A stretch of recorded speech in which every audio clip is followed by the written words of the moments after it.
Sir ನಮಸ್ತೆ. ನಮಸ್ಕಾರ. ತಾವು ಕಳೆದ ಒಂದು 50-55 ವರ್ಷಗಳಿಂದ, ಹ್ಮ್. ಬಹುಶಃ ಅದಕ್ಕಿಂತಲೂ ಹೆಚ್ಚು ವರ್ಷಗಳಿಂದ ಹ್ಮ್.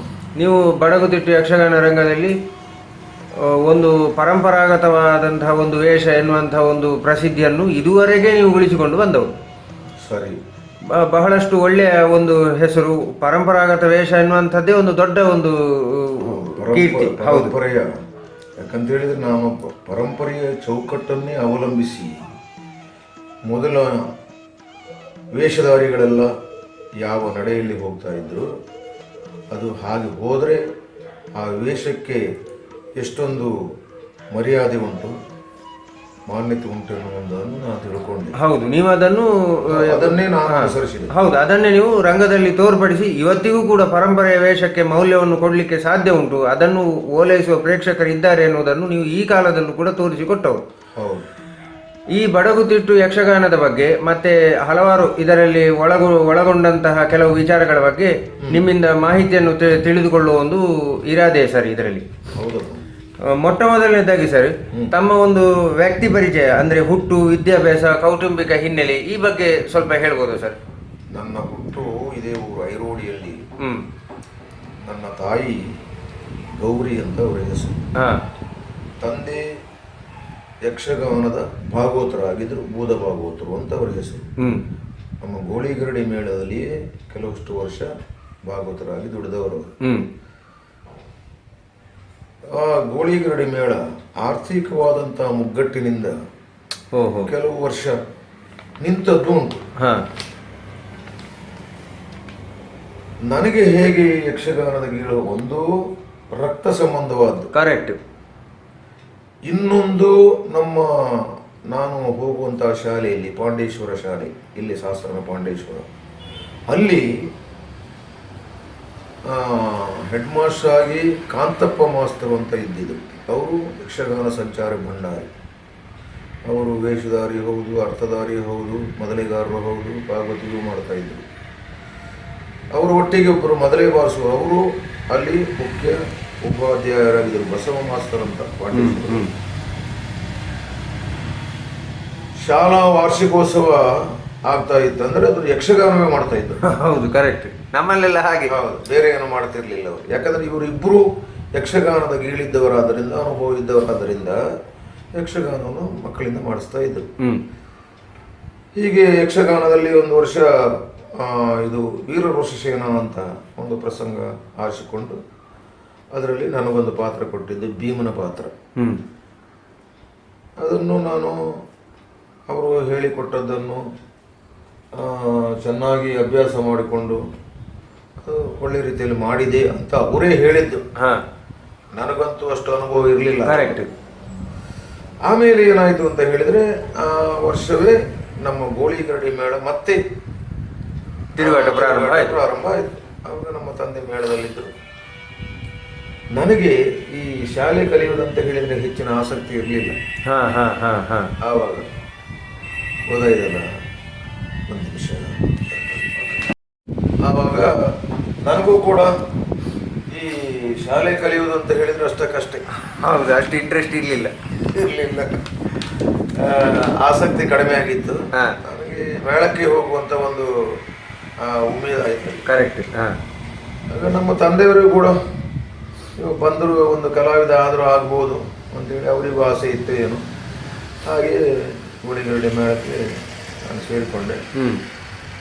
ಸೇರಿಕೊಂಡಾದ್ರೆ ನನಗೇನು ಗೊತ್ತುಂಟು, ನಾನಿಲ್ಲಿ ವಾರ್ಷಿಕೋತ್ಸವದಲ್ಲಿ ಮಾತ್ರ ಅವ್ರು ಹೇಳಿಕೊಟ್ಟದನ್ನು ಮಾಡಿದ್ದೀರಿ. ಹೌದು. ಈಗ ಮೊದಲೆಲ್ಲ ಈ ಯಕ್ಷಗಾನದಲ್ಲಿ ಮೇಳಕ್ಕೆ ಸೇರಿದವ ಕೋಡಂಗಿ ವೇಷ ಅಂದ್ರೆ ನಮ್ಮ ತುಳು, ಹೌದು ಗೊತ್ತು, ಕುಕ್ಕು ತಪ್ಪುದು, ಅಲ್ಲಿಂದ ಆರಂಭ ಮಾಡ್ಬೇಕು. ಅಲ್ಲಿ ಒಬ್ಬ ಗಣಪತಿ ಪೀಠಿಗೆ ಕೆಲಸ ಮಾಡುವ ಇದ್ದ, ಬಸವಣ್ಣ ಅಂತ ಹೇಳಿ, ಅದು ನಮ್ಮ ಗೋಳಿಗರಡಿಗೆ ಸಂಬಂಧಪಟ್ಟವ. ಅವನು ಒಳ್ಳೆ ವೇಷ ಎಲ್ಲ ಮಾಡ್ತಾ ಇದ್ದ. ಅವನಿಗೆ ಹೆಜ್ಜೆ ಗಿಜ್ಜೆ ಎಲ್ಲ ಚೆನ್ನಾಗಿ ಗೊತ್ತುಂಟು. ಅವ ನನಗೆಲ್ಲ ಹೆಜ್ಜೆ ಗಿಜ್ಜೆ ಸ್ವಲ್ಪ ಎಲ್ಲ ಹೇಳಿಕೊಟ್ಟು ಮತ್ತೆ ಕೋಡಂಗಿ ಒಂದು ವರ್ಷ ಕೋಡಂಗಿಯಲ್ಲಿ ಮತ್ತೆ ಕಟ್ಟಿಕೊಳ್ಳುವುದಕ್ಕೆಲ್ಲ ಆ ವ್ಯಕ್ತಿ ನನಗೆ ಅಭ್ಯಾಸ ಮಾಡಿದರು. ನಾವಾಗ ಕಟ್ಟುವುದಲ್ವ, ಈಗ ಹೌದೌದಲ್ಲ, ಅಟ್ಟೆ ಎಲ್ಲ ಕಟ್ಟುದು. ಹೌದು. ಮತ್ತೆ ಮಾರಣ ವರ್ಷ ನಾನು ನಿತ್ಯ ವೇಷಕ್ಕೆ ಬಡ್ತಿ ಆಯ್ತು. ಅಲ್ಲಿಂದ ಒಂದು 2 ವರ್ಷದಲ್ಲಿ ಪೀಠಿಕೆ ಸರಿವೇಶ. ಹಾ, ಪೀಠಿಕೆ ಸರಿವೇಶದ ನಂತರ ಈ ಪುಂಡು ವೇಷ ಮಾಡುವಂಥ ಮನಸ್ಸಾಯಿತು. ನನಗೆ ಈ ಆಸಕ್ತಿ ಏನಂತ ಹೇಳಿದೆ, ಶ್ರೀವೇಷದ ಮೇಲೆ ಅಷ್ಟೊಂದು ಒಲ ಇರಲಿಲ್ಲ. ಹಾ, ಈ ಮುಂಡಾಸು, ಖ್ಯಾದಿ ಮುಂದಲೆ ಇದನ್ನೆಲ್ಲ ಕಟ್ಟುವುದನ್ನು ನೋಡುವಾಗ ಆ ಚಂದ, ಅದು ಅದರ ಆಕಾರ ಕರೆಕ್ಟ್. ನಾನು ಹೌದು, ಭಾರಿ ಆಕರ್ಷಕ ಅದು. ಹೌದು, ಇದನ್ನೇ ಮಾಡಬೇಕು ಅನ್ನುವಂಥ ಒಂದು ಮನಸ್ಸಾಯಿತು. ಹಾಗೆ ಅಲ್ಲಿಂದ ಪುಂಡು ವೇಷಕ್ಕೆಲ್ಲ ಅಭಿಮನ್ಯು ಗುರುವನ ನಾನು ಸ್ವಲ್ಪ ತಯಾರಾದೆ ಆವಾಗ. ಮತ್ತು ಶುಭಾಂಗ, ರುಕ್ಮಾಂಗ ಇತ್ಯಾದಿ ವೇಷಗಳನ್ನೆಲ್ಲ ಮಾಡುವುದಕ್ಕೆ ಮತ್ತು ತಂದೆಯವರು ಉಪದೇಶ ಮಾಡ್ತಾ ಇದ್ದರು. ಮತ್ತು ಹಿರಿಯ ಕಲಾವಿದರನ್ನು ಅವರೇನು ಮಾಡ್ತಾರೆ, ಯಾವ ಪಾತ್ರವನ್ನು ಯಾವ ರೀತಿಯಲ್ಲಿ ಅಭಿನಯಿಸ್ತಾರೆ ಅನ್ನುವಂಥದ್ದನ್ನು ನೋಡುವಂಥ ಒಂದು, ನನಗೆ ಹೇಳಿಕೊಟ್ಟದ್ದು ಉಂಟಲ್ಲ ಅದು ತಲೆಗೆ ಹೋಗುವುದಿಲ್ಲ, ನೋಡಿದ್ದು ಕೂಡಲೇ ತಲೆಗೆ ಹೋಗು. ಹೌದು, ಕರೆಕ್ಟ್. ಅದಕ್ಕೆ ನಮ್ಮ ತಂದೆಯವರು ಹೇಳೋದು ಯಾವಾಗಲೂ, ನೀನು ನೋಡಿಯೇ ಕಲಿ, ಅದು ನಿನ್ನ ತಲೆಗೆ ಬೇಗ ಹೋಗ್ತದೆ. ಹೌದು. ಹಾಗಾಗಿ ಬಿಡುವಿದ್ದ ಹೊತ್ತಿನಲ್ಲಿ ನಿದ್ರೆ ಮಾಡದೆ ಬೇರೆ ವೇಷಧಾರಿಗಳು ಆ ಪಾತ್ರವನ್ನು ಹೇಗೆ ಮಾಡ್ತಾರೆ, ಹೇಗೆ ಮಾತಾಡ್ತಾರೆ ಅನ್ನೋದು, ಹೇಗೆ ಕುಣಿತಾರೆ, ಇದನ್ನು ನೋಡಿ ನಾನು ಅದು ತಲೆಯಲ್ಲಿ ಕರಗತ ಮಾಡಿಕೊಂಡ್ರಿ. ಆಮೇಲೆ ಬಿಡಿ ಅಲ್ಲಿಂದ ಪುಂಡು ವೇಷದಿಂದ ಮುಂದೆ ನಮ್ಮಲ್ಲಿ ಪುಂಡು ವೇಷದ ನಂತರ ಪುರುಷವೇಷ ಅಂತ ಹೇಳಿದರೆ ಸುಧನು, ಆಮೇಲೆ ಕೃಷ್ಣ, ಅದಕ್ಕೆ ಸಂಬಂಧಪಟ್ಟಂಥ ಇತ್ಯಾದಿ ಪುಷ್ಕಳ ಇತ್ಯಾದಿ ವೇಷಗಳನ್ನು ಮಾಡುವುದಕ್ಕೆ ಪ್ರಾರಂಭ ಮಾಡಿದೆ. ಹಾಗೆ ಒಂದು 4-6 ವರ್ಷ ಅದೇ ರೀತಿಯಲ್ಲಿ ಮುಂದುವರೆದು ಆಮೇಲೆ ಪ್ರಧಾನ ವೇಷ ಅಂತ ಹೇಳಿದರೆ ನಮ್ಮಲ್ಲಿ 2ನೇ ವೇಷ ಅಂತ ಹೇಳ್ತಾರೆ. ಹೌದು, ಕರೆಕ್ಟ್. ಭಾಗವತನನ್ನು 1ನೇ ವೇಷ ಅಂತ ಹೇಳುದು. 2ನೇ ವೇಷ ನಮ್ಮಲ್ಲಿ ಎದುರು ವೇಷ ಇದ್ದಾಗೆ ತೆಂಕಿನಲ್ಲಿ. ಹೌದು, ಈ ಕರ್ಣ, ಆಮೇಲೆ ಹಿರಣ್ಯಕಶಿಪು, ಯಯಾತಿ, ರಾವಣ,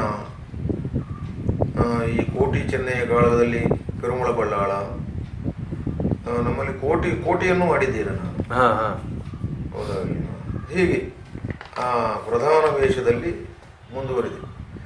ಪರ್ವದ ಭೀಷ್ಮ ವಿಜಯದ ಭೀಷ್ಮ ಇತ್ಯಾದಿ ವೇಷಗಳೆಲ್ಲ ನನ್ನ ಮನಸ್ಸಿಗೆ ಒಳ್ಳೆಯ ಮೆಚ್ಚುಗೆ ಆಯಿತು.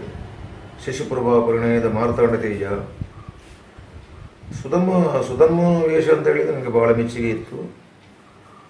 ಈಗ ನಾನು ಪ್ರಧಾನ ಪಾತ್ರಕ್ಕೆ ಬಂದ ಮೇಲೆ ಮಾಡಲಿಕ್ಕೆ ಆಗುದಿಲ್ಲ, ಕೈ ಬಿಟ್ಟು ಅದಕ್ಕೆ ಪ್ರತ್ಯೇಕವಾದ ಜನವೇ ಇದ್ದಾರೆ ಆ ಸ್ಥಾನದ ವೇಷಧಾರಿಗಳು. ಯಾಕಂದರೆ ಯಾವ್ಯಾವ ಸ್ಥಾನದ ವೇಷಧಾರಿಗಳು ನಮ್ಮ ಪುರಾಣದ ಪ್ರಸಂಗದಲ್ಲಿ ಯಾರ್ಯಾರು ಮಾಡಬೇಕು ಅಂತ ಇರ್ತದೆ. ಹೌದೌದು, ಅದಕ್ಕೊಂದು ಕಟ್ಟುಕಟ್ಟಲೆ. ಈಗ ಬಿಡಿ ಎಲ್ಲರೂ ಮಾಡ್ತಾರೆ. ಹೌದು, ಯಾವ ವೇಷ ಆದರೂ ಅಡ್ಡಿ ಇಲ್ಲ, ಅವನು ಯಾಕೆ ಮಾಡ್ತಾನೆ ಎಷ್ಟು ಮಾಡ್ತಾನೆ ಮುಖ್ಯ ಅಲ್ಲ. ಕರೆಕ್ಟ್. ಮೊದಲು ಹಾಗೆ ಆಗ್ತಿರ್ಲಿಲ್ಲ. ಈಗ ಒಬ್ಬ ಪ್ರಧಾನ ಪಾತ್ರಧಾರಿಯಾದವ ಮೊದಲೆಲ್ಲ ಈ ಪುರಾಣದ ಪ್ರಸಂಗವನ್ನು 2-3 ಪ್ರಸಂಗ ಕೊಡ್ತಿದ್ರು ಒಂದು ರಾತ್ರಿಗೆ. ಆ ಪ್ರಧಾನ ವೇಷಧಾರಿಗೆ ಯಾವ ಪಾತ್ರ ಯಾವ ಪ್ರಸಂಗದಲ್ಲಿ ಬರ್ತದೆ ಆ 3 ಪ್ರಸಂಗದಲ್ಲಿ ಅವನು ಒಬ್ಬನೇ ಮಾಡಬೇಕು. ಕರೆಕ್ಟ್, ಗೊತ್ತಾಗಲಿಲ್ಲ. ಈಗ ಅದೇ ಒಂದು ವೇಷವನ್ನು 3 ಜನ ಮಾಡ್ತಾರೆ. ಅದು ಎಷ್ಟು ಕಷ್ಟ ಇತ್ತು ಆವಾಗ. ಈ ಮುಂಡಾಸ್ ಕಟ್ಟುವುದು, ಕ್ಯಾದಿ ಮುಂದೆ ಕಟ್ಟುವುದು ಸರಿಯಾಗಿ 1.5 ಗಂಟೆ ಹೊತ್ತು ಬೇಕು. ಖಾಲಿ ಮುಂಡಾಸ್ ಕಟ್ಟುವುದೇ. ಕ್ಯಾದಿ ಮುಂದೆಗಾದ್ರೆ ಅಷ್ಟು ಹೊತ್ತು, ಅದು ಸ್ವಲ್ಪ ಸಣ್ಣದು, ಅದು ನಮಗೆ ಕಟ್ಕೊಳ್ಳಿಕ್ಕೆ ಆಗ್ತದೆ. ಅದಕ್ಕೆ ಈ ನಮ್ಮ ಗಣಪತಿ ಪೆಟ್ಟಿಗೆ ಅವನ ಸಹಾಯ ಅಗತ್ಯ ಇಲ್ಲ. ಈ ಮುಂಡಾಸಿಗೆಲ್ಲ ಬೇಕು, ಅವನಿಲ್ಲದಿದ್ರೆ ಆಗುವುದಿಲ್ಲ. ಅವನಿಗೂ ಅಷ್ಟೇ ಅನುಭವ ಬೇಕು, ವೇಷಧಾರಿ ಅಷ್ಟೇ ಅನುಭವ ಅವನಿಗೆ ಬೇಕು. ಈಗ ಅಂತ ಗಣಪತಿ ಪೆಟ್ಟಿಗೆ ಅವರು ಯಾರೂ ಸಿಕ್ಕುವುದಿಲ್ಲ. ಕರೆಕ್ಟ್. ಮೊದಲಿನವರೆಲ್ಲ ಹೋಗಿದ್ದಾರೆ, ಈಗಿನವರಿಗೆ ಇದು ಗೊತ್ತಿಲ್ಲ. ಹಾಗಾಗಿ ಕಟ್ಟಿಕೊಳ್ಳುವುದಕ್ಕೂ ಕೂಡ ಈಗಿನ ಕಲಾವಿದರಿಗೆ ಅಭ್ಯಾಸ ಇಲ್ಲ. ಕರೆಕ್ಟ್. ಮುಂಡಾಸ್ ಕಟ್ಟುವುದಕ್ಕೆ ಬರೀ ಕಲಾವಿದನ ಒಬ್ಬನಿಂದ ಸಾಕಾಗುವುದಿಲ್ಲ. ಗಣಪತಿ ಪೆಟ್ಟಿಗೆ ಸಹಾಯ ಇಲ್ಲದಿದ್ದರೆ ಮುಂಡಾಸ್ ಕಟ್ಟಿಕೊಳ್ಳಿಕ್ಕೆ ಆಗುವುದಿಲ್ಲ. ಈಗ ಅದು ಇಲ್ಲ, ಇದು ಇಲ್ಲ ಆಗಿದೆ. ಈಗ ಬಹಳ ಸುಲಭ.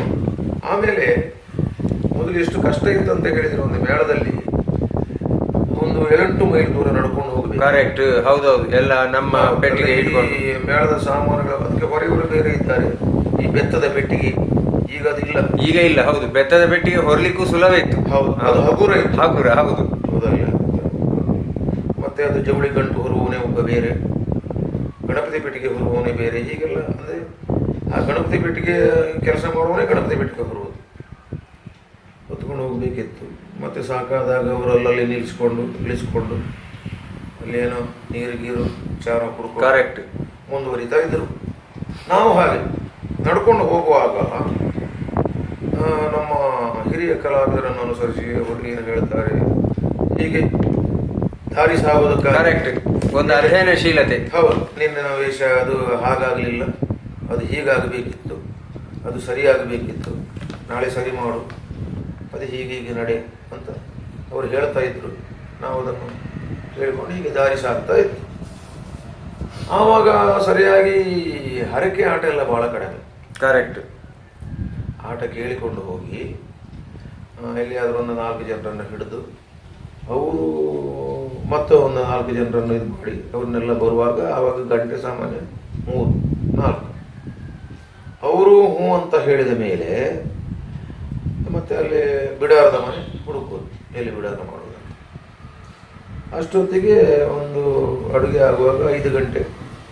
ಕೆಲವು ಬಾರಿ ಒಂದೇ ಊಟ ಮಾಡಿ, ಯಾಕಂದರೆ 5-6 ಗಂಟೆಗೆ ಊಟ ಮಾಡಿದ ಮೇಲೆ ಮತ್ತೆ ಊಟ ಮಾಡಿದಂಥದ್ದು. ಹೌದು, ವೇಷ ಮಾಡ್ತಾ ಇದ್ವಿ ಇಡೀ ರಾತ್ರಿ. ಕೆಲವು ಪ್ರಸಂಗದಲ್ಲಿ ಒಂದು ಸುರುವಿಗೆ ಆರಂಭದಲ್ಲಿ ನಾವು ಒಂದು ಕ್ಯಾದಿ ಮುಂದೆ ಕಟ್ಟಿದರೆ ಅಥವಾ ಕಿರೀಟ ಕಟ್ಟಿದರೆ 2-3 ಪ್ರಸಂಗದಲ್ಲಿ ಅದಕ್ಕೆ ಬೇಕಾಗಿ ಅದೇ ವೇಷದಲ್ಲಿ ಹೋಗ್ತಾ ಇತ್ತು. ಮತ್ತೆ ಹೌದು, ಆ ಕ್ಯಾಲ್ಗೆ ಮೊದಲೇ ಅದನ್ನು ಬಿಚ್ಚಲಿಕ್ಕೂ ಆಗುದಿಲ್ಲ. ಬಿಚ್ಚಿದ್ರೆ ವೇಷ ಬಿಚ್ಚಿದಾಗೆ. ಹೌದು, ನಮ್ಮ ತೆಂಗಿನಲ್ಲಿ ಆದ್ರೆ ಹಾಗೆಲ್ಲ ಆ ಪಗಡಿ ಎಲ್ಲ ತೆಗೆದು ಇಟ್ಕೊಳ್ಬಹುದು. ಇಲ್ಲಿ ಆಗುದಿಲ್ಲ. ಇದು ಕಟ್ಟಿದ ಮೇಲೆ ಅದು ತಲೆಯಲ್ಲೇ. ಹೌದು, ಪಾತ್ರ ಮುಗಿಯಲ್ಲಿವರೆಗೆ ಅದು ತಲೆಯಲ್ಲೇ. ಕರೆಕ್ಟ್. ಮಂಗಳದವರೆಗಿದ್ರೆ ಮಂಗಳದವರೆಗೆ ಅಷ್ಟೇ. ಹಾಗೆ ಇನ್ನೇನಾದ್ರೂ ಸ್ವಲ್ಪ ಬಿಡುವಿದ್ರೆ ಸ್ವಲ್ಪ ಒಂದು ಗಂಟೆಗಿನ್ನು ಇಟ್ಟುಕೊಂಡು ಹೌದು ಹೊರಗೆ ಹೋಗುದು ಅಷ್ಟೇ. ಹೀಗೆಲ್ಲ ಇತ್ತು ಕಷ್ಟ. ಅಷ್ಟು ಮಾಡಿಯೂ ಸಂಪಾದನೆ ಇತ್ತ ಆವಾಗ? ಇಲ್ಲ, ಕಡಿಮೆ ಅಂತ ಹೇಳಿದರೆ, ನಾನು ಗೋಳಿಗರಡಿ ಮೇಳದಲ್ಲಿ ಸೇರುವಾಗ ಒಂದು ದಿವಸಕ್ಕೆ 4 ಆಣೆ ಕೊಡ್ತಾ ಇದ್ದರು. ಆಮೇಲೆ 8 ಆಣೆ ಆಯಿತು, ಕಡೆಗೆ 1 ರೂಪಾಯಿ ಆಯಿತು. ಸಾಲಿಗ್ರಾಮ ಮೇಳಕ್ಕೆ ನಾನು ಸೇರುವಾಗ 6 ತಿಂಗಳಿಗೆ 2,500 ರೂಪಾಯಿ ಪ್ರಥಮ ಸಂಬಳ. ಓಹೋ, ಯಾವ ಇಸವಿ ಇದು? ಇದು ಸಾಮಾನ್ಯ ಒಂದು 25 ವರ್ಷದ ಹಿಂದೆ. ಕರೆಕ್ಟ್. ಆಮೇಲೆ ನಾನು ಒಂದು ಸಂಬಳ ಹೇಳುವಂತ ಒಂದು ಅಭ್ಯಾಸ ಇರಲಿಲ್ಲ. ಕರೆಕ್ಟ್. ಸೋಮನಾಥ ಹೆಗಡೆ ಅವರು, ಕಿಶನ್ ರೆಡ್ಡಿ ಅವರು ತಂದೆ ಯಜಮಾನರಾಗಿದ್ದರು. ಅವರೇ ವರ್ಷಕ್ಕೆ 500 ಏರಿಸ್ತಾ ಇದ್ರು. ಓಹೋ, ಹೌದು. ಒಂದು 5 ವರ್ಷ ಸಾಲಿಗ್ರಾಮ ಮೇಳದಲ್ಲಿ ನಾನು ವೇಷಧಾರಿಯಾದೆ. ಆಮೇಲೆ ಕುಂಬಳೆ ಮೇಳ ಅಂತ ತೆಂಗಿಂದು. ಹೌದು, ಅಲ್ಲೂ ಮಾಡಿದ್ದೀರಾ? ನಮ್ಮ ದಾಸಪ್ಪ ರೈ. ಹೌದು. ಅವರ ಆಹ್ವಾನ ಬೇರೆ 12,000 ರೂಪಾಯಿ ಸಂಬಳ. ಅಲ್ಲಿ ನೀವು ಏನು ಬಡಗಿ ದ್ವೇಷ ಮಾಡ್ತಾ ಇದ್ದದ? ಹೌದಾ? ತೆಂಗು ನಾಟ್ಯ ಎಲ್ಲ ಗೊತ್ತು ಅಂತ ಹೇಳಿದ್ರೆ ಕುಂಡಾವ ಮೇಳದಲ್ಲಿ ಮೊದಲೇ ನಾನು 1 ವರ್ಷ ಇದ್ದೆ. ಕೊರಗ ಶೆಟ್ರ. ಓ ಹಾಗೆ. ಇವ ಚಂದು ಇದ್ದಾರಲ್ಲ, ಪಟ್ರೆ ಚಂದು ಅಲ್ಲ, ಅದು ಮೇಳದಲ್ಲಿ ಇದ್ರು ಅವರೆಲ್ಲ. ಮತ್ತೊಬ್ಬ ಕುಳ್ಳ ಚಂದು ಇದ್ದಾನಲ್ಲ, ಕುಂಬಳೆ ಚಂದು. ಹೌದೌದು, ಸರಿ ಇರ್ಬೋದು. ಅವನು ನಾನು ನಿತ್ಯವೇಷ ಮಾಡ್ತಾ ಇದ್ದೆ ಅದರಲ್ಲಿ. ಮತ್ತೆ ತೆಂಗಿನದ್ದು ನಾಟ್ಯ ಎಲ್ಲ ಯಾರ ಹತ್ರ ಕಲ್ತ? ದೇವೇಂದ್ರನ ನಾಟ್ಯ ನೋಡಿಯೇ ಕಲ್ತದ್ದು. ಯಾರು ಕಲಿಸಿಕೊಟ್ಟದಲ್ಲ, ನೋಡಿ. ಹಾಗೆ ನೀವು ಕೂಡ್ಲು ಮೇಳಕ್ಕೆ ಹೋದ್ರಿ? ಹೌದು, ದೇವೇಂದ್ರನ ಇರಸೋಮನಾಥೇಶ್ವರ. ಕರೆಕ್ಟ್. ಅದು ಹೆಚ್ಚಾಗಿ ಘಟ್ಟದ ಮೇಲೆ ಜಾತ್ರೆ, ಹೋರ್ನಾಡು, ಬಸರಿಕಟ್ಟೆ, ಬಾಳೆಹೊನ್ನೂರು ಆ ಕಡೆಯಲ್ಲಿ ಒಂದೊಂದು ದಿವಸ 3 ದಿವಸ ಅಲ್ಲಿ ಕ್ಯಾಂಪ್ ಇರ್ತಿತ್ತು. ಆವಾಗ ಈ ಕುರ್ಚಿ ಏನು ಇರಲಿಲ್ಲ. ಅಲ್ಲಿ ಶಾಲೆ ಇದ್ದರೆ ಶಾಲೆ ಬೇಂಚ್ ತಂದು ಕೂತ್ಕೊಳ್ಳೋದು. ಹೌದು, ಗೊತ್ತು. ಆವಾಗ ನೆಲಕ್ಕೆ 4 ಆಣೆ, ಬೇಂಚಿಗೆ 1 ರೂಪಾಯಿ ಏನೋ ಇತ್ತು. ಆಮೇಲೆ ಅಲ್ಲಿ ನಾನಲ್ಲಿ ಹೋಗೋದಕ್ಕೆ ಕಾರಣ ಏನು ಅಂತ ಹೇಳಿದರೆ, ನಮ್ಮ ಗೋಳಿಗರಡಿ ಮೇಳ ನಿಂತು ಹೋಗಿತ್ತು. ನಮ್ಮ ತಂದೆಯವರು ಹೊಸನಗರದಲ್ಲಿ ಹೊಸೂರು ಗ್ರಾಮದಲ್ಲಿ ಅಲ್ಲಿ ಕೆಲವರಿಗೆ ಈ ಯಕ್ಷಗಾನ ತರಬೇತಿ ಕೊಡ್ತಾ ಇದ್ರು. ಅವರಿಂದ ಆಟ ಮಾಡಿಸ್ತಾ ಇದ್ದರು. ನಾನು ಅವರೊಟ್ಟಿಗಿದ್ದೆ. ಆವಾಗ ಈ ಸುತ್ತದ ಜಾತ್ರೆ ಅಂತ ಆಗ್ತದೆ ಹೊಸನಗರದಲ್ಲಿ, ಜಾನುವಾರು ಜಾತ್ರೆ. ಹೌದು. ಅಲ್ಲಿ ಮೇಳ ಯಾವುದು, ಇರಸೋಮನಾಥೇಶ್ವರ ಮೇಳ 1-2-3 ದಿವಸ ಕ್ಯಾಂಪ್ ಇರ್ತಿದ್ವಿ. ಆವಾಗ ಅಲ್ಲಿ ನಮ್ಮ ಮರವಂತಿ ದಾಸಭಾಗವತರು ಅದರಲ್ಲಿ ಭಾಗವತರಾಗಿದ್ದರು. ಓಹೋ. ನಮ್ಮ ತಂದೆಯವರು, ನಾವು ಆಟ ನೋಡ್ಲಿಕ್ಕೆ ಹೋದ. ಅವರಿಗೆ ತೆಂಗು ಬಡಗು 2 ಗೊತ್ತಿತ್ತು. ಹೌದು, ಸಮರ್ಥ ಭಾಗವತ. ಹೌದು, ಒಳ್ಳೆ ಭಾಗವತ. ಮತ್ತೆ ಅರ್ಥಜ್ಞಾನವೂ ಅಷ್ಟೇ. ಹೋದಾಗ ನಾವು ಅವರನ್ನು ಮಾತಾಡಿಸಲಿಕ್ಕೆ ನಮ್ಮ ತಂದೆಯವರು ಪರಿಚಯದವರು. ಅವರು ಕೇಳಿದರು, ಹುಡುಗ ನಿಮ್ಮ ಮಗ ಅಲ್ವಾ, ಏನು ಮಾಡ್ತಾನೆ, ಇಲ್ಲ ನನ್ನೊಟ್ಟಿಗಿದ್ದಾನೆ, ನಮ್ಮೊಟ್ಟಿಗೆ ಕಳಿಸಿ ಮೇಳಕ್ಕೆ ಅಂತ ಹೇಳಿದರು. ನಾನು ಮತ್ತೆ ಬಗಲು ಚೀಲ ಹಾಕಿದೆ ಅವರೊಟ್ಟಿಗೆ. 1 ವರ್ಷ ತಿರುಗಾಟ ಮಾಡಿದೆ. ಕೂಡ್ಲು ಹೌದು, ಇರ ಅದೇ. ಹೌದು. ಆವಾಗ ಯಾರೆಲ್ಲ ವೇಷಧಾರಿಗಳಿದ್ರು ಅಂತ ಹೇಳಿದರೆ, ದೇರಣ್ಣ ಶೆಟ್ಟಿಯವರೇ 2ನೇ ವೇಷ. ಆಮೇಲೆ ನಮ್ಮ ಇವರಿದ್ದರು, ಯಾರು ಅಪ್ಪಡ್ತರು, ಮರವಂತೆ ಅಪ್ಪಡ್ತರಿದ್ದರು, ಕುಂಬಳೆ ಸುಂದರಣ್ಣ, ಕೊರಗಪ್ಪಣ್ಣ, ಅರ್ವ. ಹೌದು, ಗೊತ್ತಾಯ್ತು. ಪುಂಡವೇಶ ಗೋವಿಂದ ಭಟ್ರು ಇವ್ರದ್ದು, ಗೊತ್ತಲ್ಲ. ಆಮೇಲೆ ಪಟ್ರಿ ಚಂದ್ರಣ್ಣ ಇದ್ರು ಅದರಲ್ಲಿ. ಕುಟ್ಟೆಪ್ಪಣ್ಣನ ಬಣ್ಣ, ಏನು ಮಹಿಷಾಸುರ ಮಾರ, ಅಯ್ಯೋ ಅದು ನೋಡಿದರೆ ಈ ಕಂಬಳಕ್ಕೆ ಕೋಣವನ್ನು ತಕೊಂಡು ಹೋಗ್ತಾರೆ. ಹೌದು, ಕರೆಕ್ಟ್, ಅದೇ ಇದು. ಹೌದು, ಅಂತ ಮಹಿಷಾಸುರ ಯಾರದ್ದು ಅಲ್ಲ. ಹಾಗಂತ ಅರ್ಥಧಾರಿಗಳಲ್ಲ, ಕರೆಕ್ಟ್, ವಿದ್ಯೆ ಇಲ್ಲ ಅವರಿಗೆ. ಆ ಕಲೆ ಅವರನ್ನು ಮೆಚ್ಚಿಕೊಂಡಿದೆ ಅಂತ ಹೇಳಬಹುದು. ಯಾಕಂದ್ರೆ ಅದರಲ್ಲಿ ತನ್ಮಯರಾಗ್ತಿದ್ರು. ಹೌದು, ಆ ಬಣ್ಣಗಾರಿಕೆ, ಆ ಕೋಣನ ಇದೆ, ಕೋಣವೇ ಮೈ ಮೇಲೆ ಒಂದಾಗಿ. ಆ ಬರುವಾಗ 4 ಕಾಲಿನಲ್ಲಿ ಏನು ಆ ತಲೆ ಆಡಿಸ್ತಾ ಇದೆ.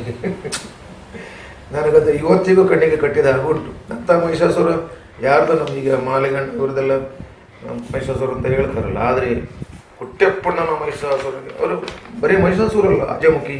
ಹೌದೌದು, ಅವರದ್ದು ಬಣ್ಣದ ವೇಷ ಎಲ್ಲವೂ ಅದ್ಭುತವೇ. ಹೌದು, ಮತ್ತೆ ಹಿಡಿಂಬೆ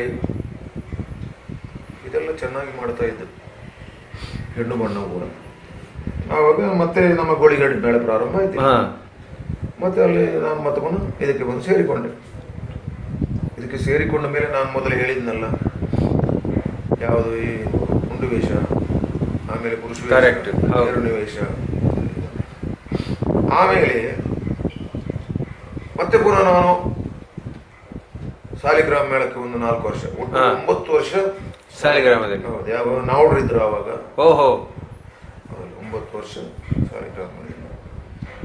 ಅದಾದ ಮೇಲೆ ಇಲ್ಲಿ ಪೆರಡೂರು ಒಂದು 5 ವರ್ಷ, ಅದರಲ್ಲಿ ಪೆರಡೂರಿನಲ್ಲಿ ಸೇವೆ ಮಾಡಿದ್ದೆ. ಆಮೇಲೆ ಹಿರಿಯಡಕದಲ್ಲಿ ಒಂದು 3 ವರ್ಷ, ಆಮೇಲೆ ಅಮೃತೇಶ್ವರಲ್ಲಿ 5 ವರ್ಷ. ಅದೇ ಕೋಟ. ಅಮೃತೇಶ್ವರಿ ಹೀಗೆ. ತೆಂಗಿನಲ್ಲಿ ಅದು ಇರಾದಲ್ಲಿ ಮಾತ್ರ 1 ವರ್ಷ, ಮತ್ತೆ ಮುಂಚೆ ಇದರಲ್ಲಿ ಕುಂಬಳೆಯಲ್ಲಿ ನಮ್ಮ ದಾಸಪುರ ಬೆಳೆ. ನಾನು ಮತ್ತೆ ಹಳ್ಳಾಡಿ ಜಯರಾಮ್ ಶೆಟ್ಟ ಹಾಸ್ಯಗಾರ. ಹೌದು, ಗೊತ್ತು. 2 ವರ್ಷ. ಮತ್ತೆ 3ನೇ ವರ್ಷಕ್ಕೆ ನಾವಿರಲಿಲ್ಲ, ನಾವು ಅಲ್ಲಿಂದ ಸಾಲಿಗ್ರಾಮಕ್ಕೆ ಪುನಃ ಬಂದಿದ್ದೆ. ಅದು 1 ವರ್ಷ ಮತ್ತೆ ನಡೆಯಿತು, ಮತ್ತೆ ಮೇಳ ನಿಂತು ಹೋಯಿತು. ಕರೆಕ್ಟ್, ಹೌದು. ಒಳ್ಳೆ ಮನುಷ್ಯ ಅವರು ದಾಸಪುರಿ.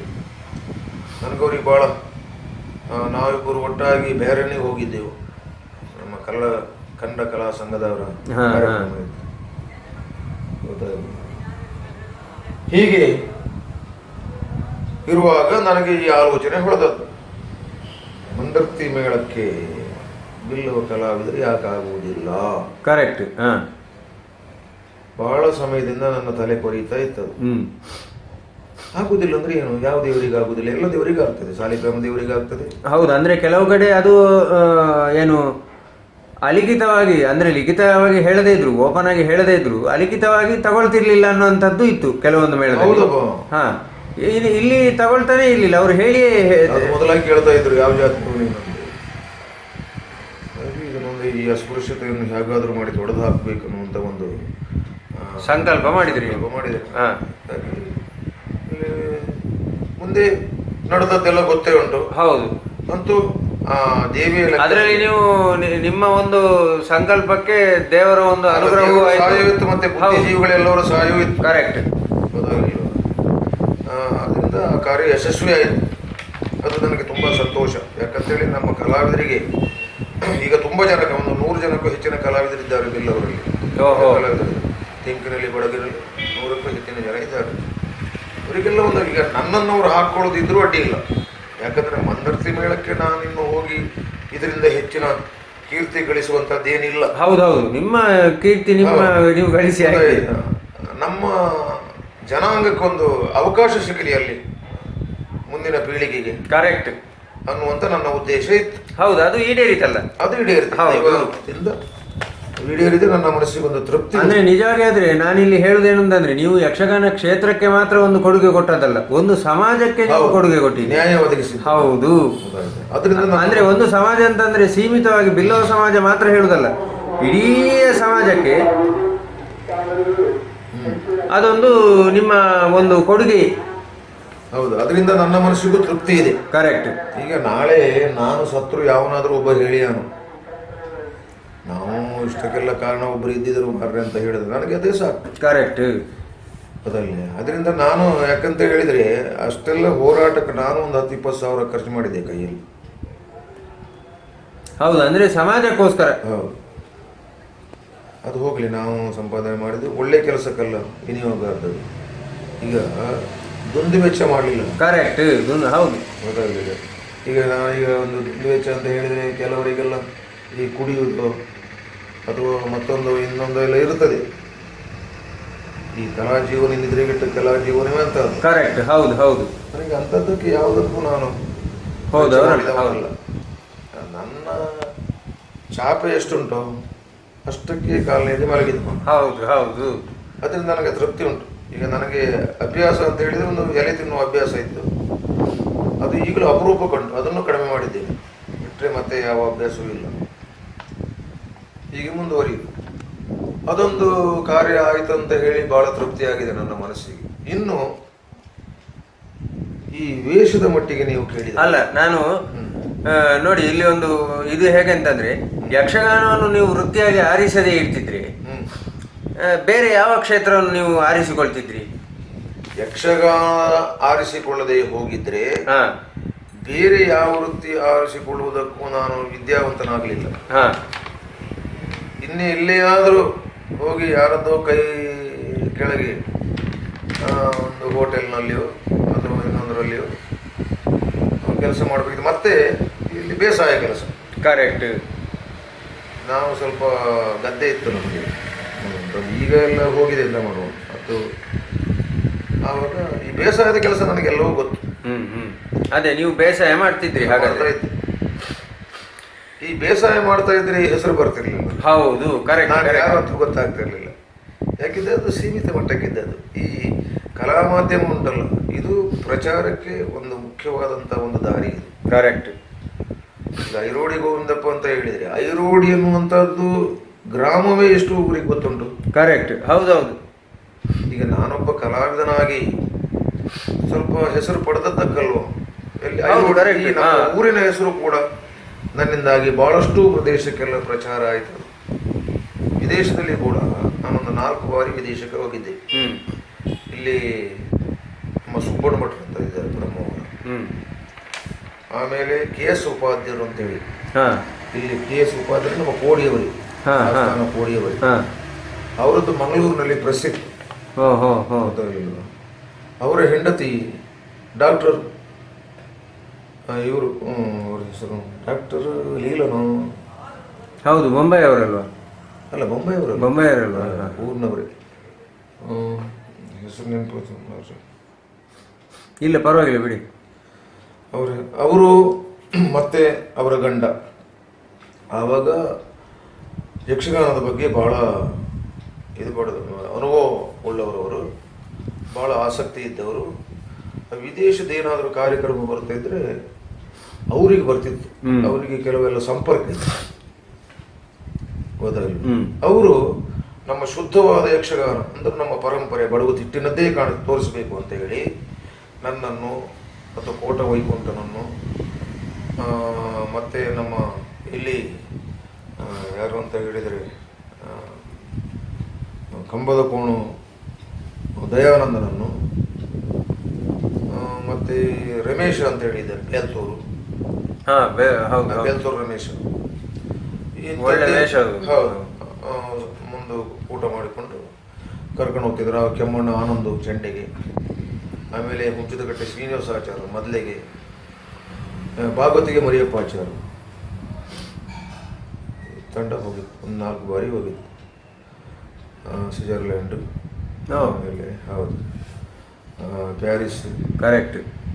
ಆಮೇಲೆ ಸಿಯನ್, ಇಲ್ಲಿಗೆಲ್ಲ ಸ್ವಿಟ್ಜರ್ಲ್ಯಾಂಡ್ ಒಳ್ಳೆ ಪ್ರದೇಶ. ಹೌದೌದು. ಅಂದ್ರೆ ನಿಮ್ಗೆ ಯಕ್ಷಗಾನ ಕಲಾವಿದರಾಗಿದ್ದರಿಂದ ಇದಕ್ಕೆಲ್ಲ ಹೋಗ್ಲಿಕ್ಕೆ ಅನುಕೂಲ ಆಯ್ತು. ಅಲ್ಲ, ಇಲ್ಲದಿದ್ದರೆ ನಮ್ಮ ಜನ್ಮದಲ್ಲೇ ಸಾಧ್ಯ ಇಲ್ಲ.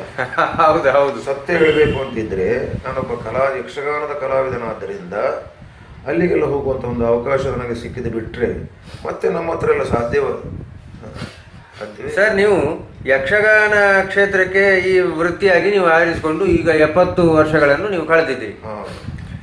ನಿಮಗೆ ಇವತ್ತಿಗೆ ಆಗುವಾಗ ಈ ಕ್ಷೇತ್ರದಲ್ಲಿ ನೀವು ದುಡಿದು ಮತ್ತೆ ಬೇರೆ ಕೆಲವೆಲ್ಲ ನಿಮ್ಮ ಸಾಮಾಜಿಕವಾದಂತಹ ಕಳಕಳಿಯುಕ್ತ ಕೆಲಸ, ಇದರಿಂದೆಲ್ಲ ನಿಮಗೆ ಇವತ್ತಿಗೆ ಒಂದು ನೆಮ್ಮದಿ ಸಮಾಧಾನ ಅಂತ ಉಂಟಾ ಸರ್? ಈ ಕ್ಷೇತ್ರದಲ್ಲಿ ನಾನು ಸಾಕಷ್ಟು ಒಳ್ಳೆಯ ರೀತಿಯಲ್ಲಿ ಇದು ಮಾಡಿದ್ದೇನೆ, ಸೇವೆ ಸಲ್ಲಿಸಿದ್ದೇನೆ ಅಂತ ಹೇಳಿ. ನೋಡಿ, ನಾನು ಪ್ರಾಮಾಣಿಕನಾಗಿ ಯಾವ ಮೇಳದಲ್ಲೇ ಇರಲಿ, ಅದು ನಮ್ಮದ್ದೇ ಮೇಳ ಅನ್ನುವಂಥ ಇರಾದೆ ಉಳ್ಳವ. ಯಾವ ಯಜಮಾನರಿಗೂ ತೊಂದರೆ ಕೊಟ್ಟವನಲ್ಲ ಇವತ್ತಿನವರೆಗೂ. ಇನ್ನು ಮೊದಲಾಗಿ ಹೋಗಿ ಮಳೆಗಾಲದಲ್ಲಿ ಯಜಮಾನರ ಹತ್ರ ನನಗೆ 50,000 ಕೊಡಿ, 1,00,000 ಕೊಡಿ ಅಂತ ಅಡ್ವಾನ್ಸ್ ಕೇಳಿದವನು ಅಲ್ಲ. ಗೊತ್ತಾಗಲಿಲ್ಲ. ಇಲ್ಲ ಅನ್ನೋದಕ್ಕೆ 1 ವರ್ಷ ಅಮೃತೇಶ್ವರಿ ಮೇಲೆ ನನಗೇನು ಸ್ವಲ್ಪ ಗಂಡಾಂತರ, ಒಂದು 50,000 ಅಡ್ವಾನ್ಸ್ ತಗೊಂಡದ್ದು. ಅದೇ ನನ್ನ ಪ್ರಥಮ, ಅದೇ ಕೊನೆ. ಕರೆಕ್ಟ್. ಗೊತ್ತಾಗಲಿ. ಇವತ್ತಿಗೂ ಯಾವ ಮೇಳದ ಯಜಮಾನ ಐರೋಡಿಗೂ ಒಂದಪ್ಪ ಒಂದು 10 ರೂಪಾಯಿ ನಮಗೆ ಕೊಡ್ಲಿಕ್ಕಂತ ಉಂಟು ಅಂತ ಹೇಳಿದರೆ ಇಲ್ಲ, ಸಾಧ್ಯವೇ ಇಲ್ಲ, ಸಾಧ್ಯವೇ ಇಲ್ಲ. ನನ್ನ ಕೆಲಸ ಎಷ್ಟಾಯಿತು, ನನ್ನ ಲೆಕ್ಕಾಚಾರ ಎಷ್ಟಾಯಿತು ಅಷ್ಟನ್ನು ಮತ್ತೆ ಮುಂಗಡವಾಗಿ ನಾನು ಅವರ ಹತ್ರ ಸಾಲ ಮಾಡಿದ್ದೂ ಇಲ್ಲ. ಅದೇ ಅಮೃತೇಶ್ವರಿ ಮೇಳದ. ಹೌದು, ಒಮ್ಮೆ ಕರೆಕ್ಟ್ ಮಾತ್ರ. ನೋಡಿ ಸರ್, ಈಗ ಯಕ್ಷಗಾನ ಕ್ಷೇತ್ರವನ್ನು ಹೊಟ್ಟೆಪಾಡಿಗಾಗಿ ಮುಂಚೆ ಎಲ್ಲ ಹೊಟ್ಟೆಪಾಡಿಗಾಗಿಯೇ ಬರುವ ಒಂದು ಇದಿತ್ತು, ಬೇರೆ ಉದ್ಯೋಗ ಇಲ್ಲದೆ ಇರುವುದರಿಂದ. ಈಗಲೂ ಕೂಡ ಕೆಲವರೆಲ್ಲ ಹೊಟ್ಟೆಪಾಡಿಗಾಗಿ, ಅಂದ್ರೆ ಅದರಲ್ಲಿ ಹೆಚ್ಚು ಸಂಪಾದನೆ ಮಾಡಬಹುದು ಎನ್ನುವ ಒಂದು ದೃಷ್ಟಿಯೂ ಇರುವುದು, ಹೆಸರು ಗಳಿಸಬೇಕು ಎನ್ನುವಂಥ ದೃಷ್ಟಿಯೂ ಇರುವುದು. ಯಾವುದೇ ದೃಷ್ಟಿಕೋನ ಇರಲಿ, ಅಂತೂ ಹೊಟ್ಟೆಪಾಡಿಗಾಗಿ ಇದನ್ನೇ ವೃತ್ತಿಯಾಗಿ ಆರಿಸಿ ಬರುವ ಯುವಕರಿಗೆ ನೀವು ನಿಮ್ಮ ಸಲಹೆ ಏನು? ಅಂದ್ರೆ ಯಾವ ಮನೋಧರ್ಮದಿಂದ ಅವರು ಬಂದ್ರೆ ಅವರಿಗೂ ಒಳ್ಳೇದಾಗಬೇಕು, ಯಕ್ಷಗಾನಕ್ಕೂ ಒಳ್ಳೇದಾಗಬೇಕು. ಈಗ ನಾವೆಲ್ಲ ವೃತ್ತಿ ರಂಗದಿಂದ ಆದವು. ಕರೆಕ್ಟ್. ಗೊತ್ತಾಗಲಿಲ್ಲ. ಹಾಗಿದ್ರೆ ಮುಂದೆ ಯಕ್ಷಗಾನ ಬೆಳೆಯುವುದು ಬೇಡವಾ? ಕರೆಕ್ಟ್, ಬೆಳಿಬೇಕು.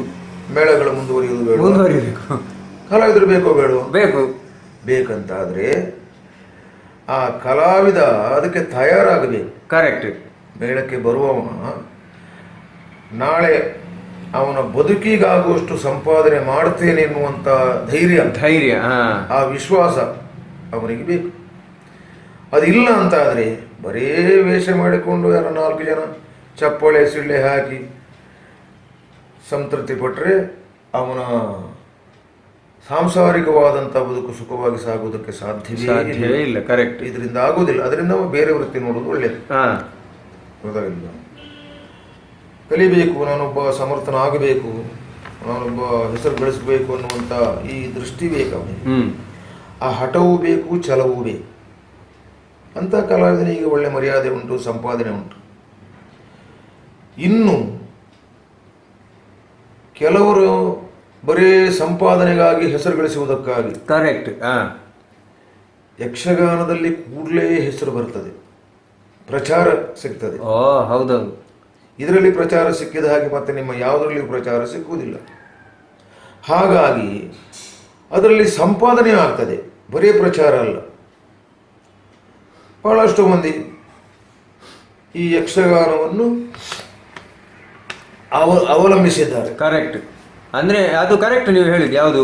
ಹಣ ಮತ್ತೆ ಕೀರ್ತಿ. ಕೇವಲ ಇದಕ್ಕೋಸ್ಕರ ಮಾತ್ರ ಯಕ್ಷಗಾನವನ್ನು ನಿಜವಾಗಿ ಕಲ್ತು ಅಥವಾ ಅದಕ್ಕೇನಾದ್ರೂ ಕೊಡುವ ಶ್ರದ್ಧೆ, ಭಕ್ತಿ ಅದೆಲ್ಲ ಎಂಥದೂ ಇಲ್ಲ ಅವರಿಗೆ. ಹೆಸರು ಮತ್ತೆ ದುಡ್ಡು ಮಾಡುವ ಒಂದು ಯೋಚನೆ ಮಾತ್ರ. ಅದನ್ನು ಉಳಿಸಬೇಕು, ಅದು ಅದರ ರೀತಿಯಲ್ಲೇ ಇರಬೇಕು. ಕರೆಕ್ಟ್. ಅದು ಬೇರೆ ದಾರಿ ಹಿಡಿಬಾರದು. ಯಕ್ಷಗಾನ ಅಂತ ಹೇಳಿದ್ರೆ ಬರೇ ಮನೋರಂಜನೆ ಕಲೆ ಅಲ್ಲ ಅದು. ಹೌದು, ಕರೆಕ್ಟ್. ಆಧ್ಯಾತ್ಮಿಕವಾಗಿ, ಸಾಂಸ್ಕೃತಿಕವಾಗಿ ಈ ಸಮಾಜಕ್ಕೆ ನೀತಿ ಪಾಠ ಮಾಡುವಂತ ಒಂದು ವಿಶೇಷವಾದ ಕಲೆ. ಹೌದು. ಅದರಲ್ಲಿ ನೋಡಿ, ಸಾಹಿತ್ಯ, ಸಂಗೀತ, ಭಾವಾಭಿನಯ, ವೇಷಭೂಷಣ, ನೃತ್ಯ ಈ 5 ಅಂಶಗಳಿಂದ ಕೂಡಿದಂಥ ಕಲೆ ಯಕ್ಷಗಾನ ಬಿಟ್ಟರೆ ಮತ್ತೆ ಬೇರೆ ಯಾವ ಯಾವುದೂ ಇಲ್ಲ. ಹೌದು, ಯಕ್ಷಗಾನ ಹುಟ್ಟಿಕೊಂಡದಿದ್ದರೆ ಪುರಾಣ ಪ್ರಸಂಗದಿಂದ. ಹೌದಾ? ಪುರಾಣ ಪ್ರಸಂಗವನ್ನೇ ಆಡ್ತಾ ಇದ್ರು. ಅದರಿಂದ ಸಮಾಜಕ್ಕೆ ನೀತಿ ಬೋಧನೆ ಆಗ್ತದೆ. ಹೌದು, ಮೌಲ್ಯ ಒಂದು ಕೊಡಲಿಕ್ಕೆ ಸಾಧ್ಯ ಆಗ್ತಿತ್ತು. ನೋಡಿ, ಪಾಪ ಮಾಡಿದರೆ ಏನಾಗ್ತದೆ, ಪುಣ್ಯವಂತ ಏನಾಗ್ತಾನೆ, ಸುಳ್ಳು ಹೇಳಿದರೆ ಏನಾಗ್ತದೆ, ಸತ್ಯ ಹೇಳಿದರೆ ಏನಾಗ್ತದೆ, ದುಷ್ಟನಾದರೆ ಏನಾಗ್ತಾನೆ, ಸಜ್ಜನನಾದರೆ ಏನಾಗ್ತಾನೆ ಅನ್ನುವಂಥ ಪಾಠ ಕಲಿಸುವಂಥ ಕಲೆ ಯಕ್ಷಗಾನ. ಇದು ಮತ್ತೆ ಯಾವ ಕಲೆ ಇಲ್ಲ. ಹಾಗಾಗಿ ಅದು ವಿಶಿಷ್ಟವಾದ ವಿಶೇಷವಾದಂಥ ಒಂದು ಕಲೆ. ಆದರೆ ಈಗ ಏನಾಗಿದೆ ಅಂತ ಹೇಳಿದರೆ, ಆ ಸಮಾಜಕ್ಕೆ ಬೋಧನೆ ಮಾಡುವಂಥ ಒಂದು ಉತ್ತಮವಾದಂಥ ಕಲೆ ಸಮಾಜಕ್ಕೆ ಬೇಡವಾದ ಪಾಠ ಕಲಿಸುವುದಕ್ಕೆ ಮುಂದಾಗಿದೆ. ನೋಡಿ, ಒಂದು ಪ್ರಸಂಗದಲ್ಲಿ 1-2 ಬಾರಿ ರೇಪು ಸನ್ನಿವೇಶ, ಕರೆಕ್ಟ್, ಆಮೇಲೆ ಚೂರಿ ಹಾಕುವುದು. ಇದು ನಾವು ಸಮಾಜಕ್ಕೆ ಕೊಡುವಂಥ ನೀತಿ ಬೋಧಕವಾದ ಪಾಠವ? ಅಲ್ಲ. ಹೌದು, ಎಲ್ಲಿ ಅದು ನೀತಿ ಬೋಧಕ? ಅದೇ ಅಂತಹ ಪ್ರಸಂಗಗಳು ಸೃಷ್ಟಿಯಾಗಿದೆ. ಅದಲ್ಲ, ಅದು ಸಾಧು ಅಲ್ಲ, ಬುದ್ಧ ಜನಮಾನ್ಯವೂ ಅಲ್ಲ. ನಮ್ಮ ಯಕ್ಷಗಾನ ಪೂರ್ವಿಕರು ಯಾವ ರೀತಿಯಲ್ಲಿ ನಡೆಸಿಕೊಂಡು ಬಂದಿದ್ದಾರೋ ಅದು ಸಮಾಜಕ್ಕೆ ಪಾಠ ಕಲಿಸುವಂಥ ಒಂದು ಕಲೆಯಾದ್ದರಿಂದ ಅದು ಅದರಂತೆ ಮುಂದುವರಿದರೆ ನಾಳೆ ಸಮಾಜಕ್ಕೂ ಒಳ್ಳೆಯದು, ಕಲಾವಿದನಿಗೂ ಒಳ್ಳೆಯದು. ಅದಿಲ್ಲ ಅಂತಾದರೆ ಎರಡಕ್ಕೂ ತೃಪ್ತಿ ಸಿಗುವುದಿಲ್ಲ, ಸಮಾಧಾನ ಸಿಗುವುದಿಲ್ಲ. ಅಂದರೆ ಈಗ ಹೊಟ್ಟೆಪಾಡಿಗಾಗಿ ಅಂತ ಬಂದರೂ ಕೂಡ ಅವರಿಗೆ ಕಲೆಯ ಮೇಲೆ ಗೌರವ ಶ್ರದ್ಧೆ ಎಲ್ಲ ಇಟ್ಟುಕೊಂಡು ಅವರು ಇರಬೇಕು. ಅದು ಇಲ್ಲದೆ ಕೇವಲ ದುಡ್ಡು ಮಾಡ್ತೇನೆ, ಹೆಸರು ಮಾಡ್ತೇನೆ ಅಂತ ಬರುವುದು ಒಳ್ಳೆಯದಲ್ಲ. ಯಾಕಂದರೆ ಕಲೆ ನನಗೆ ಅನ್ನ ಕೊಡುತ್ತದೆ. ಕರೆಕ್ಟ್. ನನಗೊಬ್ಬನಿಗೆ ಅಲ್ಲ, ನನ್ನ ಸಂಸಾರಕ್ಕೂ ಕೂಡ ಅನ್ನ ನೀಡುವಂತಹ ಕಲೆ. ಆ ಕಲಾಮಾತೆಯ ಬಗ್ಗೆ ಗೌರವ ಬೇಕು, ಭಕ್ತಿ ಬೇಕು, ಶ್ರದ್ಧೆ ಬೇಕು. ಅದಿಲ್ಲ ಅಂತಾದರೆ ಸುಮ್ಮನೆ ಹೆಸರು ಬರ್ತದೆ, ಸಂಪಾದನೆ ಆಗ್ತದೆ ಅಂತ ಹೇಳಿದರೆ ಏನು ಸುಖ? ಯಕ್ಷಗಾನದ ಶಾಸ್ತ್ರೀಯತೆ ಅಥವಾ ಪಾರಂಪರಿಕ ಯಕ್ಷಗಾನ ಅಥವಾ ಸಾಂಪ್ರದಾಯಿಕ ಯಕ್ಷಗಾನ, ಇದರ ಒಂದು ಗುಣಲಕ್ಷಣಗಳ ಬಗ್ಗೆ ಸ್ವಲ್ಪ ಹೇಳ್ತೀರಾ ಸರ್? ಈಗ ಅಲ್ಲಿ ನೀವು ಮೊದಲು ಯಾವ ಪ್ರಶ್ನೆ ಕೇಳಿದ್ದು? ಅದೇ, ಅದು ಹೊಟ್ಟೆಪಾಡಿಗಾಗಿ ಆಯ್ಕೆ ಮಾಡೋದು. ಅದರ ಆಮೇಲೆ ಈಗ ಯಕ್ಷಗಾನದ ಶಾಸ್ತ್ರೀಯತೆ ಅಂದ್ರೆ ಪರಂಪರಾಗತ ಯಕ್ಷಗಾನ, ಒಂದು ಶಾಸ್ತ್ರೀಯ ಯಕ್ಷಗಾನ, ಸಾಂಪ್ರದಾಯಿಕ ಯಕ್ಷಗಾನ. ಯಕ್ಷಗಾನಕ್ಕೆ ಒಂದು ಶಾಸ್ತ್ರೀಯತೆ ಎನ್ನುವಂಥದ್ದು ಇಷ್ಟರವರೆಗೂ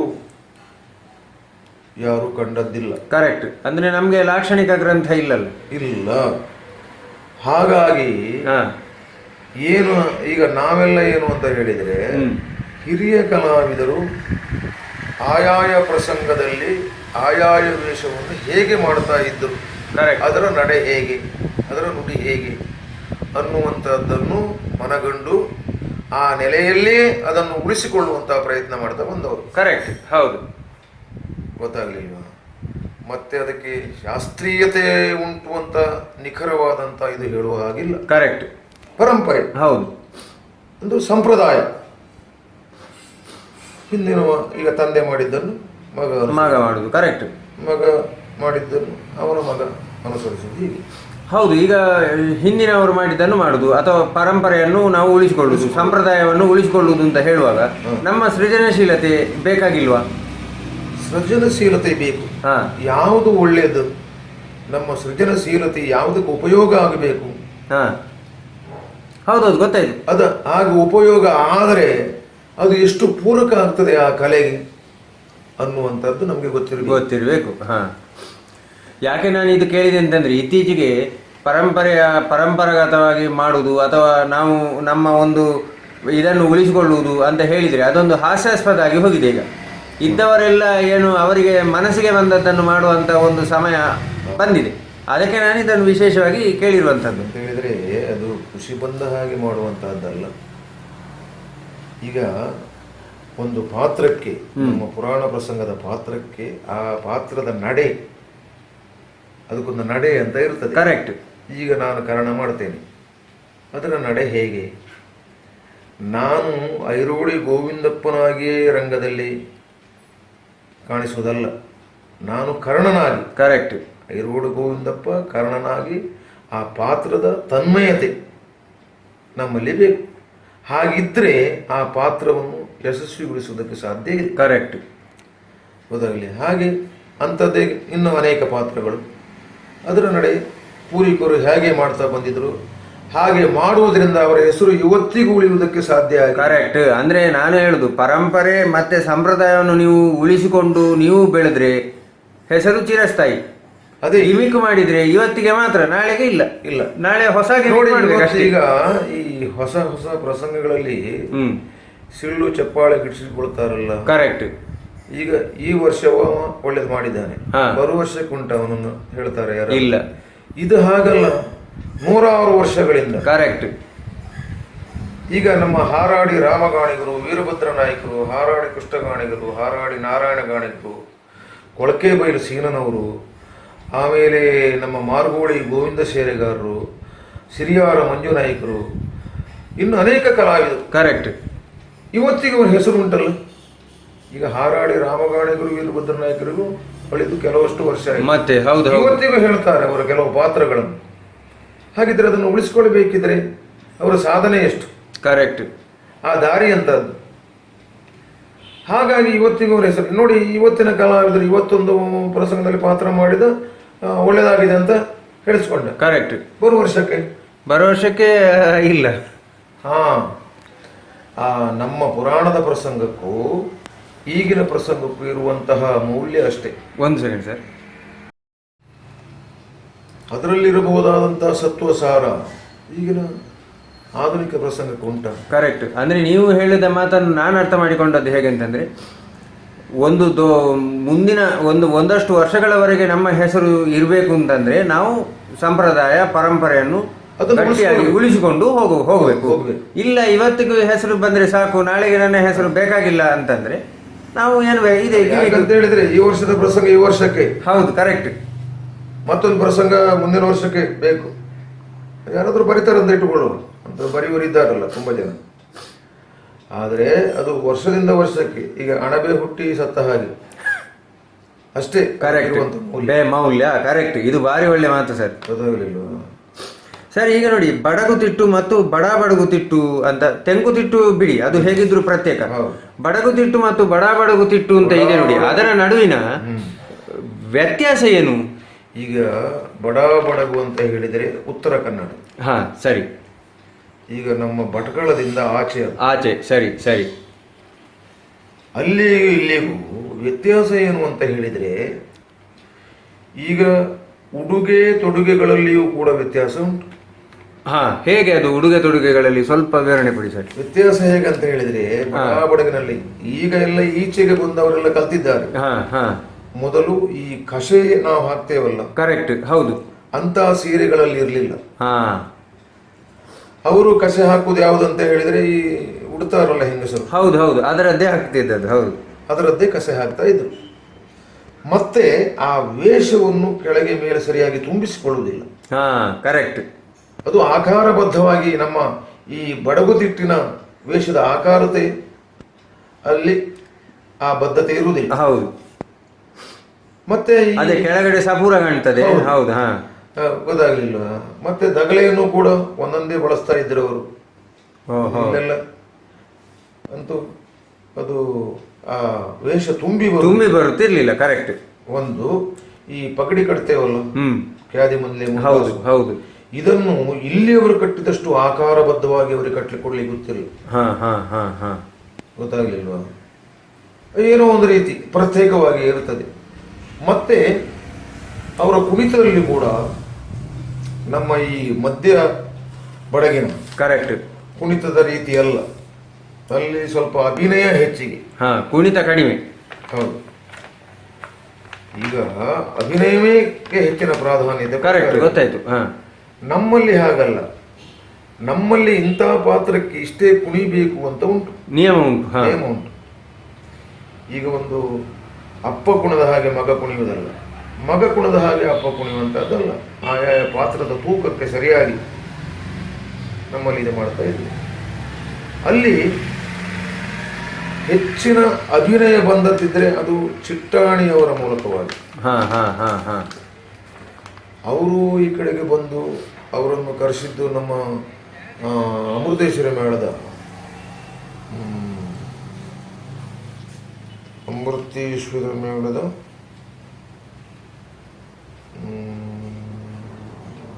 ನಿಮಿಷ ಹಾ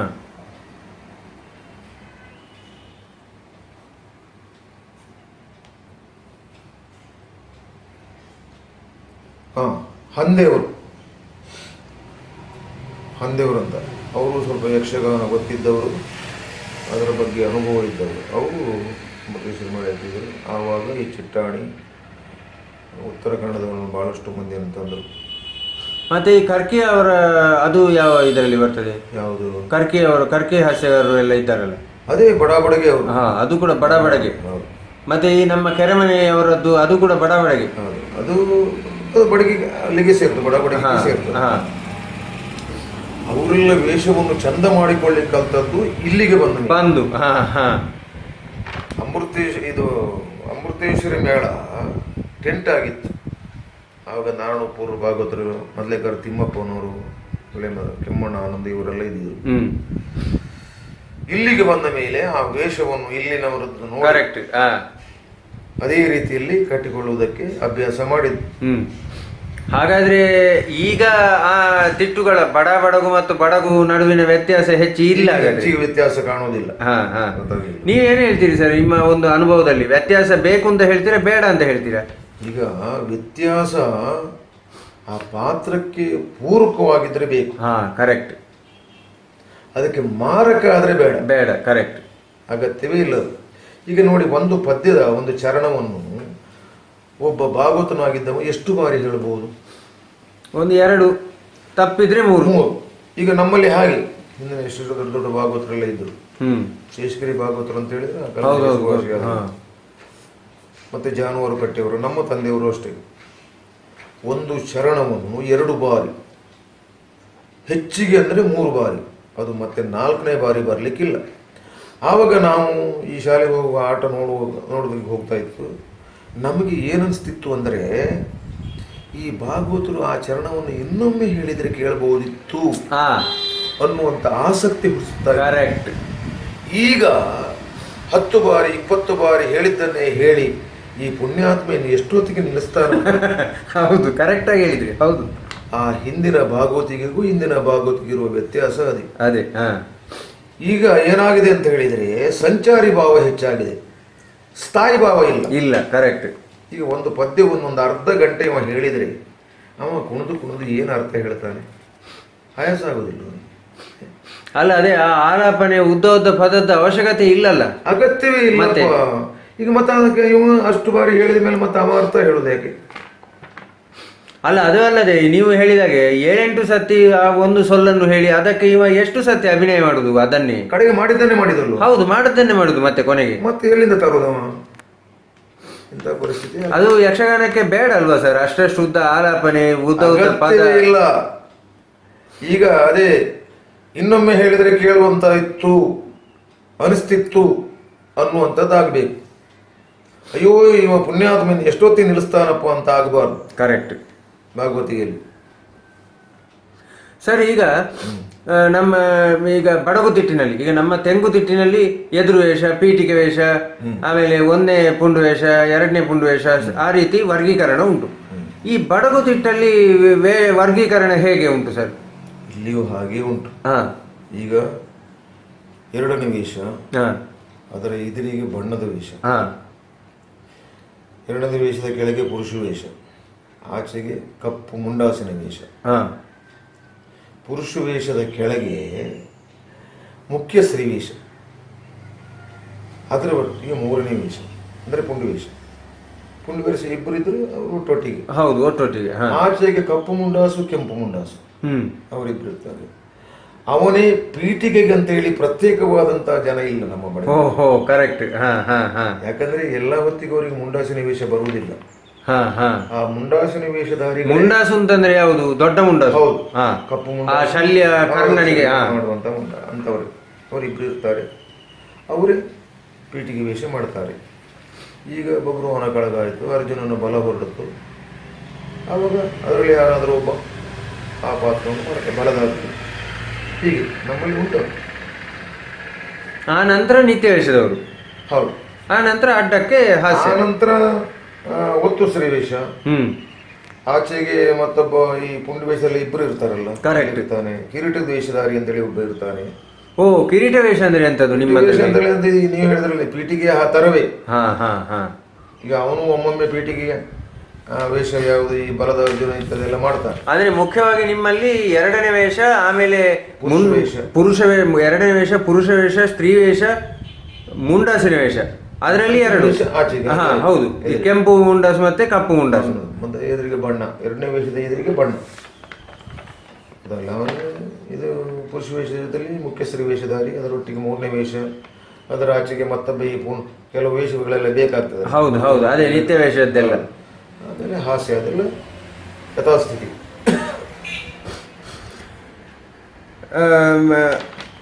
ಈ ಪೀಠಿಗೆ ವೇಷ ಅಥವಾ ಎರಡನೇ ವೇಷ, ಈಗ ಒಂದೊಂದು ಪ್ರಸಂಗದಲ್ಲಿ ಎರಡೆರಡು ಬಂದ್ರೆ ಆಗ ಅದರಲ್ಲಿನ ಭಿನ್ನತೆಯನ್ನು ತೋರ್ಪಡಿಸುವ ವಿಧಾನ ಹೇಗೆ ಸರ್? ಅಂದ್ರೆ ಕುಣಿತದಲ್ಲಿ ಪ್ರಸಂಗದಲ್ಲಿ ಎರಡನೇ ವೇಷ ಅಂತ ಹೇಳಿದ್ರೆ ಪ್ರಧಾನ ಪಾತ್ರ ಅದು. ಕರೆಕ್ಟ್. ಅದು ಎರಡನೇ ವೇಷಧಾರಿಯೇ ಮಾಡುದು. ಒಂದು ವೇಳೆ ಎರಡನೇ ವೇಷಧಾರಿ ಅವನಿಗೆ ಏನಾದರೂ ರಾಜ್ಯದಲ್ಲಿ ಇದ್ರೆ ಆ ಪಾತ್ರವನ್ನು ನಮ್ಮಲ್ಲಿ ಪುರುಷ ವೇಷಧಾರಿ ಮಾಡಬೇಕು. ಓಹೋ, ಹಾಗೆ ಹಾಗೆ ಪುರುಷ ವೇಷಧಾರಿ ಇಲ್ಲದಿದ್ದ ಹೊತ್ತಿನಲ್ಲಿ ಮೂರನೇ ವೇಷದವ ಆ ಪಾತ್ರ ಮಾಡಬೇಕು. ಹಾಗೆ ಮತ್ತೆ ಅನುಭವ ಇದ್ದ ಒಳ್ಳೇದು ಮಾಡುವುದಿದ್ರೆ ಆ ಮುಂಡಾಸಿನ ವೇಷದವರು ಮಾಡುವಂಥದ್ದು ಉಂಟು. ಕರೆಕ್ಟ್. ಅದು ಅನಿವಾರ್ಯ, ಅಗತ್ಯ ಅಲ್ಲ, ಅನಿವಾರ್ಯ. ಇದೆಲ್ಲ ಉಂಟು. ಅಲ್ಲ, ಅದರಲ್ಲಿ ಭಿನ್ನತೆಯನ್ನು ತೋರಿಸುವ ಕ್ರಮ ಹೇಗೆ? ಈಗ ದೇವೇಂದ್ರ ಉಂಟು ಅಥವಾ ಅರ್ಜುನ ಉಂಟು, ಇದು ಎರಡರಲ್ಲಿ ಒಂದೇ ರೀತಿಯ ವೇಷ ಅಲ್ವಾ ಇದು? ಅಲ್ಲ ಅಲ್ಲ, ನಿಮ್ಮದ್ರಲ್ಲಿ ಅಲ್ಲ, ನಮ್ದ್ರಲ್ಲಿ ಒಂದೇ ರೀತಿ.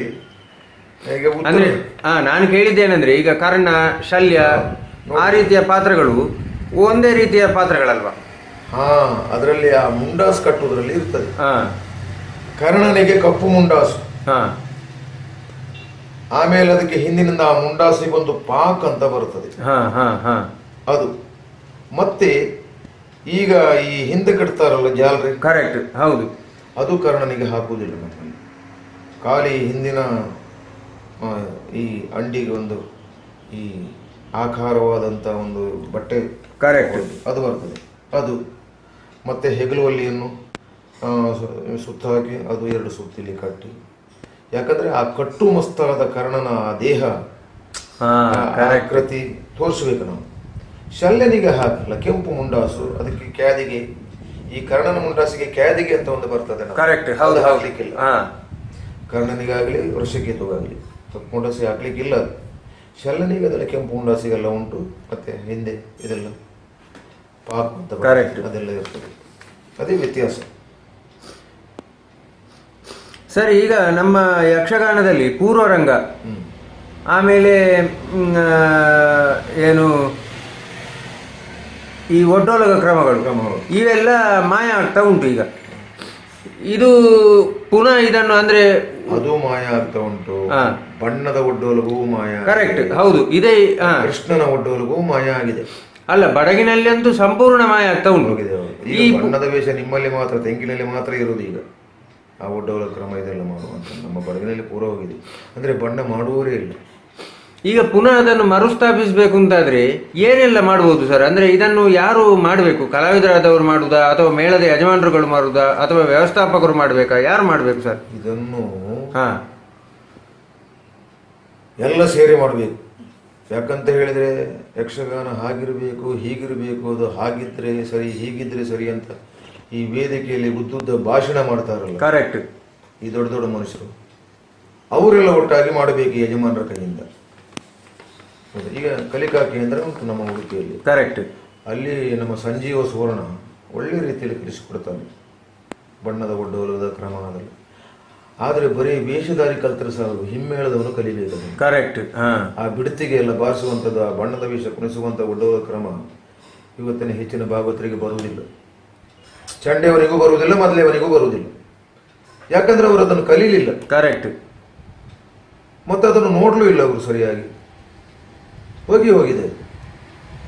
ಈಗ ಅವನಾದ್ರೂ ಒಬ್ಬ ಬಣ್ಣದ ವಿಷಯ ಗೊತ್ತಿದ್ದವ, ಆ ನಡೆ ಗೊತ್ತಿದ್ದವ, ಆ ಒಡ್ಡೋಲ ಕ್ರಮ ಮಾಡಲಿಕ್ಕೆ ಗೊತ್ತಿದ್ದವ ಇದ್ರೆ ಇವ್ರಿಗೆ ಗೊತ್ತಿರಬೇಕಲ್ಲ. ಕರೆಕ್ಟ್. ಇವ್ರಿಗೆ ಗೊತ್ತಿಲ್ಲ. ನೋಡಿ ಎಷ್ಟು ದೊಡ್ಡ ಭಾಗವತರು ಅದ್ರ ಕೇಳಿ ಈಗ ಕ್ರಮ. ಅದು ನಮ್ಮ ಗೋರ್ಪಾಡಿಯವರು ಮೊದಲಿನ ಭಾಗವತರಿಗೆಲ್ಲ ಗೊತ್ತಿತ್ತದು ಆದಷ್ಟು. ಈಗ ನಾವು ಯಾರಿಗೂ ಗೊತ್ತಿಲ್ಲ. ಹಾಗಾಗಿ ಇನ್ನು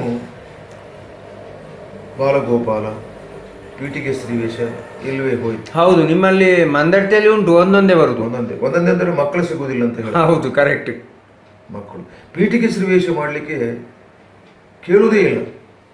ನಾನು ಪೀಠಿಗೆ ಶ್ರೀವೇಶ ಮಾಡುವನು, ಸರಿಯಾಗಿ ಒಂದು ಪದ್ಯದ ಅರ್ಥ ಹೇಳಲಿಕ್ಕೆ ಬರುವುದಿಲ್ಲ ಅವನಿಗೆ ಅಂತ ಅವ ಹೇಳುವುದು. ಕರೆಕ್ಟ್. ಪೀಠಿಗೆ ಶ್ರೀವೇಶ ಅಂದರೆ ಏನು? ನಮ್ಮ ಯಕ್ಷಗಾನದ ಅಂಗ ಅಲ್ವ ಮತ್ತೆ? ಕರೆಕ್ಟ್, ಹೌದು ಸರ್. ಕಟ್ಟುವೇಷ ಯಕ್ಷಗಾನದ ಅಂಗ ಅಲ್ವ, ಪೂರ್ವರಂಗದ ಇದಲ್ವ ಅದು. ನಮ್ಮಲ್ಲಿ ಕೊನೆ ಪಕ್ಷ ಉಳ್ಕೊಂಡಿದೆ ಅದು. ಪೀಠಿಗೆ ಶ್ರೀವೇಷದಲ್ಲಿ ಎಲ್ಲ ಹೆಜ್ಜೆಗಳು ಬರ್ತದೆ. ಕರೆಕ್ಟ್. ಕಟ್ಟುವೇಷದಲ್ಲಿ ಮತ್ತೆ ಇನ್ನು ಒಡ್ಡೋಲಗ, ನಮ್ಮಲ್ಲಿ 5 ವೇಷದ ಪಾಂಡವರ ಒಡ್ಡೋಲಗ ಅಂತ ಮಾಡ್ತಾ ಇದ್ರು, ತೆರೆ ಹಿಡಿದು. ಚಂದ ಇತ್ತು. ಹೌದು, ಗೊತ್ತಾಯ್ತಾ? ಈಗ ತೆರೆ ಹಿಡಿಯೋರು ಇಲ್ಲ, ಹಿಡಿಯೋದಕ್ಕೂ ಗೊತ್ತೂ ಇಲ್ಲ. ಅದನ್ನು ಅಭ್ಯಾಸ ಮಾಡಬೇಕು ಕೆಲವರಿಗೆ, ತೆರೆ ಹೇಗೆ ಹಿಡ್ಕೊಳ್ಳೋದು ಅಂತ. ಹಾಗಾದ್ರೆ ಇದು ಪೂರ್ವರಂಗ ಮತ್ತೆ ಒಡ್ಡೋಲಗ ಇನ್ನು ಪುನಃ ಬಡಗಿನಲ್ಲಿ ಮರುಸ್ಥಾಪಿಸಲಿಕ್ಕೆ ಕಷ್ಟ ಉಂಟಾಗತ್ತೆ. ಬಹಳ ಕಷ್ಟ, ಯಾಕಂದ್ರೆ ಬಹಳ ಮುಂದುವರೆದು ಹೋಗಿ ಆಯಿತು. ಅದರಿಂದ ಹಿಂದೆ ಎಳೆಯುವುದುಂಟಲ್ಲ, ಬಹಳ ಕಷ್ಟ ಉಂಟು. ಅಂದರೆ ಎಲ್ಲ ಮೇಳದವರು ಮನಸ್ಸು ಮಾಡಿದರೆ ಅಡ್ಡಿಲ್ಲ. ಕರೆಕ್ಟ್. ಈಗ ಮಂದರ್ತಿಯಲ್ಲಿ ಮಾಡ್ತಾರೆ 5 ವೇಷದ ಒಡ್ಡೋಲಗ, ನಮ್ಮ ಬೇರೆ ಯಾವ ಮೇಳದಲ್ಲಿ ಮಾಡುವುದಿಲ್ಲ. ಬಯಲಾಟದಲ್ಲಾಗಲಿ, ಟೆಂಟಿನ ಮೇಳದವರಂತೂ ಮಾಡುವುದೇ ಇಲ್ಲ. ಹೌದು, ಅದು ಕೆಲವರು ಕುಣಿಲಿಕ್ಕೂ ಬರುವುದಿಲ್ಲ. ಈಗ ಉತ್ತರ ಕನ್ನಡದ ದೊಡ್ಡ ಕಲಾವಿದರಿಂದ ನಮ್ಮಲ್ಲಿ ತೆರೆ ಕುಣಿತ ಅಂತ ಉಂಟು. ಕರೆಕ್ಟ್. ರಾಜವೇಷಕ್ಕೆ ತೆರೆ ಹಿಡಿದು ತೈಕುತ ಅಂತ ಹಾಕ್ತಾರೆ. ಕರೆಕ್ಟ್. ಅದನ್ನು ಕುಣಿದಕ್ಕೆ ಬರುವುದಿಲ್ಲ. ಯಾವ ವೇಷ ಆದರೂ ರಾಜವೇಷವು ಇತ್ತಲೊಂದೇನೋ ಅಂದು ಬಿಟ್ರು. ಹೌದಾ? ನಮ್ಮಲ್ಲಿ ತೆರೆ ಹಿಡಿದು ತೆರೆ ಒಡ್ಡೋಲಗಾಗಿ ನಿತ್ತ ಕೊಳ್ಳೆ ಪರಾಕ್ರಮ ಕಂಠೀರವ ಒಳ್ಳೆಯರೇನು ಇರುವಂತಹ ಸ್ಥಳ, ಇದನ್ನೆಲ್ಲ ಕೇಳುವ ಪದ್ಧತಿ ಇತ್ತು. ಹೌದು. ಈಗೆಲ್ಲ ಪೂರ ಇತ್ತಲೊಂದೇನೋ, ಅವನಿಗೆ ಎಲ್ಲ ದಿವಸ ಬಂದೆ, ಹಾಗಾಗಿ ಹೋಗಿದೆ. ಏನು ಹೇಳುವುದು ಇದಕ್ಕೆ ನಾವು? ನಮ್ಗೆ ಎಷ್ಟು ಬೇಸರ ಆಗ್ತದೆ. ಹೌದು, ಮರುಸ್ಥಾಪಿಸ್ಲಿಕ್ಕೆ. ಹಾಗಾದ್ರೆ ನೀವು ಹೇಳುವುದನ್ನು ಕೇಳುವಾಗ ನನಗೆ ಭಾರಿ ಕಷ್ಟ ಅಂತ ಕಾಣ್ತಾ ಉಂಟು. ಹೌದಪ್ಪ. ಈಗ ನಾನು ವೇಷ ಮಾಡಿದರೆ ಅಂತ ಸನ್ನಿವೇಶ ಬಂದರೆ ತೆರೆ ಹಿಡಿಸಿ ಒಡ್ಡೋಲಗ ಮಾಡಿ ಭಾಗವತರ ಹತ್ರ ಹೇಳಿ ನಿತ್ತ ಕೂಡಲೇ ನೀವು ಹೀಗೆ ಕೇಳಬೇಕು. ಈಗ ಪಾಂಡವರು ಒಡ್ಡೋಲಗ ಮಾಡಿ ಕೇಳುವಂಥ ಒಂದು ಕ್ರಮ ಉಂಟು ಭಾಗವತರು. ರಾಜರಾಜಾಧೀಶ, ರಾಜ ನಕ್ಷತ್ರ ಚಂದ್ರೋದಯ, ಹರಿತಿಮಿರ ಮಾರ್ಥಾಂಡ, ವೈರಿಗಜ ಸಿಂಹಸ್ವರೂಪ, ಒಳ್ಳಿತೋ ಚಿತ್ತವದಾನ ಬಹುಪರಾಗ್. ಇಷ್ಟು ಭಾಗವತ ಹೇಳಿದ ಮೇಲೆ ಬಲ್ಲಿರೇನಯ್ಯ ಅಂತ ವೇಷಧಾರಿ ಕೇಳಬೇಕು. ನೀವಿರುವಂತಹ ಸ್ಥಳ ಇಂಥವರಿಗೆ ಯಾರಂತ ಕೇಳಿದ್ದೀರಿ? ಈ ಇಷ್ಟನ್ನು ಹೇಳುವುದಕ್ಕೆ ಯಾವ ಭಾಗವತ ನೀವು ಬರ್ತದೆ? ಇಲ್ಲ. ಅದಕ್ಕಾಗಿ ಒಂದು ದಿನ ಅಂತ ಹೇಳಿಬಿಡು, ಆಯ್ತು. ಅವನಿಗೆ ಪ್ರತಿ ದಿವಸವೂ ಒಂದು ದಿನವೇ, ಪ್ರತಿ ವೇಷಕ್ಕೂ. ಸರ್, ಈ ಯಕ್ಷಗಾನ ಬಯಲಾಟ ಪ್ರದರ್ಶನಗಳಿಗೆ ಅಥವಾ ತಾಳಮದ್ದಲೆಗೆ ಯಾವುದೇ ಒಂದು ಪ್ರದರ್ಶನಕ್ಕೆ ಕಲಾ ವಿಮರ್ಶೆ ಅನ್ನುವಂಥದ್ದು ಬೇಕಾ? ಕಲಾ ವಿಮರ್ಶೆ ಮಾಡೋದ್ರಿಂದ ಏನು ಕಲೆಗೆ ಇವರು ಕೊಡುಗೆ ಕೊಟ್ಟಂತಾಯ್ತು? ವಿಮರ್ಶೆ ಬೇಡ ಅಂತ ನನ್ನ ಆಕ್ಷೇಪ ಅಲ್ಲ. ವಿಮರ್ಶಕರು ಅದರಿಂದ ಏನು ಉದ್ಧಾರ ಮಾಡಿದ್ದಾರೆ? ಈಗ ನೀವು ಹೇಳಿದ್ರೆ ಪೂರ್ವರಂಗ ಹೋಗಿದೆ ಅಂತೇಳಿ. ಕರೆಕ್ಟ್. ಇದನ್ನು ಮಾಡ್ಲಿಕ್ಕೆ ಆಯ್ತಾ ವಿಮರ್ಶಕರಿಗೆ? ಕಟ್ಟುವೇಷ ಇಲ್ಲ, ಅದನ್ನು ಮಾಡ್ಲಿಕ್ಕೆ ಆಯ್ತಾ? ಕರೆಕ್ಟ್. ಒಡ್ಡೋಲಗೆ ಇಲ್ಲ, ಬಣ್ಣದ ಒಡ್ಡೋಲಗೆ ಇಲ್ಲ, ಅದನ್ನು ಮಾಡ್ಲಿಕ್ಕೆ ಆಯ್ತು ವಿಮರ್ಶಕರಿಗೆ? ವಿಮರ್ಶೆ ಮಾಡೋದು ಪ್ರತಿಯೊಬ್ಬರು ಮಾಡ್ತಾರೆ. ವಿಮರ್ಶೆ ಮಾಡೋದು ಸುಲಭ, ಆದರೆ ಅದನ್ನು ಕಾರ್ಯಗತಗೊಳಿಸಬೇಕು. ಹಾಗಿದ್ರೆ ಮಾತ್ರ ವಿಮರ್ಶೆ ಮಾಡಲಿ. ಕರೆಕ್ಟ್. ಇಲ್ಲದ್ರೆ ಯಾಕೆ ಇವರ ವಿಮರ್ಶೆ? ಏನಾಗತ್ತೆ ಉಂಟು? ಬೇಡಲ್ಲ ಅದು ಕರೆಕ್ಟ್. ಅಂದ್ರೆ ಕಾರ್ಯಗತಗೊಳಿಸಲಿಕ್ಕೆ ಆಗುದಿದ್ರೆ ಮಾತ್ರ ಮಾಡಬೇಕು. ಇಲ್ಲದಿದ್ರೆ ಯಾಕೆ ಇವರು ವಿಮರ್ಶೆ? ಯಾರಿಗೆ ಅಗತ್ಯ ಉಂಟದು? ಹೌದು, ಯಾರಿಗೂ ಅಗತ್ಯ ಇಲ್ಲ, ಅದರಿಂದ ವಿಮರ್ಶೆ ಬೇಡ ಅಂತ ನೀವು ಹೇಳುದು. ಹೌದು. ಅಗತ್ಯ ಇದ್ದದನ್ನು ಮಾಡ್ಲಿಕ್ಕೆ ಇವರಿಗೆ ಸಾಧ್ಯ ಇಲ್ಲ ಅಂತ ಆದ ಮೇಲೆ ಮತ್ತೆ ವಿಮರ್ಶೆ ಯಾಕೆ? ಹರಕೆ ಬಯಲಾಟಗಳು ಯಕ್ಷಗಾನದ ಅಭಿವೃದ್ಧಿಗೆ ಪೂರಕ ಅಂತ ನಿಮ್ಗೆ ಅನ್ನಿಸ್ತದೆ ಸರ್? ನಾನು ವ್ಯಾಪಕವಾದಂತಹ ಒಂದು ಇದರಿಂದ ಕೇಳ್ತಾ ಇದ್ದೇನೆ. ಹರಕೆ ಬಯಲಾಟ ಆಗುವುದರಿಂದ, ಹರಕೆ ಇರುವುದರಿಂದ ಮೇಳದ ಯಜಮಾನರಿಗೆ ತಲೆ ಬಿಸಿ ಇಲ್ಲ. ಆಟ ಹುಡುಕಬೇಕಾದ ಪ್ರಮೇಯ ಇಲ್ಲ. ಕರೆಕ್ಟ್. ಇಲ್ಲ ಅಂತ ಆದರೆ ನಾಳಿನ ಆಟ ಎಲ್ಲಿ ಮಾಡಬಹುದು?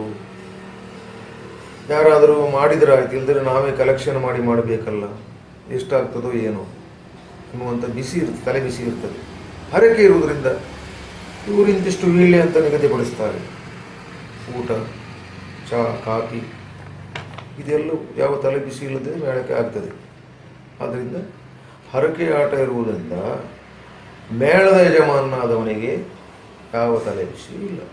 ಅಷ್ಟೇ, ಬೇರೆ ಏನಾದ್ರಿಂದ ಉಪಯೋಗ ಇಲ್ಲ. ಹಾಗಾದ್ರೆ ನಿಗದಿತವಾದಂತಹ ಇಷ್ಟು ಹಣ ನಮ್ಮ ಒಂದು ಆಟಕ್ಕೆ ಅಂತ ಕರೆಕ್ಟ್ ಕೊಡ್ತಾನೆ ಹರಕೆ. ಅಲ್ಲ ಅಂದ್ರೆ ಯಕ್ಷಗಾನಕ್ಕೆ ಅದರಿಂದ ಏನು? ಅಲ್ಲ, ಯಕ್ಷಗಾನ ಅಂದ್ರೆ ಈ ಮೇಳ ನಡೆದ್ರೆ ಮಾತ್ರ ಅಲ್ವ ಯಕ್ಷಗಾನ ಉಳಿಯುದು. ಕರೆಕ್ಟ್. ಹಾಗಿದ್ರೆ ಅದು ಪೂರಕವೇ. ಹೌದು, ಹಾ, ಸೂಕ್ತವೇ. ಇತ್ತೀಚೆಗೆ ಭರವಸೆಯ ಕಲಾವಿದರು ಯಕ್ಷಗಾನ ವಲಯದಲ್ಲಿ ರೂಪುಗೊಳ್ತಾ ಇದ್ದಾರೆ ಅಂತ ನಿಮ್ಗೆ ಅನ್ನಿಸ್ತದ, ಅಥವಾ ರೂಪುಗೊಳ್ತಾ ಇಲ್ಲ ಅಂತ ಅನ್ನಿಸ್ತದೆ ಸರ್? ಒಂದು ವೇಳೆ ರೂಪುಗೊಳ್ತಾ ಇಲ್ಲ ಅಂತಂದ್ರೆ ಅದಕ್ಕೆ ಕಾರಣ ಏನಿರ್ಬೋದು? ಈಗ ಯಕ್ಷಗಾನಕ್ಕೆ ಕಲಾವಿದರು ರೂಪುಗೊಳ್ತಾ ಇದ್ದಾರೆ, ಕೆಲವು ಯುವಕರೆಲ್ಲ ತಯಾರಾಗ್ತಾ ಇದ್ದಾರೆ. ಆದರೆ ಆ ತಯಾರಾಗುವ ರೀತಿ ಉಂಟಲ್ಲ, ಅದು ನನಗೆ ಸರಿ ಕಾಣಿಸುವುದಿಲ್ಲ. ಒಳ್ಳೊಳ್ಳೆ ಹುಡುಗರೆಲ್ಲ ಇದ್ದಾರೆ, ಈಗ ಕುಣಿಯೋರು, ಮಾತುಗಾರರು ಇದ್ದಾರೆ. ಆದರೆ ನಮ್ಮ ಯಕ್ಷಗಾನದ ಪರಂಪರೆಯನ್ನು,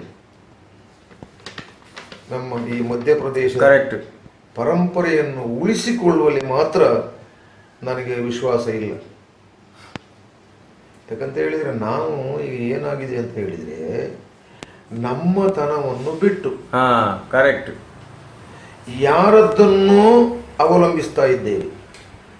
ಅಂದ್ರೆ ಅದೇ ಭರತನಾಟ್ಯದ್ದು, ತೆಂಗುದಿಟ್ಟಿದ್ದು, ಉತ್ತರ ಕನ್ನಡದ್ದು, ಈ ನಮ್ಮ ಮಧ್ಯಪ್ರದೇಶದಲ್ಲಿ ಮೂಲ್ಕಿಯಿಂದ ಈಚೆಗೆ, ಹೊನ್ನಾವರದಿಂದ ಈಚೆಗೆ ಒಂದು ಈ ಉಡುಪಿ ಜಿಲ್ಲೆಯ ಒಂದು ಯಕ್ಷಗಾನದ ಆ ಒಂದು ಕ್ರಮವೇ, ಆ ಪದ್ಧತಿಯೇ, ಆ ನಿಲುವು, ಆ ವೇಷದ ಗತ್ತುಗಾರಿಕೆ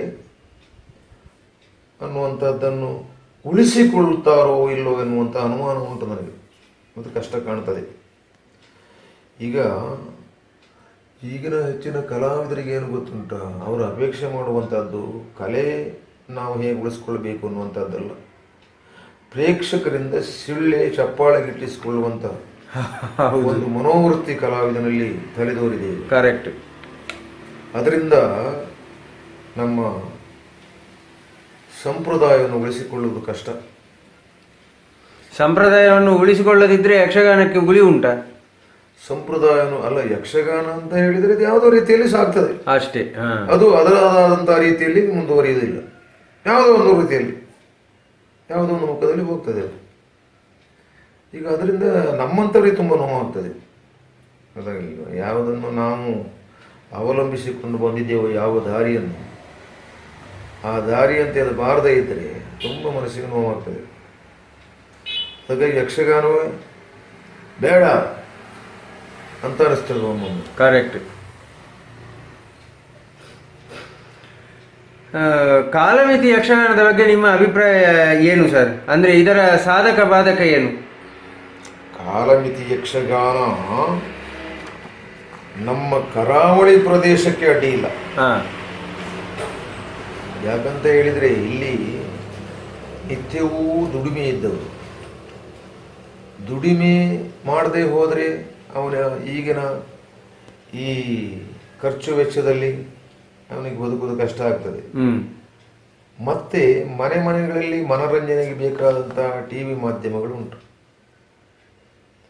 ಯಕ್ಷಗಾನದ ಹುಚ್ಚಿದ್ದವ ಮಾತ್ರ ಆಟಕ್ಕೆ ಬರ್ತಾನೆ, ಬಂದರೂ ಅವ 12 ಗಂಟೆ ಮೇಲೆ ನಿಲ್ಲುವುದಿಲ್ಲ.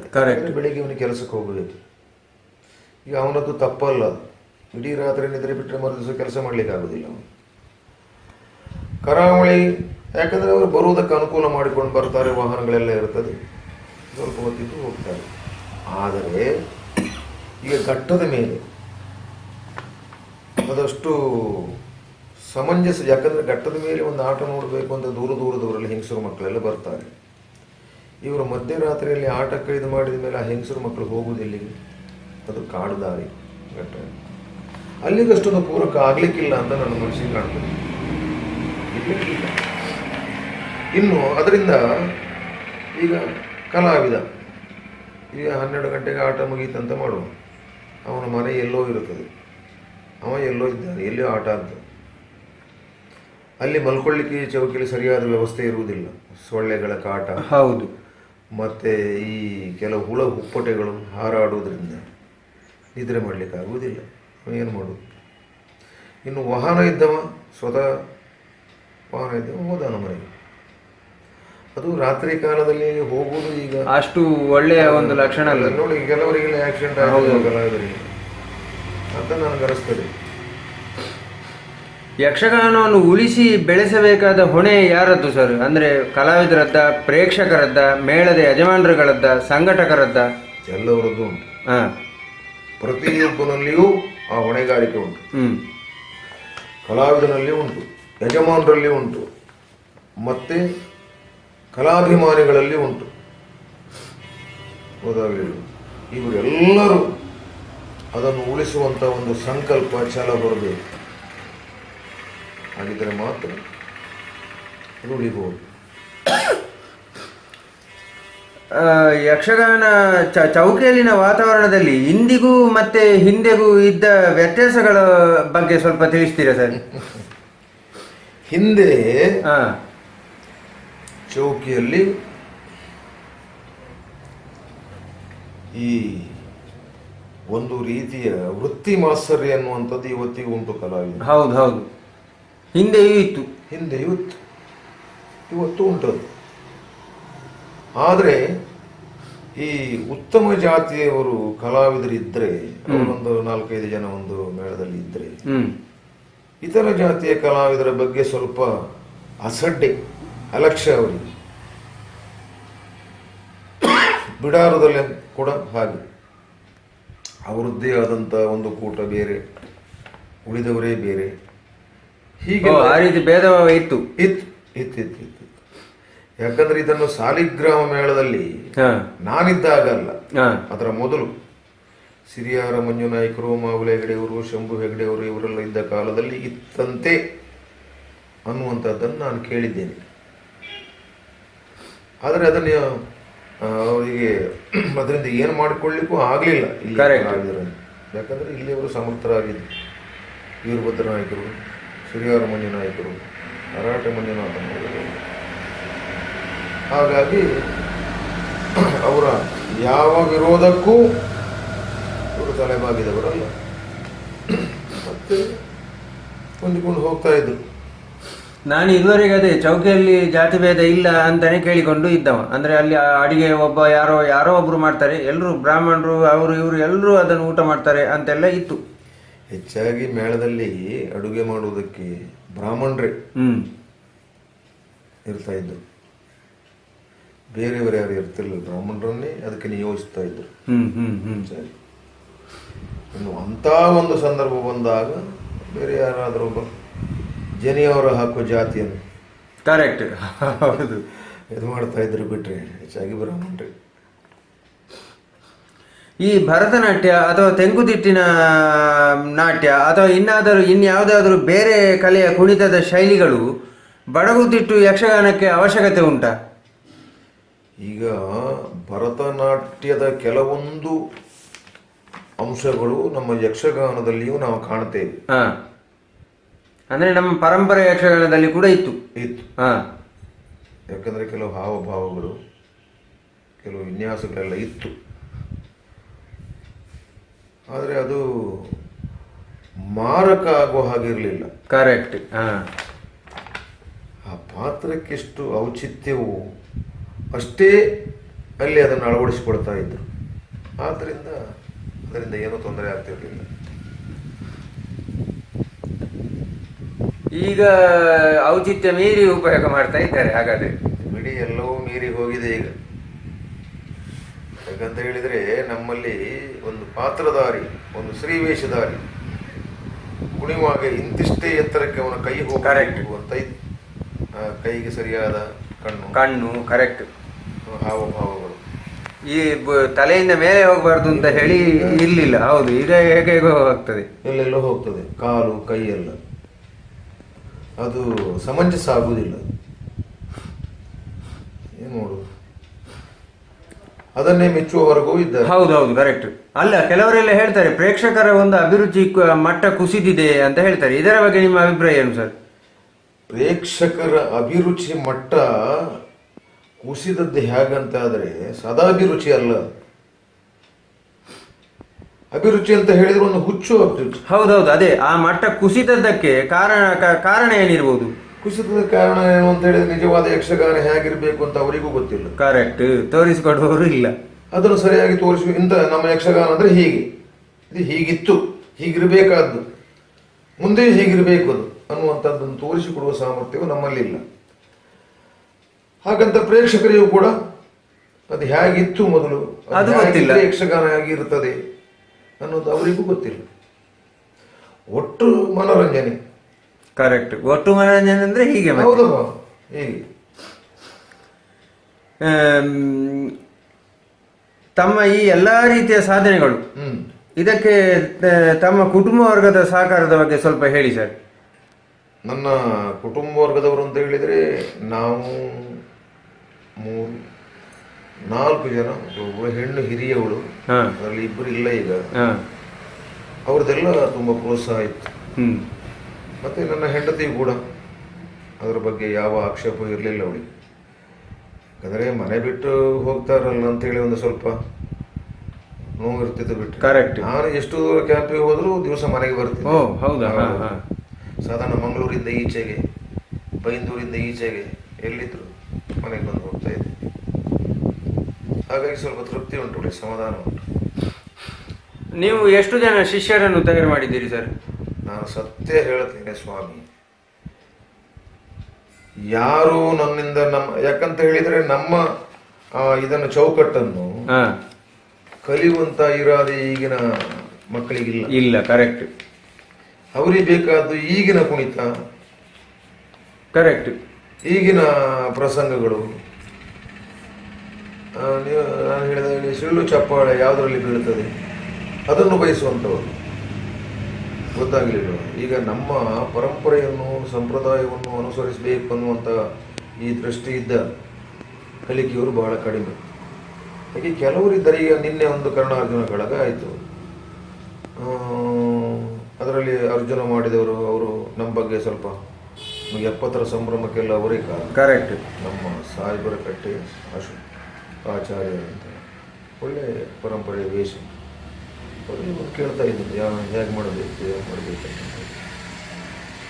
ಅಂಥವ್ರು ಬೇಕು, ಕೇಳಿ ಕಲಿಯೋರು ಬೇಕು. ಕಲಿಯೋರಿದ್ದರೆ ಕಲಿಸ್ಬೋದು ಅವರಿಗೆ. ಈಗ ನಿನ್ನೆ ಕೂಡ ಭಾಷಣದಲ್ಲಿ ಅದೇ ಅಭಿಪ್ರಾಯ ಬಂತಲ್ಲಿ, ನೀವು ವೃತ್ತಿರಂಗದಿಂದ ನಿವೃತ್ತರಾದರೂ ಕೆಲವು ಶಿಷ್ಯರನ್ನು ತಯಾರು ಮಾಡೋದು. ನಾನು ಹೇಳಿದೆ, ಯಾರು ಕಲೀಲಿಕ್ಕೆ ಬರ್ಕೊಂಡು ಯಾರು, ಅದು ಕರೆಕ್ಟ್. ಕಲೀಲಿಕ್ಕೆ ಬಂದ್ರೆ ಕಳಿಸ್ಕೊಡುವುದು, ಬರದಿದ್ರೆ ಕಲಿಯೋದು. ನಮಗೆ ಗೊತ್ತಿದ್ದನು, ನಾವೇನು ಬಹಳ ಕಲ್ತವರೆಂಬ ಅರ್ಥ ಅಲ್ಲ. ಹೌದು, ಈ ಕಲಿಕೆಯಲ್ಲಿ ಎಷ್ಟು ಕಲಿತರೂ ಕಡಿಮೆ, ಅದು ಕಲಿಯುವುದಕ್ಕೆ ಎಷ್ಟೋ ಇರ್ತದೆ. ನಾವೆಲ್ಲ ಈಗ ಒಂದು ಅಂಬೆಗಾಲು ಇಕ್ತಾ ಇದ್ದೇವೆ, ಅದರಲ್ಲಿ ಅಷ್ಟು ಬಿಟ್ಟರೆ ಕಲಿತು ಯಾರಾದರೂ ಮುಗಿಸಿದವರು ಇದ್ದಾರೆ ಮಾರ್ರೆ? ಇಲ್ಲಲ್ಲ. ಇಲ್ಲ, ಯಾವುದೇ ಆಗಲಿ, ಯಕ್ಷಗಾನ ಆಗಲಿ ಇನ್ನೊಂದಾಗಲಿ. ಹೌದು ಹೌದೌದು, ಯಾವುದಕ್ಕೂ ಅದಕ್ಕೊಂದು ಪರಿಮಿತಿ ಅಂತ ಇಲ್ವೇ ಇಲ್ಲ. ಮಿತ್ತಂ ಅಂತ ಹೇಳಿ ಇಲ್ಲ, ಕಲ್ತಷ್ಟು ಇನ್ನೊಂದಷ್ಟು ಹೋಗ್ತಾನೆ ಇರ್ಬೇಕು ಮುಂದೆ. ಹೌದು, ಅಂತೂ ಏನೋ ನಾವು ನಮ್ಮತನವನ್ನು ಉಳಿಸಿಕೊಂಡು ಆಯಾಯ ಪಾತ್ರಗಳನ್ನು ಆಯಾಯ ನೆಲೆಯಲ್ಲಿ ಮಾಡೋದ್ರಿಂದ ಅದರಿಂದ ಈಗ ಅನ್ನ ತಿಂತ ಇದ್ದೇನೆ ನಾನು. ನನಗೆ ತೃಪ್ತಿ ಉಂಟು, ಅದರಲ್ಲಿ ಸಮಾಧಾನ ಉಂಟು. ಈಗ ಬೇರೇನು ಸಂಪತ್ತು ನನಗಿಲ್ಲದೆ ಹೋದರೂ ಉಣ್ಣುವುದಕ್ಕೋ ಉಡುವುದಕ್ಕೋ ತೊಡುವುದಕ್ಕೋ ಈ ಕೊರತೆ ಇಲ್ಲ. ಹೌದು, ಕೊರತೆ ಇಲ್ಲ. ಅಷ್ಟಿದ್ರೆ ಸಾಕು. ಮರ್ಯಾದೆಯಿಂದ ಬದುಕು ಸಾಗಿಸಿದರೆ ಅದೇ ತೃಪ್ತಿ, ಸಮಾಧಾನ. Correct correct. ಮತ್ತು ಅದಿಲ್ಲವಾದ ಮತ್ತೆ ಯಾಕೆ ಆ ಸಂಪತ್ತಿಗೆ ಬರುವಾಗ ತಂದಿದ್ದೇವೆ ನಾವು, ಅವು ಬೀಳ್ಕೊಂಡು ಹೋಗ್ತೀವಿ. ಮಾಡಿಟ್ರೆ ಯಾರ್ಯಾರು ತಿಂದು ಹಾಳು ಮಾಡುವುದಿಲ್ಲ. ಹೌದು, ಕರೆಕ್ಟಾಗಿ ಹೇಳಿದ್ರಿ. ಮತ್ತು ಬಡಗುತಿಟ್ಟು ಅಂದರೆ ಈ ನಡುತಿಟ್ಟು ಯಕ್ಷಗಾನದ ಬಗ್ಗೆ ಹಲವಾರು ವಿಚಾರಗಳನ್ನು, ಒಂದು ಜ್ಞಾನವನ್ನು ಸಂಪಾದನೆ ಮಾಡುವ ಉದ್ದೇಶದಿಂದ ಬಂದ ನನಗೆ ಬಹಳ ಚೆನ್ನಾಗಿ ವಿವರಣೆ ಕೊಟ್ಟಿದ್ದೀರಿ. ಯಕ್ಷಗಾನದ ಎಲ್ಲ ಅಭಿಮಾನಿಗಳ ಪರವಾಗಿ ನಿಮಗೆ ಮತ್ತು ನಾವು ನನ್ನ ವತಿಯಿಂದಲೂ ನಿಮಗೆ ಅನಂತ ಅನಂತ ಕೃತಜ್ಞತೆಗಳು ಸರ್. ನಾನು ಅಷ್ಟೇ, ನಿಮಗೂ ಕೂಡ ನನ್ನ ಧನ್ಯವಾದಗಳು. ಪ್ರೀತಿ ಇರಲಿ, ವಿಶ್ವಾಸ ಇರಲಿ. ನಮಸ್ಕಾರ ಸರ್. ನಮಸ್ಕಾರ.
ಧರ್ಮಕ್ಷೇತ್ರವಾದಂತ ಕುರುಕ್ಷೇತ್ರದಲ್ಲಿ ಇವತ್ತಿಗೆ 17ನೇ ದಿವಸದ ಯುದ್ಧ ನಡೆಯುವಂತಹದ್ದು. ಇಷ್ಟರ ಮೊದಲು ನಾನು ನೀನು ಮುಖಾಮುಖಿಗಳಾಗಿ ಕಾದಾಡಿದ್ದಿಲ್ಲ. ಅಲ್ಲಿಯೋ ಇಲ್ಲಿಯೋ ಸಂಕುಲ ಯುದ್ಧದಲ್ಲಿ ಭಾಗವಹಿಸಿದವರು. ಆದರೆ ಕರ್ಣಾರ್ಜುನರ ಕಾಳಗ ಕಾಣಬೇಕೆನ್ನುವಂತಹ ಉತ್ಕಟತೆಯನ್ನು ಹೊಂದಿದಂತಹ ನಮ್ಮ ಉಭಯ ತಟ್ಟಿನವರ ನಿರೀಕ್ಷೆಗೆ ಸರಿಯಾಗಿ ಇವತ್ತು ನಾವು ದ್ವೈರಥದ ಯುದ್ಧಕ್ಕೆ ಮುಂದಾಗಿದ್ದೀವಿ. ಅರ್ಜುನ, ನಿನ್ನೆ ಮೊನ್ನೆಯ ಕರ್ಣ ಇವ ಅಂತ ನೀನು ಭಾವಿಸಬೇಡ. ಇಂದಿನ ಕರ್ಣನ ವಿಶೇಷತೆಯೇ ಬೇರೆ. ಏನು ನೋಡು, ನನ್ನ ಸಾರಥಿ ಯಾರು ಅಂತ. ರಥ ಕಲ್ಪವನ್ನು ಅಶ್ವ ಹೃದಯವನ್ನು ಬಲ್ಲಂತಹ ಸಮರ್ಥನಾದಂತಹ ಸಾರಥಿ ಶಲ್ಯ. ಇದು ನನ್ನ ಭಾಗಕ್ಕೆ ಒಂದು ವರವೂ ಹೌದು. ಅಷ್ಟೇ ಅಲ್ಲ, ಈಗ ಹಿಡಿದಂತಹ ಧನಸ್ಸು ಸಾಮಾನ್ಯವಾದುದಲ್ಲ. ಕಾಲ ಪ್ರಶ್ನ ಎನ್ನುವಂತಹ ಧನಸ್ಸಿದು. ಹಿಂದೆ ಋಷ್ಯ ಶೃಂಗರ ಯಜ್ಞ ಸಂರಕ್ಷಣಾರ್ಥವಾಗಿ ವಿಶ್ವಕರ್ಮನಿಂದಲೇ ನಿರ್ಮಾಣಗೊಂಡಂತಹ ಧನಸ್ಸು. ಜರಾಮನ್ಯ ಎನ್ನುವಂತಹ ರಕ್ಕಸನನ್ನು ಓದಿಸುವುದಕ್ಕೆ ಉಪಯೋಗವಾದಂತಹ ಧನಸ್ಸು ಇದು. ಇಂದ್ರನಿಗೆ ಪ್ರಿಯವಾದಂತಹ ಧನಸ್ಸು. ಕಾರಣಾಂತರದಿಂದ ಪರಶುರಾಮರ ಕೈ ಸೇರಿ ಅವರಿಂದಾಗಿ ನನಗೆ ಅನುಗ್ರಹಿತವಾದಂತಹ ಧನಸ್ಸು. ಇಷ್ಟೆಲ್ಲ ಸಿದ್ಧತೆಯನ್ನು ಹೊಂದಿ ಬಂದಂತಹ ಕರ್ಣನಲ್ಲಿ ಯುದ್ಧ ಮಾಡಬೇಕು ಅಂತಿದ್ರೆ ಎದೆ ಮುಟ್ಟಿ ಮುಂದೆ ಬಾ.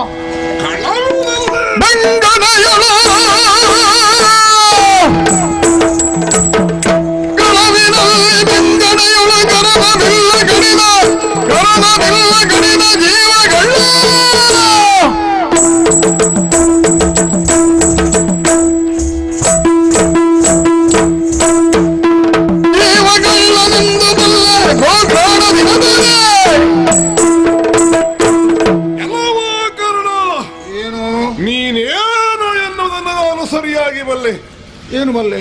ಏನು ಹೇಳಿದೆ ನೀನು ಇವಾಗ? ಕಥೆಯನ್ನು ಹೇಳ್ತಾ ಇದ್ದಿ. ಕುಹಕತನ, ಕಪಟ, ಮೋಸ, ವಂಚನೆ ಇತ್ಯಾದಿಗಳಿಗೆ ಅವಕಾಶ ಇಲ್ಲ. ನೀನೇನು ಮಾಡಿದ್ದೀಯ? ಸೈಂಧವನನ್ನು ಕಳವಿನಲ್ಲಿ ಅಂತ ನಾನು ಹೇಳುವುದಿಲ್ಲ. ಹೇಳುವುದು ಸರಿಯಲ್ಲ. ಯಾಕಂತ ಹೇಳಿದ್ರೆ ಅಲ್ಲಿ ನಡೆದದ್ದು ಒಂದು ಚಮತ್ಕಾರ. ಆ ಚಮತ್ಕಾರದಿಂದಾಗಿ ಸೈಂಧವನನ್ನು ಕೊಂದವ. ಅದನ್ನು ಕಳವು ಅಂತ ಸಂಬೋಧಿಸುವುದಕ್ಕೆ ಬರುವುದಿಲ್ಲ. ಆದ್ರೆ ನಿನ್ನ ಯಾವ ಚಮತ್ಕಾರ ಇದ್ರು, ಯಾವ ವಂಚನೆ ಇದ್ದರು ಅದಕ್ಕೆ ಈ ಕರ್ಣ ಬೆಲೆ ಕೊಡುವವನಲ್ಲ. ಜಾಗ್ರತೆ ಮಾಡಿಕೊ. ಎಲ್ಲವೋ ಕರ್ಣ, ಏನು ನೀನು ಮಾಡಿದ್ದೇನೆಂಬುದನ್ನು ಸರಿಯಾಗಿ ಬಲ್ಲವ ನಾನು. ಏನು ಅಂದು ಪದ್ಮವ್ಯೂಹದಲ್ಲಿ ಅಭಿಮನ್ಯು ಹೋರಾಡುತ್ತಿರುವಂತಹ ಸಂದರ್ಭದಲ್ಲಿ ಕರದ ಬಿಲ್ಲನ್ನ ಕಡಿದ ಜೀವಗಳ್ಳ ನೀನೇನು ಎಂಬುದನ್ನು ಗೋವಗ್ರಹಣವೇ ಬಲ್ಲೆ. ಏಕಾಂಗಿಯಾಗಿ ಹೋರಾಡುತ್ತಿದ್ದಂತ ನಿನ್ನ ಮಗ ಅಭಿಮನ್ಯು, ನೀನು ಹೇಳುವುದು ನನಗೆ ಅರ್ಥ ಆಗ್ತದೆ. ಈಗ ಅವನ ಇದಿರಿನಲ್ಲಿ ನಿಂತು ಯುದ್ಧ ಮಾಡುವ ಸಾಮರ್ಥ್ಯ ಇಲ್ಲದೆ ಹಿಂದಿನಿಂದ ಹೋಗಿ ಕರಚಾಪಗಳನ್ನು ಕತ್ತರಿಸಿದವ. ನಾನು ಸ್ವತಂತ್ರನಾಗಿ ವ್ಯವಹರಿಸುತ್ತಿದ್ದ ಹೊತ್ತದು ಗುರುಗಳಾದಂತಹ ದ್ರೋಣಾಚಾರ್ಯರ ಆಜ್ಞೆ ಅದು. ಒಬ್ಬ ಸೇನಾಧಿಪತಿಯಾದವ ಮಿಕ್ಕ ಯೋಧನಲ್ಲಿ ಆಜ್ಞಾಪಿಸಿದಾಗ ಅದು ತನ್ನ ಕರ್ತವ್ಯ ಅಂತ ಮಾಡಲೇಬೇಕಾದ. ನನ್ನ ಸ್ವಂತ ವ್ಯವಹಾರದಲ್ಲಿ ಅಂತ ಮೋಸ ವಂಚನೆಯಲ್ಲಿ ಆದ್ರೂ ಕಂಡದ್ದುಂಟ. ಏನು ಹೇಳಿದೆ ನೀನು? ಗೋಗ್ರಹಣ. ಗೋಗ್ರಹಣ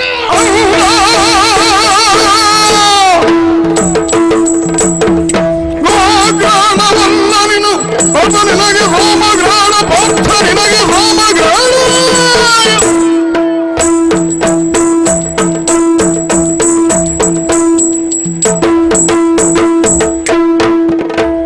ಭಾರ್ಗವೇಂದ್ರ ತಾನೇ ಬರಲಿ ಗೆಲುವೆ ಶೀಘ್ರವೇ.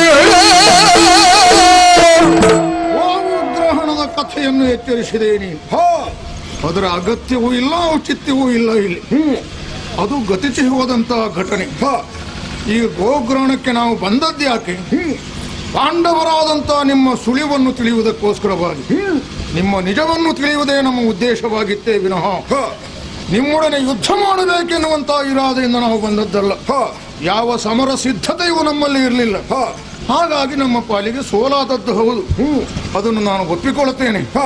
ಆದರೆ ಇವತ್ತು ಆ ಕಥೆಯಲ್ಲ, ಗೋವು ಗ್ರಹಣ ಅಲ್ಲ, ಪಾರ್ಥ ಚಂದ್ರವಂಶಕ್ಕೆ ಪೂರ್ಣಚಂದ್ರನಂತೆ ಪ್ರಕಾಶಿಸುವ ನೀನು. ಬರುವ ಕಾಲದಲ್ಲಿ ಚಂದ್ರನಿಗೆ ರಾಹು ತುಡುಕಿದಳೆ. ತನ್ನ ಪೂರ್ಣ ಕೆಳೆಯಿಂದ ಹೇಗೆ ವಂಚಿತನಾಗುತ್ತಾನೋ ಅದೇ ರೀತಿಯಲ್ಲಿ ಈ ಕರ್ಣ ಇವತ್ತು ನಿನಗೆ ಸೋಮಗ್ರಹಣ ಎಂಬುದಾಗಿ ತಿಳಿ.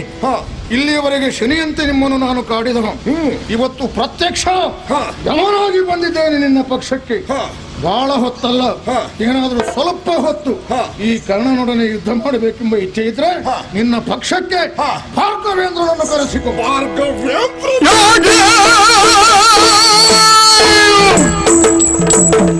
ಭಾರ್ಗವೇಂದ್ರನಾಗಿ ನಿನಗೆ ವ್ಯಾಘ್ರನಂತೆ ಚಿತ್ರಸೇನ, ವ್ಯಾಘ್ರನಂತೆ ಚಿತ್ರಸೇನ.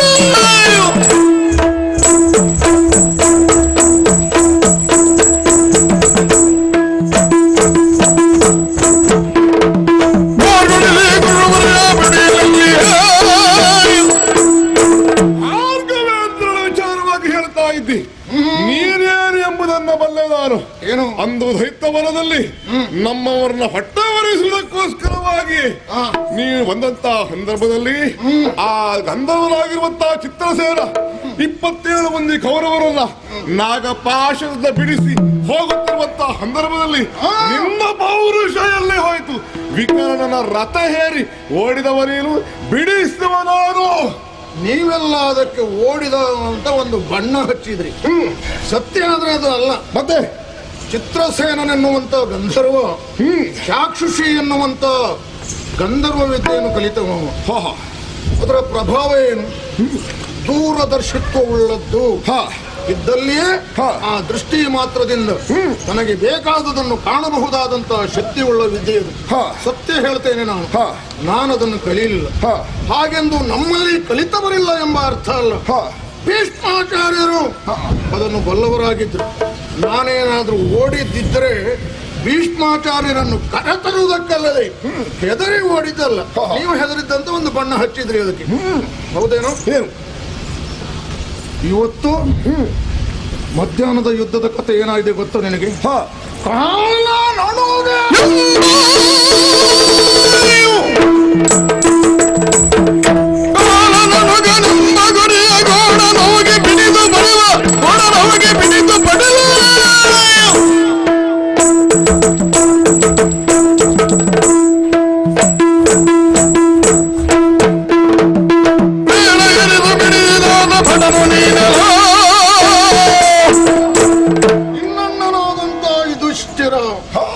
ಯುದ್ಧದಲ್ಲಿ ವಿಚಲಿತನಾಗದೆ ಸ್ಥಿರವಾಗಿ ನಿಲ್ಲಬಹುದಾದಂತಹ ಸಾಮರ್ಥ್ಯವುಳ್ಳವ.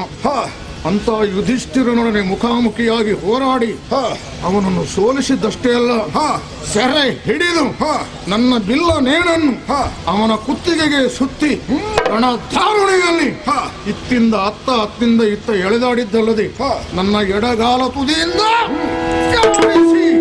ಉರುಳಿಸುವಂತಹ ಹೊತ್ತಿಗೆ ಅಣ್ಣನನ್ನು ರಕ್ಷಿಸಿಕೊಳ್ಳಬೇಕಾದ ತಮ್ಮನಾದ ನೀನು ನಿನ್ನ ಪ್ರಾಣ ಉಳಿಸಿಕೊಳ್ಳುವುದಕ್ಕೆ ಯಾವ ಹೆಣ್ಣಿನ ಆಶ್ರಯ ಪಡೆದಿದ್ದೆ ಮೊದಲು ಹೇಳು.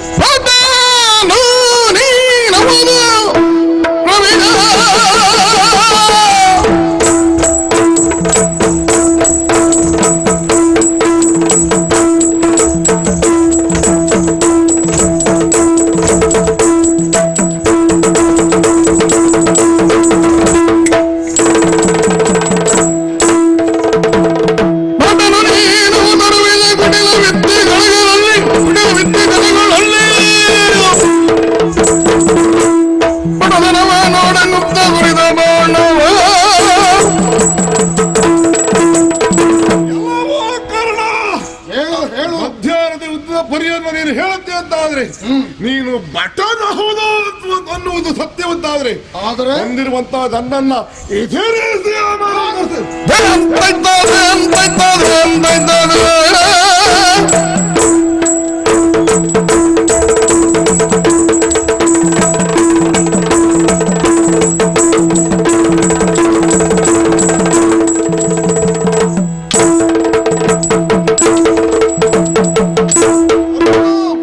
ಇದು ಪರ್ವತಾಸ್ತ್ರ, ತಿಮಿರಾಸ್ತ್ರ, ಆಗ್ನೇಯಾಸ್ತ್ರ, ಬಳಿ ಬಳಿ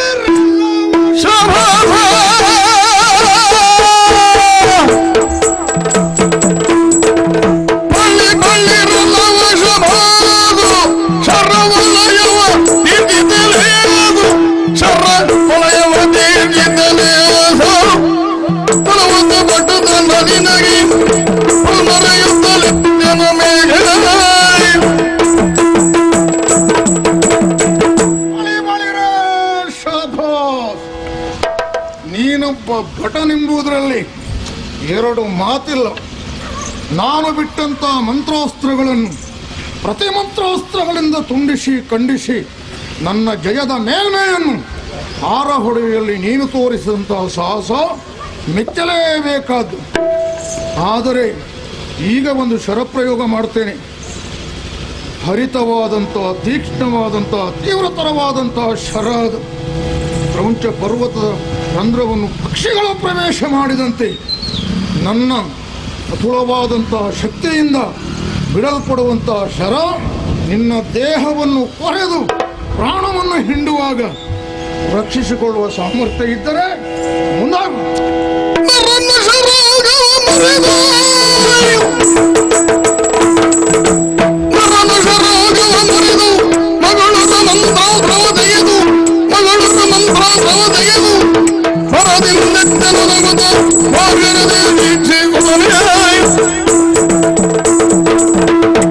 ನಿನ್ನ ಪೌರುಷ ಎಷ್ಟು ಉಂಟು ಎಂಬುದನ್ನ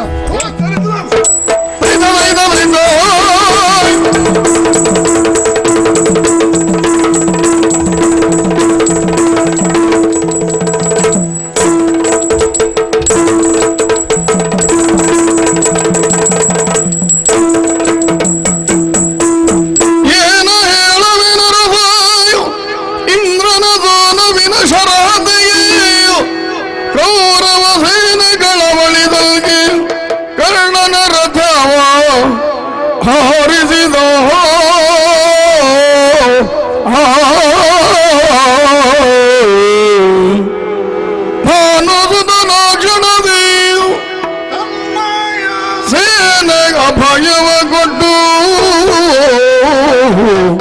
ತನ್ನಯ ಸೇನೆ ಅಭಯವ ಕೊಟ್ಟು ರಥವನು ಮುಂದೆಯೂ ಸಂತೈಸಿದನು ನಿಮಿಷದಲ್ಲಿ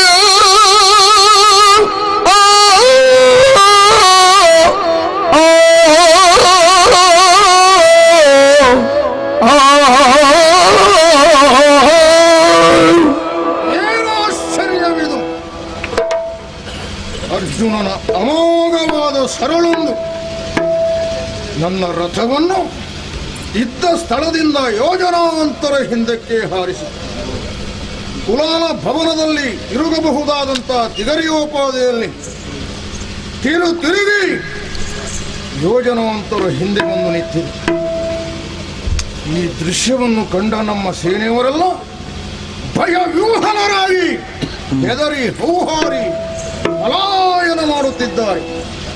ಓಡವನ್ನು ಹೋಗುವವರ ಇವರನ್ನು ಓಡುವುದಕ್ಕೆ ಬಿಡುವಂತಹದ್ದು ಸೇನಾಧಿಪತಿಯಾದಂಥ ನನ್ನ ಕರ್ತವ್ಯ ಅಲ್ಲ. ಇವರಿಗೆ ಧೈರ್ಯ ಹೇಳಿ ಮರಳಿ ಶತ್ರುಗಳೊಡನೆ ಹೋರಾಡುವುದಕ್ಕೆ ಸಿದ್ಧರಾಗುವಂತೆ ತಯಾರು ಮಾಡಬೇಕಾದ ನನ್ನ ಕೆಲಸ. ನಿಲ್ಲಿ, ಯಾರೂ ಹೆದರಿ ಓಡಬೇಡಿ. ಹೀಗೆ ನೀವು ಓಡಿದ್ರಿ ಅಂತಾದ್ರೆ ಅರಮನೆಯಿಂದ ಹೊರಟು ಬರುವಾಗ ನಿಮ್ಮ ನಾರಿಯರು ಮಂಗಳಾರತಿಯನ್ನು ನಿಮ್ಮ ಮುಖಕ್ಕೆ ಬೆಳಗಿ ಜಯಶಾಲಿಗಳಾಗಿ ಬನ್ನಿ ಎಂದು ಅಕ್ಷತೆಯನ್ನು ತಿಳಿದು ಹಾರೈಸಿದವರಿಗೆ ಏನು ಉತ್ತರ ಕೊಡ್ತೀರಿ ನೀವು? ಅರ್ಜುನನಿಂದ ಪ್ರಾಣ ಭಿಕ್ಷೆಯನ್ನು ಪಡೆದು ಬಂದಿದ್ದೇವೆ ಎಂಬುದಾಗಿ ನಾಟಿಗೆಗೆಟ್ಟು ಹೇಳುತ್ತಿದ್ದೀರಾ? ಕ್ಷತ್ರಿಯರಿಗೆ ಭೂಷಣವಲ್ಲದ ಬುಧನ ಮಾನ್ಯವಲ್ಲದಂತಹ ಈ ವ್ಯವಹಾರಕ್ಕೆ ಕ್ಷತ್ರಿಯನು ಯಾವತ್ತೂ ತಲೆಬಾಗಬಾರದು. ಏನು ಇವತ್ತು ನೀವು ಉಳಿದರೆ ಬರಲಿರುವಂತಹ ಸಾವು ನಿಮ್ಮನ್ನು ಬಿಟ್ಟು ಹೋಗುವುದೇ?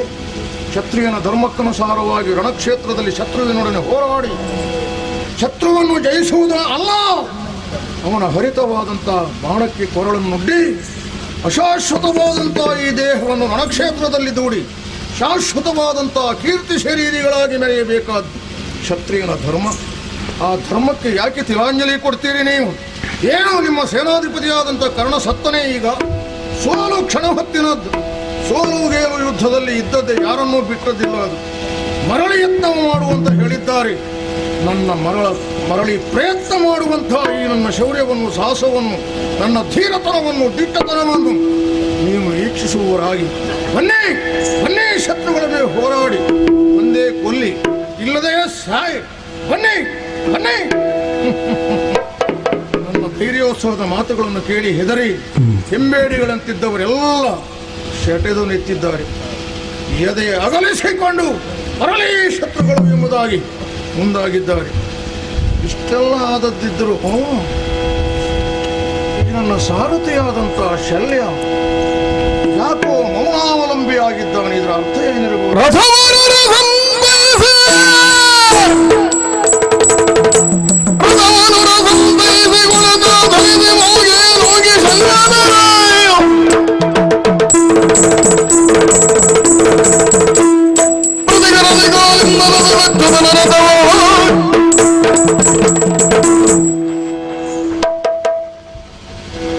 ರಥವು ಮುಚ್ಚುಗುಜ್ಜಾದಂತಹ ಹೊತ್ತಿನಲ್ಲಿ ಆ ರಥವನ್ನು ಬದಲಿಸಿಕೊಡಬೇಕಾದ ಕೆಲಸ ಸಾರಥಿಯಾದನು. ಅದು ಬದಲಿಸೋದಕ್ಕೆ ಸಾಧ್ಯ ಇಲ್ಲ ಅಂತಾದರೆ ಹೊಸ ರಥವನ್ನು ಸಿದ್ಧಗೊಳಿಸುವಂತಹದ್ದು ಅವನ ಕರ್ತವ್ಯವಾಗಿತ್ತು. ಕರ್ತವ್ಯ ಪ್ರಜ್ಞೆಯಿಂದ ಕೂಡಿದಂತಹ ಶಲ್ಯ ಕರ್ತವ್ಯ ಹೀನಂತೆ ವರ್ತಿಸುತ್ತಿದ್ದಾನೆ. ಯಾಕೆ? ಅದನ್ನು ಕೆಣಕುವುದಕ್ಕೆ ಇದು ಸಮಯ ಅಲ್ಲ. ನನ್ನ ಸಾಹಸದ ಬಲಮೇನೆಂಬುದನ್ನು ಕೃಷ್ಣಾರ್ಜುನರಿಗೆ ಮನವರಿಕೆ ಮಾಡಬೇಕಾಗಿದೆ. ಆದ್ದರಿಂದ ನನ್ನ ರಥಕ್ಕೆ ನಾನೇ ಸಾರಥಿಯಾಗಿ ಧೀರನಾಗಿ ಹೋರಾಡುತ್ತೇನೆ. ಶಲ್ಯ, ನಿನ್ನ ಕೈಯಲ್ಲಿರುವ ಚಮ್ಮಟಿಗೆ ಸ್ವಲ್ಪ ಕೊಡಲಿ. ಅರ್ಜುನ, ಈಗ ಬಾ, ಈಗ ಬಾ.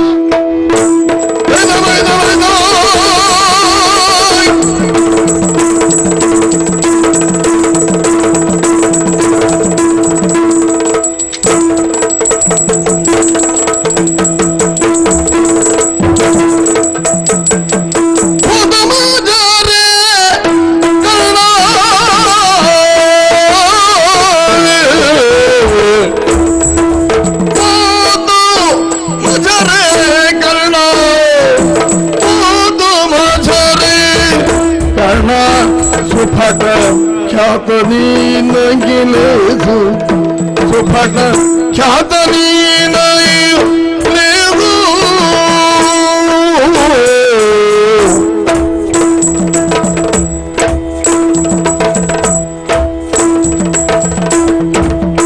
ಕೌರವ ಪ್ರೀತಿಗಲಿ ಸಾಗಿದಗಿ ಫಲಿಸಿತು ಕೌರವ ಫಲಿಸಿತು ಬಾಬು ಫಲವೇ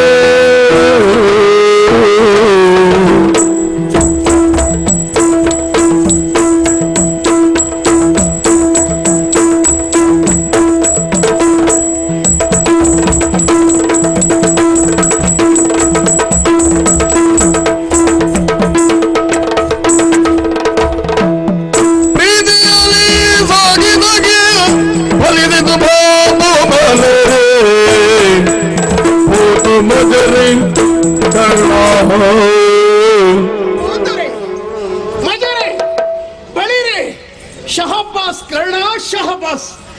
ನಿನ್ನ ಈ ಪರಾಕ್ರಮಕ್ಕೆ ಮೂರು ಲೋಕದಲ್ಲಿ ಎಣೆಯಿಲ್ಲಯ್ಯ. ಅಸಾಮಾನ್ಯವಂತಹ ಕಾರ್ಯವನ್ನು ಮಾಡುವುದರ ಮೂಲಕವಾಗಿ ಲೋಕದಲ್ಲಿ ಖ್ಯಾತಿಯನ್ನು ಹೊಂದಿದವ ನೀನಿದ್ದೀಯ. ಒಂದು ಸಮಯದಲ್ಲಿ ಅಸ್ತಿತ್ವ ಇಲ್ಲದೇ ಇರುವಂಥ ನಿನ್ನನ್ನು ಗುರುತಿಸಿದಂಥ ಕೌರವೇಶ್ವರ ನಿನ್ನನ್ನು ಕರೆತಂದು ನಿನಗೆ ಅಂಗಾದೇಶದ ಪಟ್ಟವನ್ನು ನೀಡಿ ನಿನ್ನನ್ನು ಉಳಿಸಿದ, ನಿನ್ನನ್ನು ಬೆಳೆಸಿದ. ಪ್ರೀತಿಯಿಂದ ನಿನ್ನನ್ನು ಸಾಕಿದಂತ ಪರಿಣಾಮ ಈ ಹೊತ್ತು ಕೌರವೇಶ್ವರನ ಜೀವನ ಎನ್ನುವುದು ಸಾರ್ಥಕವಾಯಿತು. ನಿಜವಾಗಿ ನಿನ್ನ ಸಾಹಸ ಮೆಚ್ಚುವಂತಹದ್ದು ಕರ್ಣ. ನೀನೊಬ್ಬ ಮಹಾರಥಿಯೇ ಹೌದು, ಮಹಾರಥಿಯೇ ಹೌದು.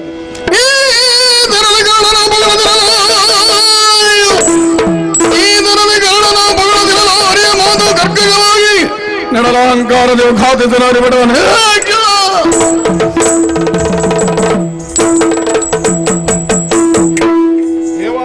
ಅರ್ಥ ಏನಿದು ಏನಾಯಿತು? ಇಂಥ ಮಾತನ್ನೇ ಮಾಡ್ತಾ ಇದ್ದೀರಿ? ಬಿಲ್ ಅಂತರಕ್ಕೆ ನಮ್ಮನ್ನು ಹಾರೈಸಿದ ಕ್ಷಣಕ್ಕೋಸ್ಕರವಾಗಿ ಈ ರೀತಿ ಆತರನ್ನು ಹೊಗಳುತ್ತಿದ್ದೀರಲ್ಲ, ತಪ್ಪೇ? ಏನು ನಾನು ಮನಸ್ಸು ಮಾಡಿದ್ರೆ ಹಾರಿಸಿ ಬಂದೆ. ಹಾರಿಸಿದ್ದೀಯಾ? ಯಾಕೆ ಬೇಸರ ಪಡುತ್ತಾ ಇದ್ದೀಯಾ? ಅಯ್ಯ, ಶ್ವೇತವಾಗನಗೆ ಶ್ವೇತವಾಹನ ಕೇಳು ಕರ್ಣನ ವರೋಧವು ಘಾತಿಸುವಡಿದು ಸಮರ್ಥತೆಯಲ್ಲ. ಕರ್ಣನ ವರೋಧವಂ ಘಾತಿಸುವಡಿದು ಸಮರ್ಥತೆಯಲ್ಲ. 14 ಭೂತಳವು ಎನ್ನ ಜಠರದೊಳುಂಟು. 14 ಭೂತಳವು ಎನ್ನ ಜಠರದೊಳುಂಟು. ನವಖಂಡದೊಳಗ ಒಬ್ಬನೇ ಮಾರುತಿ. ನವಖಂಡದೊಳಗ ಒಬ್ಬನೇ ಮಾರುತಿ. ಶ್ವೇತವಾಹನ ಕೇಳೋ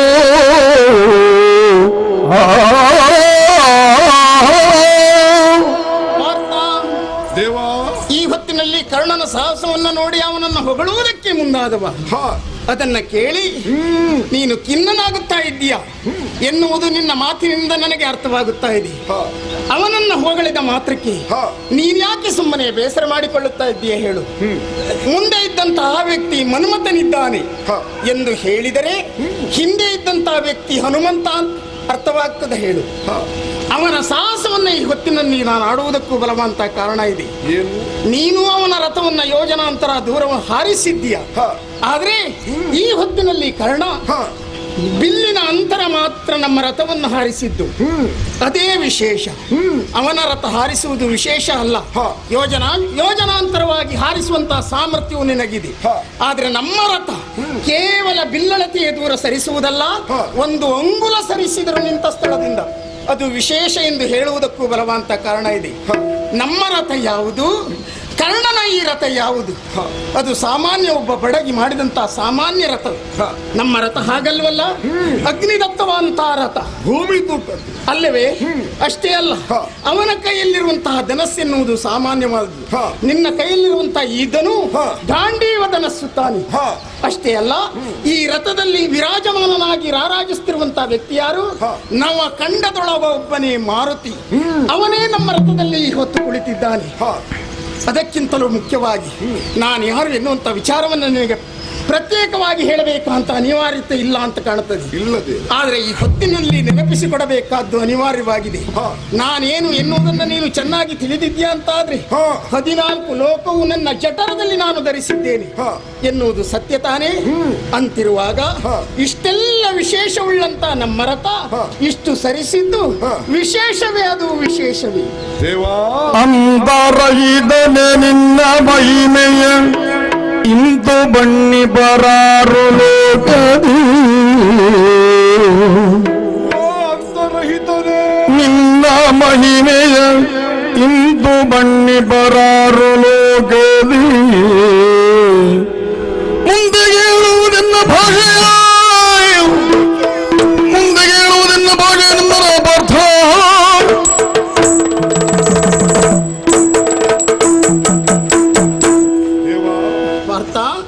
ನೀ ಮಾಡುವಂತಹ ಮಾತುಗಳೆಲ್ಲವೂ ಸತ್ಯ. ಅಂದು ಉಪಪ್ಲಾವಿನಿಂದ ಹೊರಟಂತ ನಮ್ಮ ಸೇನೆ ನಿಶ್ಚಿತ ಕಾಲಕ್ಕೆ ಸರಿಯಾಗಿ ಕುರುಕ್ಷೇತ್ರ ಬಂದು ಸೇರಿದಂತಹ ಸಂದರ್ಭದಲ್ಲಿ ನಡೆದಿರುವಂತಹ ಸೈನಿಕರು ಸೈನ್ಯವನ್ನು ಕಂಡು ಆ, ಎರಡು ಕಡೆಯ ಸೈನ್ಯದ ಮಧ್ಯದಲ್ಲಿ ಹ್ಮ್, ರಥವನ್ನು ನಿಲ್ಲಿಸಿ ಹ್ಮ್, ಯುದ್ಧವನ್ನೇ ಮಾಡಲಾಗಲಿ. ಹ್ಮ್, ನಿಂತಹ ಸಂದರ್ಭದಲ್ಲಿ ಹ್ಮ್, ನೀನಾಡಿದಂತ ಮಾತು, ಹ್ಮ್, ಇವರು ಧರ್ಮದ್ರೋಹಿಗಳು, ಹ್ಮ್, ಹುಲ್ಲು ಮುಚ್ಚಿದ ಬಾವಿಯಂತೆ. ಹ್ಮ್, ಆ ಹೊತ್ತಿನಿಂದಲೇ ಹ್ಮ್. ನಾನು ಸಡ್ಡೆದು ನಿಂತವ. ಹೌದು. ಆದ್ರೆ ಏನು? ಈಗ ಏನು ಬಲ್ಲೆಯ, ಹ್ಮ್. ಮುಂದೆ ಕೇಳನ್ನ ಭಾಷೆಯ ಕಂದೂರ ನಿವನಾದಡಾಗಲಿ ಕಂದೂರ ನಿವನಾದಡಾಗಲಿ ಪಂದೆ ಮಗನಾದಡೆಯಲಾಗಲಿ ಕುಂದಿಸುವ ನಾನಾದಡಿ ನನಗೆಲ್ಲ ನೋಡಂದ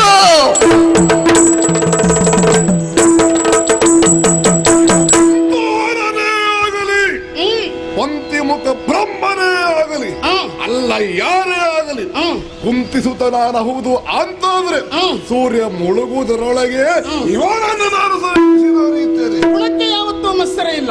ಅವನಿಗಿಂತಲೂ ಗುರುತಿಸುವಂತಹ ಕಾರ್ಯವನ್ನ ನೀನು ಮಾಡಿದ್ದೀಯ ಅಂತಾದ್ರೆ ಅವನನ್ನ ಹೊಗಳಿದ್ದಕ್ಕಿಂತಲೂ ಹೆಚ್ಚಿಗೆ ನಿನ್ನನ್ನ ನಾನು ಹೊಗಳುತ್ತೇನಂತೆ. ಮಾಡು, ಆಶಾವರ್ತನಾಗಿ.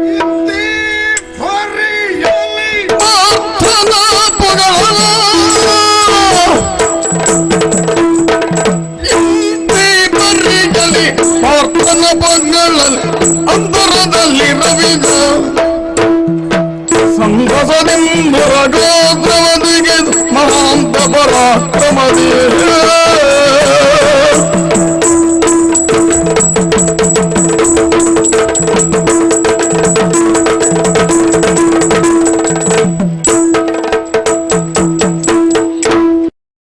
ಜನ್ಮ ಇಲ್ಲಿಗೆ ಸಾರ್ಥಕವಾಗಿತ್ತು. ಪ್ರಥಮ ಸೇನಾಧಿಪತ್ಯವನ್ನು ಭೀಷ್ಮರಿಗೆ ಕಟ್ಟಿದಂತಹ ಹೊತ್ತು ನಾನು ಅವರ ಸಲುವಾಗಿ ಕೆಡನುಡಿದವ. ನನ್ನ ಮಾತನ್ನು ಕೇಳಿ ಕೆರಳಿ ಕೆಂಡವಾದಂತಹ ಭೀಷ್ಮರು ನೀನೊಬ್ಬ ಅರ್ಧರಥಿ ಎಂಬುದಾಗಿ ತುಂಬಿದಂತಹ ಸಭೆಯಲ್ಲಿ ನನ್ನನ್ನು ದೂಷಿಸಿದು. ಅಲ್ಲಿಗೆ ನನ್ನ ಮನಸ್ಸು ಸಂಪೂರ್ಣ ಹಿಡಿದು ಹೋಗಿತ್ತು. ಭೀಷ್ಮರ ಸೇನಾಧಿಪತ್ಯ ಎಲ್ಲಿಯವರೆಗೆ ಮುಂದುವರಿಯುತ್ತದೋ ಅಲ್ಲಿಯ ತನಕ ಯುದ್ಧದಲ್ಲಿ ಭಾಗವಹಿಸುವುದಿಲ್ಲ ಎಂದು ನಾನು ಶಪಥ ಕೈಗೊಂಡೆ. ಆದರೆ ಅಂದಿನ ಮೊದಲುಗೊಂಡು ಇಂದಿನ ತನಕ ನನ್ನ ಮನಸ್ಸನ್ನು ಕೊರೆಯುತ್ತಿದ್ದುದು ಭೀಷ್ಮರಾಡಿದಂಥ ಅರ್ಧರಥಿ ಎನ್ನುವಂತಹ ಮಾತು. ಈ ಅಪವಾದವನ್ನು ನಿವಾರಿಸಿಕೊಳ್ಳದೆ ಸತ್ತರೂ ನನ್ನ ಆತ್ಮಕ್ಕೆ ಸಮಾಧಾನ ಸಿಗಲಾರದು, ಶಾಂತಿ ದೊರಕಲಾರದು ಎನ್ನುವುದಾಗಿ ನಾನು ಎಣಿಸಿಕೊಂಡನು. ಹೇಗೆ ಇದನ್ನು ನಿವಾರಿಸಿಕೊಳ್ಳುವುದು? ಗಂಗಾಪುತ್ರರಾದಂಥ ಭೀಷ್ಮರು ನನಗೆ ಸಿಗಿದಂಥ ಅಪವಾದ, ಅದನ್ನು ನಿವಾರಣೆ ಮಾಡುವಂತಹ ಪರಿಹರಿಸಬಹುದಾದಂಥ ಶಕ್ತಿ ಯಾರಲ್ಲಿ? ಆ ಶಕ್ತರು ಯಾರು? ಗಂಗಾಪಿತನಾದಂಥ ಕೃಷ್ಣ ಒಬ್ಬನಿಂದಲೇ ಸಾಧ್ಯ, ಅಲ್ಲದೆ ಮತ್ತೊಬ್ಬರಿಂದ ಅಲ್ಲ.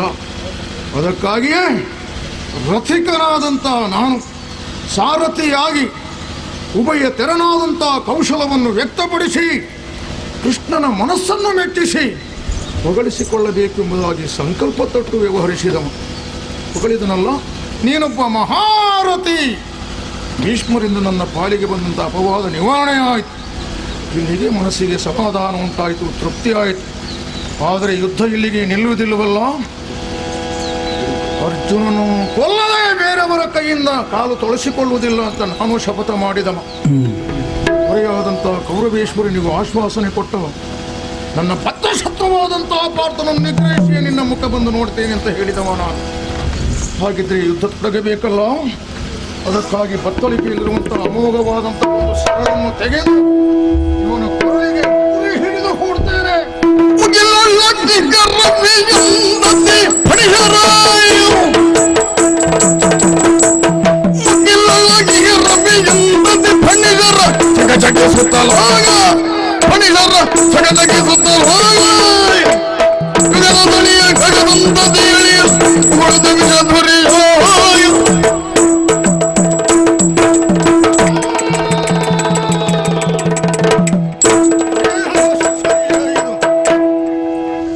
ಸರಳೊಂದನ್ನು ತೆಗೆದು ಹೂಡುತ್ತೇನೆ ಎಂದು ಮೂಡಿಗೆಗೆ ಕೈ ಹಾಕಿದಂತಹ ಹೊತ್ತಿನಲ್ಲಿ ತಾನಾಗಿ ಬಂದು ನನ್ನ ಕೈ ಸೇರಿ ಪೂಸಗೊಟ್ಟುತ್ತಾ ಇದೆ.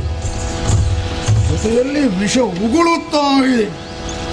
ಉಗುಳಿದಂಥ ವಿಷ ಜ್ವಾಲಾರೂಪವಾಗಿ ಮೇಲೆಲ್ಲ ಆವರಿಸಿ ಹಾರಾಡಬಹುದಾದಂಥ ಖಗ ಸಂತತಿಗಳು ತಮ್ಮ ಗರಿಯನ್ನು ವಿಷದೊರಿಯಿಂದ ಕಳೆದುಕೊಂಡು ಭೂಮಿಯಲ್ಲಿ ಬಿದ್ದು ವಿಲನ್ನು ಒದ್ದಾಡುತ್ತಾ ಇದೆ. ಈ ದೃಶ್ಯವನ್ನು ಕಂಡಂತಹ ನಮ್ಮ ದೊರೆ ಕೌರವೇಶ್ವರ ಉರಗ ಮಹಾಸ್ತ್ರವ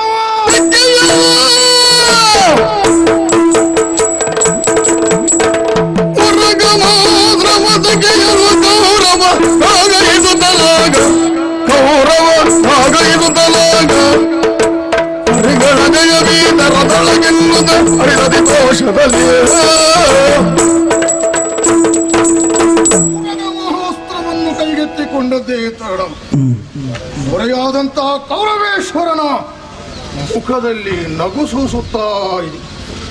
ಎಷ್ಟು ದಿವಸಗಳಿಂದ ನಮಗೆ ಈ ನಗುವನ್ನು ಕಾಣುವುದಕ್ಕೆ ಆಗದೇ ಹೋಯಿತು. ಇಂದಾದರೂ ಈ ಅಸ್ತ್ರದ ಮೂಲಕವಾಗಿ ಅವನ ಮುಖ ಸಂತೋಷಪಡದನ್ನು ಕಾಣುವಂತಹ ಸುಯೋಗ ಅವನ ಸಖನಾದಂತಹ ಈ ಕರ್ಣನ ಪಾಲಿಗೆ ಲಭ್ಯವಾಯಿತು. ಹರಿಗಳಿಗೆ ಅಪಜಯ ಈ ಅಸ್ತ್ರದಿಂದ, ನಮಗೆ ಜಯ ಎನ್ನುವಂತಹ ಸುಮ್ಮಾನದಿಂದ ಕೂಡಿದ್ದಾರೆ ನಮ್ಮ ಬಲದವರೆಲ್ಲ. ಇದು ನಮ್ಮವರ ಪರಿಯಾಯಿತು. ಸ್ವಲ್ಪ ಶತ್ರು ಪಕ್ಷದತ್ತ ದೃಷ್ಟಿ ಹೊರಡಿಸುತ್ತೇನೆ. ಅತ್ತಲು ಪಾಂಡವ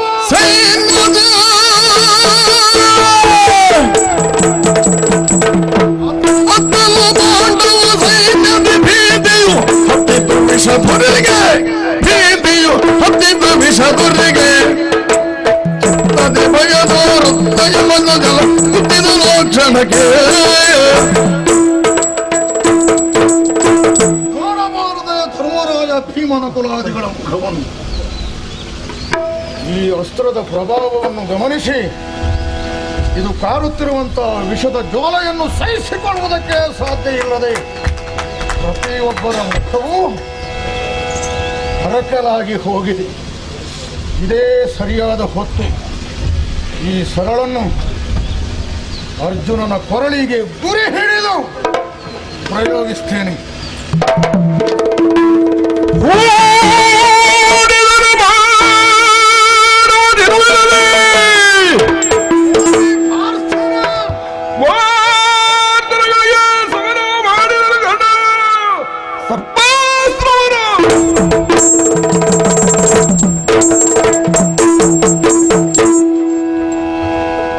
ನೋಡಿದೆ, ಸರಿಯಾಗಿ ನೋಡಿದೆ, ನೋಡಿ ಸರಿಯಾಗಿ ಹೂಡಿದೆ. ಎಲ್ಲಿಗೆ? ಅರ್ಜುನನ ಕೊರಳಿಗೆ ಸಮಾನ ಹೂಡಿದ್ದೇನೆ. ಆದರೆ ನಮ್ಮ ಸಾರಥಿಯ ಬಗ್ಗೆ ಒಂದು ಸಂದೇಹ ನನಗೆ. ಅವ ಸತ್ರೆ ಇವ ಏನಾಗಬಹುದು, ಹೇಗಾಗಬಹುದು? ಹಾಗಾಗಿ ಇವನನ್ನೊಂದು ವಿಚಾರಿಸ್ತೇನೆ. ಶಲ್ಯ, ಇಲ್ಲಿ ಬಾ. ನೋಡು ನೋಡು ಸಾರಥಿ, ಏನು ಸಾರಥಿ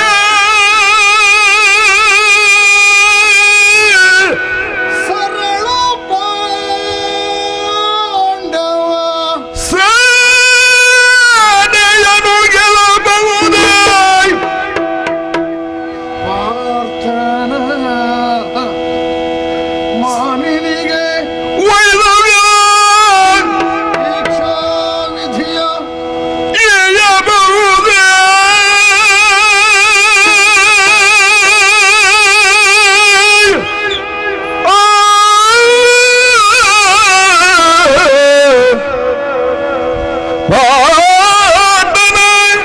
ಮಾನಿನಿಗೆ ವೈದವ್ಯ ದೀಕ್ಷಾ ವಿಧಿಯ ಇಯಬಹುದೇ? ನಿನಗಿದು ಸಾನುರಾಗವೇ ಸಾನುರಾಗವೇ, ನಿನಗಿದು ಸಾನುರಾಗವೇ? ಬೇಳು ಬೇಳು, ನಿನಗಿದು ಸಾನುರಾಗವೇ? ಬೇಳು ಬೇಳು ಬೇಳೆಂದನೇ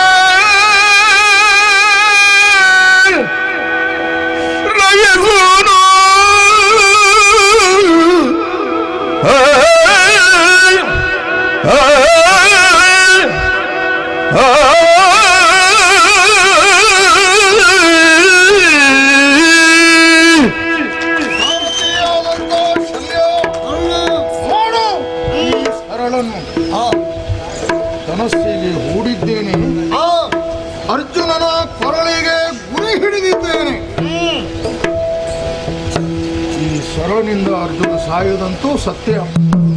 ಮತ್ತವನಿಗೆ ಉಳಿಗಾಲ ಇಲ್ಲ. ಅರ್ಜುನ ಸತ್ತರೆ ಅವನ ಹೆಂಡತಿಯರಾದಂಥ ದ್ರೌಪದಿ ಸುಭದ್ರೆ ವೈದವ್ಯ ಹೊಂದುವುದು ಸತ್ಯ ತಾನೆ.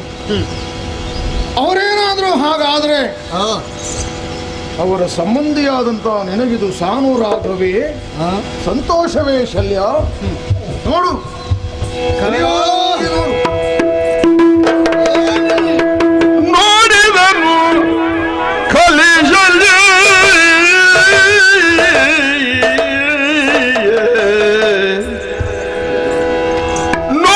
ನೋಡಿದನು ಕಲಿಸಲು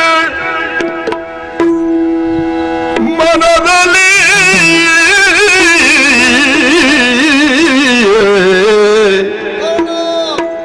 ಮಾಡಿದನು ಬಲು ಎರದು ಬಾಯವು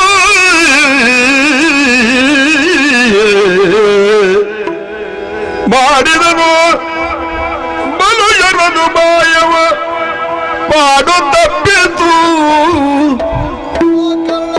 ಪಾಡು ತಪ್ಪಿತು ಪಾಡು ತಪ್ಪಿತು ಎನ್ನುತ್ತ ಕಣ್ಣನೊಳೆಂದನ ಕ್ಷಣರೀ ಎಲೆ ಬಾನು ಜಾತಕ್ಕೆ ಹಸ್ತದ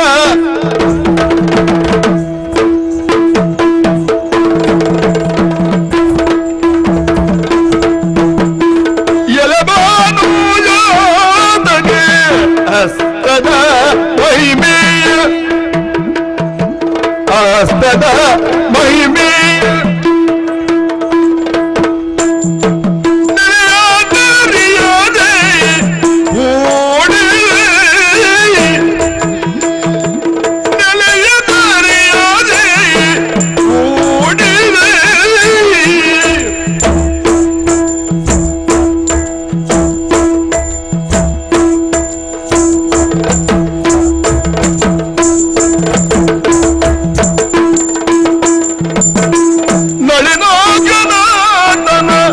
ರಥದೊಳಗಿರ ನಿನ್ನ ನಳಿನ ಜನಾರ್ದನ ರಥದೊಳಗಿರ ನಿನ್ನ ಗೆಲುವರೆ ಬಿಡುವನೇ ಗೆಲುವರೆ ಬಿಡುವನೇ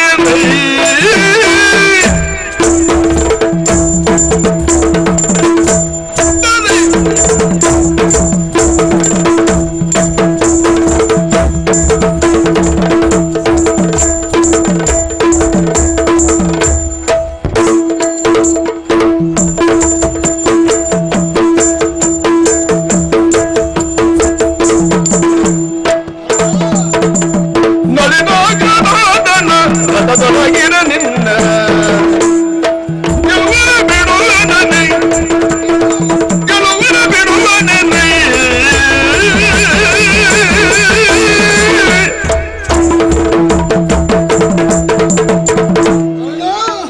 ಸಾರಥಿ ಶಲ್ಯ ಅಧನ್ಯವಾಗಿರುವಂತ ಸಾಹಸ ಪ್ರದರ್ಶನಕ್ಕೆ ಮುಂದುವರಿತಾ ಇದ್ದೀಯ. ನಿಜವಾಗಿಯೂ ಸೇನಾಧಿಪತಿಯಾಗಿ ನಿನ್ನ ಕೈ ಚಳಕವನ್ನು ತೋರಿಸುವಲ್ಲಿ ಸಾಫಲ್ಯತೆ ಮೆರಿತಾ ಇದ್ದ ಸುಳ್ಳು ಅಲ್ವೇ ಅಲ್ಲ. ಆದ್ರೆ ನೀನು ಹೊಡೆಯುವಂತಹ ಶರದ ಕುರಿತಾಗಿ ಸಮಗ್ರವಾಗಿ ಅವಲೋಕನ ಮಾಡಿರೋ ನಾನಿದ್ದೇನೆ. ಸರ್ಪ ಶರ ಇದು. ಹಾಗಾಗಿ ನಿನ್ನ ಸಂಬೋಧಿಸುವುದು ಎಲೆ ಬಾನು ಜಾತ. ಸೂರ್ಯನಿಗೆ ಇಬ್ಬರು ಮಕ್ಕಳು, ಒಬ್ಬ ಶನಿ ಮತ್ತೊಬ್ಬ ಯಮ. ಪಾಂಡವರ ಪಾಲಿಗೆ ನಾನು ಶನಿಯೂ ಹೌದು ಯಮನೂ ಹೌದು. ಇಲ್ಲಿಯ ಬರೀ ಶನಿಯಾಗಿದ್ದೆ ನೀನು. ಹಾಗಾಗಿ ನನ್ನನ್ನು ಸೂರ್ಯಪುತ್ರ ಅಂತ ನೀನು ಸಂಬೋಧಿಸಿ. ಖಂಡಿತವಾಗಿಯೂ ಹೌದೇ ಹೌದು. ಯಮನಾಗಬೇಕೆಂಬುದು ನಮ್ಮ ಅಪೇಕ್ಷೆ. ಅದಕ್ಕೆ ಸಿದ್ಧನಾಗಿ ನಿಂತಿದ್ದೇನಲ್ಲ ನಾನು. ಕರ್ಣ, ಏನು ಅಸ್ತ್ರದ ಮಹಿಮೆ ಏನೆನ್ನುವುದನ್ನು ಅರಿಯಾದೆಯೇ? ನೀನು ಶರಸಂಧಾನ ಮಾಡಿದ್ದೀಯ, ಇದಕ್ಕೊಂದು ಮಹಿಮೆ ಉಂಟಾ? ಖಂಡಿತವಾಗಿ ಹೌದಪ್ಪ, ಪ್ರಭಾವದಿಂದ ಕೂಡಿದ್ದ ಸತ್ಯ. ಏನಿದರ ಮಹಿಮೆ? ಅಷ್ಟೇ ಅಲ್ಲ, ಸಜೀವ ಉರಗ ಶರ ಇದು. ಹೌದಾ? ಯಾಕಂದ್ರೆ ಸರ್ಪಾಸ್ತ್ರಗಳು ನಮ್ಮಲ್ಲಿ ಬೇಕಾದಷ್ಟಿವೆ, ಮತ್ತೆ ಆದ್ರೆ ಮಂತ್ರ ಪುನಶ್ಚರಣೆ ಮಾಡಿ ಪ್ರಯೋಗಿಸುವಂತ ಇದು ಮಂತ್ರ ಪುನಶ್ಚರಣೆ ಬೇಡ. ಅಲ್ವೇ ಅಲ್ಲ, ಬಿಟ್ರೆ ಸಾಕು, ಗುರಿ ಹಿಡಿದು ಪೂತ್ಕರಿಸ್ತದೆ. ಆದರೆ ಬಿಡು ಬಿಡು ಎಂಬ ತವಕ ಅದಕ್ಕೆ ಅದಕ್ಕುಂಟು. ಬಿಡುವ ನೀನು ಆಲೋಚನೆ ಮಾಡಬೇಕಾಗ್ತದೆ. ಏನಂತ? ಹಿಡಿದ ಗುರಿ ಸರಿಯಾಗಲಿಲ್ಲ.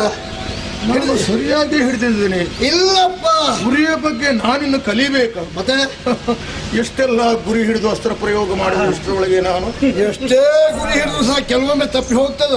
ಅದೇ ಸಿಕ್ಕುದು ನನ್ನ ಮನಸ್ಸಿಗೆ ತಪ್ಪಿದ್ದು ಗೋಚರಿಸುವುದಿಲ್ಲ. ಹೌದಾ? ಹಾಗಿದ್ರೆ ಇದ್ರ ವಿಶೇಷತೆ ನೀನೇನು ಕಂಡುಕೊಂಡೆ ಕೇಳು.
ವಿಶೇಷವೇ ಹಾಗೆ. ಯಾವತ್ತು ಕೆಲವಷ್ಟು ಊರ್ಧ್ವಮುಖವಾಗಿರುವುದು. ಆಸೆ ಅಗ್ನಿ ಅಹಿ ಹಾಗಿದ್ರೆ ಅಹಿಯಾಗಿರುವಂತ ಇದು ಊರ್ಧ್ವಮುಖವಾಗಿದ್ದದ್ದು. ನೀನು ಹಿಡಿದದ್ದು ಕೊರಳಿಗೆ ಸರಿಯಾಗಿ ಗುರಿ ಹಿಡಿದಿದ್ದೇನೆ ನೋಡು. ಹೌದಾ? ಎದುರಾಳಿಯ ರಥದಲ್ಲಿರುವಂತ ಸಾರಥಿ ಅಂತ ಕಲ್ಪನೆಯು ನಮ್ಮ ಪಾಲಿಗುಂಟು. ಕೊರಳಿಗೆ ಹಿಡಿದಿರುವಂತ ಶರ ಊರ್ಧ್ವಮುಖವಾಗಿ ಹೋಯಿತು ಅಂತ ಆದ್ರೆ, ಸಾರಥಿ ರಥವನ್ನು ತಗ್ಗಿಸಿದ ಅಂತ ಆದ್ರೆ ಹೋಗುದು ಮುಗುಟ. ಅದರ ಪ್ರಯೋಜನ ಇಲ್ಲ ನಮಗೆ. ನಮಗೆ ಕೊರಳು ಬೇಕಾದ ಅರ್ಜುನ. ಹೌದಾ? ಕೊರಳೆ ಆಗ್ಬೇಕು ಅಂತ ಆದ್ರೆ ಅವನು ಉರಕ್ಕಾಗಿ ಬೆಸಸಿದೆ ಅಂತ ಆದ್ರೆ ಖಂಡಿತವಾಗಿ ಪಾರ್ಥ ಸಾಯ್ತಾನೆ. ಅದಕ್ಕಾಗಿ ಹೂಡಿರುವಂತ ಊಟವನ್ನ ಬಿಟ್ಟು ಮರಳಿ ತೊಡು.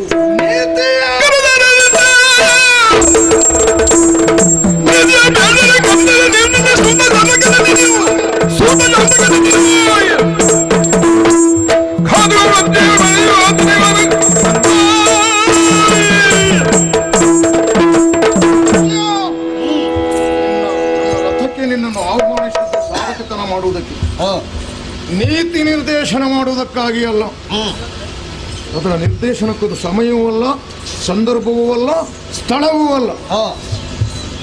ನೀನೇನು ನೀತಿ ಹೇಳುವುದಕ್ಕೆ ಅದು ಹಾಗಲ್ಲ ಹೀಗೆ ಗುರಿಯನ್ನು ಬದಲಿಸಿ ಅಂತ ಹೇಳುವುದಕ್ಕೆ ಶೌನಕನೋ, ಸೂತನೋ, ಗಾರ್ಗ್ಯನೋ, ಕಣ್ಣೋನೋ, ನಾರದನೋ, ಕಪಿಲನೋ, ಆಂಗಿರಸನೋ, ಅತ್ರಿಯೋ, ವೇದವ್ಯಾಸನೋ, ವಿಶ್ವಾಮಿತ್ರ ಋಷಿಗಳೊಂದು ನೀನು ಯಾರು? ಅವರೇನಾದ್ರೂ ನನ್ನ ಸಮ್ಮುಖಕ್ಕೆ ಬಂದು ಕರ್ಣ ಹಾಗಲ್ಲ ಹೀಗೆ ಅಂತ ಹೇಳಿದ್ರೆ ಆಲೋಚಿಸಬಹುದಿತ್ತು. ಈಗ ನಿನಗೆ ನೋಡ್ಲಿಕ್ಕೆ ಸಾಧ್ಯ ಇದ್ರೆ ನೋಡು, ಮನಸ್ಸಿಲ್ಲ ಅಂತಂದ್ರೆ ನಿನಗೆ ಮುಖ ತಿರುಗಿಸಿಕೊಂಡ್ರು ನನಗೆ ಬೇಸರ ಇಲ್ಲ. ಒಟ್ಟ ಗುರಿಯಲ್ಲಿಯೇ ಈ ಸರಳನ್ನು ಪ್ರಯೋಗಿಸ್ತೇನೆ, ಅರ್ಜುನನ ಶಿರ ಕತ್ತರಿಸ್ತೇನೆ ನೋಡಿ.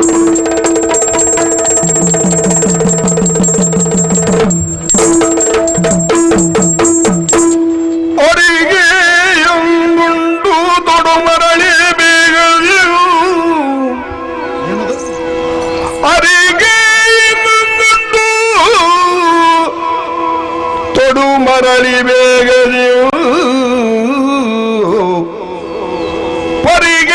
ಅರ್ಜುನನ ಶಿರವ ಕಡಿವೆ ಪರಿಗಿದ ಅರ್ಜುನನ ಶಿರವ ಕಡಿವೆ ಎಬ್ಬನಿದರುಳು ರವಿಸೂನು ಬೆರಗಾಗಿ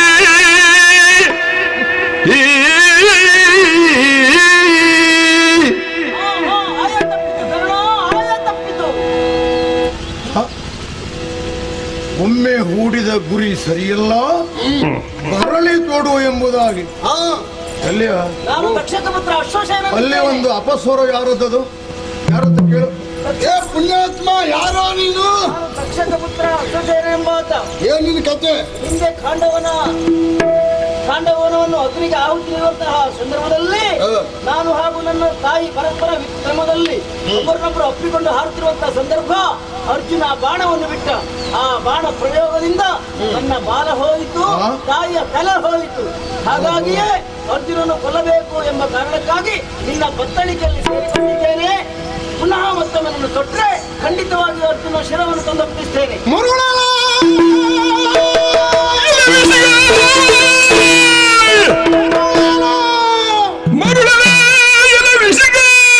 ನಾನೇ ಪರರ ಹಂಗಿಲಿ ಗೆಲ್ಲುವ ಕರ್ಮನೇ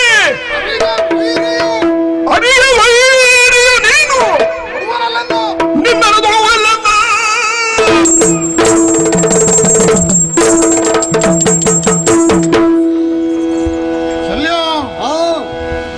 ಬಹುಶಃ ಬಾಲ ತುಂಡಾದ ಮೇಲೆ ಅದಕ್ಕೆ ತಲೆ ಸರಿ ಇಲ್ಲದಾಗಿರ್ಬೇಕು. ಯಾಕೆ ಬಾಲ ಇಲ್ಲ ಅಂತ ಅಲ್ಲದೆ ಹೋದರೆ ಇನ್ನೊಮ್ಮೆ ಹೂಡು. ಅರ್ಜುನನ ಶಿರ ಕತ್ತರಿಸ್ತೇನೆ. ಯಾವ ಭರವಸೆಯಿಂದ? ಮೊದಲು ಹೂಡಿದಾಗ ಅವನ ಶಿರ ತರೆಯುವುದಕ್ಕೆ ಆಗದಿದ್ದದ್ದು ಮತ್ತೊಮ್ಮೆ ಹೂಡಿದಾಗ ಶಿರ ಕತ್ತರಿಸ್ತೇನೆ ಅಂತ ಹೇಳುವ ಧೈರ್ಯವಾದರೂ ಅದಕ್ಕೆ ಹೇಗೆ ಬಂತ ಹೇಳು. ಓ, ಸುರಪತಿಯ ಕಾಂಡವನದೇ ತಾನಿರುತ್ತರೆ ಉರಗಪತಿ ಅಶ್ವಸೇನನ ಮಗ, ತಕ್ಷಕನ ಮಗ ಅಶ್ವಸೇನ. ಅರ್ಜುನನಲ್ಲಿ ಹಾಗೆ ಉಂಟಿವನಿಗೆ, ಯಾಕಂದ್ರೆ ಬಾಲ ಕತ್ತರಿಸಿದ್ದವ. ಹಾಗಾಗಿ ಸ್ವಯಂ ಹೋಗಿ ಪಾರ್ಥನನ್ನು ಎದುರಿಸುವ ಸಾಮರ್ಥ್ಯ ಇಲ್ಲ, ಧೈರ್ಯವೂ ಇಲ್ಲ.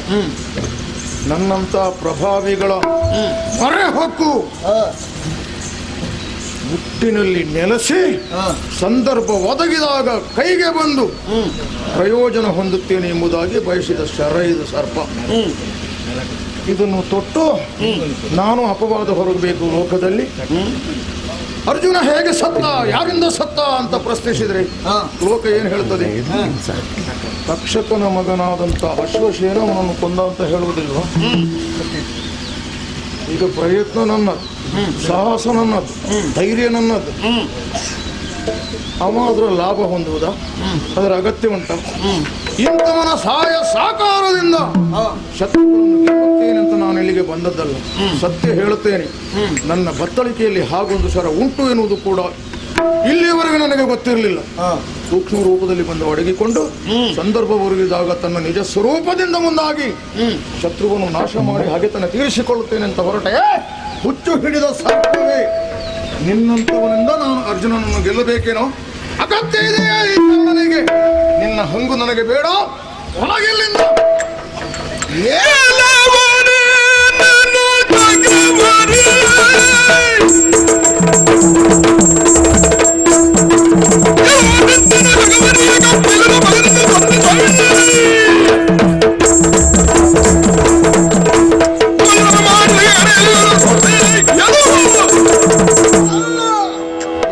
ಏನೇನು ಕುರಿತಾಗಿ ಆಕ್ಷೇಪಣೆ ಮಾಡ್ಬೇಕಿಲ್ಲ, ನಾವು ಸ್ವರೂಪಜ್ಞಾನ ಇರಬೇಕಾಗ್ತದೆ. ಅಂದ್ರೆ ಅದರ ಅರ್ಥ ಹೌದೇನೋ? ಏನು? ಕೇವಲ ಇಲ್ಲಿ ಗೆಲುವನ್ನು ಮಾತ್ರ ಪ್ರತೀಕ್ಷೆ ಮಾಡಬೇಕಾಗಿತ್ತು ನೀನು. ಯಾರಿಂದ ಗೆಲುವಾಗ್ತದೆ, ಹೇಗೆ ಗೆಲುವಾಗ್ತದೆ ಎಂಬುದಾಗಿ ಮುಖ್ಯ ಅಲ್ಲ. ಇಲ್ಲಿ ನಮ್ಮೆಲ್ಲವರ ಸಮಷ್ಟಿ ಜಯ, ಕೌರವನ ಪಾಲನ ಜಯ ಎನ್ನುವುದಾಗಿತ್ತು. ಪುಣ್ಯಾತ್ಮ ಮಾಡ್ಬಿಟ್ಟಿಲ್ಲ. ಸಮಷ್ಟಿ ಯುದ್ಧ ಅಲ್ಲವಲ್ಲ? ಅದಲ್ವೇ ಅಲ್ಲ. ಮತ್ತೆ ಹಾಗಂತ ಜಯ ಬೇಕಾದ ಕೌರವನ ಪಾಲಿಗೆ ಹೌದಲ್ಲ? ಹೌದು. ಅದು ಹೌದು ಅಂತ ಆಗಿದ್ರೆ ಸರ್ಪಶರದಿಂದ ನಾನು ಜಯ ಸಂಪಾದಿಸುತ್ತೇನೆ ಅಂತ ಯಾರಲ್ಲಿ ಆದ್ರೂ ಹೇಳಿ ಬಂದದ್ದುಂಟ? ಅದಲ್ವೇ ಅಲ್ಲ. ಮತ್ತೆ ಅದು ನೀನು ಹೇಳಲಿಲ್ಲ. ಹಾಗಂತ ಅದರಿಂದ ಬರಬಾರ್ದು ಅಂತ ಇಲ್ವಲ್ಲ? ಸರಳು ನನ್ನಲ್ಲಿ ಬೇಕಾದಷ್ಟಿದೆ, ಪೂರ್ಣ ಬರಿದಾಗಲಿಲ್ಲ. ಅನೇಕ ಮಂತ್ರಾಸ್ತ್ರಗಳು ಉಳಿದಿವೆ, ಅನೇಕ ಶರಾವಳಿಗಳು ನನ್ನಲ್ಲಿ ಇದೆ. ಸಾರಥಿ ನೀನಿದ್ದಿ, ನಿನ್ನ ಕೆಲಸ ನೀನು ಮಾಡು, ನನ್ನ ಕೆಲಸ ನಾನು ಮಾಡುತ್ತೇನೆ. ನನ್ನ ಕೆಲಸ ನಾನು ಮಾಡೋದಕ್ಕೆ ನಿನ್ನಿಂದ ನಿಯೋಜನೆ ಆಗ್ಬೇಕಲ್ವೇನೋ? ನಿನ್ನನ್ನು ಕರೆಸಿಕೊಂಡದ್ದೇನ? ಯಾರು? ನಾನೇ. ನೀನು ಕರೆಸಿಕೊಂಡು ನಾವಿಲ್ಲಿ ಬರ್ಬೇಕಿಲ್ಲ, ನಿನ್ನೊಟ್ಟಿಗೆ ಹೇಗೆ ಅಂತ ವ್ಯವಹಾರ ಮಾತಾಡ್ಕೊಂಡೇ ಬಂದಿದ್ದೇವೆ. ಈಗ ನೀನು ನಮ್ಮ ಬಳಿ ಹೊಸ ಒಡನಾಡಿ ಅಲ್ಲ, ಬಹಳ ಬಲ್ಲೆವು. ನಿನ್ನನ್ನು ಬಲ್ಲೆವು, ನಿನ್ನ ಹಿಂದಿದ್ದವರನ್ನು ಬಲ್ಲೆವು ನಾವು, ಗೊತ್ತಾಯ್ತಾ? ಹಾಗಾಗಿ ಹೇಳಿದ್ದು, ಕೌರವ ತಂದು ಸಾಕಿದ್ದಕ್ಕೆ ಒಳ್ಳೆ ಸಾರ್ಥಕತೆ ಹೋಯ್ತು ಪುಣ್ಯಾತ್ಮ. ಅಲ್ಲ, ನಿನ್ನಿಂದ ಜಯ ಬರ್ತದೆ ಅಂತ ಯಾವ ಭಾವಿಸಿಕೊಂಡ, ನಿನ್ನಲ್ಲಿ ವಿಶ್ವಾಸವನ್ನಿಟ್ಟ ನೀನು ಏನ್ ಮಾಡಿದೆ ಇವತ್ತು? ಏನು ಮಾಡಿ?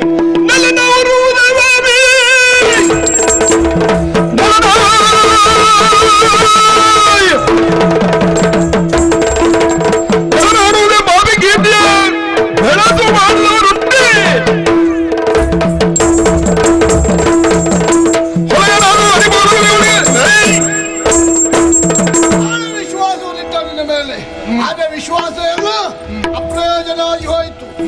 ಆತನಿಗೆ ಜಯ ತಂದು ಕೊಡಲಾಗಿರುವಂತ ನೀನೊಬ್ಬ ಘಾತಕಿ. ನಿನ್ನಂತ ಪಾತಕಿಯಲ್ಲ ನೆಲನ ಹೊರುವುದೇ ಪಾಪಿ. ನಿನ್ನಂತ ಒಟ್ಟು ನಮ್ಮ ಸಾರಥ್ಯ ಮತ್ತೆ ಕೇಳು. ಶಲ್ಯ, ಈ ಕರ್ಣನನ್ನು ಬೈಯುವವರಲ್ಲಿ ನೀನೇನು ಮೊದಲಿಗನಲ್ಲ. ಅಲ್ಲಪ್ಪ, ಇಂಥ ಬೈಗುಳ ಕೇಳಿ ಕೇಳಿ ನನ್ನ ಕಿವಿ ಜಿಡ್ಡಾಗಿ ಹೋಗಿದೆ. ಅಯ್ಯ, ಒಮ್ಮೆ ಹೂಡಿದ ಸರಳನ್ನು ಆ ಗುರಿಯನ್ನು ಬದಲಿಸಿ ಹೂಡುವಂತಹ ಕ್ರಮ ಯುದ್ಧದಲ್ಲಿ ಉಂಟಾ? ಅದಿಲ್ಲ. ಯಾಕಂದ್ರೆ ನೀನೊಬ್ಬ ಕ್ಷತ್ರಿಯನಲ್ವ, ಒಂದು ರಾಜ್ಯದ ರಾಜನಲ್ಲವೇ, ಯುದ್ಧ ವಿದ್ಯೆಯನ್ನು ಬಲ್ಲವನಲ್ಲವೇ ನೀನು? ನಿನ್ನಂತವನು ಹೀಗೆ ಹೇಳಬಹುದಾ? ಬದಲಿಸಿ ಹೂಡು. ಕ್ಷತ್ರಿಯನ ಧರ್ಮದಲ್ಲಿ ಯುದ್ಧ ನೀತಿಯಲ್ಲಿ ಹಾಗೊಂದು ಉಂಟ? ಇಲ್ಲವೇ ಇಲ್ಲ. ಇದು ಲೋಕ ಮೆಚ್ಚಲಿಕ್ಕಿಲ್ಲ. ನೆಲನ ಹೊರುವಳಿ ಪಾಪಿ. ಈ ನೆಲದಲ್ಲೇ ನಾನಿದ್ದದ್ದು ಈಗ. ಅಯ್ಯ, ಒಮ್ಮೆ ಹೂಡಿದ ಸರಳನ್ನು ಮರಳಿ ಹೂಡುವುದಿಲ್ಲ ಅನ್ನುವುದಕ್ಕೆ ಪ್ರಬಲವಾದಂತಹ ಒಂದು ಕಾರಣ ಇದೆ. ಏನ್ ಕಾರಣ? ಈಗ ಒಬ್ಬ ಮನುಷ್ಯನಾದವ ತಾನು ಸಾಯುವುದರ ಮೊದಲು ತನ್ನಂತರಂಗದಲ್ಲಿ ಅನೇಕ ಸಮಯದಿಂದ ಅವಿತರಿಸಿಕೊಂಡಂತಹ ವಿಷಯಗಳನ್ನು ಪ್ರಕಟಪಡಿಸುತ್ತ ಅಂತಾದರೆ ಅವನ ಆತ್ಮಕ್ಕೊಂದು ಸಮಾಧಾನ ತೃಪ್ತಿಯದು. ನೀನೊಬ್ಬ ನನ್ನ ಸಂಬಂಧಿ ಅಥವಾ ನನ್ನವ ಅನ್ನುವಂಥ ಗೌರವದಿಂದ ವಿಶ್ವಾಸದಿಂದ ಹೂಡಿದ ಸರಳನ್ನು ಮತ್ತೆ ಹೂಡುವುದಿಲ್ಲ ಅಂತ ಹೇಳಿದ್ದು ಯಾಕೆ ಗೊತ್ತಾ? ಯಾಕೆ? ಅದಕ್ಕೆ ಕಾರಣ ಕೇಳಿ. ಏನು? ಮಾತೆಗಿತ್ತೇನು ಭಾಷೆಯನು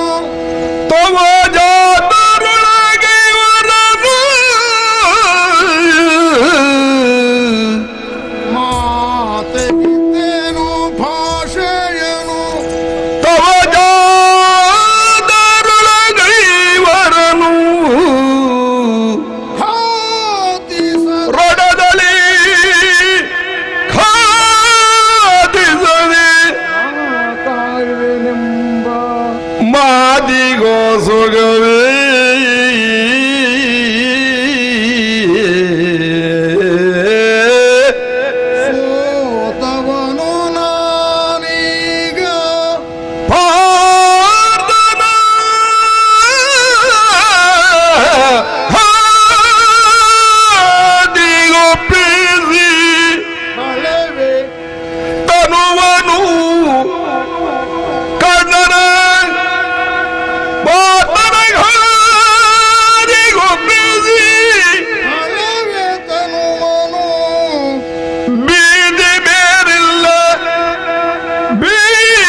ಪ್ರತಿಯೊಬ್ಬನು ಒಂದೊಂದು ಮಾತಿಗೋಸ್ಕರವಾಗಿ ಕಟ್ಟು ಬಿದ್ದಿರ್ತಾನೆ. ನಾನು ಹುಟ್ಟಿದ್ದು ಹೇಗೆ, ನನ್ನ ಕುಲ ಯಾವುದೆನ್ನುವಂಥ ಗುಟ್ಟು ನನಗೆ ತಿಳಿದಿಲ್ಲವಾಗಿತ್ತು. ಆದರೆ ಸಂಧಾನಕ್ಕಾಗಿ ಬಂದಂತ ಶ್ರೀಕೃಷ್ಣ ಸಂಧಾನ ಮುರಿದು ಬಿದ್ದು ಸಂಗ್ರಾಮದ ವೀಳ್ಯವನ್ನು ಹಿಡಿದು ಉಪಪ್ಲವ್ಯದತ್ತ ಸಾಗುತ್ತಿರುವಂತಹ ಹೊತ್ತಿಗೆ ಹಸ್ತಿನಾವತಿಯ ಅನೇಕ ರಾಜಕೀಯ ಮುತ್ಸದ್ದಿಗಳು ಅವನನ್ನು ಬೀಳ್ಕೊಡುವುದಕ್ಕೋಸ್ಕರವಾಗಿ ಅವನ ರಥದ ಹಿಂದೆ ಸಾಗುತ್ತಾ ಇತ್ತು. ಸ್ವಲ್ಪ ದೂರ ಹೋದ ಮೇಲೆ ಹಿಂದೆ ತಿರುಗಿ ನೋಡಿದಂತ ಕೃಷ್ಣ ಭೀಷ್ಮ, ದ್ರೋಣ, ಕೃಪ, ಅಶ್ವತ್ಥಾಮಾದಿಗಳನ್ನು ಹತ್ತಿರಕ್ಕೆ ಕರೆದು ಅವರನ್ನೆಲ್ಲ ಸಂತೈಸಿ ಹಿಂದಕ್ಕೆ ಕಳುಹಿಕೊಟ್ಟ. ಅವರ ಜೊತೆಯಲ್ಲಿ ನಾನೂ ಒಬ್ಬ ಇದ್ದೆ ಆ ಹೊತ್ತಿನಲ್ಲಿ. ನನ್ನನ್ನು ಮಾತಾಡಿಸಿದ ಮತ್ತೆ ರಥವನ್ನು ಮುಂದುವರಿಸುವಂತಹ ಹೊತ್ತಿಗೆ ಪಥ ಹಿಡಿದು ಸಾಗುತ್ತಾ ಇದ್ದೆ ರಥದ ಹಿಂದೆ ನಾನು. ಕೊನೆಗೆ ತಿರುಗಿ ನೋಡಿದಂತಹ ಭಗವಂತ, ಕರ್ಣ, ಪಥದಲ್ಲಿ ಏಕೆ ಓಟ, ಬಾ ನನ್ನ ರಥ ಏರಿ ಕುಳಿತುಕೋ ಎಂಬುದಾಗಿ ಕರೆದ. ನಾನು ಯೋಚಿಸಿದೆ, ಲೋಕವಂದ್ಯನಾದಂತಹ ದೇವದೇವನಾದಂತಹ ಸರ್ವತಂತ್ರ ಸ್ವತಂತ್ರ ರೂಪಿಯಾದಂತಹ ಭಗವಂತನ ಸನ್ನಿಧಿಯಲ್ಲಿ ಕುಳಿತುಕೊಳ್ಳುವಂತಹ ಯೋಗ್ಯತೆಯಾದರೂ ಹೀನ ಕುಲದವನಾದಂತಹ ಈ ಕರ್ಣನಿಗಿದೆಯೇ? ಇಲ್ಲ ಸ್ವಾಮಿ, ನಾನು ಬರುವುದಿಲ್ಲ ಅಂತ ಹೇಳಿದಾಗ ನನ್ನ ಕುಲವನ್ನು ಎಚ್ಚರಿಸಿದ ಅಲ್ಲಿ, ಕುಲದಿ ನೀನು ಹೀನನಲ್ಲ, ಕುಲದಿ ಸೂರ್ಯದಲ್ಲಿ ಸೂರ್ಯನಿಗೆ ಸಮಾನ ನೀನು, ಸೂರ್ಯಪುತ್ರ ಎಂಬುದಾಗಿ. ಅಲ್ಲಿಗೆ ನನಗೆ ಗೊತ್ತಾದ್ದು ನನ್ನ ಜನ್ಮ ವೃತ್ತಾಂತ ಏನೆಂಬುದಾಗಿ. ಬಾ ನನ್ನ ಜೊತೆಯಲ್ಲಿ ಹಸ್ತಿನಾವತಿಯ ಸಾಮ್ರಾಜ್ಯದ ಸಿಂಹಾಸನವನ್ನು ನನಗೆ ಒದಗಿಸುತ್ತೇನೆ. ನೀನು ವಿರಾಜಮಾನನಾಗು. ಬಲದಲ್ಲಿ ಪಾಂಡವರು, ಎಡದಲ್ಲಿ ಕುರುಸೇನೆ, ಎದುರಿನಲ್ಲಿ ಯಾದವ ಸೇನೆ ನಿನ್ನನ್ನು ಓಲೈಸುವಂತೆ ಮಾಡ್ತೇನೆ ಕರ್ಣ, ಬಾ ಅಂತ ಕರೆದ. ಅನಾಯಾಸವಾಗಿ ಬಂದಂತಹ ಸಾರ್ವಭೌಮತ್ವವನ್ನು ಯಾವ ವ್ಯಕ್ತಿಯಾದರೂ ದೂರೀಕರಿಸಿಯಾನೆ, ನಿರಾಕರಿಸಿಯಾನೆ ಹೇಳು. ವಿಶ್ವಾಸಘಾತಕಿ ಅಂತ ನೀನು ನನ್ನನ್ನು ಸಂಬೋಧಿಸಿದಲ್ಲ, ಅಲ್ಲ, ಯಾವ ವಿಶ್ವಾಸವನ್ನು ನಾನು ನಂಬಿದ್ದೇನೋ ಆ ವಿಶ್ವಾಸವೇ ಈ ಕರ್ಣನಿಗೆ ಘಾತಕ ಎಸಗಿತು. ಅದೊಂದು ಮಾತನ್ನು ಬಿಟ್ಟು ಮತ್ತೇನಾಗಬೇಕು ಅಂತ ನಾನು ಕೇಳಿದೆ. ನಾಳೆ ದಿವಸದ ಯುದ್ಧದಲ್ಲಿ ನನ್ನ ಸಾಹಸವನ್ನು ನೋಡು ಕೃಷ್ಣ ಎಂಬುದಾಗಿ ಅವನಿಗೂ ನಾನು ಆಡಿದ್ದೆ. ಆ ನೆಲೆಯಲ್ಲಿ ಅವನನ್ನು ಬಿಡಗೊಟ್ಟಿ ಆ ದಿವಸ ರಾತ್ರಿ ಅದನ್ನೇ ಯೋಚಿಸುತ್ತಾ ನನಗೆ ನಿದ್ರೆ ಹತ್ತದಾಯಿತು. ಹೇಗೂ ಬೆಳಗಾಯಿತು. ನಿತ್ಯ ಪದ್ಧತಿಯಂತೆ ಯಮುನಾ ಗಂಗಾ ನದಿಯನ್ನು ಸೇರಿ ಸ್ನಾನಾದಿಗಳಿಂದ ಶುಚೀಭೂತನಾಗಿ ನಿತ್ಯ ಕ್ರಮದಂತೆ ಭಗವಾನ್ ಸೂರ್ಯದೇವನಿಗೆ ಅರ್ಘ್ಯೆಯನ್ನು ಸಲ್ಲಿಸುತ್ತಿದ್ದಂತಹ ಹೊತ್ತಿಗೆ ಇಂದಿನಿಂದ ಹೆಣ್ಣು ಧ್ವನಿಯೊಂದು, ಮಗನೇ ಕರ್ಣ ಎಂಬುದಾಗಿ ಕರೆದ ಕೂಗು ನನ್ನ ಕಿವಿಗೊಪ್ಪಳಿಸಿತು. ತಿರುಗಿ ನೋಡಿದೆ, ಪ್ರತ್ಯಕ್ಷವಾಗಿ ಪಾಂಡವರಿಗೆ ತಾಯಿಯಾದಂತಹ ಕುಂತಿದೇವಿ, ಅಪ್ರತ್ಯಕ್ಷವಾಗಿ ನನಗೆ ತಾಯಿಯಾಗಿಯೂ ಶತ್ರುವಾದವು.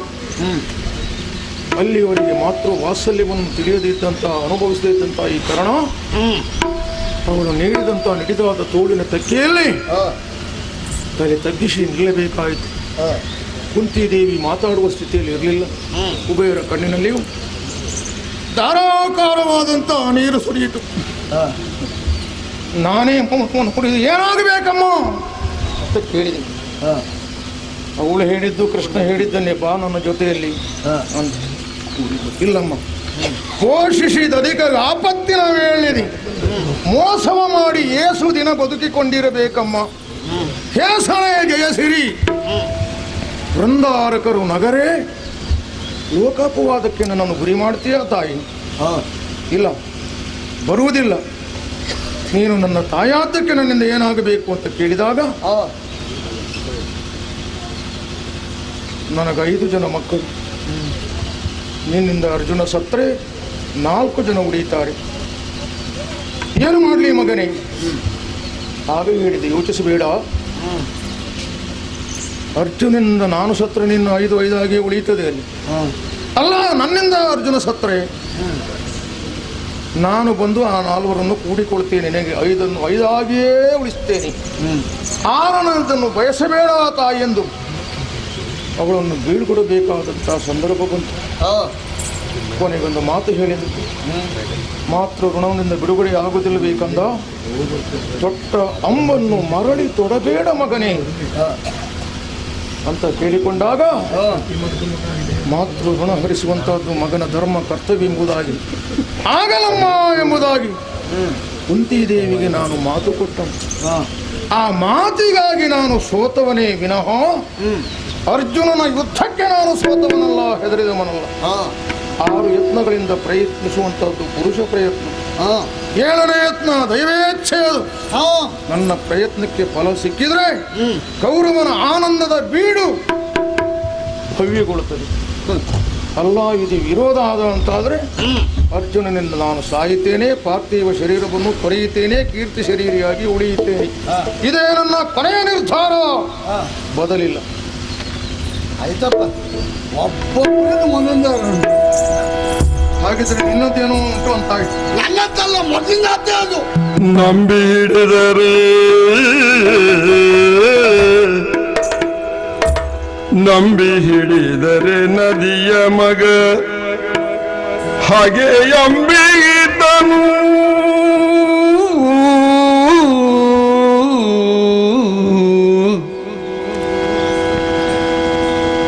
ಹಾಗೆ ಅಂಬಿತನು ಕಾಯವನು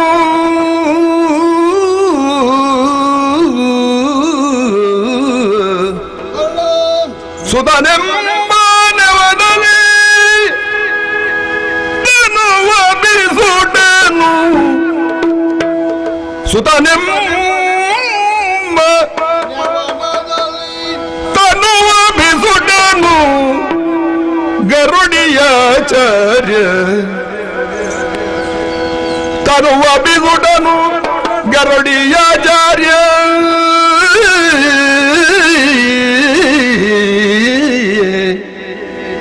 ಅಂಬು ಬೆಸನವ ಬೇಡಿದರೆ ಅಂಬು ಬೆಸನವ ಬೇಡಿದರೆ ತೊಡೆನೆಂಬ ಛಲ ತೊಡೆನೆಂಬ ಛಲ ನಿನಗಾಯ್ತು ನಿನಗಾಯ್ತು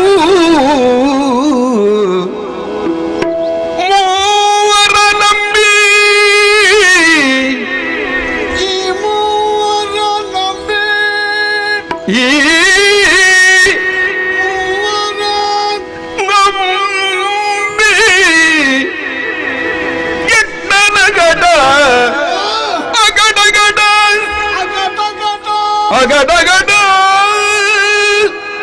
ಕೆಟ್ಟನ ಗಡಗಡೆಂದ ಶಲ್ಯ ಶಲ್ಯ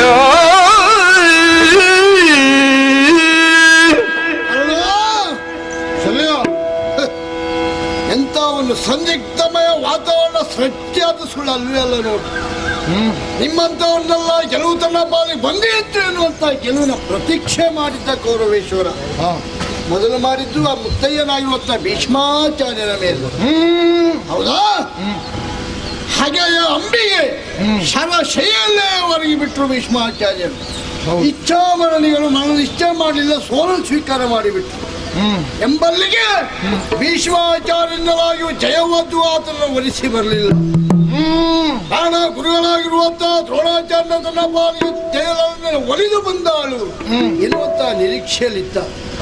ಸುತನೆಂಬ ವ್ಯಾಮೋಹದವಳು ಬಿಸುಟು ಹೋದರು ಧನುವನ್ನು. ಇಹಲೋಕದ ಯಾತ್ರೆಯನ್ನೇ ಪೂರೈಸಿ ಬಿಟ್ಟರು ದ್ರೋಣಾಚಾರ್ಯ. ಪುರ ಕತೆ ಹಾಗಾಯ್ತು. ಬೇಡ ಬಿಡು, ಗೆಲುವಿನ ಕೇಂದ್ರ ಬಿಂದು ನೀನಾಗಿತ್ತೆ.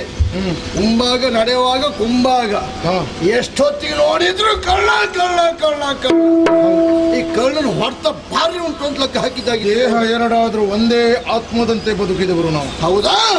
ನಮ್ಮೆಲ್ಲವರ ನಿರೀಕ್ಷೆಯು ಹಾಗೆ ಇತ್ತು.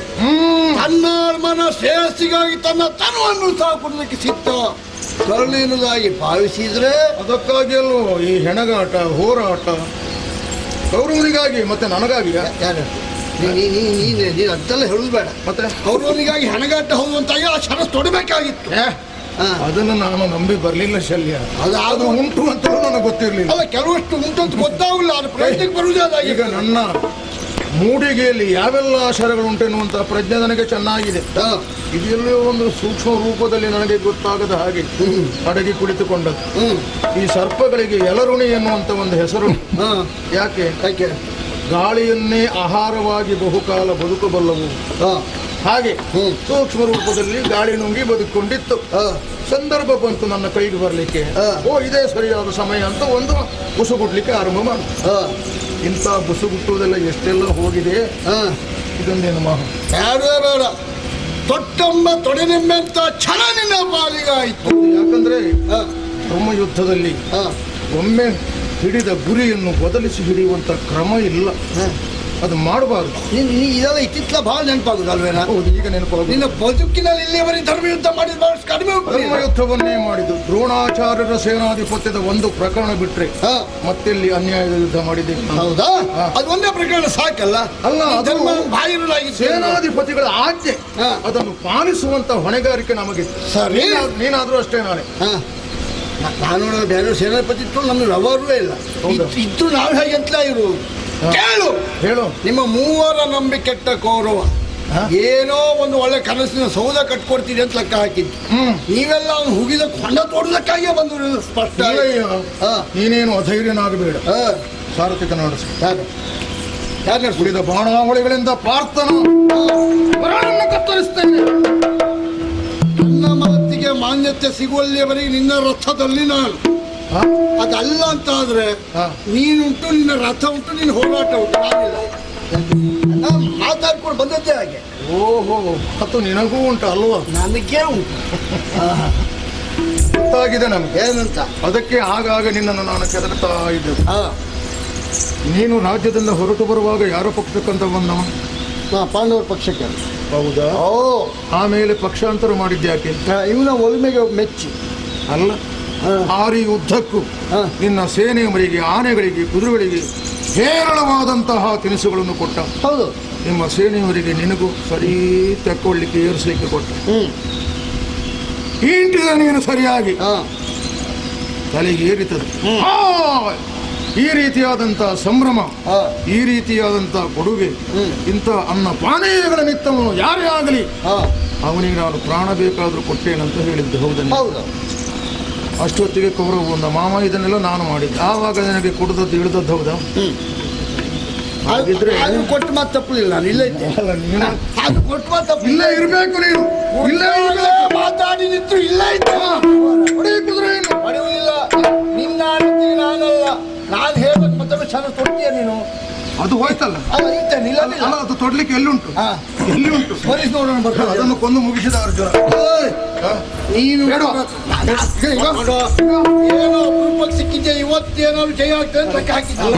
ಮುಗಿತಲ್ಲ. ಅಂದದ್ದು ಏನು ಕೌರವನ ಅವ್ರದ್ದು ಈತ ಕ್ರಿಯೆ ಮಾಡುವುದಕ್ಕ? ಖಂಡಿತಕ್ಕೂ ಅಲ್ವೇ ಅಲ್ಲ. ಮತ್ತೆ ಮೂವರಿಂದ ನಂಬಿಕೆ ಇಟ್ಟವ. ಒಬ್ಬ ಹೊಂಡ ತೋಡುವುದಕ್ಕೆ, ಒಬ್ಬ ಮಣ್ಣು ತೆಗೆಯುವುದಕ್ಕೆ, ಮತ್ತೊಬ್ಬ ಮಣ್ಣು ಮುಚ್ಚುವುದಕ್ಕೆ. 3 ಜನ ಸರಿಯಾದ್ರು ನೀವು. ಏನು ಪ್ರಾತಾದಿ ಕ್ರಿಯೆಗಳು ನಡೀಬೇಕು. ಅದಕ್ಕೆ ನೀನು ಬಂದದ್ದು ಅಂತ ಕಾಣ್ತದೆ. ಅದು ನೋಡೋಣ.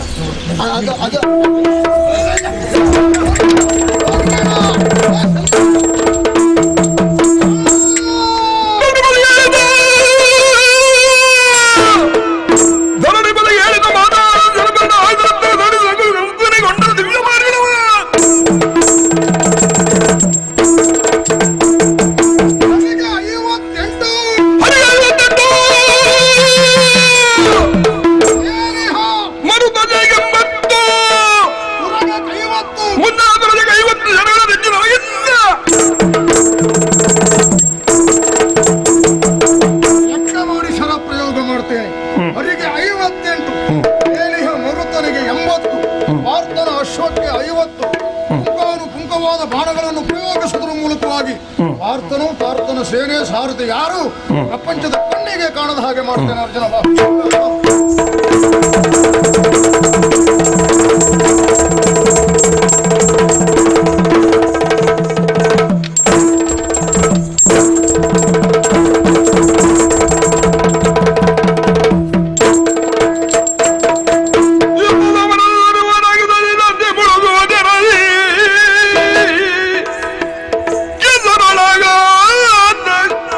ಧರಣಿಯಳು ನಿಂತುದ ವರದವು ಕರ್ಣರೊಳೆ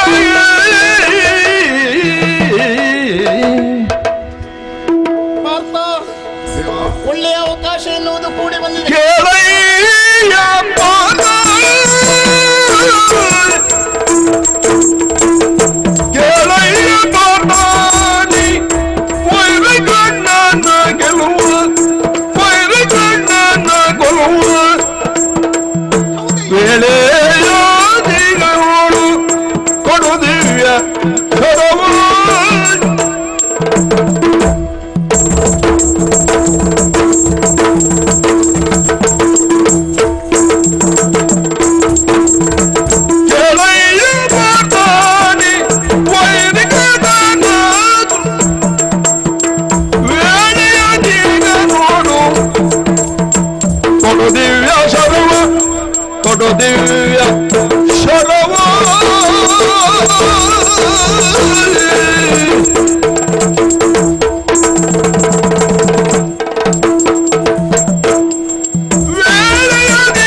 ಕಾಡಾಕಾಡಿಯಾಗಿ ಹೋರಾಟ ಮಾಡುತ್ತಿರುವಂತಹ ಈ ಸಂದರ್ಭದಲ್ಲಿ ಇದ್ದಕ್ಕಿದ್ದ ಹಾಗೆ ವೈರಿಯಾದಂತಹ ಕರ್ಣನ ರಥವೆನ್ನುವುದು ಹೂತು ಹೋಗಿದೆ. ರಥವನ್ನು ಎತ್ತುವುದಕ್ಕೆ ಹರಸಾಹಸ ಪಡುತ್ತಾ ಇದ್ದಾನೆ. ಇಂತಹ ಸಮಯವನ್ನು ಉಪಯೋಗಿಸಿಕೊಳ್ಳಬೇಕಾದ್ದು ಬುದ್ಧಿವಂತಿಕೆಯ ಲಕ್ಷಣವಾಗಿದೆ. ಹಿಂದೆ ಮುಂದೆ ನೋಡಬೇಡ. ವೈರಿಯಾದವ ದುರ್ಬಲನಂತಹ ಸಂದರ್ಭದಲ್ಲಿ ಅಸಹಾಯಕ ಸ್ಥಿತಿಯಲ್ಲಿರುವಂತಹ ಹೊತ್ತಿನಲ್ಲಿ ಅವನನ್ನು ಕೊಲ್ಲುವುದಕ್ಕೆ ಸರಿಯಾದಂತ ಮಾರ್ಗ. ಆದ್ದರಿಂದ ರಥವನ್ನು ಎತ್ತುವುದಕ್ಕೆ ಪ್ರಯತ್ನಿಸುತ್ತಿರುವಂತಹ ಮೊದಲು ರಥವನ್ನು ಎತ್ತುವುದರೊಳಗಾಗಿ ಹೂಡು ಶರವನ್ನ ಅವನ ರುಂಡ ಮುಂಡವನ್ನ ಬೇರ್ಪಡಿಸು.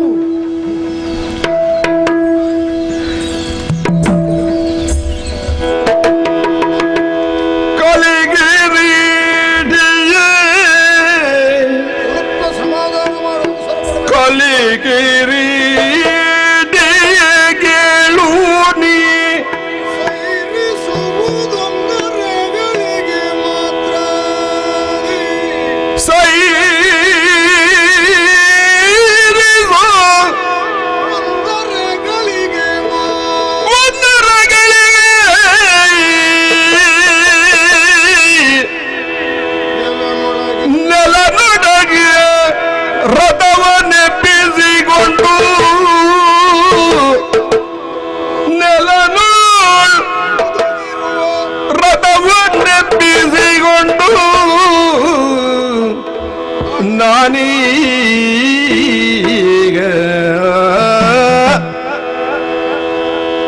ರಥವನ್ನೆಬ್ಬಿಸಿಕೊಂಡು ನಾನೀಗ ಅಳವಿಗೊಡುವೆನು.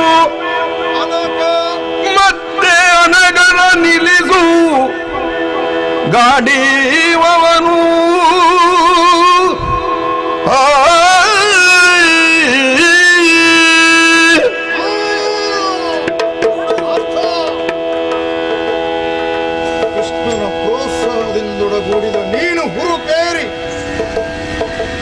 ನನ್ನನ್ನು ಪ್ರಹರಿಸುವುದಕ್ಕೆ ಮುಂದಾಗಿದ್ದೀಯ ಅಯ್ಯ. ಧರ್ಮಯುದ್ಧವನ್ನು ಬಲ್ಲವ ನೀನು. ಯಾಕಂತ ಹೇಳಿದ್ರೆ ಧರ್ಮವೇ ಸಾಕಾರವಾಗಿ ಮೂರ್ತಿವೆತ್ತಂತೆ ಹುಟ್ಟಿದ ಧರ್ಮರಾಜನ ತಮ್ಮನೇ. ಧರ್ಮದ ಮರ್ಮ ಏನೆಂದು ನಿನಗೆ ನಾನು ಬೋಧಿಸಬೇಕಾದಿಲ್ಲ ಅರ್ಜುನ. ರಥಹೀನನನ್ನು, ಅಸ್ತ್ರಹೀನನನ್ನು, ಕೇಶ ಹರಗಿಕೊಂಡವನನ್ನು, ನೆಲ ಹಚ್ಚಿದವನನ್ನು, ರಣಕ್ಷೇತ್ರಕ್ಕೆ ಬೆನ್ನಿಟ್ಟು ಓಡುವವನು, ಉತ್ತ ಸೇರಿದವನನ್ನು, ನೀರಿನಲ್ಲಿ ಅಡಗಿದವನನ್ನು ಹೊಡೆಯಬಾರದು ಅಂತ ಇದೆ ತಾನೆ. ಇದು ಗೊತ್ತಿರಬೇಕಲ್ಲ ನಿನಗೆ. ನೋಡು ನನ್ನ ದುರವಸ್ಥೆ. ನಿನ್ನ ಶಸ್ತ್ರಘಾತದಿಂದಾಗಿ ನನ್ನ ರಥ ನೆಲದಲ್ಲಿ ಹುದುಗಿ ಹೋಗಿದೆ. ಅದನ್ನು ಎಬ್ಬಿಸುವುದಕ್ಕೆ ಬಹಳಷ್ಟು ಸಮಯ ಬೇಡ ನನಗೆ. ಅರೆಗಳಿಗೆ ಅವಕಾಶ ಕೊಡು. ಇದೇ ಸ್ಥಿತಿಯಲ್ಲಿ ನನ್ನ ಮಾತನ್ನು ಕೇಳದೆ ನೀನು ನನ್ನನ್ನು ಹೊಡೆದು ಕೊಂದೆಯಂತಾದರೆ ನಿನ್ನನ್ನಾದ ಧರ್ಮರಾಯ ಪ್ರಶ್ನಿಸಿದರೆ ಏನು ಉತ್ತರ ಕೊಡ್ತೀನಿ ನೀನು? ಅಲ್ಲ, ಭೀಮ ಕೇಳಿದರೆ ಏನು ಹೇಳ್ತೀನಿ? ನಕುಲ ಸಹದೇವರು ಪ್ರಶ್ನಿಸಿದರೆ, ನಿನ್ನ ಪತ್ನಿಯಾದಂತಹ ದ್ರೌಪದಿ ಕೇಳಿದರೆ ಯಾವ ಮುಖದಲ್ಲಿ ಉತ್ತರಿಸ್ತೀನಿ? ಅದೆಲ್ಲ ಬೇಡ. ನಿನ್ನನ್ನು ಹೆತ್ತ ತಾಯಿಯಾದಂತಹ ಕುಂತಿದೇವಿ, ಮಗನೇ ಕಾರಣ ಯಾವ ಸ್ಥಿತಿಯಲ್ಲಿದ್ದಾಗ ಹೊಡೆದು ಕೊಂದೆ ಅಂತ ಕೇಳಿದ್ರೆ ಏನು ಉತ್ತರ ಕೊಡ್ತೀಯೋ? ಯುದ್ಧಕ್ಕೆ ಹೆದರಿ ಹೇಡಿಯಾಗಿ ಮಾತನ್ನು ನಾನು ಆಡುತ್ತಿಲ್ಲ. ನನ್ನ ರಥವನ್ನು ಎಬ್ಬಿಸಿ ಸರಿಪಡಿಸಿಕೊಂಡು ನಿನ್ನ ಮನಸ್ಫೂರ್ತಿ ಹೊಡೆಯುವ ಹಾಗೆ ಕದನ ಕೈಗಲಿಸುತ್ತೇನೆ. ಅಲ್ಲಿವರೆಗೆ ಅರೆಗಳಿಗೆ ಅವಕಾಶ ಕೊಡು. ಅರೆಗಳಿಗೆ ಅವಕಾಶ ಕೊಡು ಅರ್ಜುನ. ಹುಡುಗನವನ್ನ ಸುಧರೊಡನೆ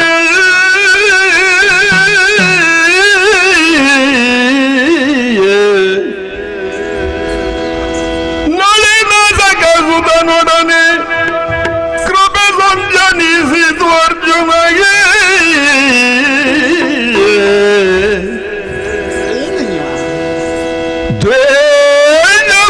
ದ್ವೇಷವಡಗಿಯಾದನುಳ್ ಅಭಿಲಾಷೆಯಿಂದಲ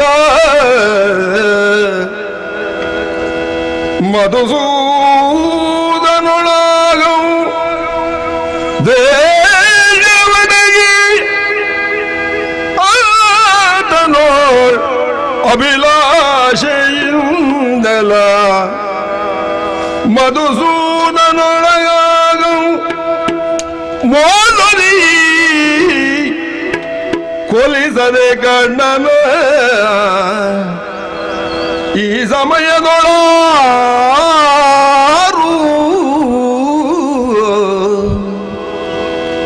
ಈ ಸಮಯದೊಳಾರೆಂಬುದ ಅರು ಎಂದ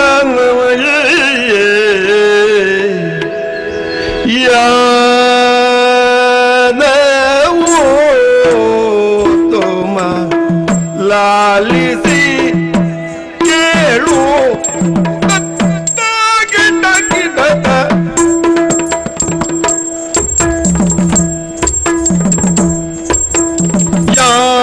ಯಾದವೋ ತುಮ ಲಾಲಿಸಿ ಕೇಳು ಯಾದವೋ ತುಮ ಲಾಲಿಸಿ ಕೇಳು ರಾಧೆಯ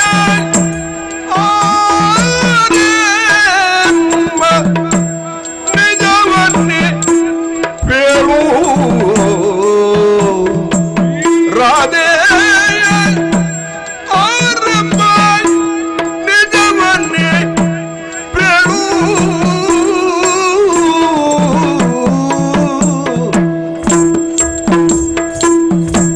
ಕುಂತಿಯ ಉದರದಿ ಕುಂತಿಯ ಉದರದಿ ಜನಿಸಿದವನೋ ಯಪ್ಪ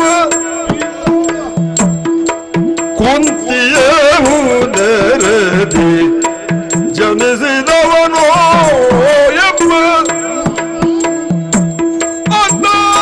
ಅದಾರ್ಭವದೊಳಿ ಇನ್ನು ನನಗೆ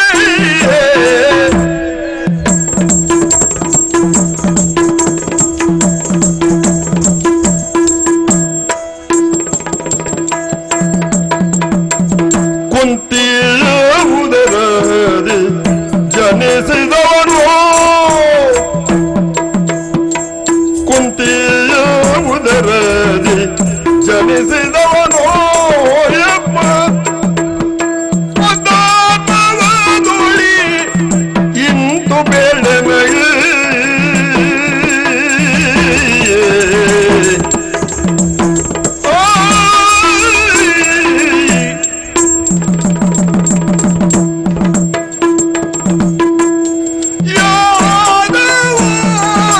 ಲಾಲಿಸಿ ಕೇಳು ಓ ಯಾದವೋತ್ತಮ ಪಾರ್ಥ, ಈ ಹೊತ್ತಿನಲ್ಲಿ ಕಾರ್ಯೋನ್ಮುಖನಾಗುವುದನ್ನ ಬಿಟ್ಟು ಏನನ್ನು ಯೋಚಿಸಿದಂತಿದೆಯಲ್ಲ. ಕಲಿಕಿರೀಟಿಯರಗಳಿಗೆ ಸೈರಿಸು ಕೇಳಿದ್ಯಾ ಮತ್ತ ಕೇಳಿದೆ ದೇವ ಹ್ಮ್ ಈ ನುಡಿಯನ್ನು ನನಗೆ ಕೇಳಿದ ಅಕ್ಷರ ಅಣ್ಣ ಧರ್ಮಜನ ನೆನಪಾಯ್ತು ನನಗೆ. ಯಾಕಾಗಿ? ಆ ಮಾತನ್ನು ಆಡುವಂತ ಧ್ವನಿ ಧರ್ಮಜನ ಧ್ವನಿ ಎಂಬಂತೆ ನನಗೆ ಭಾಸವಾಗುತ್ತಾ ಇದೆ. ಓ ದೇವ, ಏನಯ್ಯ? ಇನ್ನೂ ಒಂದು ವಿಚಾರವನ್ನು ಹೇಳ್ತೇನೆ. ಏನದು? ಸರಿಯಾಗಿ ಆತನ ಬೆನ್ನನ್ನು ಕಂಡಾವಾಗ ಅಣ್ಣ ವ್ರಕೋದರದಂತೆ ಮತ್ತೆ ಕಾರ್ಯ ಪ್ರವರ್ತನಾಗುವಂತ ರೀತಿಯನ್ನೆಲ್ಲ ಕಂಡಾಗ ನಕುಲ ಸಹದೇವರು ಹೆಚ್ಚೇಕೆ ಕುಂತಿಯ ಉದರದಲ್ಲಿ ಜನಿಸಿದನೋ ಎನ್ನುವಂತ ಅಂತರ್ಭವದಿ ಒಂದು ಸಂಶಯ ಮೂಡ್ತಾ ಇದೆ ದೇವ. ಮಾತ್ರವಲ್ಲ, ಈ ಸಂದರ್ಭದಲ್ಲಿ ಆತ ರಥಹೀನನಾಗಿದ್ದಾನೆ. ಮಾತ್ರವಲ್ಲದೆ ಆತನ ಸಾರಥಿಯೂ ಬಿಸುಟು ಪೋದನು ರಥವ ಸಾರಥಿ ಮೊದಲೇ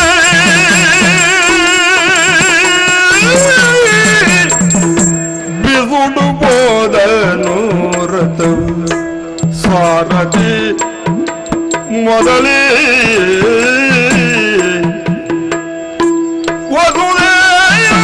ವಸುದೇಯೊಳಗಿದು ರಥವು ಮತ್ತವಗೆ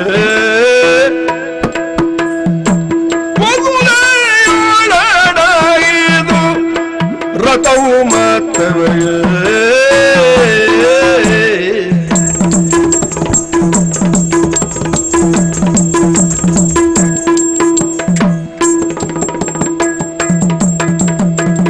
ನಿಶಿತ ಮಾರ್ಗಣವಿಲ್ಲ ಕೈಯೋಳನಾಗಿ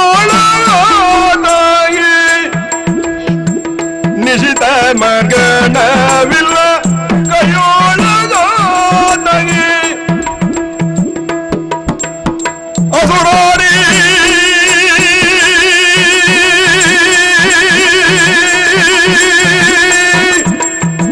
ಅಸುರಾರಿ ಗಂಡನ ಕೊಲ್ಲುವವನಾನಲ್ಲ ಅಸುರಾರಿ ಈ ಗಂಡನ ಕೊಲ್ಲುವವನಾನಲ್ಲ ಯಾದವೋ ತುಮ ಯಾದವೋ ತುಮ ಯಾದವೋ ತುಮ ಲಾಲಿಸಿ ಹೇಳು ಪಾರ್ಥ, ಬಿಸುಟು ಬೋಧನು ರಥವ ಸಾರಥಿ ಮೊದಲೇ ಹೌದು. ರಥಹೀನನಾಗಿದ್ದಾನೆ. ರಥ ಭೂಮಿಯಲ್ಲಿ ಹೋತಿದೆ. ಏನಂತೆ? ಸಾರಥಿ ಮೊದಲಿಲ್ಲ. ಧರ್ಮಶಾಸ್ತ್ರ ಹೇಳುವುದಿಲ್ಲವೇ? ಹುತ್ತ ಏರಿದವನನ್ನು, ಹುಲ್ಲುಗಡ್ಡೆ ಕಚ್ಚಿದವನನ್ನು, ಅಲ್ಲಾ ನೀರಲ್ಲಿ ಮುಳುಗಿದವರನ್ನು ಎದುರಿಸಿ ಕೊಲ್ಲುವಂಥದ್ದು ಧರ್ಮ ಅಲ್ಲ. ಆದ್ರಿಂದಲೇ ದೇವ, ನಾನೇನು ಈ ಸಂದರ್ಭದಲ್ಲಿ ಆತನಲ್ಲಿ ಯುದ್ಧ ಮಾಡಲಾರೆ. ಭಾವಪರವಶನಾಗಿ ಬಿಟ್ಟೆಯ ಪಾರ್ಥ. ಸರಿಯಲ್ಲ, ಇದು ಸರಿಯಲ್ಲ.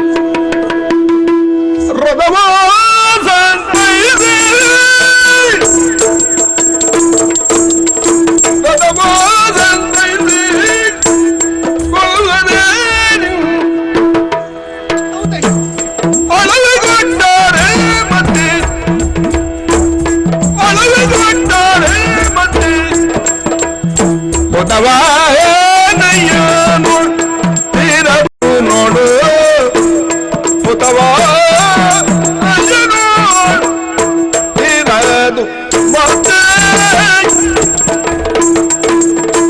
ಅಸಹಾಯಕ ಸ್ಥಿತಿಯಲ್ಲಿರುವಂತಹ ಕರ್ಣನ ಮೇಲೆ ಬಾಣ ಪ್ರಯೋಗ ಮಾಡು ಎನ್ನುವ ಆಡಿದಂತಹ ಈ ಸಂದರ್ಭದಲ್ಲಿ ಕಾರ್ಯೋನ್ಮುಖನಾಗುತ್ತೀಯ ಎನ್ನುವ ಹಾಗೆ ನೀನು ಮಾಡುವಂತಹ ಕೃತ್ಯ ಕುರಿತಾಗಿ ಬಹುವಂತ ನಿರೀಕ್ಷೆಯನ್ನ ಇಟ್ಟಿದ್ದೆ ನಾನು.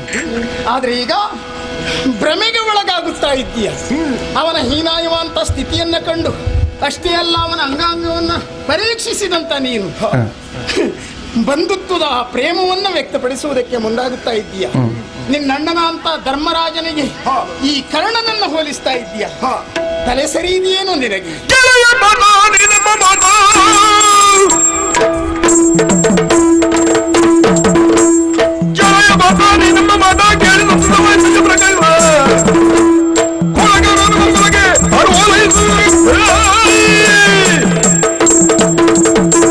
ಧರ್ಮರಾಜನ ಕಾಲ ಕಸಾಗಿರುವಂತ ಯೋಗ್ಯತೆಯು ತನಗಿಲ್ಲ ಎನ್ನುವುದು ನೀನು ತಿಳಿದುಕೊಂಡಿಲ್ಲ. ಹೆಚ್ಚೇನು ಭೀಮಸೇನನಿಗೆ ಹೋಲಿಸ್ತಾ ಇದ್ದೀಯ. ಅವನು ಯಾರು, ಇವನು ಯಾರು? ಇವನು ಧರ್ಮಾತ್ಮ ಎನ್ನುವ ಹಾಗೆ ನೀನು ಯಾಕೆ ಭಾವಿಸ್ತಾ ಇದ್ದೀಯೋ ತಿಳಿಯದಾಗಿದೆ. ಇವನೆಷ್ಟು ದುಷ್ಟನಿದ್ದಾನೆ ಎನ್ನುವುದಕ್ಕೆ ಸಾಕ್ಷಿ ಒಂದೇ ಸಾಕು. ನಿಮ್ಮ ಇವರ ಮಡದಿಯಂತಹ ದ್ರೌಪದಿಯನ್ನ ತುಂಬಿರುವಂತಹ ಸಭೆಯಲ್ಲಿ ಸೀರೆಯನ್ನ ಸೆಳೆಯುವುದಕ್ಕೆ ಕೌರವರನ್ನ ಪ್ರಚೋದಿಸಿದಂತ ಈ ದುಷ್ಟ ಇದ್ದಾನೆ. ಅಷ್ಟೇ ಏಕೆ, ಕೌರವೇಶ್ವರ ನಿಮ್ಮ ಅವನತಿಗೆ ಕೇವಲ ಪ್ರಮುಖ ಕಾರಣವಾದ್ರಿ ಪರೋಕ್ಷವಾಗಿ ಈತ ಕಾರಣನಾಗಿದ್ದಾನೆ ಎನ್ನುವುದನ್ನು ಈ ಹೊತ್ತಿನಲ್ಲಿ ಮರೆತು ಬಿಟ್ಟಿದ್ಯಾ. ಆದ್ದರಿಂದ ತಡ ಮಾಡಬೇಡ, ಅವನನ್ನ ಕೊಂದು ಮುಗಿಸುವಂತ ಹೇಳ್ತಾ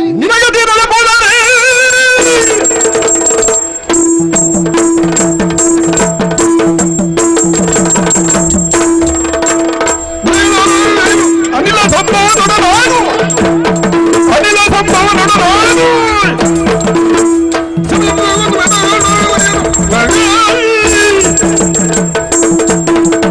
ಈ ಹೊತ್ತಿನಲ್ಲಿ ಅವನನ್ನು ನೀನು ಕೊಲ್ಲುವುದಕ್ಕೆ ಮುಂದಾಗುವುದಿಲ್ಲ ಅಂತಾದ್ರೆ ಅಂತ ಲಕ್ಷಣ ಕಾಣಿಸ್ತಾ ಇಲ್ಲ ಎನ್ನುವುದು ನನಗೆ ಸ್ಪಷ್ಟವಾಗುತ್ತಾ ಇದೆ. ಅಂತಿರುವಾಗ ಆತನನ್ನ ಬದುಕಿಸುವಂತ ಪ್ರಯತ್ನ ನಾನು ಮಾಡ್ತೇನೆ ಎನ್ನುವ ಹಾಗೆ ತಿಳಿಯಬೇಡ. ನಿನ್ನಣ್ಣನ ಅಂತ ಧರ್ಮಜನನ್ನ ಅವನನ್ನ ಕೊಲ್ಲಿಸ್ತೇನೆ. ಅದಲ್ಲ, ನಿನ್ನಣ್ಣನ ಅಂತ ಭೀಮಸೇನಿಂದಲೂ ಅಥವಾ ನಕುಲ ಸಹದೇವರಿಂದಲೂ ಆತನನ್ನ ಕೊಲ್ಲಿಸ್ತೇನೆ. ಅವರು ಯಾರು ಕೊಲ್ಲುವುದಕ್ಕೆ ಮುಂದಾಗಲಿಲ್ಲ ಅಂತಾದ್ರೆ ಅವನನ್ನು ನಾನೇ ಕೊಂದು ಮುಗಿಸ್ತೇನೆ, ನಾನೇ ಕೊಂದು ಮುಗಿಸ್ತೇನೆ. ಯಾಕೆ ದೇವ ಇಷ್ಟು ದ್ವೇಷದಲ್ಲಿ?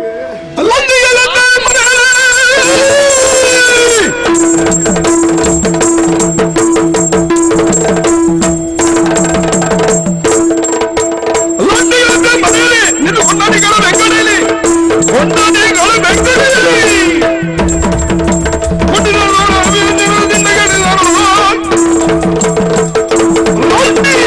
ಕರ್ಣನ ಮೇಲೆ ದ್ವೇಷ ಯಾಕೆ? ನಿನಗೆಲ್ಲ ಮರೆತು ಹೋಗಿರಬಹುದು, ಆದ್ರೆ ನಾನು ಮರೆತಿದ್ದೇನೆ ಎಂದು ಹಾಗೆ ಭಾವಿಸಬೇಡ ಪಾರ್ಥ, ಭಾವಿಸಬೇಡ. ಯಾವ ಕಾರಣಕ್ಕೂ ಅವನನ್ನ ಮರೆಯುವ ಹಾಗಿಲ್ಲ. ಅಂತಿಂತ ಆ ಕಥೆ ಅಂತಿರಲಿ, ಇನ್ನುಳಿದಂತ ವಿಚಾರಗಳು ಅಂತಿರಲಿ, ಆದ್ರೆ ಅನುದಿನವೂ ನನ್ನ ಹೊಟ್ಟೆಯಲ್ಲಿ ಉರಿಯುತ್ತಿರುವಂತಹ, ನನ್ನ ಅಂತರಂಗದಲ್ಲಿರುವಂತಹ ಜ್ವಾಲಾಮುಖಿ ಏನೆನ್ನುವುದು ನಿನಗೆ ತಿಳಿಯದಾಗಿದೆ. ನನ್ನ ಮುದ್ದಿನ ಅಳಿಯನ ಅಂತಹ ಅಭಿಮನ್ಯು ಅವನೇನು ಅಸಾಮಾನ್ಯನೊಂದು ಅಂತಹ ವ್ಯಕ್ತಿ ದ್ರೋಣಾಚಾರ್ಯರು ಬಲಿದಿರುವಂತಹ ಅಭೇದ್ಯವ ಅಂತಹ ಕೋಟೆಗೆ ಹೋಗಿ ವೀರಾವೇಶದಿಂದ ಹೋರಾಡುತ್ತಿರುವಂತಹ ಸಂದರ್ಭದಲ್ಲಿ ದುಷ್ಟನಂತ ಕುತಂತ್ರಿಯಾದಂತ ಈ ಕರ್ಣನಿಗೆ ಮುಂದೆ ಬಂದು ಯುದ್ಧ ಮಾಡಿ ಗೆಲ್ಲುವಂತಹ ಸಾಮರ್ಥ್ಯ ಇರಲಿಲ್ಲ. ಅಂತಹ ಹೊತ್ತಿನಲ್ಲಿ ಅಭಿಮನ್ಯುವಿನ ಕೈಯಲ್ಲಿರುವಂತಹ ಕರ ಚಾಪಗಳನ್ನು ಭೇದಿಸಿದ್ದಾನೆ. ಸಾಲದು ಎಂಬ ಹಾಗೆ ಆ ಅಭಿಮನ್ಯುವಿನ ಎರಡು ಕರಗಳನ್ನ ಕತ್ತರಿಸಿ ಅಭಿಮನ್ಯುವಿನ ಸಾವಿಗೆ ಕಾರಣನಂತಹ ಆ ದುಷ್ಟನನ್ನ ನಾನೇ ಕೊಂದು ಮುಗಿಸ್ತೇನೆ.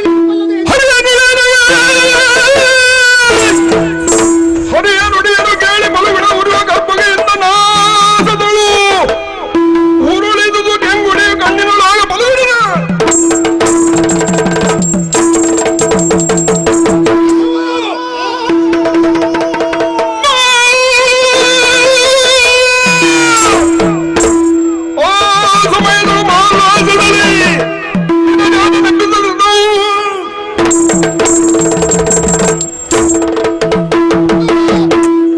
ಅವಕಾಶವನ್ನು ಸದುಪಯೋಗಪಡಿಸಿಕೊಂಡಿದ್ದೇನೆ ಬಾ.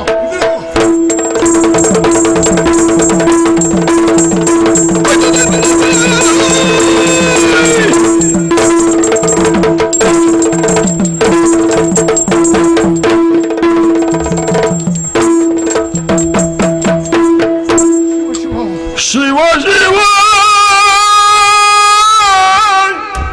ಸಮರದೋಳು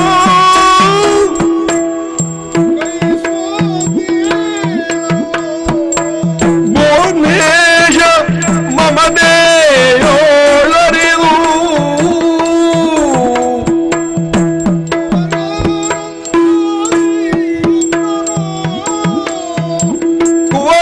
ಕುವರಾರಂದಾದಿ ಎನ್ನನು ಗುವನೆಂದು ಸಲಹಿದನು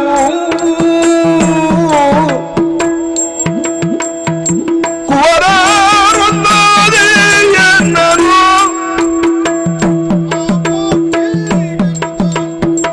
ಗುವನೆಂದು ಸಲಹಿದನು ಮಹಾದೇವ, ಒಡೆಯನಾದ ಕೌರವನಿಗೋಸ್ಕರವಾಗಿ ಪ್ರಾಣದ ಹಂಗು ತೊರೆದು ಅವನಿಗೆ ಜಯ ಒದಗಿಸಲು ಯುದ್ಧ ಮಾಡಿದೆ. ನಾವು ವಿವಿಧ ರೀತಿಯಲ್ಲಿ ಯುದ್ಧ ಮಾಡಿದರು, ಅದೆಷ್ಟು ನನ್ನ ಸಾಹಸ ವ್ಯಕ್ತಪಡಿಸಿದರು.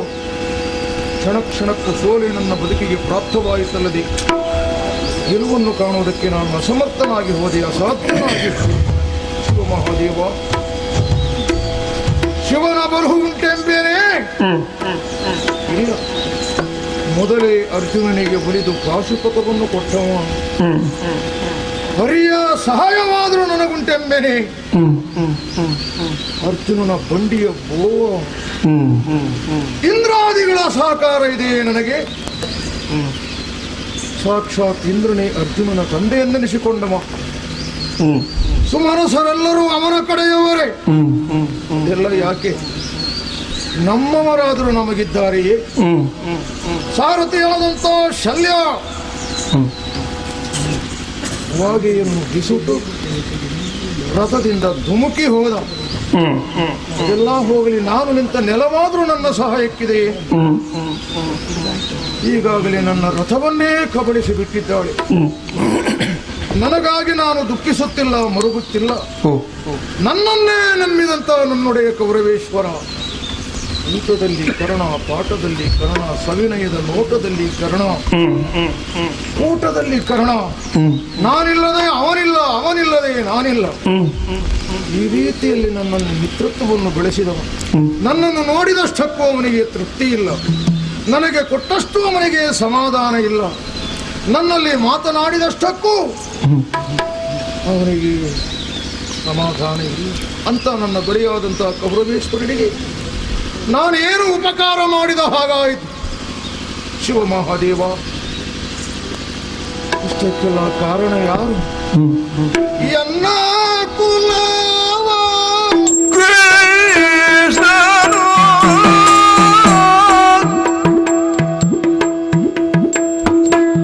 ಎನ್ನ ಕುಲವ ಕೃಷ್ಣನು ಎಚ್ಚರಿಸಿ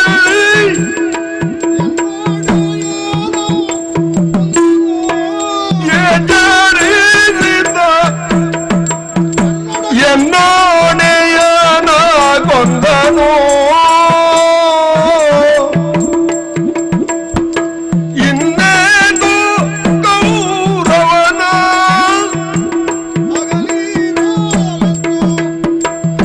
ಎನ್ನಂತ ಮಿತ್ರರಾರೀನು.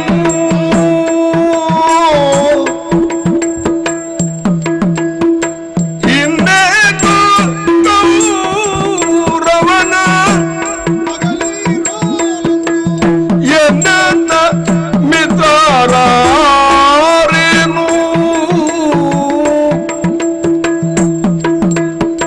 ಶಿವ ಶಿವ ಸಮರದೊಳು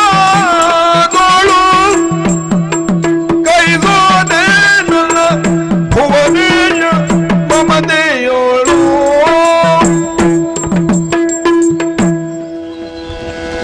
ಪಾಂಡವರಲ್ಲ ನನ್ನೊಡೆಯನನ್ನು ಕೊಂದದ್ದು, ಪಾಂಡವರ ಪಕ್ಷಪಾತಿಯಾಗಿ ನಿಂತಹ ಕೃಷ್ಣ ಸಂಧಾನಕ್ಕಾಗಿ ಬಂದವ ನನ್ನ ಕುಲವನ್ನು ಎಚ್ಚರಿಸಿ ನನ್ನ ಒಡೆಯನನ್ನು ಕೊಂದ.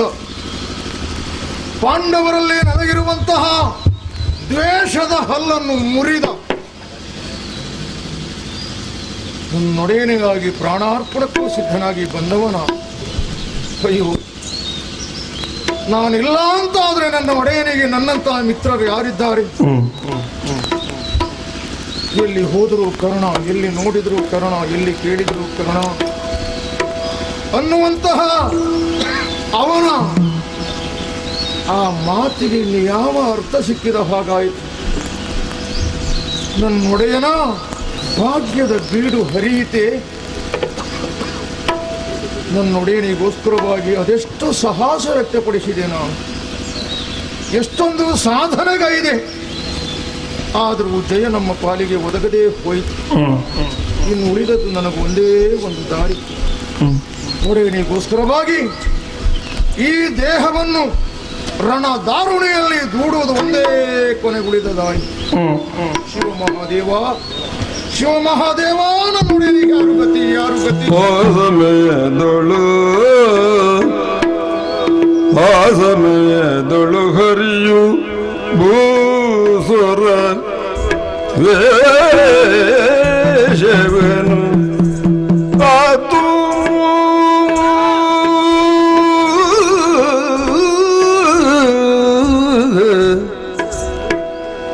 ಭೂಸುರ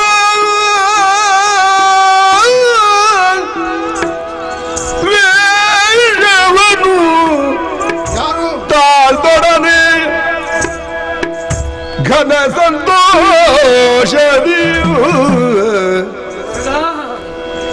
ಭೂಸುರ ವೇಷವನು ತಾಳ್ದೊಡನೆ ಘನ ಸಂತೋಷದಿ ಪೊಗಳುತ್ತಲಿ ಕಣ್ಣನ ಬಳಿಗೆ ನಡೆತಂದ. ಆ ಕಣ್ಣನ ಬಳಿಗೆ ನಡೆತಂದ.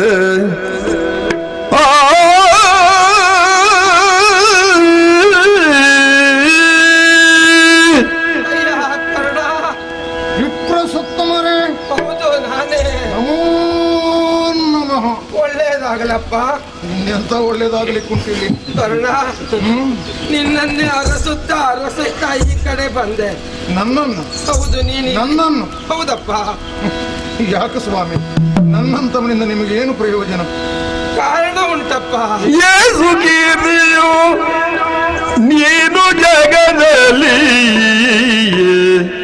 ಓ ಕರ್ಣ, ಯೇಸು ಕೀರ್ತಿಯು ನೀನು ಜಗದಲ್ಲಿ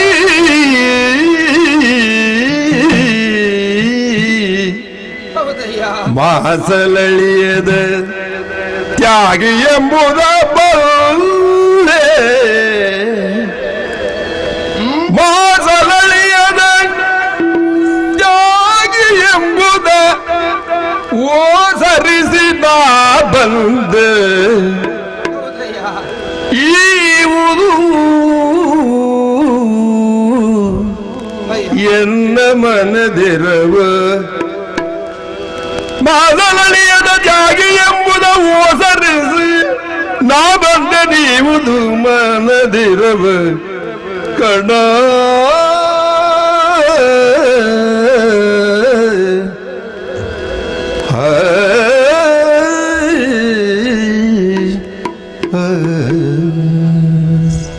ಅಯ್ಯ ಕರ್ಣ, ಉಸುರೋತ್ತಮ, ನನಗೆ ದಾನ ಬೇಕೆಂಬ ಕಾರಣಕ್ಕಾಗಿ ಅನೇಕರಲ್ಲಿ ದಾನ ಕೊಡಿ ಅಂತ ಕೇಳಿದೆ. ಕೆಲವರು ಇದ್ದವರೆಲ್ಲ ಕೊಟ್ರು, ಕೆಲವರು ಅಲ್ಪ ಸ್ವಲ್ಪ ಕೊಟ್ರು, ಕೆಲವರು ಕೊಡ್ತೇನಂತ ಹೇಳಿದ್ರು ಅಂತ ಕಾಣ್ತದೆ. ಕೆಲವರು ಕೊಡ್ತೇನೆ ಇನ್ನೊಂದು ದಿವಸ ಬಾ ಅಂತ ಹೇಳಿದ್ರು. ಮತ್ತೆ ಬರ್ತೇನಂತೂ ಹೇಳಿಲ್ವಾ? ಸಿಕ್ಕಿದಾಗ ಕೊಡ್ತೇನೆ, ಇನ್ನೊಂದು ದಿವಸ ಸಿಗ್ತೀರಲ್ಲ ನೀವು, ಆಮೇಲೆ ಕೊಡ್ತೇನೆ ಅಂತ ಕೆಲವರು ಹೇಳಿದ್ದಾರೆ. ಇರಬಹುದು. ಅಲ್ಲ, ಕೊಡ್ಬಹುದು, ಅದೇ ನಿರೀಕ್ಷೆಯಲ್ಲಿ ನಾನಿದ್ದೇನೆ. ಹಾ, ಇಲ್ಲದೆ ಹೋದ್ರೆ ಇನ್ನೊಂದು ದಿವಸ ಅವ್ರು ಬಂದು ಕೊಟ್ಟು ಹೋಗ್ಯಾರು ಎನ್ನುವಂತ ಭರವಸೆನೂ ನನಗೊಂದು ವಿಶ್ವಾಸ ಉಂಟಲ್ಲ. ಅದುಂಟು ಸ್ವಾಮಿ. ಅದು ಅವರು ಕೊಡುವಾಗ ಒಂದು ಮಾತು ಹೇಳಿದ್ರು. ಏನು? ನೋಡಿ ಸ್ವಾಮಿ, ನಾವಿದ್ದನ್ನು ಕೊಟ್ಟಿದ್ದೇವೆ, ನಿಮ್ಮ ಆಸೆ ಈಡೇರಬೇಕು, ನಿಮಗೇನು ಬೇಕು ಅಷ್ಟು ಕೊಡುವಂತ ಯೋಗ್ಯತೆ ಒಬ್ಬನಿಗುಂಟು ಅಂತ ಹೇಳಿದ್ರು. ಯಾರಿಗೆ? ಯಾರ್ಯಾರಿಗೂ ಅಲ್ಲಪ್ಪ, ಹಾ? ಆ ಯೋಗ್ಯತೆ ಇದ್ದದ್ದು ನಿನಗೆ ಮಾತ್ರ ಅಂತೆ, ಕರ್ಣನಿಗೆ ಮಾತ್ರ ಅಂತ ಹೇಳಿದ್ರು. ಎಷ್ಟು ಪ್ರಚಾರದಲ್ಲಿ ಬಂದೆಯೋ ನೀನು, ಹಾಗಾಗಿ ಹೇಳುವುದು, ನನ್ಗೇನಾದ್ರೂ ದಾನ ಕೊಡಪ್ಪ, ನೀನು ದಾನ ಕೊಡು. ದಾನ ಅಂತ ಹೇಳಿದ್ರೆ ಹ, ನಿಮಗೆ ಹೌದು, ನಾನು ಕೊಡ್ಬೇಕಾ? ದಾನ ಕೊಡು. ಮೂಲರಾಗೆ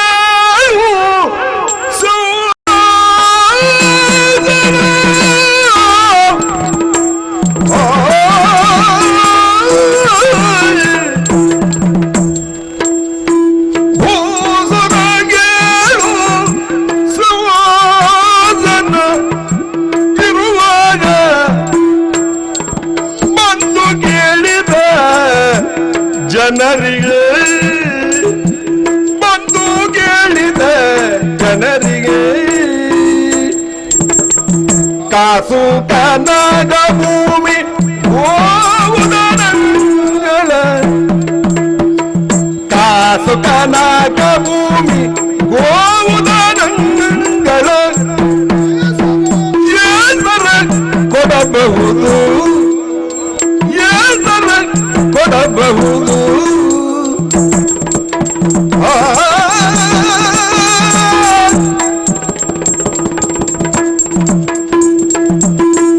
ಕಾಸುಗನದ ಭೂಮಿ ಗೋವುದನಗಳ ಏದರ ಕೊಂಡ ಉಸುರೋತ್ತಮರೇ, ಓ ಕರ್ಣ, ದಾನದಲ್ಲಿ ಬಲಿ, ಹ್ಮ್ ಭೋಗದಲ್ಲಿ ಇಂದ್ರ, ಹ್ಮ್ ತ್ಯಾಗದಲ್ಲಿ ಕರ್ಣ. ಕರ್ಣ, ಅನುಮಾನವೇ ಇಲ್ಲ. ಹೇಳಿದ್ದೀರಿ ತಾವು, ಹೌದಪ್ಪ. ಅಕ್ಷರಶಃ ಸತ್ಯ. ಹ, ನಿಮ್ಮಂತ ಬ್ರಾಹ್ಮಣರು ಬಂದು ಹ್ಮ್ ಕೇಳಿದಾಗ ಹ್ಮ್ ಈಗ ಇಲ್ಲ ಆಮೇಲೆ ಬನ್ನಿ ಅಂತ ಹೇಳಿದವನಲ್ಲ ಈ ಕರ್ಣ. ಹ, ಅವರು ಕೇಳಿದ್ದನ್ನು ಅದಿಲ್ಲ ಬೇರೊಂದನ್ನು ಕೇಳಿ ಅಂದವನಲ್ಲ ನಾನು. ಹ್ಮ್ ಅವರು ಕೇಳಿದ್ದನ್ನು ಕೊಟ್ಟು ಸಂತೃಪ್ತಿಪಡಿಸಿ ಕಳುಹಿಕೊಟ್ಟಂತವ ನಾನು. ಆದರೆ ಯಾವಾಗ ಅಂಗದೇಶದ ಸಿಂಹಾಸನದಲ್ಲಿ ವಿರಾಜಮಾನನಾಗಿದ್ದಂತಹ ಹೊತ್ತಿನಲ್ಲಿ ಸ್ವಾಮಿ, ಹ್ಮ್ ಈಗ ನನ್ನ ಪರಿಸ್ಥಿತಿ ನೋಡಿ, ಹ, ವಿರೋಧಿಯಾದಂತಹ ಪಾರ್ಥನಲ್ಲಿ ಹೆಣಗಾಡಿ ಹ್ಮ್ ಸೋತು ಸುಣ್ಣವಾಗಿ ದರಿದ್ರಿಯಲ್ಲಿ ಹೊರಗಿದ್ದೇನೆ. ನನ್ನ ರಥ ಹುಗಿದು ಹೋಗಿದೆ, ಶಸ್ತ್ರಗಳೆಲ್ಲ ಮರವೆಯಾಗಿ ಹೋಗಿದೆ. ಸರ್ವವನ್ನು ಕಳೆದುಕೊಂಡು ಅಸಹಾಯಕ ಸ್ಥಿತಿಯಲ್ಲಿದ್ದಂತಹ ನಾನು ಬೇಡಿದಂತ ತಮಗೆ ಏನನ್ನು ಕೊಡಲಿ ಸ್ವಾಮಿ? ಏನಿದೆ ನನ್ನಲ್ಲಿ? ಕೊಡ್ಲಿಕ್ಕೆ ಏನು ಇಲ್ಲ ಅಂತ ಯೋಚನೆ ಮಾಡ್ತಾ ಇದ್ದೀಯ. ಕೊಡುವುದಾದರೆ ಕಣ್ಣ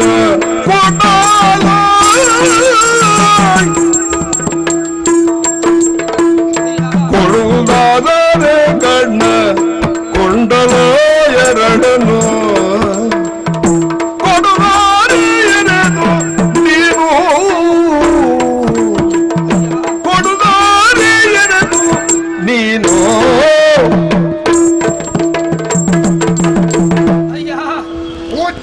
ಕೆಲವರಿಗೆ ಹಾಗೆ ಅಪ್ಪ, ಏನು? ಕೊಡ್ಬೇಕೆನ್ನುವಂತ ಮನಸ್ಸಿರ್ತದೆ, ಕೊಡ್ಲಿಕ್ಕೇನು ಇರುವುದಿಲ್ಲ, ಮಾರ್ಗ ಇರುವುದಿಲ್ಲ. ಹೌದು, ಕೆಲವರು ಕೊಡ್ಲಿಕ್ಕೆ ಇರ್ತದೆ, ಆದ್ರೆ ಕೊಡ್ಲಿಕ್ಕೆ ಮನಸ್ಸಾಗೋದಿಲ್ಲ ಅವರಿಗೆ. ಇಲ್ಲ, ಇದ್ದವನಿಗೆ ಮನಸ್ಸಿಲ್ಲ, ಇಲ್ಲದಿದ್ದವನಿಗೆ ಮನಸ್ಸುಂಟು. ಹೌದು, ನನ್ನ ಪರಿಸ್ಥಿತಿ ಹಾಗೆ ಆಗಿದೆ. ನಿನ್ನಲ್ಲಿ ಕೊಡ್ಲಿಕ್ಕಿಲ್ಲ ಅಂತ ಎನ್ನುವುದಾಗಿ ಯೋಚನೆ ಮಾಡ್ತಾ ಇದ್ದೀಯ. ಮನಸ್ಸು ಧಾರಾಳವಾಗಿದೆ.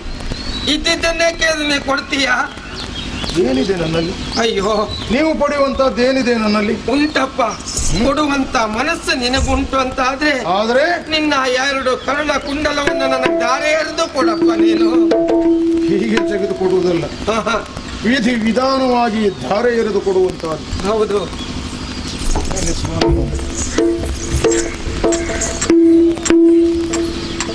ಧಾರೆ ಎರೆದು ಕೊಡಬೇಕು ಅಂತಿದ್ರೆ ಶುದ್ಧೋದಕ ಬೇಡುವ. ನೋಡಿ, ಎಲ್ಲಿ ನೋಡಿದ್ರೆ ಹೆಣಗಳ ಬಣಬೇಕು, ಹೌದಾ? ರಕ್ತದ ಓಕುಳಿ, ಮಧ್ಯ ಮಾಂಸಗಳ ರಾಶಿ, ನಾಯಿ ನರಿಗಳ ಓಡಾಟ, ಹದ್ದು ಕಾಗೆಗಳ ಕೂಗಾಟ, ಭಯಾನಕವಾದಂತಹ ಭೀಭತ್ಸವಾದಂತಹ ಈ ಪ್ರದೇಶದಲ್ಲಿ ಶುದ್ಧೋದಕವನ್ನು ನಾನು ಎಲ್ಲಿಂದ ಹುಡುಕಿ ತರಲಿ ಸ್ವಾಮಿ? ಅಯ್ಯ ಕರ್ಣ, ಶುದ್ಧೋದಕರ ಅಗತ್ಯ ಯಾಕೆ ಅಂತ ಕೇಳ್ತೇನೆ. ನಿನ್ನ ದೇಹದಲ್ಲಿ ಅಮೃತ ಕಲಶ ಉಂಟಲ್ವೇನೋ? ಹೊರಗಲಿಸುವುದು ಬೇಡ, ನಿನ್ನ ದೇಹದಲ್ಲೇ ಉಂಟು, ಅದರಿಂದಲೇ ದಾರಿ ಕೊಡು. ಮಾತೆ ಬಲ್ಲಾಳು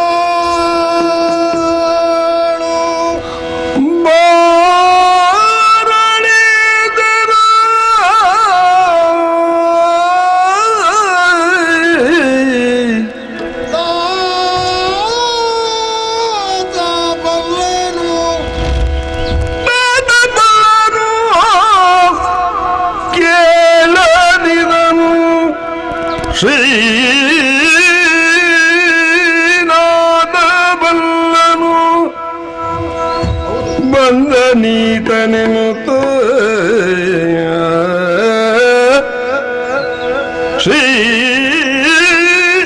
ಶ್ರೀನಾಥ ಬಲ್ಲನು ಬಂದ ನೀತನೆನುತ ಯೋಜಿಸಿ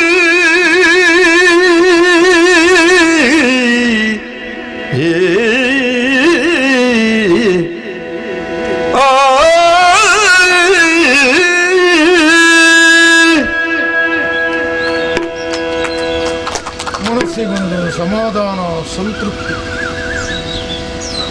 ಲೋಕವೆಲ್ಲ ಕರ್ಣ ಕಹಿ ಹೃದಯ ಉಳ್ಳವ ಎಂಬುದಾಗಿ ನನ್ನನ್ನು ದೂರುತ್ತಾ ಇದ್ರು, ದೂಷಿಸುತ್ತಾ ಇದ್ರು. ಆದರೆ ಇವತ್ತು ಈ ವಿಪ್ರಾತ್ಮರ ಬಾಯಲ್ಲಿ ಕರ್ಣ ನಿನ್ನ ಹೃದಯದಲ್ಲಿ ಸಿಹಿ ಇದೆ ಅಂದರೆ ಅಮೃತ ಕಲಶ ಇದೆ ಅಂತ ಕೇಳಿದಾಗ ನನ್ನ ಜನ್ಮ ಸಾರ್ಥಕ್ಯ ಬರಲಿಲ್ಲ, ಬದುಕು ಪಾವನವಾಯಿತು.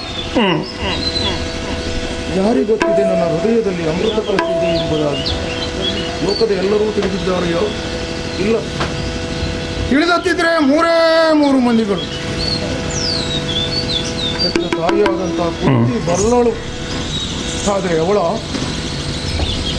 ಲೋಕದಲ್ಲಿ ಕೆಟ್ಟ ಮಕ್ಕಳಾದರೂ ಹುಟ್ಟಬಹುದಂತ ಕೆಟ್ಟ ಅಭೇದನ್ನು ಕಾಣುವುದಕ್ಕೆ ಸಾಧ್ಯ ಇಲ್ಲವಂತೆ. ಮಗನಾದ ಈ ಕರ್ಣನ ಪ್ರಾಣ ತೆಗೆಯುವುದಕ್ಕೋಸ್ಕರವಾಗಿ ವೇಷ ಹಚ್ಚಿಕೊಂಡು ಬಂದಳೆ. ಇದು ಅಸಾಧ್ಯದ ಮಾತು. ಇನ್ನೊಬ್ಬ ಯಾರು? ತಾತ ಬಲ್ಲನು. ಭಗವಾನ್ ಸೂರ್ಯದೇವನಿಗೆ ಗೊತ್ತಿದೆ ನನ್ನ ಹೃದಯದಲ್ಲಿ ಅಮೃತ ಕಲಶತೆ ಎಂಬುದು. ಆದರೆ ಕುಂತಿ ಅಸ್ತ್ರ ಬೇಡುವುದಕ್ಕೆ ಬರುವ ಪೂರ್ವದಲ್ಲಿ ಧರೆಗಿಡಿದು ಬಂದಂತಹ ಸೂರ್ಯದೇವ, ತರುಣ ಕೇಳವು ನಿನ್ನವ್ವೆ ಕುಂತಿಯು ಬರುವಳ ಅಸ್ತ್ರವ ಬೇಡುವರೆ ಸುರವರೆಗೆ ಕವಚವ ಕೊಟ್ಟು ಕೆಟ್ಟಂತೆ ಕೆಡಬೇಡ ಮಗನೇ ಎಂಬುದಾಗಿ ನನ್ನನ್ನು ಎಚ್ಚರಿಸಿದಂತಹ ನನ್ನ ತಂದೆ ಈ ದಯನೀಯ ಸ್ಥಿತಿಯಲ್ಲಿ ಸರ್ವವನ್ನು ಕಳೆದುಕೊಂಡು ಸೋತು ಶೂನ್ಯವಾಗಿ ಬಿದ್ದಂತಹ ಈ ಮಗನ ಪ್ರಾಣ ತೆಗೆಯುವುದು ಕ್ರಮ ಬಂದ ಅದು ಹೇಗೆ ಸಾಧ್ಯ? ಸಾಧ್ಯವೇ ಇಲ್ಲ. ಹಾಗಿದ್ರೆ ಮೂರನೇವರು ಯಾರು? ಶ್ರೀನಾಥ. ತಲೆಯ ಭಾರವನ್ನು ಇಳಿಸುವುದಕ್ಕೋಸ್ಕರವಾಗಿ ಯುಗ ಯುಗದಲ್ಲಿ ಬಗೆ ಬಗೆಯ ಅವತಾರವನ್ನು ಎತ್ತಿ ಮೇಲೆಯ ಭಾರವನ್ನು ನಿರ್ಭಾರ ಮಾಡುವುದಕ್ಕಾಗಿ ಭರತ ಖಂಡದಲ್ಲಿ ದುಷ್ಟ ಕ್ಷತ್ರಿಯರು ಹೆಚ್ಚಿದಾಗ, ಭೂಮಿ ಭಾರವಾದಾಗ ತಗ್ಗಿಸುವುದಕ್ಕಾಗಿ ಈ ಭಯಾನಕವಾದಂತಹ ಭಾರತ ಯುದ್ಧವನ್ನು ಸಂಘಟಿಸಿದವ. ಪಾಂಡವರೈವರನ್ನು ತನ್ನ ಕೈ ಆಯುಧಗಳನ್ನು ಆಗಿಸಿಕೊಂಡು ಮಮ ಪ್ರಾಣಾಹಿ ಪಾಂಡವ ಎನ್ನುವಂತಹ ಬಿರುದನ್ನು ಸ್ಥಿರಗೊಳಿಸುವುದಕ್ಕೋಸ್ಕರವಾಗಿ ಪಾಂಡವರ ಪಕ್ಷಪಾತಿಯಾಗಿ ನಿಂತವರ ಮೇಲ್ಮೆಯನ್ನು ಸದಾ ಬಯಸುವಂತಹ ಭಗವಂತ ಶ್ರೀಕೃಷ್ಣನನ್ನು ಬೇರಾರು? ಹೌದು, ಅವನೇ, ಮತ್ತಾರೂ ಅಲ್ಲ. ಭಗವಂತನೇ ಬಂದು ಕರ್ಣ ಕೊಡು ಎಂದು ಕೇಳುವಾಗ ಕೊಡದೇ ಇರುವ ಮೂರ್ಖನಾದವನೂ ಈ ಕರ್ಣ. ಇಲ್ಲಿಯವರೆಗೆ ಕೇಳಿದ್ದನ್ನು ಕೊಟ್ಟು ದಾನಶೂರ ಕರ್ಣ ಅನ್ನಿಸಿಕೊಂಡಂತ ನನ್ನ ಭವ್ಯವಾದಂತ ಕೀರ್ತಿಗೆ ಕಳಂಕ ತಂದುಕೊಂಡನು. ಇವತ್ತೀ ಹೊತ್ತಿನಲ್ಲಿ ಸಾಧ್ಯವೇ ಇಲ್ಲ. ಹರಿಗರ್ಪಿತವಾಗಲಿ,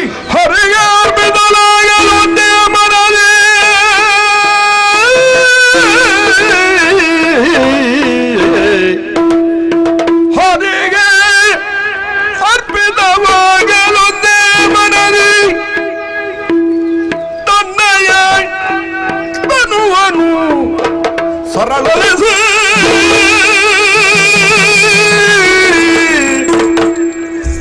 ದಯನು ಪರಮರುಷಲಿ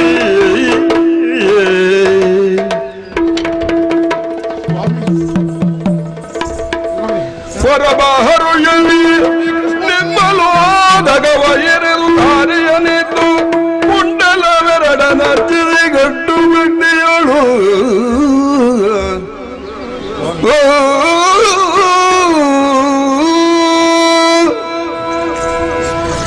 ಭಕ್ತನಾದಂಥ ಈ ಕರ್ಣ ಬಯಸುವಂತಹದ್ದು ಮುಕ್ತಿಯನ್ನು, ಅದನ್ನು ಅನುಗ್ರಹಿಸಿ ನಿನ್ನ ದಿವ್ಯ ರೂಪವನ್ನು ನೋಡುತ್ತಾ ಮುಕ್ತಿಯನ್ನು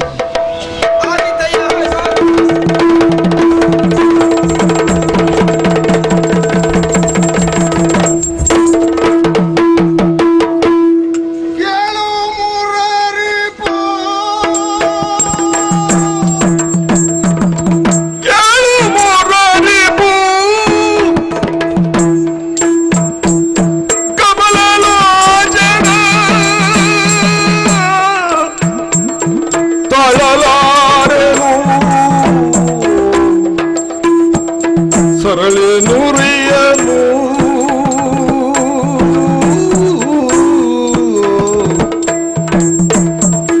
ತಾಳಲಾರೆನು, ಸರಳಿ ನುರಿಯನು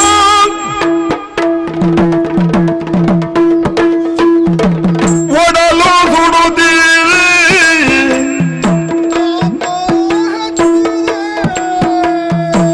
ಒಡಲು ಸುಡುವುದಿಲ್ಲ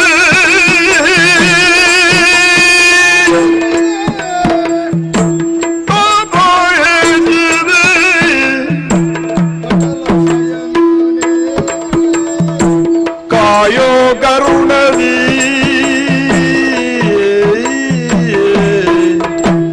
ಭಕ್ತವತ್ಸಲ ಭಕ್ತವತ್ಸಲ ಮುಕ್ತಿದಾಯಕ ಮುಕ್ತಿದಾಯಕ ಶೇಷ ಶಯನದಿ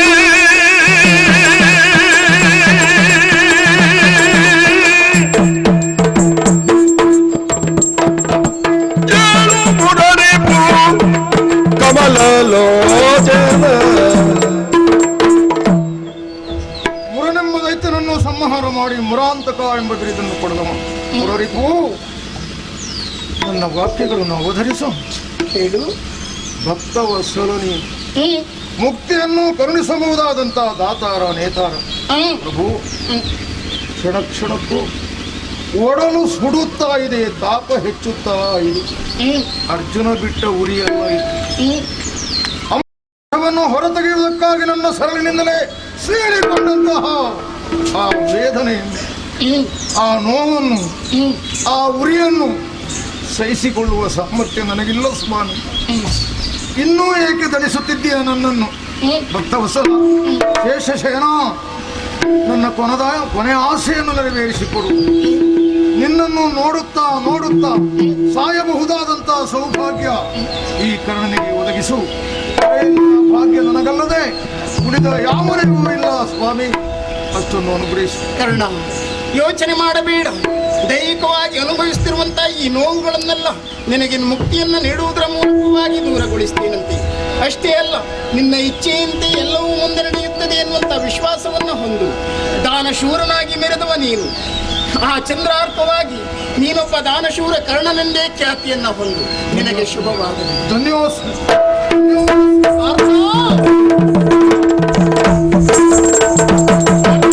ಕೇಳ ಜನನೇನು ಸುಮ್ಮನ ವೇಳೆಗಳೇನೆ ದೇವರ ವೇಳೆಗಳೇನೆ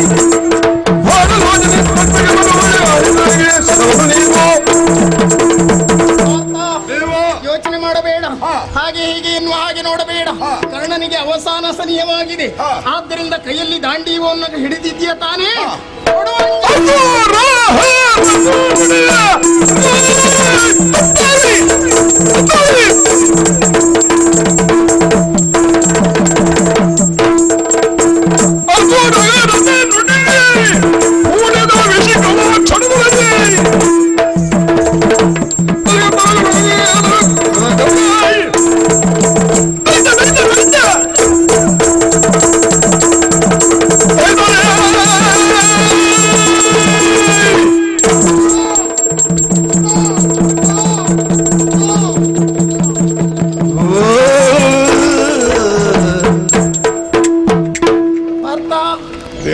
ನೋಯಬೇಡ, ಖಿನ್ನತೆಗೆ ಒಳಗಾಗಬೇಡ. ಕೇವಲ ನೀನು ನೆಪ. ನಿನ್ನ ಕೆಲಸವನ್ನ ಈ ಹೊತ್ತಿನಲ್ಲಿ ನೀನು ಮಾಡಿ ಮುಗಿಸಿದ್ದೀಯ. ಕರ್ಣಾವಸಾನವಾಯಿತು. ಈ ಹೊತ್ತಿನಲ್ಲಿ ತನ್ನ ಮಗನ ಅಂತ ಕರ್ಣನ ಅವಸಾನವನ್ನು ಕಂಡಂತ ಭಗವಾನ್ ಭಾಸ್ಕರ ದೇವ ಪಡು ಕಡಲನ್ನ ಸೇರಿದ. 17 ದಿನದ ಯುದ್ಧ ಕರ್ಣಾವಸಾನದೊಂದಿಗೆ ಮುಕ್ತಾಯವಾಯಿತು. ಇನ್ನು ನಾಳೆಯ ದಿನದಂದು ಕೌರವೇಶ್ವರ ಯಾರಿಗೆ ಸೇನಾಧಿಪತಿ ಪಟ್ಟವನ್ನು ಕಟ್ಟುತ್ತಾನೆ, ಯುದ್ಧಕ್ಕೆ ಯಾರು ಬರುತ್ತಾರೆ ಎನ್ನುವಂತಹ ನಿರೀಕ್ಷೆ ನಮ್ಮದಾನೆ. ಈಗ ಬಿಡದಿಯನ್ನ ಸೇರೋಣ, ವಿಶ್ರಾಂತಿ ಪಡೆಯೋಣ. ಲೋಕಕ್ಕೆ ಮಂಗಳ.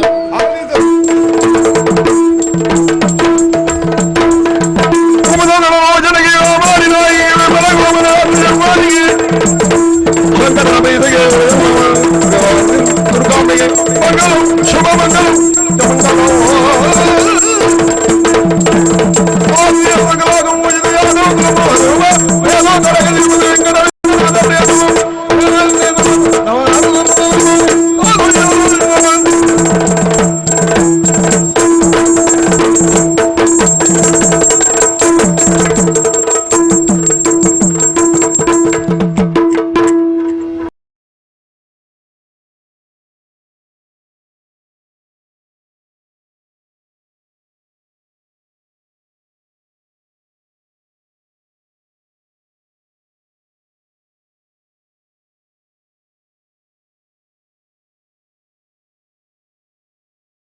ನಿನ್ನ ಪಡೆದ ಬರಬೇಕೋ ಬಿದು ಮಧುರ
ಇಂತೆಂದ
ಲೋಕಕ್ಕೆ ಗೊತ್ತಿದ್ದ ವಿಷಯ ತಿಳಿದ ವಿಷಯ ಅರ್ಥ ಅಶ್ವಮೇಧ ಎನ್ನುವಂತಹ ಈ ಪುಣ್ಯಾಧ್ವರಕ್ಕೆ ಪೂಜಿಸಿದಂತಹ ಅಶ್ವವನ್ನು ರಕ್ಷಿಸುವುದಕ್ಕಾಗಿ ಹೊರಟುಕೊಂಡ ಮನೆ ಹೌದು.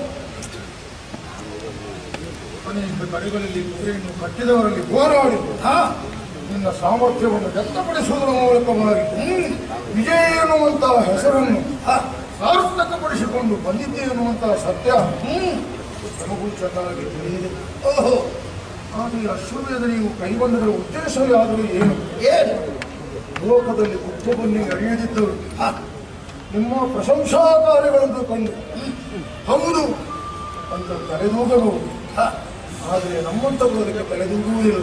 ಯಾಕಂತ ಹೇಳಿದರೆ ಅಶ್ವಮೇಧ ಹೊರದ ನಿಮ್ಮ ಮೂಲ ಗುರಿಯೇನು, ಅದರ ಒಳ ಸತ್ವ ಏನೆನ್ನುವಂತಹದ್ದನ್ನು ನಾನು ತಿಳಿದಿದ್ದೇನೆ. ಓಹೋ, ನೀವು ಹೇಳಿದ್ದೇನು? ಒಂದು ಹತ್ತ ದೋಷ ಅಂತಲ್ವಾ? ದೋಷ ಕಳೆಯಲು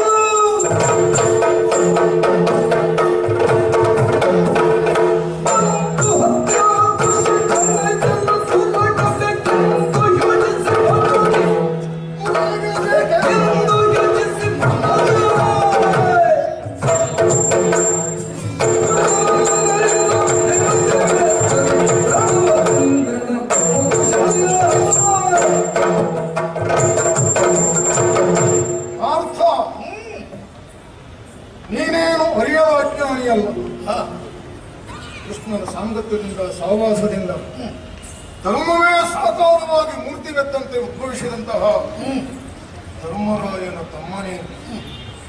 ಧರ್ಮ ಅಂದ್ರೆ ಏನು, ಅಧರ್ಮ ಅಂದ್ರೆ ಏನು, ನ್ಯಾಯ ಅಂದ್ರೆ ಯಾವುದು, ನೀತಿ ಅಂದ್ರೆ ಎಂತಹದ್ದು ಅಂತ ಚೆನ್ನಾಗಿ ತಿಳಿದುಕೊಂಡನು. ಒಂದು ಹತ್ಯೆ ದೋಷ ಬಂತೆಂಬ ಈ ಕಾರಣದಿಂದ ಅಶ್ವಮೇಧ ಕೃತವನ್ನು ನೀವು ಕೈಗೊಂಡವರಲ್ಲವೇ? ಹೌದು. ನನಗೆ ಹಾಗೆ ಗೋಚರಿಸುವುದಿಲ್ಲ. ಅದು ಹೋದಂತಹ ಮಹಾಭಾರತ ಯುದ್ಧದಲ್ಲಿ ಅಪಾರವಾದಂತಹ ಧನವನ್ನು ನೀವು ಕ್ಷಯಿಸಿಕೊಂಡಿದ್ದೀರಿ. ಮತ್ತದನ್ನು ಕಳೆ ಹಾಕುವುದಕ್ಕೆ ದಾರಿ ಯಾವುದು? ಇದೇ ದಾರಿಯನ್ನು ತೀರ್ಮಾನ ಮಾಡಿಕೊಂಡು ಒಂದು ಹೊತ್ತಿನ ದೋಷ ಎನ್ನುವಂತಹ ಬಣ್ಣವನ್ನು ಅದಕ್ಕೆ ಹಚ್ಚಿ ಕುದುರೆಯನ್ನು ಪೂಜಿಸಿ ಬಿಟ್ಟಿದ್ದೀರಿ.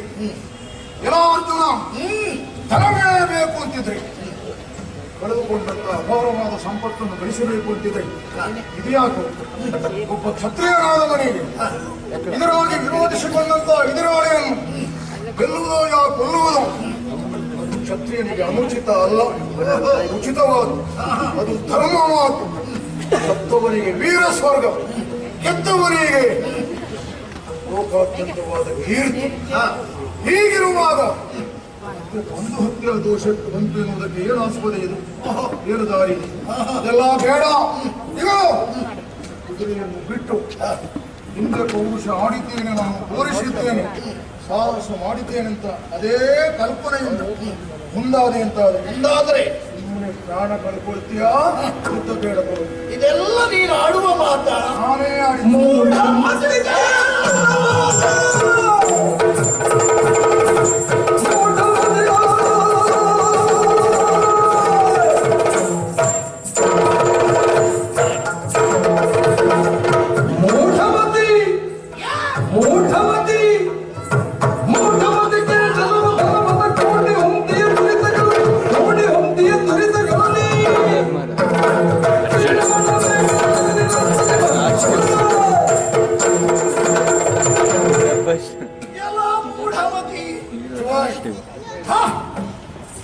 ನಮ್ಮ ತಿರುಗಾಟದಲ್ಲಿ ನೀನೇ ಸಿಕ್ಕಿದ್ದು ಪ್ರಥಮ ಅಲ್ಲ.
ಧರ್ಮರಾಯ. ಅಂಥ ನಮ್ಮಣ್ಣನ ಧರ್ಮರಾಯನ ಹೆಸರನ್ನು ಹೇಳಿದ ಕ್ಷಣ ಧರ್ಮ ಎನ್ನುವುದು ಜಾಗೃತವಾಗ್ತದಂತೆ. ನಮ್ಮಣ್ಣ ಧರ್ಮರಾಜನಿಗೆ ಕುರುಕ್ಷೇತ್ರ ಮಹಾಯುದ್ಧದಲ್ಲಿ ಬಂಧುಗಳನ್ನ ಸಂಹರಿಸಿದ್ದೇವೆ, ಬಂಧು ಹತ್ಯಾ ದೋಷ ನಮ್ಮ ಪಾಲಿಗೆ ಬಂದೀತು ಎನ್ನುವಂತ ಶಂಕೆ ಉಂಟಾಯಿತಂತೆ. ಅದೇ ಸಂದರ್ಭದಲ್ಲಿ ವೇದವ್ಯಾಸ ಮಹಾಮುನಿಗಳಲ್ಲಿ ಆಗಮಿಸಿ ಅಶ್ವಮೇಧವನ್ನು ಮಾಡಿ ಪೂರೈಸಿದ್ದೇ ಹೌದಾದ್ರೆ ಅಂತ ಪಾಪ ಭೀತಿ ನಮಗಿಲ್ಲ ಎಂಬುದಾಗಿ ನುಡಿದರಂತೆ. ಹಾಗಾಗಿ ಅಶ್ವಮೇಧವನ್ನು ಮಾಡುವರೆ ಮನ ಮಾಡಿದ ನಮ್ಮಣ್ಣ ಯೌವನ ಅಶ್ವನಿಂದ ಉತ್ತಮವಾದಂತ ತುರಗವೊಂದನ್ನ ಧರಿಸಿ ಅದನ್ನೇ ವಿಧಿವತ್ತಾಗಿ ಪೂಜಿಸಿ ದೀಕ್ಷಾಬದ್ಧನಾಗಿ ಕುಳಿತುಕೊಂಡಿದ್ದಾನೆ. ತುರಗದ ರಕ್ಷಣೆಯ ಭಾರವನ್ನು ಮಧ್ಯಮ ಪಾಂಡವನಾಗಿರುವಂತ ಈ ಪಾರ್ಥನಿಗೆ ಒಪ್ಪಿಸಿದ್ದಾನೆ. ಹಾಗಾಗಿ ಎಲ್ಲಿದ್ದಾನೆ ದೂತ?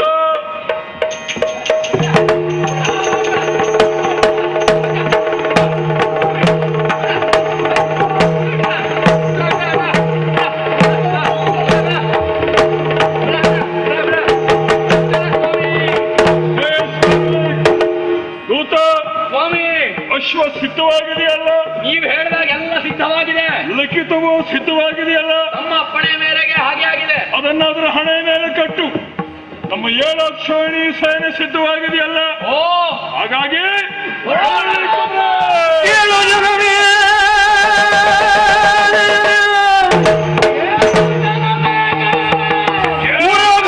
ಬೀಳ್ಕೊಂಡು 7 ಅಕ್ಷೋಹಿಣಿ ಬಲವನ್ನು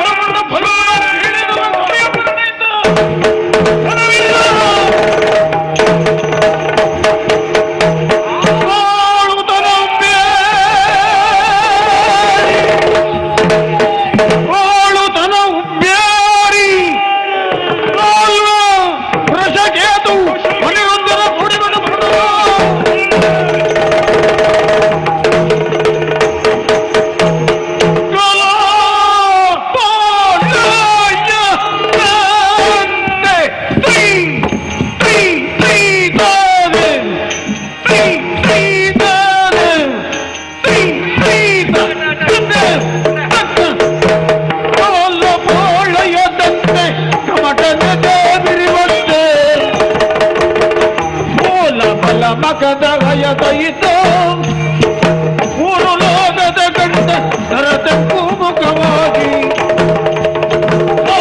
ನೀಲಧ್ವಜನ ಹೊರಗೆ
ಕಮಟನದ ಬಿರಿವಂತೆ 7 ಅಕ್ಷೋಹಿಣಿ ಸೇನೆಯನ್ನ ಕೂಡಿಕೊಂಡು ಮೂಲ ಬಲ ಹಯಯಾಗ ಸಹಿತ ನಡೆದಂತಾಗಿದೆ. ಉತ್ತರದಿಂದ ಹೊರಟಂತ ನಾವು ಇನ್ನೂ ಎತ್ತರದ ಕೀರ್ತಿಯನ್ನು ಸ್ಥಾಪಿಸಿ ಈ ಅಶ್ವಮೇಧಕ್ಕೊಂದು ಉತ್ತರಾತ್ತರವನ್ನು ಹಾಡಬೇಕು ಎನ್ನುವ ದೃಷ್ಟಿಯಿಂದ ಹೊರಟದ್ದಾಗಿದೆ. ಉತ್ತರವು ಎತ್ತರೆತ್ತರಕ್ಕೆ ಬೆಳೆದಿದೆ. ಆದರೆ ದಕ್ಷಿಣದ ತುತ್ತ ತುದಿಯನ್ನು ನೋಡುವಾಗ ಈ ಭೌಗೋಳಿಕ ದೃಷ್ಟಿಯಲ್ಲಿ ಭರತ ಖಂಡದಲ್ಲಿ ಸೂಕ್ಷ್ಮವಾಗಿಯೇ ಇದೆ. ಹಾಗಾಗಿ ಇಲ್ಲಿಯ ಜನರ ವರ್ತಮಾನವನ್ನ ವರ್ತನೆಯನ್ನ ತಿಳಿದು ತಿಳಿದುಕೊಳ್ಳುವುದು ನಮಗೆ ಕಷ್ಟವಾಗಿದೆ. ವಿಘ್ನಗಳನೇಕ ಬಂದಿವೆ. ಮಹೇಶ್ವತಿ ನಗರ, ಅಲ್ಲಿಯ ಅರಸನಾಗಿರುವಂತ ನೀಲಧ್ವಜ ನಮ್ಮ ತುರಗವನ್ನ ಕಟ್ಟಿದ. ಅವನನ್ನ ಯುದ್ಧದಲ್ಲಿ ಹಿಮ್ಮೆಟ್ಟಿಸಿ ಕಪ್ಪ ಕಾಣಿಕೆಯನ್ನ ಪಡೆದದ್ದಾಯ್ತು. ಅತ್ರಲ್ಲ, ಅಲ್ಲಿಂದ ಮುಂದೆ ಬರುವಾಗ ಮತ್ತೆ ಬಂತಲ್ಲ ವಿಘ್ನ. ನಮ್ಮ ಕುದುರೆ ಬೃಹದಾಕಾರವಾದಂಥ ಬಂಡೆಗೆ ಹೊರಗೆ ನಿಲ್ಲಲು, ಅದನ್ನ ಮೆಟ್ಟಲು ಕುದುರೆ ಅಲ್ಲೇ ನಿಂತು ಹೋಯ್ತಲ್ಲ.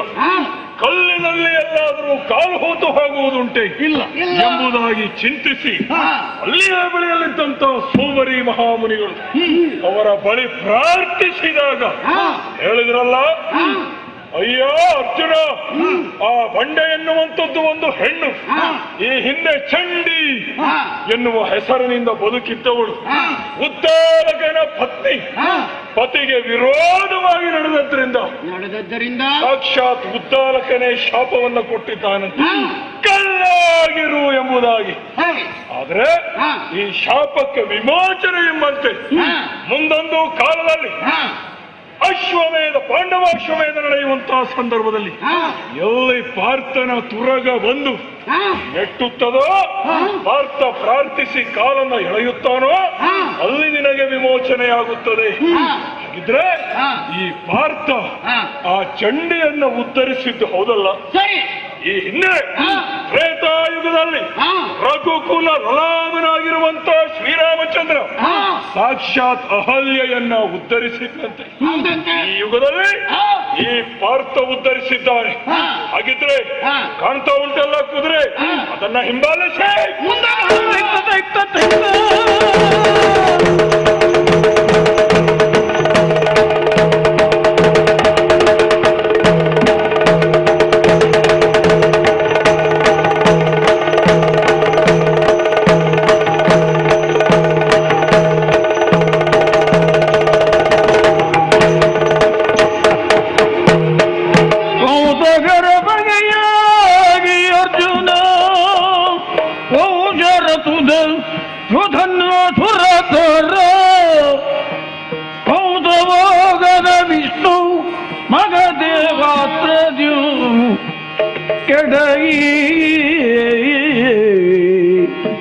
ಹಂಸಕೇತನು ಮರುಗಿ ತನ್ನಯ್ಯ ವಂಶಗತಿಯೇ ನೆರಲು ದಾನವತ್ವಸಿ ನಯೋಕ್ತಿಯದಿ ಸಗಾಯಕೆಂದು ಒಡಂಬಡಿಸೇ. ಅರ್ಜುನಯ್ಯ, ನಮ್ಮ ಯಜ್ಞಾಶ್ವ ಮುಂದೆ ಬಂದಾಗ ಚಂಪಕಾವತಿಯನ್ನು ಸೇರಿದ ಸಂದರ್ಭ, ಅಲ್ಲಿಯ ದೊರೆ ಹಂಸಧ್ವಜ ಕುದುರೆಯನ್ನು ಕಟ್ಟಿದ. ಅವನ ಮಗ ಸುಧನ್ವ ಯುದ್ಧಕ್ಕೆ ಬಂದ. ಅವನಲ್ಲಿ ಸೋಲಾದಾಗ ಕೃಷ್ಣನನ್ನು ಧ್ಯಾನಿಸಿದ ಸಂದರ್ಭ, ಪ್ರತಿಜ್ಞೆ ಪ್ರಕಾರ ಬಿಡುವ 3 ಸರಳಿನ ಕೊನೆಯ ಸರಳಿಗೆ ಬ್ರಹ್ಮ ವಿಷ್ಣು ಮಹೇಶ್ವರರೆನ್ನುವ 3 ಮೂರ್ತಿಗಳನ್ನು ಆಹ್ವಾನಿಸಿ ಆ ಶರವನ್ನು ಪ್ರಯೋಗ ಮಾಡಿ ಸುಧನ್ವನ ವಧೆ ಆದ ಮೇಲೆ ಸುರತ ಯುದ್ಧಕ್ಕೆ ಬಂದು ಸತ್ತ. ಮಕ್ಕಳು ಸತ್ತಿರುವ ರೀತಿಯನ್ನು ಅರಿತು ಹಂಸಧ್ವಜ ಬಂದು ಕೃಷ್ಣನ ಕಾಲಡಿಯಲ್ಲಿ ಬಿದ್ದು ನನ್ನ ವಂಶ ಅಳಿಯುವ ಸಂದರ್ಭ ಬಂತಲ್ಲ, ಏನು ಗತಿ ಎಂದು ಪ್ರಾರ್ಥಿಸಿದಾಗ, ಚಿಂತಿಸಬೇಡ, ಸತ್ತಿರುವ ಮಕ್ಕಳಿಗೆ ಸದ್ಗತಿಯನ್ನು ಅನುಗ್ರಹ ಮಾಡ್ತೀನಿ, ಮಾತ್ರವಲ್ಲ ಪಾಂಡವರು ನಡೆಸುವ ಅಶ್ವಮೇಧಕ್ಕೆ ನೀನು ಸಹಾಯಕನಾಗಿ ಬರಬೇಕು ಎಂಬ ಹಾಗೆ ಸೂಚಿಸಿದ. ಅವನನ್ನು ಒಡಗೂಡಿಕೊಂಡು ಮುಂದೆ ಬಂದಾಗ ನಮ್ಮ ತುರಗ ಹೋದದ್ದು ಶಕೇತು ಮಣಿಪುರವನ್ನು ಪ್ರವೇಶ ಮಾಡಿದೆ.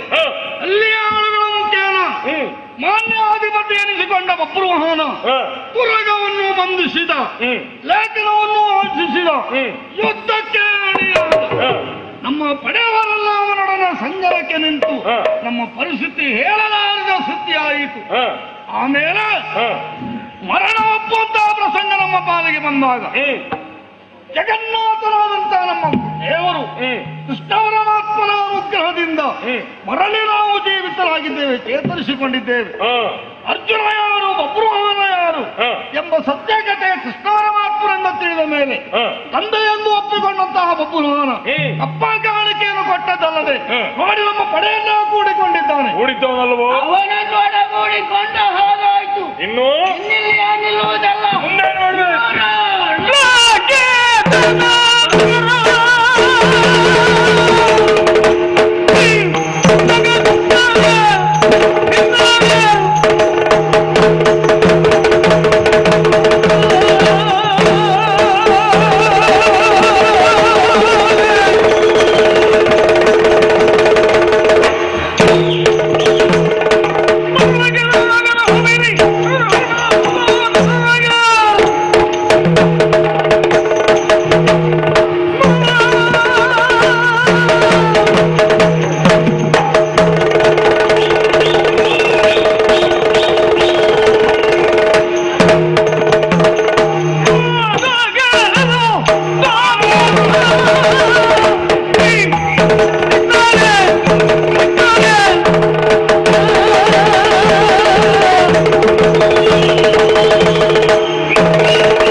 ಮೊದಲೇಳ ಮುಗಿಸಿ ಮುಂದಾರಂಭಗೈದು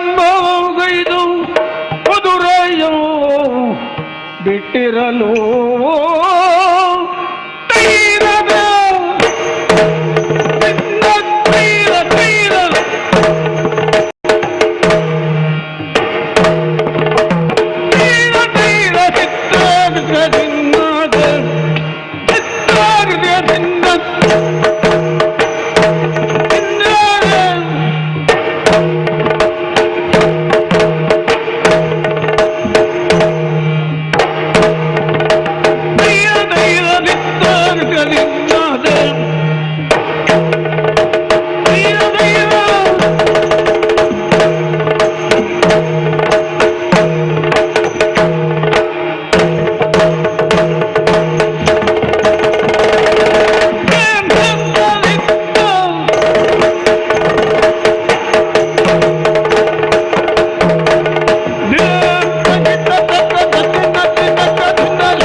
ಎಂದು ಕೇಳಿದ್ದೀರಿ. ಮಯೂರ ಧ್ವಜ ಅಂತ ಕೇಳಿದ್ದೀವಿ. ಅವರ ಮಗನ ವಾರ್ತೆ ಬಲ್ಲಿರೋ? ಗೊತ್ತು ಗೊತ್ತು. ತಾಮ್ರಧ್ವಜ ಅಂತ ಹೇಳಿದ್ರೆ ನಾನು ಒಂದಂತ ಉದ್ದೇಶ. ಏನು ಉದ್ದೇಶ? ನಮ್ಮ ತಂದೆಯವರು ಕೈಗೊಂಡಂತ ಯಜ್ಞ ದೀಕ್ಷಿತರಾದಂತ ನಮ್ಮ ಅಪ್ಪ ಶುಭ ಮುಹೂರ್ತದಲ್ಲಿ ಅಶ್ವವನ್ನು ಪೂಜಿಸಿ ದೇಶ ವಿದೇಶಗಳಲ್ಲಿ ಕಪ್ಪವನ್ನು ಪಡೆಯುವುದಕ್ಕಾಗಿ ಆ ಕುದುರೆಯನ್ನು ಹೊರಡಿಸಿದ್ದಾರೆ. ಅದರ ರಕ್ಷಣಾರ್ಥವಾಗಿ ಮಗನಾದ ನನ್ನನ್ನು ನೇಮಿಸಿದ್ದಾರೆ. ನಾವು ಹೊರಟು ಬಂದದ್ದಿದ್ದರೆ ಕಪ್ಪ ಸಂಗ್ರಹಕ್ಕೋಸ್ಕರವಾಗಿ. ಎಲ್ಲಿ ನಮ್ಮ ಅಶ್ವ ಕಂಡಿದ್ದೀರಾ ನೀವು? ಇಲ್ಲ. ನೀವು ನೋಡ್ಲಿಲ್ಲ. ಎಲ್ಲಿ ಹೋಯ್ತು?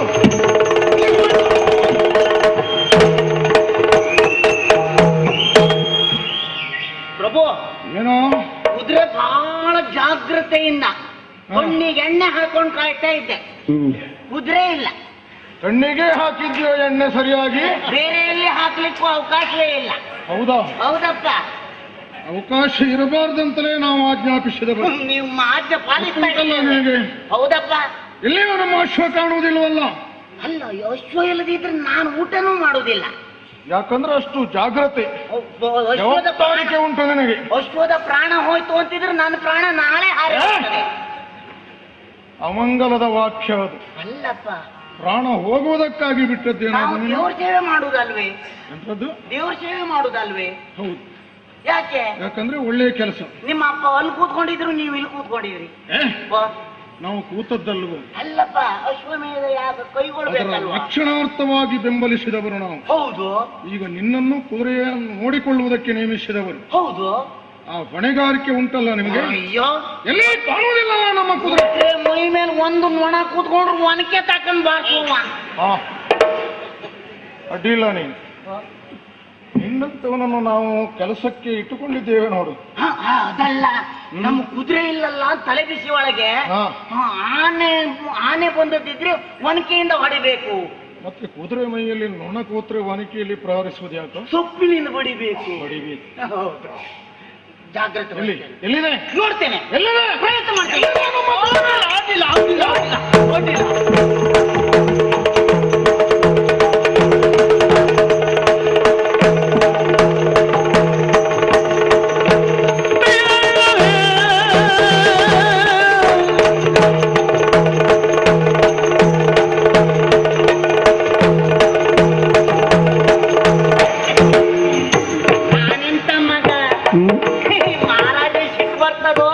ಸಂತೋಷ ಆಗ್ತದೋ ನೋಡುವ ಅಂತ ನಾನು ಯೋಚನೆ ಮಾಡಿದ್ದು. ನಮ್ಮ ಕುದುರೆ ಇಲ್ಲೇ ಉಂಟು. ಹೌದಾ? ಆದ್ರೆ ಮಹಾರಾಜರಿಗೆ ಮುಟ್ಟಿಸಿದ್ರೆ ಬಹಳ ಸಂತೋಷ ಆಗ್ತದೆ. ಹೋಗ್ಲಿ ಹೋಗ್ಲಿ.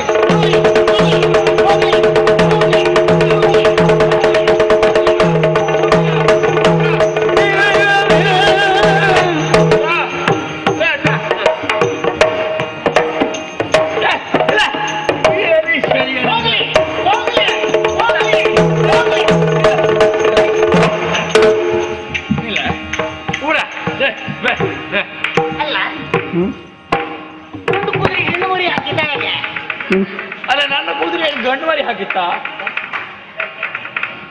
ನಾನು ಹೊಸ ಮನೇಲಿ ಬೆಚ್ಚಪ್ಪ ಅಂತ ಹೇಳ್ಕೊಂಡದ್ದು. ಇವ ಮನುಷ್ಯನೇ. ಸರಿಯಾಗಿ ನೋಡಿ ಮಾತಾಡು. ಯಾರೆಂದು ಭಾವಿಸಿದೆ ನನ್ನನ್ನ? ಯಾರ? ರಾಜಭಟ. ರಾಜಭಟ್ಟ? ರಾಜಭಟ. ನೀನ? ನಿನಗೆ ವ್ಯಾಕರಣ ಹೇಳಿಕೊಟ್ಟಾರೆ ಯಾರು ಮಾರಾಯ? ನಾನು ಗೋಕರ್ಣಕ್ಕೆ ಹೋಗ್ಲಿಲ್ಲ. ಹೋಗ್ಲಿಲ್ವಾ? ಹೋಗಿರ್ ಹೋಯ್ತು. ನೀನ ತಿಥಿ ಮಾಡ್ಲಿಕ್ಕೆ ಹೋಗ್ತೀಯ ಅಲ್ಲೇ? ಅಲ್ಲ, ಈ ಕುದುರೆ ಎಲ್ಲಿ ತಗೊಂಡು ಹೋಗ್ತೀಯಾ? ನಿನ್ನ ಅಪ್ಪನ ಮನೆಗೆ ತಗೊಂಡು ಬರ್ತೀಯ? ಅಪ್ಪಗಿಪ್ಪ ಅಂತ ಹೇಳಿದ್ರೆ ತವಡೆ ಹಲ್ಲು ಉದುರಿಸಿ ಬಿಟ್ಟೇನು? ನಾನೊಂದು ಕೈಯಲ್ಲಿ ಒಂದು ನಿನ್ನ ಕೆನ್ನೆಗೆ ಬಿಟ್ಟರೆ ಉಂಟಲ್ಲ. ನನಗೆ ಸಿಟ್ಟು ಬರುವುದಲ್ಲ, ನನ್ನ ಮೀಸಿಗೆ ಸಿಟ್ಟು ಬಂದ್ರೆ ನೀ ಬದುಕುದಿಲ್ಲ. ಒಂದು ನಿಮಿಷ, ಇದು ಮೀಸೆಯ? ಅಲ್ಲ, ಇದಕ್ಕಿಂತ ದೊಡ್ಡ ಮೀಸೆಯನ್ನ ಎರಡು ಮೂರು ವರ್ಷದ ಹಿಂದೆ ಕೊಂದಾಕಿ ಬಂದಿದ್ದೇವೆ ನಾವು. ನೋಡು, ಆ ಕುದುರೆ ನನ್ ಕೊಡು. ಕೊಡುವುದಿಲ್ಲ. ಕೊಡುವುದಿಲ್ಲ. ಕೊಡುದಿಲ್ವಾ? ಕೊಡ್ಲಿಕ್ಕೆ ನಿನ್ನ ಆಸ್ತಿ ಯಾವ್ದ? ಯಮಣ್ಣ, ಯಮಣ್ಣ, ಯಮಣ್ಣ. ಅವ ನಿನ್ನ ಅಪ್ಪನೇನ? ನಿನ್ನಪ್ಪ.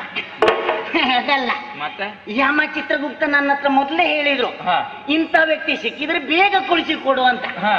ಯಮಣ್ಣ ಕಾಯ್ತಾ ಇದ್ದಾನೆ, ಕಳಿಸಿ ಕೊಡ್ತೇನೆ. ನನಗೂ ಹೇಳಿದ್ದಾವ, ಇಂಥ ಮೀಸೆಯ ಜನ ನಮ್ಗೆ ಬೇಕು, ಕಳಿಸಿ ಕೊಡಲಿ. ಅಲ್ಲಿ ಯಾರು ಜನ ಇಲ್ಲ ನಮ್ ಕಾಯೋಕೆ. ಹಾಗಾದ್ರೆ ನನ್ನ ಮೈ ಮುಟ್ಟ. ಮುಟ್ಟಗ? ಮೈ ಮುಟ್ಟ. ಮುಟ್ಟಿದೆ. ಇನ್ನೊಂದು ಬಾರಿ ಮುಟ್ಟ. ಮುಟ್ಟಿದೆ. ಇನ್ನೊಂದು ಬಾರಿ ಮುಟ್ಟ. ಏನೀಗ? ನಿಂಗೆ ಮುಟ್ಟುದಲ್ಲ,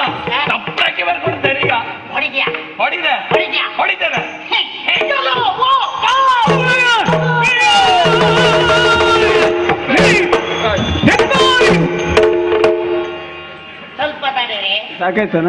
ಅಲ್ಲಪ್ಪ ನನ್ ಸ್ವಲ್ಪ ಹೊಟ್ಟೆ ನೋವು ಶುರುವಾಯ್ತು. ಹೌದು, ಅಲ್ಲದಿದ್ರೆ ಇವನು ರಗಳೆ ಇವತ್ತು ಈಗ ಗಳಿಗೆಯಲ್ಲೇ ತೆಗಿತಿದ್ದೆ. ಹೊಟ್ಟೆ ನೋವಲ್ಲ ನಿಂಗೆ? ಹೊಟ್ಟೆ ನೋವಲ್ಲನಾ? ಅಲ್ಲ, ನಿನ್ನ ಅಪ್ಪನಿಗೆ. ನೀನ್ ಯಾಕೆ ಮಾರೆ? ಯಾಕೆ ಅಪ್ಪನ ಸುದ್ದಿ ಬರ್ತೇ ನೀನ? ಅಲ್ಲ, ಆ ಕುದುರೆ ಬಿಡು ಕೊಡ್ತೀಲ್ವಾ? ಕೊಡುದಿಲ್ಲ. ಕೊಡುದಿಲ್ಲ. ನನ್ ಕುದುರೆ ಬೇಕಾ? ಬೇಕಾ? ಬೇಡ ಬೇಡ, ನನಗೆ ಕುದುರೆ ಆಯ್ತು. ಇವ ಒಳ್ಳೆ ವ್ಯಕ್ತಿ. ನನ್ನ ಕುದುರೆ ಅವನಿಗೆ ಬೇಡ, ಅವನ ಕುದುರೆ ಕೊಡುವುದಿಲ್ಲ. ಏನ್ ನಮ್ಮ ಕುದುರೆ ಸಾಮಾನ್ಯವಾನ? ನೋಡ ಹೇಗೆ ಸಿಂಗಲ್ ಸಲ್ಪಟ್ಟಿದೆ. ನಿನ್ನ ಕುದುರೆ ನೋಡ, ನಾನು ಲೆಕ್ಕ ಹಾಕ್ಬೋದು. ಒಣಗಿದ ಕಟ್ಟಿ ಅಂತಾಗಿದೆ. ಬತ್ತಿ ಊದ್ಬತ್ತಿ ಆಗಿದ್ಯಾ? ಹೌದೌದು. ಅದು ಹಾಗಾಗಿದ್ದಲ್ಲ. ಮತ್ತೆ ನಾವು ಒಳ್ಳೆ ರೀತಿಯಲ್ಲಿ ಸಾಕಿದ್ರಿಂದ, ಇಷ್ಟೇ ಮುದ್ದೆ ಕೊಡುವುದ್ರಿಂದ ಹೆಚ್ಚಿಗೆ ದಷ್ಟಪುಷ್ಟವಾಗಿ ಬೆಳಿಲಿಲ್ಲ. ನಿನ್ನ ಕುದುರೆ ಹಾಗಲ್ಲ, ಎಲ್ಲಿಯೋ ಬೂದಿ ರಾಶಿಯಲ್ಲಿ ಬಿದ್ದಿದ್ದು ಬೆಳ್ಳಗುಂಟು. ಅದು ಬೆಳ್ಳಗಿರ್ಬೇಕಂತೇಳಿ ಬೂದಿ ರಾಶಿ ಮೇಲೆ ಹಾಕುದು, ಗೊತ್ತಾಯ್ತಾ? ಹೌದಾ? ನೀನು ಅದು ಬೆಚ್ಚಗಿರ್ತದೆ ಅಲ್ಲಿ. ಕೊಡುದಿಲ್ಲ. ಕೊಡದೇ ಇದ್ರೆ ನೀನು ರಗಳೆ ತೆಗಿತೇನೆ. ನೋಡುವ, ನಾನು ನಿನಗಂತೆ ನೋಡುವ. ಇಲ್ಲ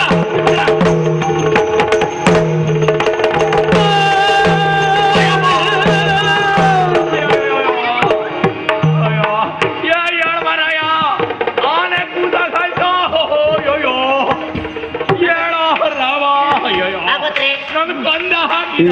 ಅಯ್ಯೋ ನಾಸತ್ತೆ. ಪಾಪಿ ಮಗನೇ, ಸತ್ತವ್ರು ಮಾತಾಡ್ತಾನ. ಅಯ್ಯೋ ಗೊತ್ತಿಲ್ಲ ಮಾರಾಯ. ನೀ ಬಹುಶಃ ಸಾಯುವುದು ಹೇಗೆ ಅಂತಲೇ ಗೊತ್ತಿಲ್ಲ. ಒಂದು 2 ದಿನ ಪುರ್ಸೊತ್ ಮಾಡ್ಕೊಂಡು ಸತ್ತು. ಆದ್ರೆ ನಿನಗೆ ನನಗೀಗ ಸಂತೋಷ ಆಗುತ್ತೆ. ಯಾಕೆ ಗೊತ್ತಾ? ಯಾಕೆ? ಗರುಡ ವಾಹನ ಬಂದ, ಮಲ್ಕೊಂಡವ ಈಗ ಬಂದೆ. ಗರುಡ ಮಲ್ಕೊಂಡಿರ್ತಾನೆ ಪುಣ್ಯಾತ್ಮ.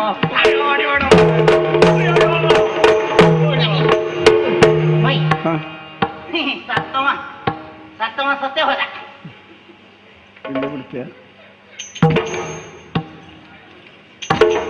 ಇಲ್ಲ, ಇವನನ್ನು ಹ್ಯಾಕ್ ತಕೊಂಡು ಹೋಗುದೀಗ?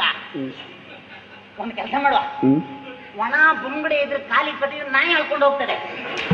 ಅಲ್ಲ, ಇವ ಸಾಯಿಗೆ ನನಗೊಂದು ಕುದುರೆ ಸಿಕ್ಕಿತ್ತಲ್ಲ, ಬುದ್ಧಿ ನನಗೆ ಲಾಭ. ಮಹಾರಾಜ ಕೊಡ್ತೀನಿ.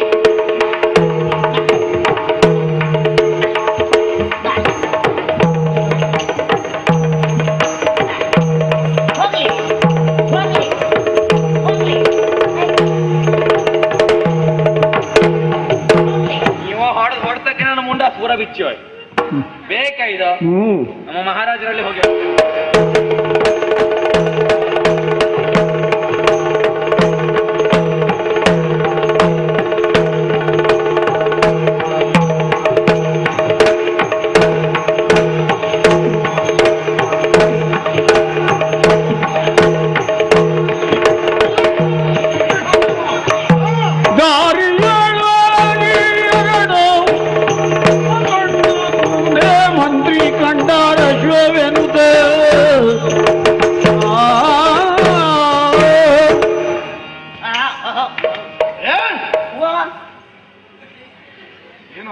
ನೀವು ಒಂದು ಇಲ್ಲ ಅಂತ ಹೇಳಿದ್ದು, ನಾನು 2 ತಂದೆ. ಎಲ್ಲಿಯಾದ್ರೂ ಉಂಟೇನೋ ಹಾಗೆ? ಏನು? ಅಶ್ವಾಧ್ವರ ಹೌದು. 2 ಇರ್ತದ? 2 ಇರುವುದಿಲ್ಲ. ಬಾಡಿಗೆಯಲ್ಲಿ ಮಧ್ಯದಲ್ಲಿ ಒಂದು ಸಿಕ್ಕಿತ್ತು. ಮಧ್ಯದಲ್ಲಿ ಒಂದು ಸಿಕ್ಕಿತ್ತು.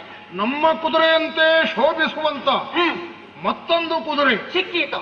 ದಾರಿಯಲ್ಲಿ ಬಿದ್ದದಲ್ಲ.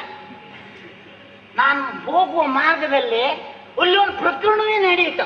ನಾವು ಸೈನ್ಯ ಸಹಿತರಾಗಿ ನಮ್ಮ ರತ್ನಾಕ್ಯಪುರದ ಗಡಿ ಪ್ರದೇಶವನ್ನು ಹೊರಗೆ ಹೋಗಲಿಲ್ಲ.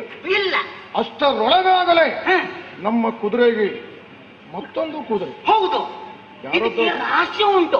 ಏನು ವಿಶೇಷ? ನಾನು ಹೀಗೆ ಹೋಗ್ತಾ ಇರುವಾಗ ನನ್ನ ಕುದುರೆ ಇಲ್ಲ ಅಂತ ಹುಡುಕ್ತಾ ಹೋಗುವಾಗ ಹುಲ್ಲುಗಾವಲಲ್ಲಿ ಹುಲ್ಲನ್ನು ತಿಂತಾ ಇತ್ತು ನಮ್ಮ ಕುದುರೆ. ಹುಲ್ಲು ತಿನ್ನದೆ ಕುದುರೆ ಇನ್ನೇನು ತಿಂತದ?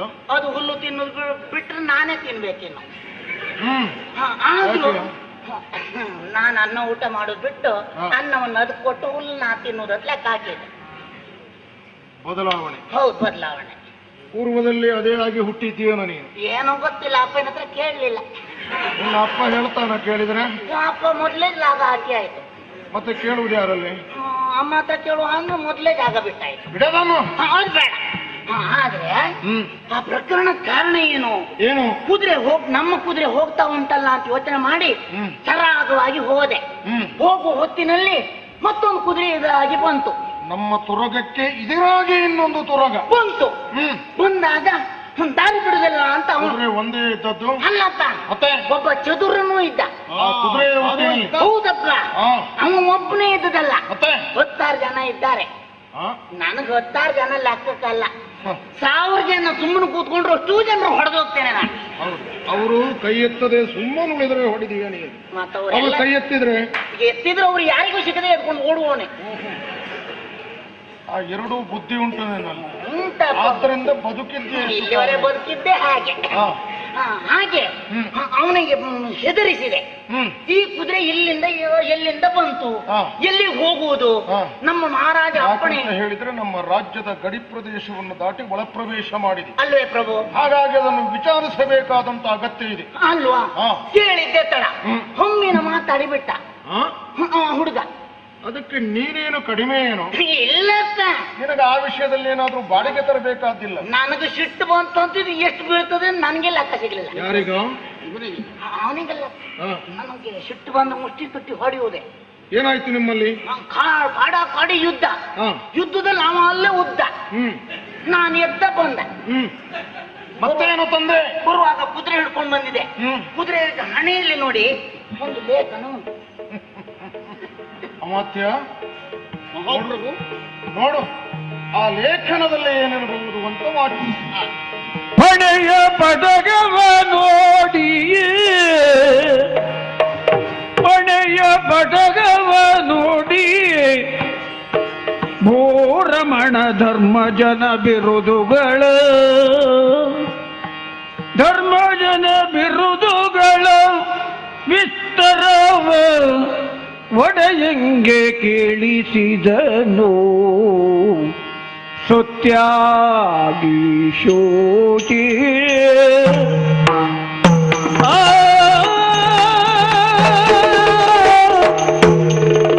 ಸತ್ಯಾಗಿ ಶೋಚಿ ಸರ್ವರೂಪಕಾರಿ ಭುವನ ಜನ ಸ್ತುತ್ಯ ನಿರ್ಮಲ ಚಿತ್ತ ಶೂರ, ಭುವನ ಜನ ಸ್ತುತ್ಯ ನಿರ್ಮಲ ಚಿತ್ತ ಶೂರ.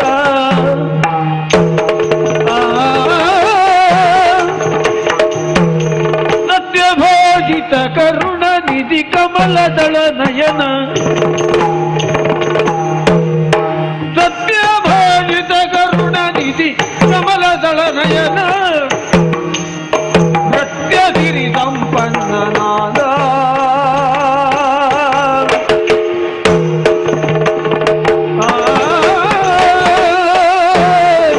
ಮಹಾಪ್ರಭು ನಕುಲಧ್ವಜ ಸ್ವಸ್ತಿ ಶ್ರೀ. ಸಕಲ ಗುಣ ಸಂಪನ್ನ. ಸ್ವಸ್ತಿ ಅಂತ ಹೇಳುವುದು ಶುಭ ಸೂಚನೆಯನ್ನು. ಸಕಲ ಶಾಸ್ತ್ರಗಳನ್ನು ಚೆನ್ನಾಗಿ ತಿಳಿದವರು, ಸರ್ವರಿಗೂ ಉಪಕಾರ, ಚಿತ್ತಶುದ್ಧಿಯಿಂದ ರಾಜ್ಯವನ್ನು ಪಾಲಿಸುವುದು ಪ್ರತಿಪಾಲಕರಲ್ಲಿ ಶ್ರೇಷ್ಠ. ಪರಮಾತ್ಮನ ಪಾದ ನಂಬಿದಂತ ಸದ್ವಂತ. ಇವನ್ಯಾರು? ಅಂತವ ಯಾರು? ಹಸ್ತಿನಾಪುರದರದು ಧರ್ಮಜನ ಹೃದಯ, ಹಸ್ತಿನಾಪುರದರದು ಧರ್ಮಜನ ಹೃದಯ, ಸಮಸ್ತ ಧರಣೀಶರರು ತಮ್ಮ ಹಸ್ತಬಲ್ಪಿದ್ದರಿದ ಕಟ್ಟಿಕೊಂಡಿರಲೆನುತ ವಿಸ್ತರತಿ ಬರೆದಿರುವ ಪಟಹ.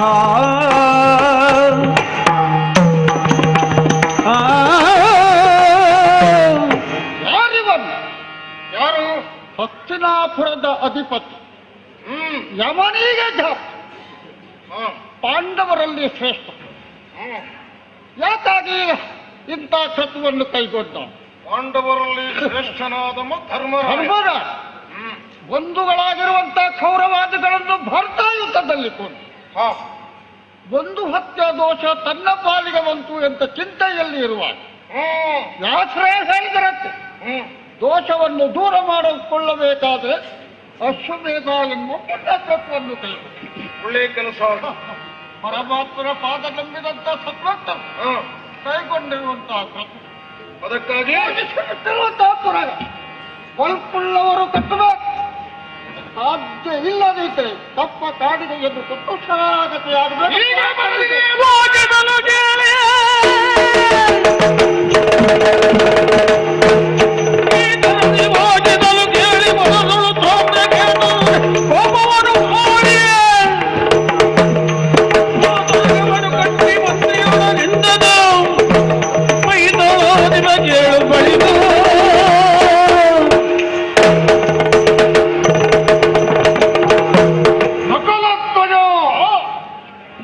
ಚುರಗದ ಹಣೆಯಲ್ಲಿರುವಂತಹ ಲೇಖನದಲ್ಲಿ ಒಕ್ಕಣಿಸಲ್ಪಟ್ಟಂತಹ ವಿಷಯವನ್ನು ನಮ್ಮ ಬಲದವರೆಲ್ಲವರೂ ಕೇಳುವ ಹಾಗೆ ನೀನು ವಾಚಿಸಿದ್ದೀಯ.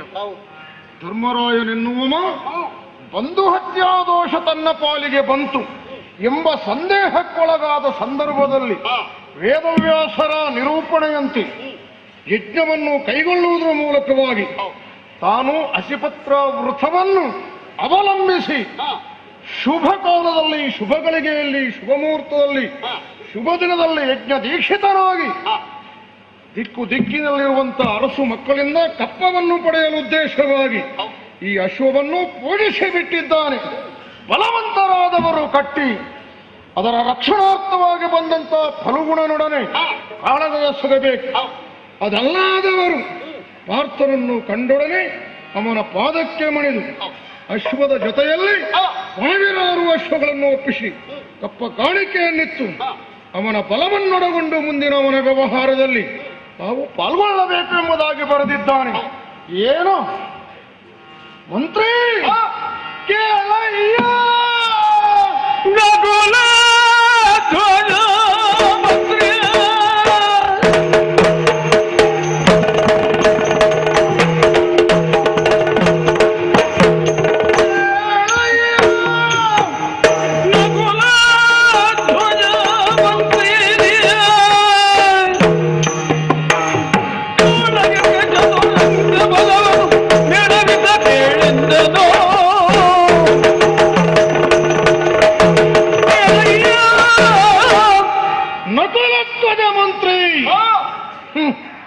ಪರಾಕ್ರಮದಲ್ಲಿ ಉತ್ತರ ಪಥದ ಅರಸು ಮಕ್ಕಳೇ ಶ್ರೇಷ್ಠ. ಹಸ್ತಿನಾವತಿಯ ದೇಶರಾದಂತಹ ನಮ್ಮನ್ನು ಈ ವಿಶ್ವದಲ್ಲಿ ಜಯಿಸಬಲ್ಲವರು ಮತ್ತೊಬ್ಬ ಇಲ್ಲ ಎನ್ನುವಂತ ಗರ್ವ ಅವರ ನೆತ್ತಿಗಡನೆ ಈ ರೀತಿ ವ್ಯವಹರಿಸಿದ್ದಾರಲ್ಲದೆ ಮತ್ತೇನು. ಹಾಗಲ್ಲದೆ ಹೋದರೆ ಕ್ಷಾತ್ರಿಯ ಕುಲದಲ್ಲಿ ಹುಟ್ಟಿದಂತಹ ಪ್ರತಿಯೊಬ್ಬ ಗಂಡಾದವನಿಗೂ ತಮ್ಮದ್ದಾದಂತಹ ಕ್ಷಾತ್ರ ತೇಜಸ್ಸನ್ನು ವ್ಯಕ್ತಪಡಿಸಬೇಕೆನ್ನುವಂತಹ ಈ ಇಚ್ಛೆ ಕ್ಷಾತ್ರ ಗುಣ ಕ್ಷತ್ರಿಯನಾದವನಲ್ಲಿ ಇದ್ದೇ ಇದೆ. ಕೇವಲ ಉತ್ತರಾಪದದ ಅರಸು ಮಕ್ಕಳಿಗೆ ಅದು ಮೀಸಲಲ್ಲ, ದಕ್ಷಿಣದಲ್ಲಿಯೂ ಶೂರರಿದ್ದಾರೆ ಎನ್ನುವಂತಹದ್ದನ್ನು ಪಾಂಡವರಿಗೆ ನಾವು ಕಾಣಿಸಲೇಬೇಕು. ಆ ಅಶ್ವ ಅದಾಗಿಯೇ ಬಂದದ್ದಲ್ಲ, ದೈವವೇ ಈ ಕಡೆಗೆ ಅದನ್ನು ಕರೆತಂದಿದ್ದೆ ಅಂತ ಹೇಳಿದ್ರು ತಪ್ಪಾಗಲಾರದು. ಯಾಕೆ ಅಂತ ಹೇಳಿದ್ರೆ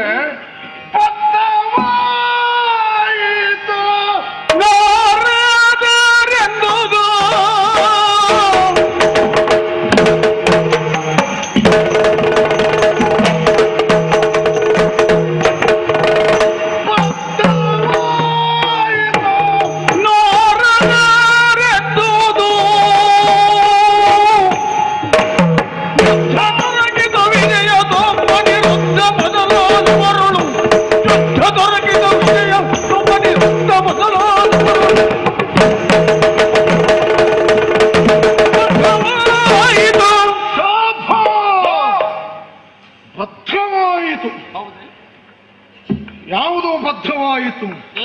ಹಿಂದೆ ನಡೆದಂತಹ ಒಂದು ಘಟನೆ. ನಮ್ಮ ತಂದೆಯವರು ಸಿಂಹಾಸನಾರೂಢರಾಗಿದ್ದಾಗ ಸಭೆಗೆ ನಾರದರ ಪ್ರವೇಶ ಆಯಿತು.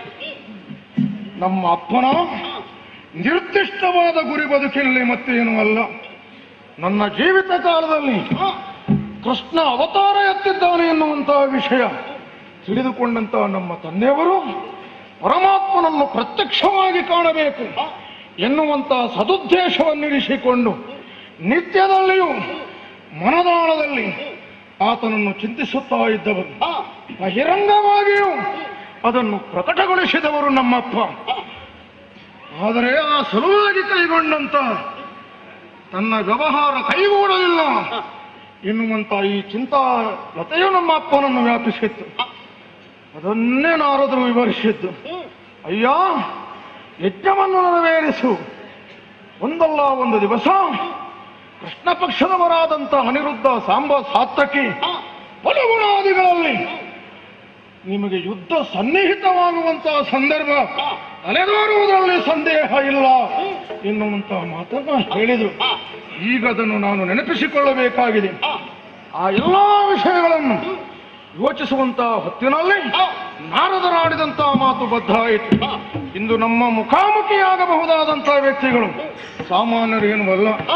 ಮೂರ್ಲೋಕದಲ್ಲಿ ವಿಜಯವನ್ನು ಸಾಧಿಸಿದಂತಹ ವಿಜಯನೆನ್ನುವಂತಹ ಬಿರುದಾಂಕಿತವನ್ನು ಹೊತ್ತ ಯಾವ ಅರ್ಜುನ ಇದ್ದಾನೋ ಅವನೇ ಆ ತುರಗದ ರಕ್ಷಣಾರ್ಥವಾಗಿ ಬಂದಿದ್ದಾನೆ ಅಂತಾದ ಮೇಲೆ ಅಂತ ಸಮರ್ಥ ನೋಡಬೇಕಾದ ಆಡಬಹುದಾದಂತ ಒಂದು ಸುಯೋಗ ನಮ್ಮ ಬದುಕಿಗೆ ಪ್ರಾಪ್ತವಾಗಿದೆ. ಅದಕ್ಕಾಗಿ ನಮ್ಮ ತಂದೆಯವರು ಈ ಸಂಬಂಧವಾದಂತಹ ವಿಚಾರದಲ್ಲಿ ಹೇಳಿದ್ರೆ ಸಾಕಷ್ಟು ಸಂತೋಷಗೊಂಡರು. ಯಾಕೆ ಅಂತ ಹೇಳಿದ್ರೆ ಹಿಂದೆ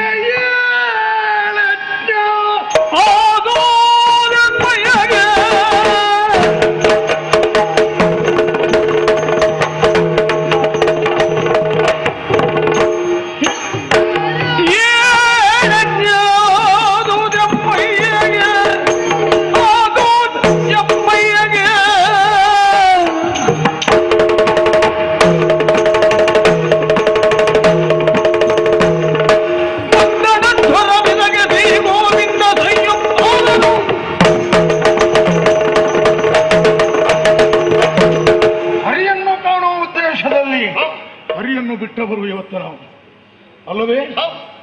ಪರಮಾತ್ಮನ ದಿವ್ಯ ದರ್ಶನಕ್ಕೋಸ್ಕರವಾಗಿ ಪುಣ್ಯಕೃತವಾದಂತ 7 ಯಜ್ಞವನ್ನು ನಮ್ಮಪ್ಪ ಹಿಂದೆ ಕೈಗೊಂಡವರು.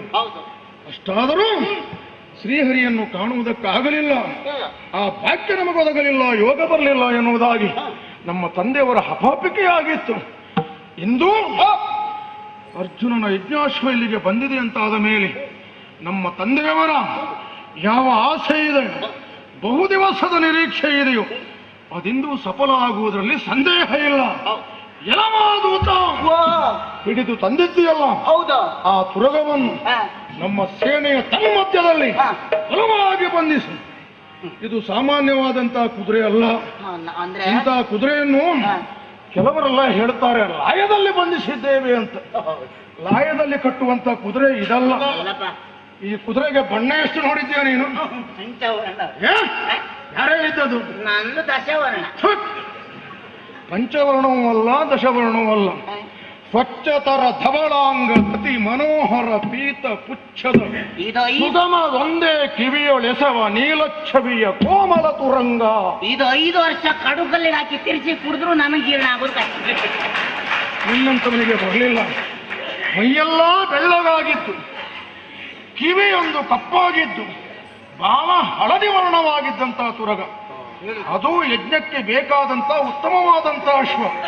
ಹಾಗಿದ್ರೆ 3 ಬಣ್ಣವೇ ವಿನಃ ಪಂಚವರ್ಣ ಅಲ್ಲ, ನಿನ್ನ ದಶವರ್ಣವೂ ಅಲ್ಲ. ಆ ಕುದುರೆಯನ್ನು ಕಟ್ಟಿ ಹಾಕು. ಮುಂದೆ ಏನೆಂಬುದನ್ನು ನಾವು ಇನ್ನೂ ಕಾಲಾವಕಾಶ ಮಾಡುವಂತೆ. ಇಂತೆಂದು ಮಂತ್ರಿಯೊಳು ಬೇಳಿ ತಾಮ್ರಧ್ವಜ ಕುಂತಿದುದರೊಡನ್ ಎಚ್ಚಾಡಬೇಕು. ಕುಂತಿದುದರೊಡನ್ ಎಚ್ಚಾಡಬೇಕೆಂದು ಸಂತತವ ತಾಳ್ದು ನಿಜ ಸೈನ್ಯವು ಅರ್ಧಚಂದ್ರಾಕೃತಿಯೋಳ್ ನಿಲ್ಲಿಸುತ್ತಲೇ ನಿಜ ಸೈನ್ಯವು ಅರ್ಧ ಚಂದ್ರಾಕೃತಿಯೋಳ್ ನಿಲ್ಲಿಸುತ್ತಲೇ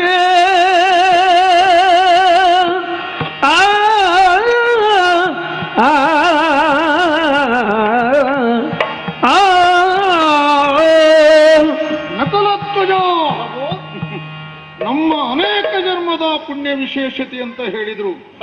ಕಡಿಮೆಯಾದೀತು. ಲೋಕದಲ್ಲಿ ಖ್ಯಾತಿವೆತ್ತವ ಧನಂಜಯ ಅವನ ನಾಮಾವಳಿಗಳನ್ನು ಪ್ರತಿಯೊಂದು ಮನೆಯಲ್ಲಿಯೂ ಆಡಿಕೊಳ್ಳುತ್ತಾರೆ, ಆಡುತ್ತಲೂ ಇದ್ದಾರೆ, ಆಡಬೇಕಾದ್ದು ಹೌದು.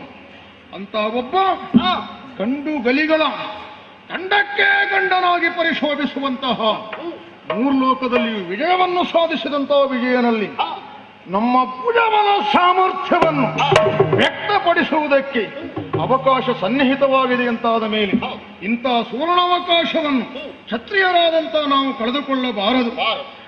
ನಾವು ಮಾಡುವಂತಹ ಧುರದ ಮೂಲಕವಾಗಿ ಪಾರ್ಥನನ್ನು ನಮ್ಮ ಪರಾಕ್ರಮದ ಪರಾಕಾಷ್ಠೆಯಿಂದ ಜವಗಡಿಸುವುದರ ಮೂಲಕವಾಗಿ ಪಾಂಡವರನ್ನು ಸದಾ ರಕ್ಷಿಸುತ್ತೇನೆ, ಮಮ ಪ್ರಾಣಾಹಿ ಪಾಂಡವ ಎನ್ನುವಂತ ಗಿರಿದನ್ನು ಪಡೆದಂತಹ ಶ್ರೀಕೃಷ್ಣನನ್ನು ನಮ್ಮ ನಾಡಿಗೆ ಬರುವಂತೆ ನಮ್ಮ ಚಾಕಚಕ್ಯವನ್ನು ವ್ಯಕ್ತಪಡಿಸಬೇಕಾಗಿದೆ. ಅರ್ಧ ಚಂದ್ರಾಕಾರವಾಗಿ ನಮ್ಮ ಸೇನೆಯನ್ನು ನಿಲ್ಲಿಸುವುದರ ಮೂಲಕವಾಗಿ ಆ ಸೇನೆಯ ತನ್ಮಧ್ಯದಲ್ಲಿ ನಮ್ಮ ಅಶ್ವ ಅಷ್ಟೇ ಅಲ್ಲ ಅವರ ಅಶ್ವವೂ ನಿಲ್ಲಲಿ. ಏನು ಹೋಗೋಣ ಮುಂದೇನಾಗ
ಕಬ್ಬಿಣವನ್ನ ಕಾಸಿ ಬಡಿದಾಗಲೇ ಆಕಾರ. ಸಾಮರ್ಥ್ಯವಂತರು ಸುಜನರಾದವರಿಗೆ ಸಂಕಟಗಳು ಪ್ರಾಪ್ತಿಯಾದಾಗಲೇ ನೈಜ ಪ್ರತಿಭೆಗೆ ಅವಕಾಶ. ಈ ದೂರದ ಉದ್ದೇಶವನ್ನಿಟ್ಟುಕೊಂಡಲ್ಲವೇ ಅಶ್ವಮೇಧ ಯಾಗವನ್ನ ಕೈಗೊಂಡಿರುವಂತಹದ್ದು. ಬಂಧು ಹತ್ಯಾ ದೋಷ ಎನ್ನುವಂತಹದ್ದು ಕೇವಲ ನೆಪ ಮಾತ್ರ. ಜೊತೆಯಲ್ಲೇ ಒಂದು ಕಲ್ಲಿಗೆ ಎರಡು ಹಣ್ಣುಗಳನ್ನು ಉರುಳಿಸುವ ಹಾಗೆ ನನ್ನನ್ನೇ ಏಕಭಾವದಿಂದ ಭಜಿಸುತ್ತಿರುವಂತಹ ಭಾವಕೋಟಿಗಳಾದಂತಹ ನನ್ನ ಸದ್ಭಕ್ತರನ್ನು ಕಾಣಬೇಕಾಗಿದೆ. ಅವರ ಪ್ರತಿಭೆಗಳಿಗೆ ಅವಕಾಶವನ್ನು ಕೊಡಬೇಕಾಗಿದೆ. ಜೊತೆಯಲ್ಲಿ ಈ ಇಳೆಯೊಳಗೆ ಅಸಮ ಪರಾಕ್ರಮಿಗಳು ತಾವು ಎಂದು ಅಹಂಭಾವದಿಂದ ಮರೆಯುತ್ತಿರುವಂತಹ ಕೆಲವರ ಗರ್ವಾಪಹರಣವೂ ಆಗಬೇಕಾಗಿದೆ. ಹಾಗಾಗಿ ಬಬ್ರುವಾಹನ ಕಾಳಗಾನಂತರದಲ್ಲಿ ಪಾರ್ಥನ ಸೇನೆಯೊಂದಿಗೆ ಕೂಡಿಕೊಂಡಂತಹ ನಾನು ಈಗ ಕಾಣುತ್ತಿರುವಂತಹ ದೃಶ್ಯ ಸದ್ಯ ಈ ತಾಮ್ರಪುರದಲ್ಲಿ ತಾಮ್ರಧ್ವಜನ ನೆಚ್ಚಿಕೊಂಡವನು ನಮ್ಮ ಕುದುರೆಯನ್ನು ಕಟ್ಟಿದ್ದಾನಲ್ಲ. ಹೌದು, ಪದ್ಮ ವ್ಯೂಹವನ್ನ ಬಲಿದು ಕುದುರೆಯನ್ನ ಕಟ್ಟಿ ಯುದ್ಧಕ್ಕೆ ಆಹ್ವಾನವನ್ನ ಕೊಟ್ಟಿದ್ದಾನೆನ್ನುವಾಗ ಈ ಸುದ್ದಿಯನ್ನು ನಾನು ಪಾರ್ಥನಿಗೆ ಮುಟ್ಟಿಸಬೇಕಲ್ಲ. ಹಾಗಾಗಿ ಕರೆದು ಹೇಳ್ತೇನೆ, ಪಾರ್ಥ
ಈತನು ಸೋಲಯನೂತ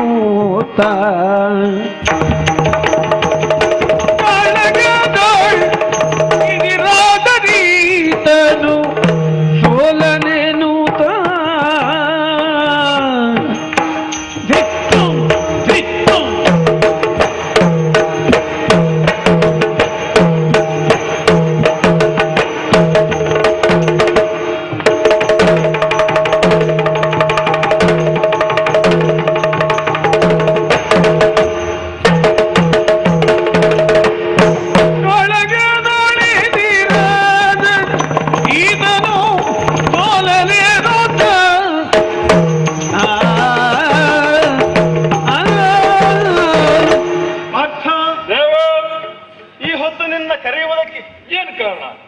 ವಿಶೇಷವಾದಂತಹ ಕಾರಣ ಇದೆ. ನೋಡಿದ್ಯಲ್ಲ, ನಮ್ಮದಂತಹ ದುರ್ಗ ಮುಂದೊತ್ತಿ ಬರುತ್ತಾ ಅದೆಂತಹ ವೀರನನ್ನು ನಾವು ಎದುರಿಸಬೇಕಾಯ್ತು. ಹರಿಯನ್ನ ಮುಂದಿಟ್ಟುಕೊಂಡು ನಾವು ಬಂದಿವೆ ಆದರೂ ಕೂಡ ಹರಿಗರ್ತನಿಂದ ತೋರಿದಂತಹ ಪಟುಭಟರು ಕೆಲವರು, ಜೊತೆಯಲ್ಲೇ ಹರಿಯನ್ನೇ ಮೊರೆ ಹೋದಂತಹ ಕೆಲವರು ಬೇರೆ. ಆದರೆ ಈಗ ಇರುವಂತಹ ವ್ಯಕ್ತಿ ತಾಮ್ರಕೇತನ, ತಾಮ್ರಧ್ವಜ, ಸಾಮಾನ್ಯದವನಲ್ಲ. ಏನಂತ ವೈಶಿಷ್ಟ್ಯ ಉಂಟು, ಅದನ್ನ ಎಚ್ಚರಿಸುವುದಕ್ಕಾಗಿ ನಿನ್ನನ್ನು ಕರೆದವನಿದ್ದೇನೆ. ಕೇಳು. ಮೊನ್ನೆ ಒಂದು ದಿವಸ ಚಂಪಕಾವತಿಯ ನಗರದ ಅಧೀಶನಾಗಿರುವಂತಹ ಹಂಸಧ್ವಜ, ಭೂಪಾಲ ತನೇನಾದಂತಹ ಸುಧನ್ವ, ಅವನನ್ನ ಎದುರಿಸುವಲ್ಲಿ ನಾವು ಪಟ್ಟಂತಹ ಕಷ್ಟ ಹಲವು.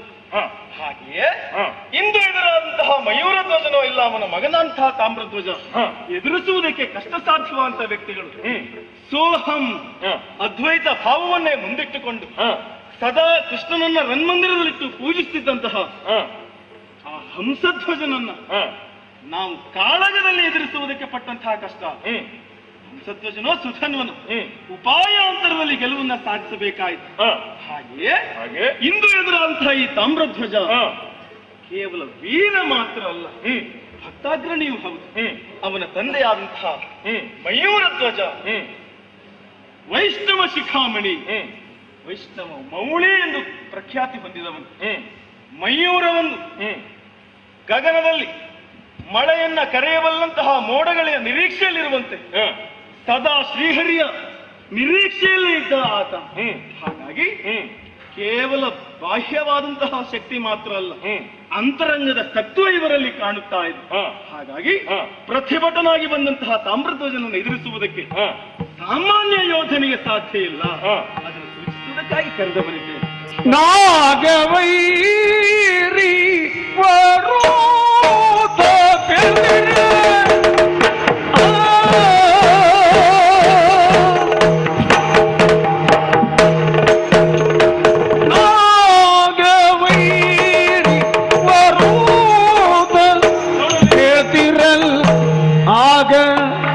ತಾಮ್ರಧ್ವಜನು ಮುಂದಕ್ಕೆ ಆಗ ತಾಮ್ರಧ್ವಜನು ಮುಂದಕ್ಕೆ ಸಾಗಿ ಶಾರ್ಗವ ಹಿಡಿದು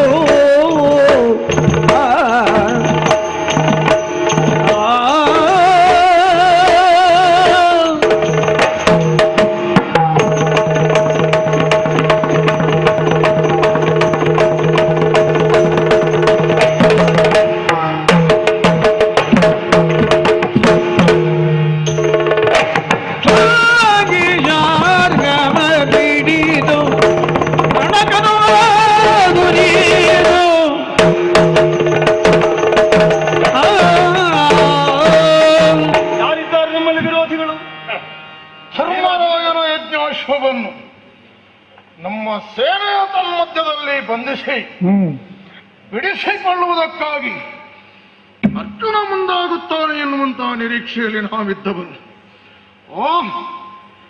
ಬಂಧಿಸಿದ ಹಯವನ್ನು ಬಿಡಿಸಿಕೊಳ್ಳುವಲ್ಲಿ ಪಾರ್ಥನೇನು ಹಿಂದಾಗುವವನಲ್ಲ. ನೋಡ್ತಾ ಇದ್ದೇನೆ, ಪಾರ್ಥನ ರಥದಲ್ಲಿ ಆರೂಢನಾಗಿರುವಂತಹ ಶ್ರೀಕೃಷ್ಣ ಪರಮಾತ್ಮ ನಮ್ಮ ಮನೋಮಂದಿರದಲ್ಲಿ ಸ್ಥಾಯಿಯಾಗಿದ್ದಂತಹ ಭಗವಂತ ಇಂದು ನರನ ರಥದಲ್ಲಿ ಬಾಹ್ಯವಾಗಿ ಕಂಗೊಳಿಸುತ್ತಿದ್ದಾನೆ. ಇವನನ್ನೇ ಮೊದಲಾಗಿ ವಿಚಾರಿಸಬೇಕಾಗಿದೆ. ಓ ನಾಗವೈರಿ ವರೂಥ, ನಿನ್ನ ವ್ಯವಹಾರದ ಸಲುವಾಗಿ ನಮ್ಮ ಮನಸ್ಸಿನಲ್ಲಿ ಮೂಡುತ್ತಿರುವಂತಹ ಸಂದೇಹ ಏನು? ಲೋಕದಲ್ಲಿರುವಂತಹ ಭಕ್ತ ಕೋಟಿಗಳೆಲ್ಲ ನಿನ್ನ ಬಂಧುಗಳಾದರೂ ಪಾಂಡವರಲ್ಲಿ ಅತಿಯಾದಂತಹ ವಾತ್ಸಲ್ಯ ಮಮತೆಯನ್ನು ಹೊಂದಿದ್ದಿ ಎನ್ನುವುದಕ್ಕೆ ಜ್ವಲಂತವಾದಂತಹ ಸಾಕ್ಷಿ. ನಿರಂತರವಾಗಿ ಅರ್ಜುನನ ರಥದಲ್ಲಿ ಸಾರಥ್ಯವನ್ನು ಕೈಗೊಂಡು ತನ್ಮೂಲಕವಾಗಿ ಪಾಂಡವರ ಮೇಲ್ಮೆಯನ್ನು ಹಿರಿಮೆಯನ್ನು ಎತ್ತಿ ಹಿಡಿದವ ನೀನೆಂಬುದು ನಿಸ್ಸಂದೇಹವಾಗಿ ಹೇಳಬಹುದು. ಕೃಷ್ಣ, ಭಕ್ತರಲ್ಲಿ ಪಕ್ಷಭೇದವನ್ನು ಮರೆತು ದೇವನಾದವನು ವ್ಯವಹರಿಸಬೇಕಂತೆ. ಕೋಟ್ಯಾಂತರ ಜನ ಭಕ್ತರು ಈ ಪ್ರಪಂಚದಲ್ಲಿ ನಿನಗಿದ್ದರು. ಕೇವಲ ಅರ್ಜುನನೇ ತನ್ನ ನೆಚ್ಚಿನವ ಹೆಚ್ಚಿನ ಭಕ್ತ ಎನ್ನುವುದನ್ನು ನೀನಿಲ್ಲಿ ಬಿಂಬಿಸುವುದಕ್ಕೆ ಹೊರಟಿದ್ದಿ. ಆಗಲೇ ಆ ಬಗ್ಗೆ ನಮ್ಮ ಆಕ್ಷೇಪ ಅಲ್ಲ. ಪಾಂಡವರನ್ನು ಕಾಪಾಡುತ್ತೇನೆ ಎನ್ನುವಂತಹ ಹೊಣೆ ಹೊತ್ತಂತಹ ನೀನು ನಿನ್ನ ಬಾಬಬೀಯಗನಾದಂತಹ ಈ ಪಾರ್ಥನ ಬಗ್ಗೆ ನಿನಗಷ್ಟು ವಿಶ್ವಾಸ ಆಸೆ ಇದ್ದರೆ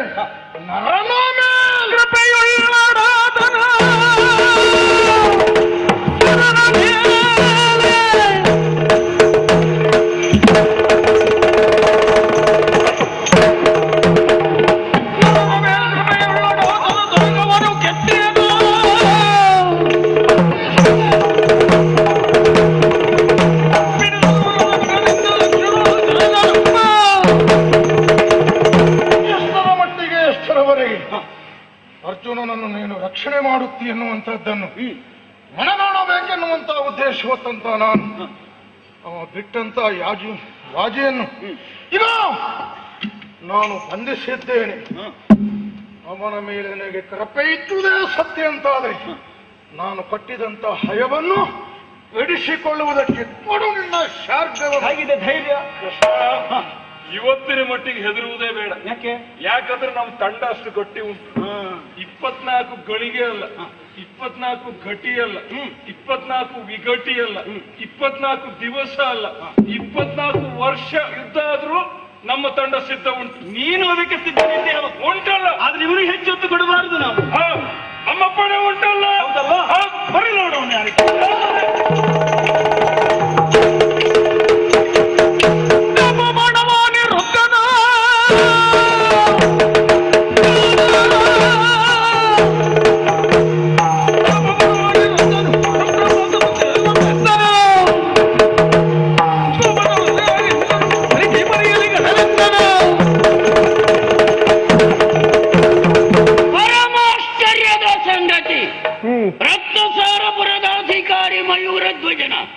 ಮಗನಾದಂತ ತಾಮ್ರಧ್ವಜ ನಮ್ಮ ಯಜ್ಞಾಶ್ವವನ್ನು ಕಟ್ಟಿ ಅರ್ಧಚಂದ್ರಾಕೃತಿಯಲ್ಲಿ ತನ್ನ ಬಲವನ್ನು ನೆರಹಿಕೊಂಡು ಯುದ್ಧಕ್ಕೆ ಸಿದ್ಧನಾಗಿದ್ದಾನೆ.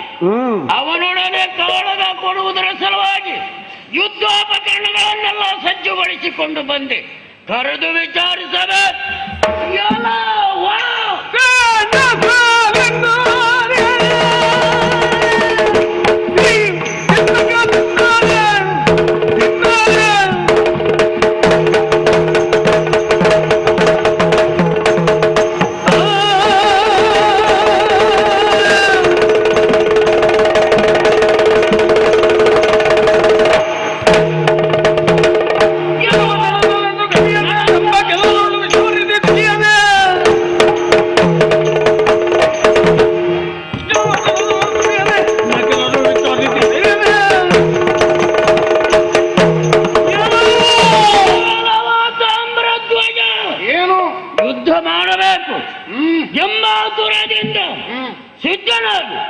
ಬದ್ಧನಾಗಿ ನಿಂತಿದ್ದೀಯಲ್ಲ, ನಮ್ಮ ಯಜ್ಞಾಶ್ವವನ್ನು ಬಂಧಿಸಿದ್ದೀಯಲ್ಲ, ಆ ಕುದುರೆಯನ್ನು ಬಿಡಿಸಿಕೊಂಡು ಹೋಗುವುದರ ಸಲುವಾಗಿ ಬಂದ ವ್ಯಕ್ತಿ ಯಾರು ಬಲ್ಲೆಯ? ಹೇಳುವವ ನೀನೇ ಯಾರು? ಹರಿಯ ಮೊಮ್ಮಗ ಅನಿರುದ್ಧನ ಪರಿಬಲ್ಲೆಯ? ಬಲ್ಲೆ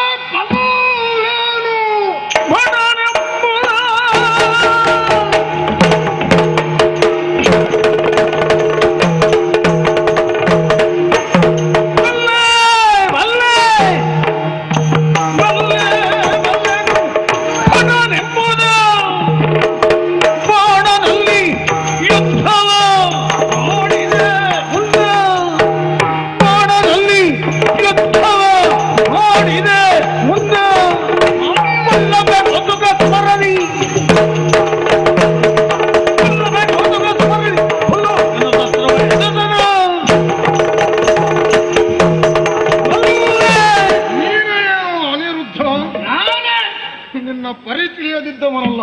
ಗೊತ್ತುಂಟ ತಾಮ್ರಧ್ವಜ, ನೀನು ನೀನು ಎಷ್ಟು ಹಿಂದೆ ನೀನು ಏನಾಗಿದ್ದೆ, ಎಷ್ಟು ಬವಣೆ ಪಟ್ಟಿದ್ದೆ ಎನ್ನುವಂತಹದ್ದು ಸಹಿತ ನಾನು ತಿಳಿದವನಾಗಿದ್ದೇನೆ. ಹಿಂದಿನ ಕಥೆಯ ಬಾಣಾಸುರನೆಂಬ ಒಬ್ಬ ಅಸುರ, ಸರಿ, ಅವನ ಮಗಳಾದಂತ ಉಷ ಎಂಬವಳ ರೂಪಾತಿಶಯಕ್ಕೆ ಮೋಹಿತನಾದಂತ ನೀನು ಅವಳ ಅಂಗ ಸುಖವನ್ನು ಬಯಸಿ ರಾತ್ರಿ ಕಾಲದಲ್ಲಿ ಮನೆಯವರ್ಯಾರಿಗೂ ಗೊತ್ತಾಗದ ಹಾಗೆ ಆ ಉಷಯ ಸಖಿಯ ಸಲಹೆ ಮೇರೆಗೆ ನೀನು ಬಾಣಾಸುರನಿಗೆ ತಿಳಿಯದಂತೆ ಅವನ ಗಮನಕ್ಕೆ ಬಾರದ ಹಾಗೆ ಉಷಯ ಕೋಣೆಯನ್ನು ಹೊಕ್ಕವ. ಅವಳ ಮಂದಿರದಲ್ಲಿ ಇದ್ದಾನೆ. ಈ ವಿಷಯವನ್ನು ಪರಸ್ಪರವಾಗಿ ಕೇಳಿ ತಿಳಿದಂತ ಬಾಣಾಸುರ ಚೋರ ವ್ಯವಹಾರವನ್ನು ನಡೆಸಿದಂತ ನಿನ್ನನ್ನು ಹಿಡಿದು ಕಟ್ಟಬೇಕೆಂದು, ಸರಿಯಾದ ಶಾಸ್ತಿ ಮಾಡಬೇಕೆಂದು ನಿನ್ನಲ್ಲಿ ಯುದ್ಧಕ್ಕೆ ಬಂದದ್ದು ಹೌದೇನೋ? ಹೌದಾ?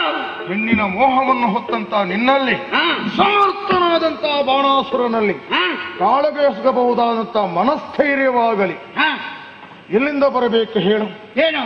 ಯುದ್ಧದಲ್ಲಿ ಸೋತು ಅವನ ಸೆರೆ ಸಿಕ್ಕಿ ಅವನ ಕಾರಾಗೃಹದಲ್ಲಿ ಒಳೆಯುತ್ತಿದ್ದ ನೀನೇ ಅಲ್ವಾ ಅನಿರುದ್ಧ ಅಂತ ಹೇಳಿದ್ರೆ ಓಹೋ, ನೀನೇ ಅಲ್ವಾ? ಈ ಕಥೆಯ ನೀನು ಹೇಳೋದು ಹಿಂದೆ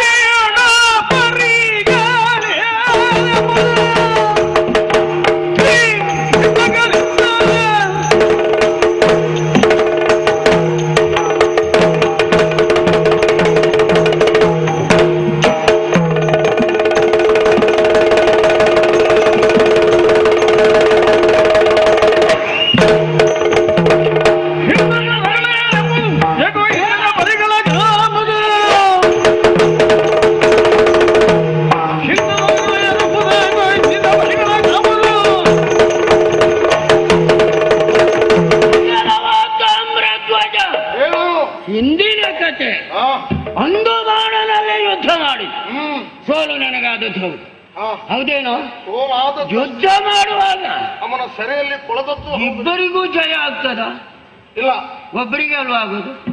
ಹಾಗೆ ಬಾಣನಿಗೆ ಜಯ ಆಯ್ತು. ಈಗ ಒಂದು ಬಾಣನಲ್ಲಿ ಯುದ್ಧ ಮಾಡಿ ಸೋತಂತ ನೀನು ತಾಮ್ರಧ್ವಜನನ್ನು ಗೆಲ್ಲಬೇಕು ಅಂತ ಹೊರಟಿದ್ಯಲ್ಲ, ಒಂದು ಮೂಢಮತಿಗೆ ಏನಂತ ಹೇಳಬೇಕು? ಒಂದು ಯುದ್ಧ ಮಾಡುವಾಗ ಅವನ ಸೆರೆಯಲ್ಲಿ ಕೊಳದದ್ದು ಇಬ್ಬರಿಗೂ ಜಯ ಆಗ್ತದ?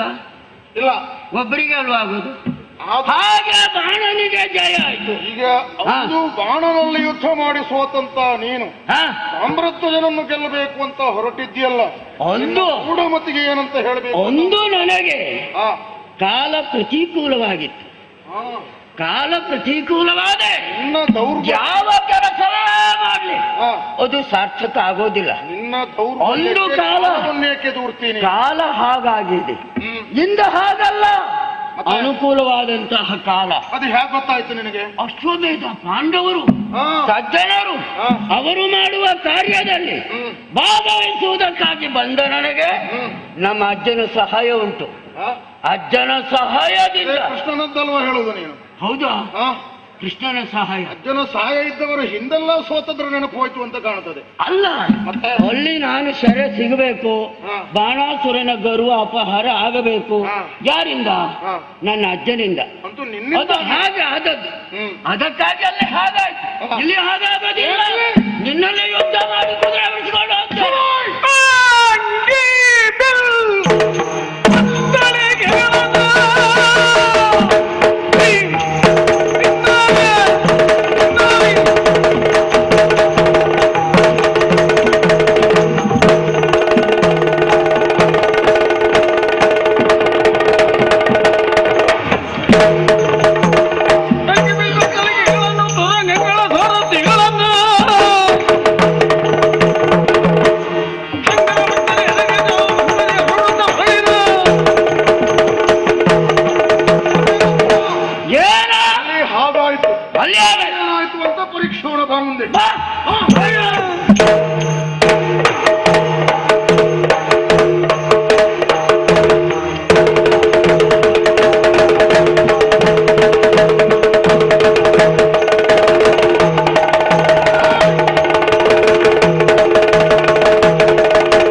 ನನ್ನೊಡನೆ ಸಮರಕ್ಕೆ ನಿಲ್ಲುವ ಮೊದಲು ತಪ್ಪಿಗೆ ಒಪ್ಪಿ ಕಪ್ಪ ಕಾಣಿಕೆಯನ್ನು ಕೊಟ್ಟು ದೇಹಿ ಎಂದರೆ ಬಿಟ್ಟೇನು, ಅದಲ್ಲದೆ ಹೋದರೆ ಈ ಮಾತನ್ನು ನನ್ನಲ್ಲಿ ಹೇಳಿದೆಯಲ್ಲ, ಇದು ನನ್ನಲ್ಲಿ ಆಡುವಂತಹ ಮಾತಲ್ಲ. ಯಾರಲ್ಲಿಯೋ ಒಬ್ಬ ನಪುಂಸಕನಲ್ಲೇ ಹೇಳಿದ್ರೆ ಅವನ ಮುಂದೆ ಇದಕ್ಕೆ ಬೆಲೆ ಸಿಗಬಹುದಿತ್ತು. ನನ್ನ ನಾಲಿಗೆಯನ್ನು ಒಳ್ಳೆ ಒಳ್ಳೆ ಒಬ್ಬನ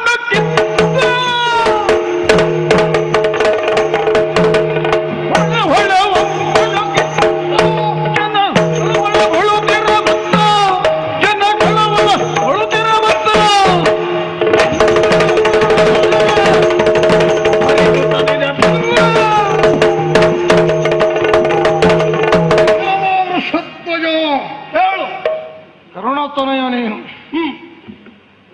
ಬಹುಶಃ ನಿನ್ನ ಚಿಕ್ಕಪ್ಪನಾದಂತ ಅರ್ಜುನ ಈ ಹಗೆಯವನ ಮಗವೊಬ್ಬ ನಮ್ಮ ಮನೆಯಲ್ಲಿ ಉಳಿದುಕೊಂಡಿದ್ದಾನೆ. ಇವನನ್ನು ಎಷ್ಟು ಕಾಲ ಅಂತ ನಾವು ಸಾಕುವುದು?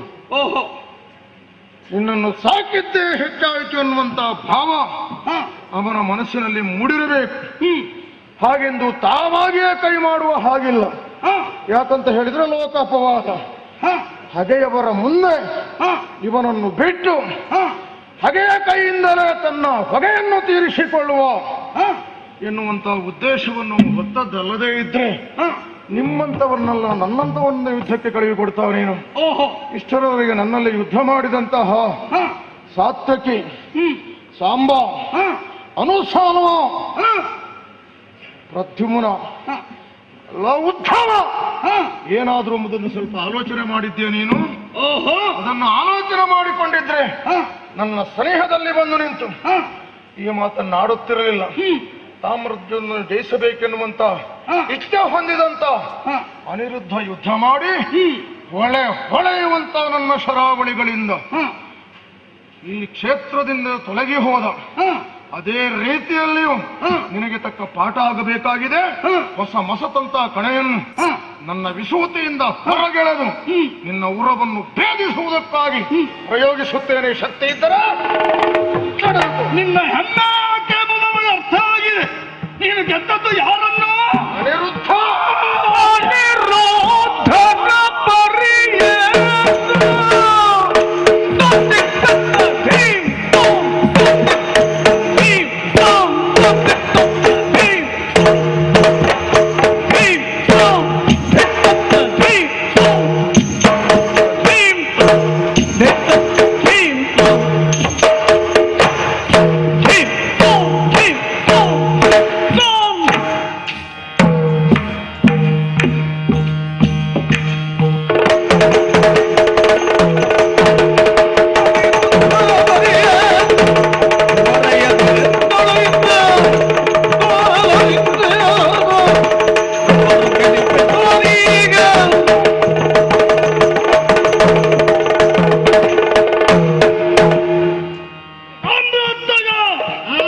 ನೀವು ಯಾಕೆ ಹೆಚ್ಚುತ್ತಾ ಇದ್ದೀವಿ ಎಂಬುದು ಅರ್ಥ ಆಗಿದೆ ನನಗೆ.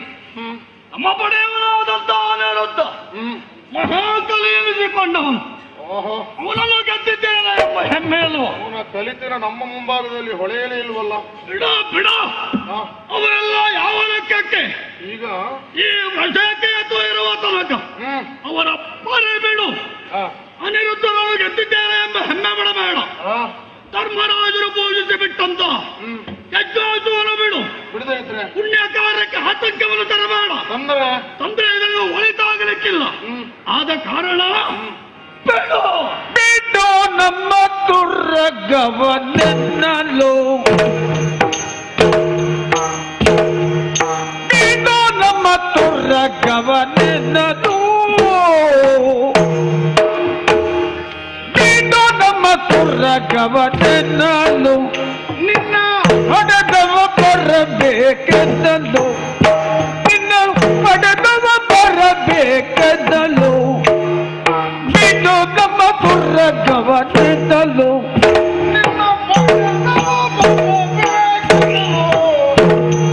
ಬಿಡು ನಮ್ಮ ದುರ್ಗವನ್ನೆನ್ನಲು, ನಿನ್ನ ಪಡೆದವ, ಬಿಡು ನಮ್ಮ ದುರ್ಗವನ್ನೆನ್ನಲು, ನಿನ್ನ ಹಡೆದವ ಬರಬೇಕೆನ್ನಲು.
ನಮ್ಮ ಭಟರನ್ನು ತಾಮ್ರಧ್ವಜನು ಧರೆಯಲ್ಲಿ ಕೆಡಹಿದ್ದಾನೆ ಅಂತಾದ್ರೆ ಸಾಮಾನ್ಯದವನಲ್ಲ.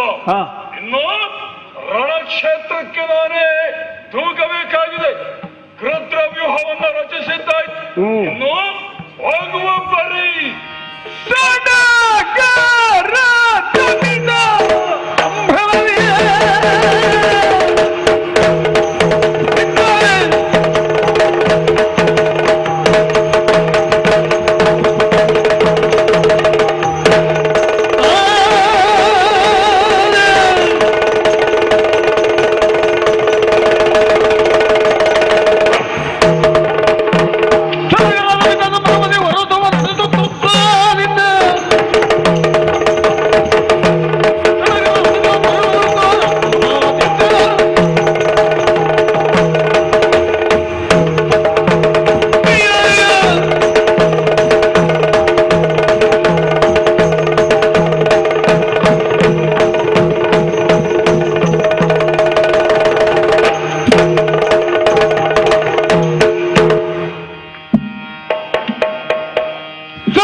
ನಗುತ ತಾಮ್ರಧ್ವಜಂ,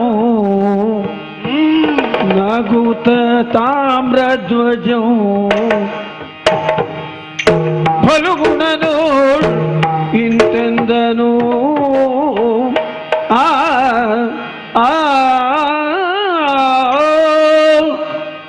ಬರುವ ಬರದಿಂದಲೇ ಯಾರ್ಯಾರು ಎಷ್ಟು ಎನ್ನುವಂಥದ್ದನ್ನು ಪ್ರಪಂಚ ಮುಖಕ್ಕೆ ಪ್ರಕಟಪಡಿಸಬಹುದಾದಂತ ವಿಶೇಷವಾದಂತಹ ಗುಣ ಹೊಂದಿದವ ಅರ್ಥ ಎಂಬುದನ್ನು ಕೇಳಿದ್ದೇನೆ. ಏನು ಅಬ್ಬರ ಅಬ್ಬರದಲ್ಲಿ ಒಪ್ಪಿ ಹರಿಹಾಯುತ್ತಿದ್ದಾರೆ ನಮ್ಮ ಎದುರಿಗೆ. ನಮ್ಮ ನಡೆಸಿಕೊಂಡು ಬಂದ ಆ ರಥದ ಚೀತ್ಕಾರ, ಅದಕ್ಕೆ ಕಟ್ಟಿದಂತಹ ಕುದುರೆಗಳ ಪುರಪುಟ ಧ್ವನಿ, ಮೇಲಾಗಿ ಆಂಜನೇಯನ ಅಬ್ಬರ ಮಾತ್ರವೇ ಅಲ್ಲ, ಅವನ ಕೈಯಲ್ಲಿರುವಂತಹ ದೇವದತ್ತ ಶಂಖದ ಮೊಳಗು, ಭೂಮಿಯನ್ನು ಹೊತ್ತಂತಹ ಕೂರ್ಮನೆ ನಿಟ್ಟುಸಿರು ಬಿಡುತ್ತಾನೋ ಎಂಬಂತೆ ಭಾಸವಾಗುತ್ತಿದೆ. ಲೋಕಪಾಲಕರೆಲ್ಲರೂ ಗಗನ ಪಥದಲ್ಲಿ ನಿಂತು ಮುಂದಾಗಬಹುದಾದಂತಹ ತಾಮ್ರಧ್ವಜನ ಕಾಳಗವನ್ನು ವೀಕ್ಷಿಸುವುದಕ್ಕೆ ಸುರಸಂದಾಹ ನೆರೆದಂತಿದೆ. ಈ ರೀತಿ ಟಿವಿ ಪ್ರಾರ್ಥನೆಗಲ್ಲದೆ ಮತ್ಯಾರಿಗೆ ಇವನನ್ನು ನಾನೇ ಮಾತನಾಡಿಸಬೇಕು. ಇವ ಬಂದ ಅಂತಾದ್ರೆ ಮತ್ತೆ ಇವನ ಬಲದಲ್ಲಿ ಯಾರೂ ಇಲ್ಲ ಎಂಬುದೇ ಅರ್ಥ. ಯಾಕಂದ್ರೆ ಬಲದ ನಾಯಕ ಇವ, ನಾಯಕನೇ ಯುದ್ಧಕ್ಕಾಗಿ ಬರ್ತಾನೆ ಅಂತ ಆದ ಮೇಲೆ ಬಲದವರೆಲ್ಲರೂ ನನ್ನಿಂದ ಸೋಲನ್ನು ಅನುಭವಿಸಿದ್ದಾರೆ ಎಂಬುದೇ ಅದರ ಅರ್ಥ. ವಿಚಾರಿಸ್ತೇನೆ ಇವನು.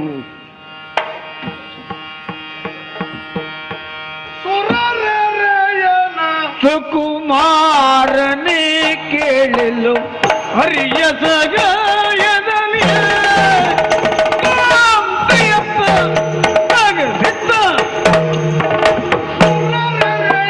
ಸುಕುಮಾರನೇ ಕೇಳಲು ಹರಿಯ ಸಗಾಯದಲ್ಲಿ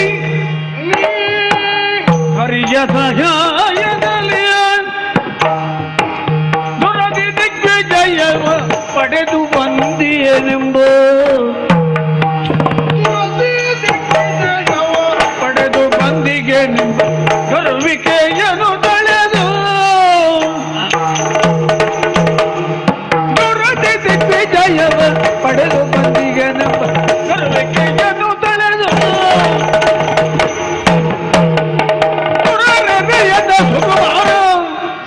ಸುರರೆರೆಯನ ಸುಕುಮಾರ, ಮಾರ್ಮೂಲಕ್ಕೆ ಬಂದೆಯ ನನ್ನ ಸಮ್ಮುಖಕ್ಕೆ ಯುದ್ಧಕ್ಕಾಗಿ.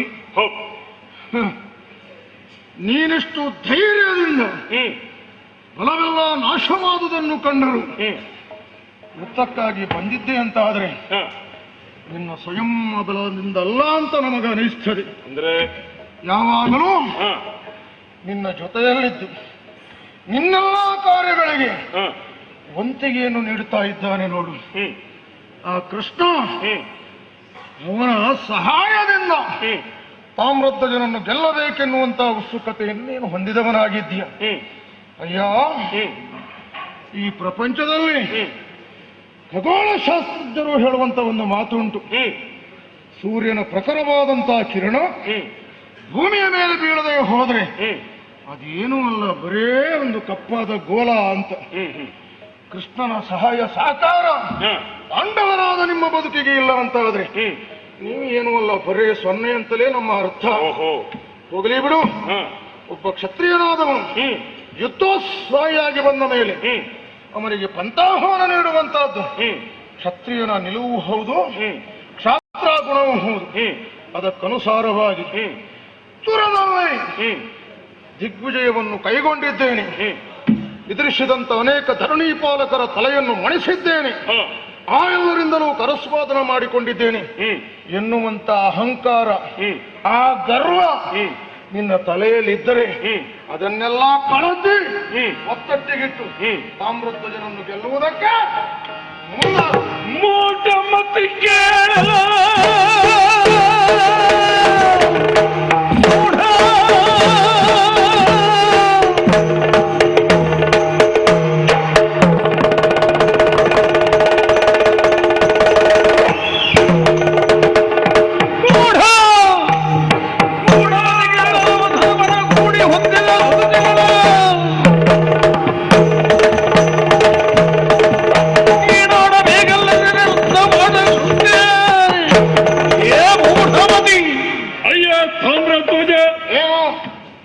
ಮತ್ತೊಬ್ಬರ ಸಾಮರ್ಥ್ಯವನ್ನ ಪ್ರಶ್ನಿಸುವರೆ ನಮ್ಮ ಸಾಮರ್ಥ್ಯ ಎಷ್ಟು ಉಂಟು ಅಂತ ನೋಡಿಕೊಳ್ಳಬೇಕು. ಕಣ್ಣಾರೆ ಖಂಡಿತಿಯಲ್ಲ ನನ್ನ ಸಾಮರ್ಥ್ಯ ಎಷ್ಟು ಅಂತ. ಮತ್ತೆ ಮತ್ತೊಬ್ಬರ ಕಾಲು ಬುಡದಲ್ಲಿರಬಹುದಾದಂತ ಕುಂಬಳಕಾಯಿಯನ್ನು ತೋರಿಸಬೇಕಾದ್ರೆ ನಮ್ಮ ಕಾಲು ಬುಡ ಏನುಂಟು ಅಂತ ನೋಡಿಕೊಳ್ಳಬೇಕು. ಆ ಎಚ್ಚರದಿಂದಲೇ ಕಾರ್ಯನಿರ್ವಹಿಸಿದವ ತಾಮ್ರಧ್ವಜ. ಹಾಗಾದ್ರಿಂದ ಇಷ್ಟರವರೆಗೆ ಜಯ ಸಂಪಾದನೆಯನ್ನು ಮಾಡಿದವ. ಯಾಕೆ ಹೇಳಿದೆ ಈ ಮಾತನ್ನ? ಯಾಕೋ? ನೀನೇ ಹೇಳಿದೆ ಶ್ರೀಕೃಷ್ಣ ಸಹಾಯ ಇಲ್ಲದೆ ಇದ್ರೆ ನೀವೇನು ಅಲ್ಲ ಎಂಬುದಾಗಿ. ಒಂದು ಉದಾಹರಣೆ ಕೊಡ್ತೇನೆ. ಪ್ರಖರವಾಗಿ ಸೂರ್ಯ ಪ್ರಜ್ವಲಿಸ್ತಾ ಇರ್ತಾರೆ. ಆ ಸಂದರ್ಭದಲ್ಲಿ ಮೋಡ ಅಡ್ಡವಾಗಿ ಬರ್ತದೆ. ಆಗ ಸೂರ್ಯನ ಪ್ರಭೆ ಕಡಿಮೆ ಆಗ್ತದೆ. ಅದೇ ಸಂದರ್ಭದಲ್ಲಿ ಮಾರುತನು ಬೀಸಿದಾಗ ಆ ಮೋಡ ಅಲ್ಲಿಂದ ಅಡ್ಡವಾಗ್ತದೆ, ತೊಲಗಿ ಹೋಗ್ತದೆ. ಸೂರ್ಯ ಮೊದಲಂತೆಯೇ ಪ್ರಜ್ವಲಿಸುತ್ತಾನೆ. ಹೀಗಿರುವರೆ ಸೂರ್ಯನ ಪ್ರಕಾಶ ಏನೂ ಅಲ್ಲ ಅಂತ ಹೇಳಲಿಕ್ಕೆ ಆಗ್ತದೋ? ಹಾಗೆ ಹೇಳೋದಕ್ಕೆ ಬರುವುದಿಲ್ಲ. ಮಾರುತ ಇಲ್ಲದೆ ಇದ್ರೆ ಸೂರ್ಯನ ಪ್ರಕಾಶ ಇಲ್ಲವೇ ಇಲ್ಲ ಅಂತ ಹೇಳಲಿಕ್ಕೆ ಬರ್ತದೋ? ಇಲ್ಲ. ಹಾಗೆ ಈ ಪಾರ್ಥನೇನು ಕೃಷ್ಣನಿಲ್ಲದೆ ಸಾಧಿಸಿದ್ದೇನು? ಹಳೆ ಕಥೆ ಯಾವುದು ಬೇಡ, ಹೊಸ ಕಥೆ ಉಂಟು. ಇದೇ ಅಶ್ವಮೇಧದಲ್ಲಿ ಹೇಳ್ತೇನೆ ಕೇಳು. ಹೇಳು. ಘೋರ ಭೀಷಣ ಎನ್ನುವಂತ ದಾನವ, ಅವನನ್ನ ರಾಕ್ಷಾಗ್ನಾಸ್ತ್ರಗಳಿಂದ ಒಂದು ಕಳೆದವ ಈ ಪಾರ್ಥ. ಅಂಥ ಸಾಮರ್ಥ್ಯವನ್ನ ತೋರಿದವ. ತಾಮಸ ಗುಣವನ್ನು ಹೊಂದಿದಂತ ರಾಕ್ಷಸರನ್ನು ನೀನು ಗೆದ್ದಿರಬಹುದು. ನಾನದಲ್ಲ, ನಾನು ಪರಮ ವೈಷ್ಣವ. ಆದ್ದರಿಂದಲೇ ನಿನಗೆ ಎಚ್ಚರಿಕೆ ಕೊಡುವುದು ನಾನು. ಪರಮ ಘೋರ ಭೀಷಣನನ್ನು ಕೊಂದ ಹಾಗೂ ಗೆದ್ದ ಹಾಗೂ ಈ ತಾಮ್ರಧ್ವಜನನ್ನು ಗೆಲ್ಲುವುದಕ್ಕೆ ನಿನಗೆ ಸಾಧ್ಯ ಇಲ್ಲ ಅಂತ ಹೇಳುವುದು. ಅಲ್ಲಿಯೂ ತೊಂದರೆ ಉಂಟು. ಯಾಕೆ? ಅಣ್ಣ ಧರ್ಮರಾಯನೇ ಹೇಳಿದ್ದಾನೆ. ಏನೆಂದು? ಪಾರ್ಥ, ಹರಿಭಕ್ತರೊಡನೆ ಕಾದಬೇಡ ಎಂಬುದಾಗಿ. ಹಾಗಾಗಿ ಸಾರ್ತಾ ಇದ್ದೇನೆ. ಈಗ ಅಣ್ಣ ಹೇಳಿದ್ದನ್ನು ನೀನು ಎಷ್ಟರ ಮಟ್ಟಿಗೆ, ಎಲ್ಲಿಯವರೆಗೆ, ಯಾವ ಪ್ರದೇಶದಲ್ಲಿ ಅದನ್ನು ಸಾಧಿಸಿದ್ಯಾ? ಎಲ್ಲಿಯವರೆಗೆ? ಈಗ ನಿನಗೆ ಸಾರ್ತಾ ಇದ್ದೇನೆ. ಅಂತೂ ಈ ಮೊದಲು ನೀನು ಹರಿಭಕ್ತರಲ್ಲಿ ಕಾಳಗ ಕೊಟ್ಟದ್ದೇ ಇಲ್ಲ. ಹರಿಭಕ್ತರಿಗೆ ಸಾರಿದ್ದೇನೆ ನಾನು. ಮಾತು ಕೇಳಿಲ್ಲ. ಹರಿಭಕ್ತರಿಗೆ ಮಾತ್ರ ಅಲ್ಲ, ಇದರಾಗಿ ಬಂದಂತಹ ಪ್ರತಿಸ್ಪರ್ಧಿಯಾದ ಮನೆಗೆ ಸಾಮ ದಾನ ಭೇದ ದಂಡಗಳೆನ್ನುವಂತಹ ಚತುರೋಪಾಯವನ್ನು ಬಲ್ಲ ಕ್ಷತ್ರಿಯನಾದವನು ಸಾಮದಿಂದ ಸಮಾಧಾನ ಪಡಿಸುವುದಕ್ಕೆ ಮುಂದಾಗ್ತಾನೆ. ಅಲ್ಲಿ ಆಗಲಿಲ್ಲ ಅಂತಾದ್ರೆ ಭೇದದಿಂದ ಬೇರ್ಪಡಿಸುವುದಕ್ಕೆ ಸಂಚು ಹೂಡುತ್ತಾನೆ. ಆಮೇಲೆ ದಂಡ. ಇದು ಯಾವುದೂ ನಡೆದಿದ್ರೆ ಕೊನೆಯದಾಗಿ ದಂಡೋಪಾಯ. ಅದು ಕ್ಷತ್ರಿಯನಾದ ನೀತಿ. ಆ ನೀತಿಯನ್ನು ನೀನು ಅನುಸರಿಸಿದ್ದು, ಅದನ್ನು ನಾವು ಆಕ್ಷೇಪಿಸಿದ್ದ. ಇಲ್ಲಿಯೂ ಅದೇ ನೀತಿಯನ್ನು ಅನುಸರಿಸ್ತಾ ಇದ್ದೇನೆ. ಏನಂತ ಕೇಳು. ಹೇಳು. ಹೇಳಿ ಕೇಳಿ. ಇದು ಧರ್ಮರಾಯನ ಅಶ್ವಮೇಧ. ಗೊತ್ತಾಗಿದೆ. ಈ ಅಶ್ವಮೇಧಕ್ಕೆ ತನು ಮನ ಧನ ಸಹಾಯ ಮಾಡಿದ್ರೆ ಅಶ್ವಮೇಧ ಯಾಗ ಮಾಡಿದಷ್ಟೇ ಪುಣ್ಯ ಬರ್ತದೆ. ಆದ್ರೆ ನೀವಲ್ಲಿ ತಪ್ಪಿ ಬಿದ್ದಿದ್ದೀರಲ್ಲ. ಏನು? ನಿಮ್ಮ ಕುದುರೆಯ ಹಣೆಯಲ್ಲಿ ಬಂಗಾರದ ಹಾಳೆಯಲ್ಲಿ ಕೆತ್ತಿಸಲ್ಪಟ್ಟಂತ ಅಕ್ಷರಗಳಲ್ಲಿ ಮೊದಲು ಅದನ್ನೇ ಪ್ರಕಟಿಸಬೇಕಿತ್ತಲ್ಲ. ಅದರ ಬದಲಾಗಿ ಪರಾಕ್ರಮ ಇದ್ದವರು ಇದನ್ನು ಕಟ್ಟಿ ಕಾದಾಡಬೇಕು ಅಂತ ಬರೆದದ್ದು ಯಾಕೆ? ಅದು ಬರೆದದ್ದು ಹೌದು. ಯಾಕಂದ್ರೆ ಅದರ ಒಕ್ಕಣಿ ಇದ್ದದ್ದೇ ಹಾಗೆ. ಏನೋ ಆದ್ರೆ ಅಲ್ಲ, ಅದು ಹಾಗೆ ಇದ್ದದ್ದಲ್ಲ, ನೀವು ಬರದದ್ದು ಹಾಗೆ. ಅದು ಬರೆಸಿದ್ದೇ ಹಾಗೆ. ಯಾಕಂದ್ರೆ ಈ ವೇದವ್ಯಾಸರ ಅನುಗ್ರಹ ಹೇಗಿದೆ ಅದೇ ರೀತಿ ಅನುಸರಿಸಿದವರು ನಾವು. ಹಾಗಾಗಿ ಅದೇ ರೀತಿಯಲ್ಲಿ ಅಶ್ವಮೇಧವನ್ನು ನಡೆಸಿಕೊಂಡು ಬಂದವರು. ಅದು ಅಶ್ವಮೇಧ ನಡೆಸುವಂತದ್ದು. ಹಾಗೆ ಈಗ ನಾನು ಸಾರ್ತಾ ಇದ್ದೇನೆ. ತನು ಮನ ಧನದಿಂದ ಸಹಾಯವನ್ನ ಮಾಡಿದ್ರೆ, ಕೂಡಿದ್ರೆ ನಿನಗಾಗುತ್ತದೆ ಒಳ್ಳೆಯದು ಎಂಬುದಾಗಿ. ಇಲ್ಲದಿದ್ರೆ ಏನ್ ಹೇಳ್ತಾ ಇದ್ದೀಯ ನೀನು? ಒಂದು ಗಮ್ಯ ದೋಷ ಕಳ್ಳೆಯಲು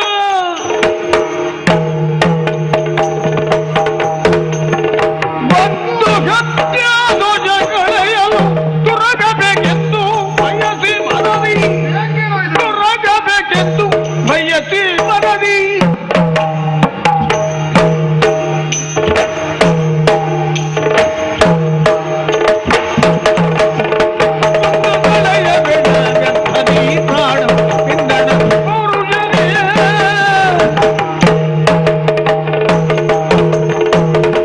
ಅಶ್ವಮೇಧೋತ್ತರವನ್ನು ಕೈಗೊಂಡದ್ದಿದ್ದರೆ ಬಂಧುಗಳಾದಂತಹ ಕೌರವರನ್ನು ತರಿದ ದೋಷ ತಮ್ಮ ಪಾಲಿಗೆ ಬಂತೆ ಎಂಬೀ ಸಂದೇಹ ಧರ್ಮರಾಯನಲ್ಲಿ ಮೂಡಿದಾಗ ವೇದವ್ಯಾಸರು ಸಲಹೆ ನೀಡಿದ್ದಾರೆ ಎಂದು ಪರಸ್ಪರವಾಗಿ ದೂರದಲ್ಲಿ ನಾವು ಕೇಳಿದ್ದೇವೆ.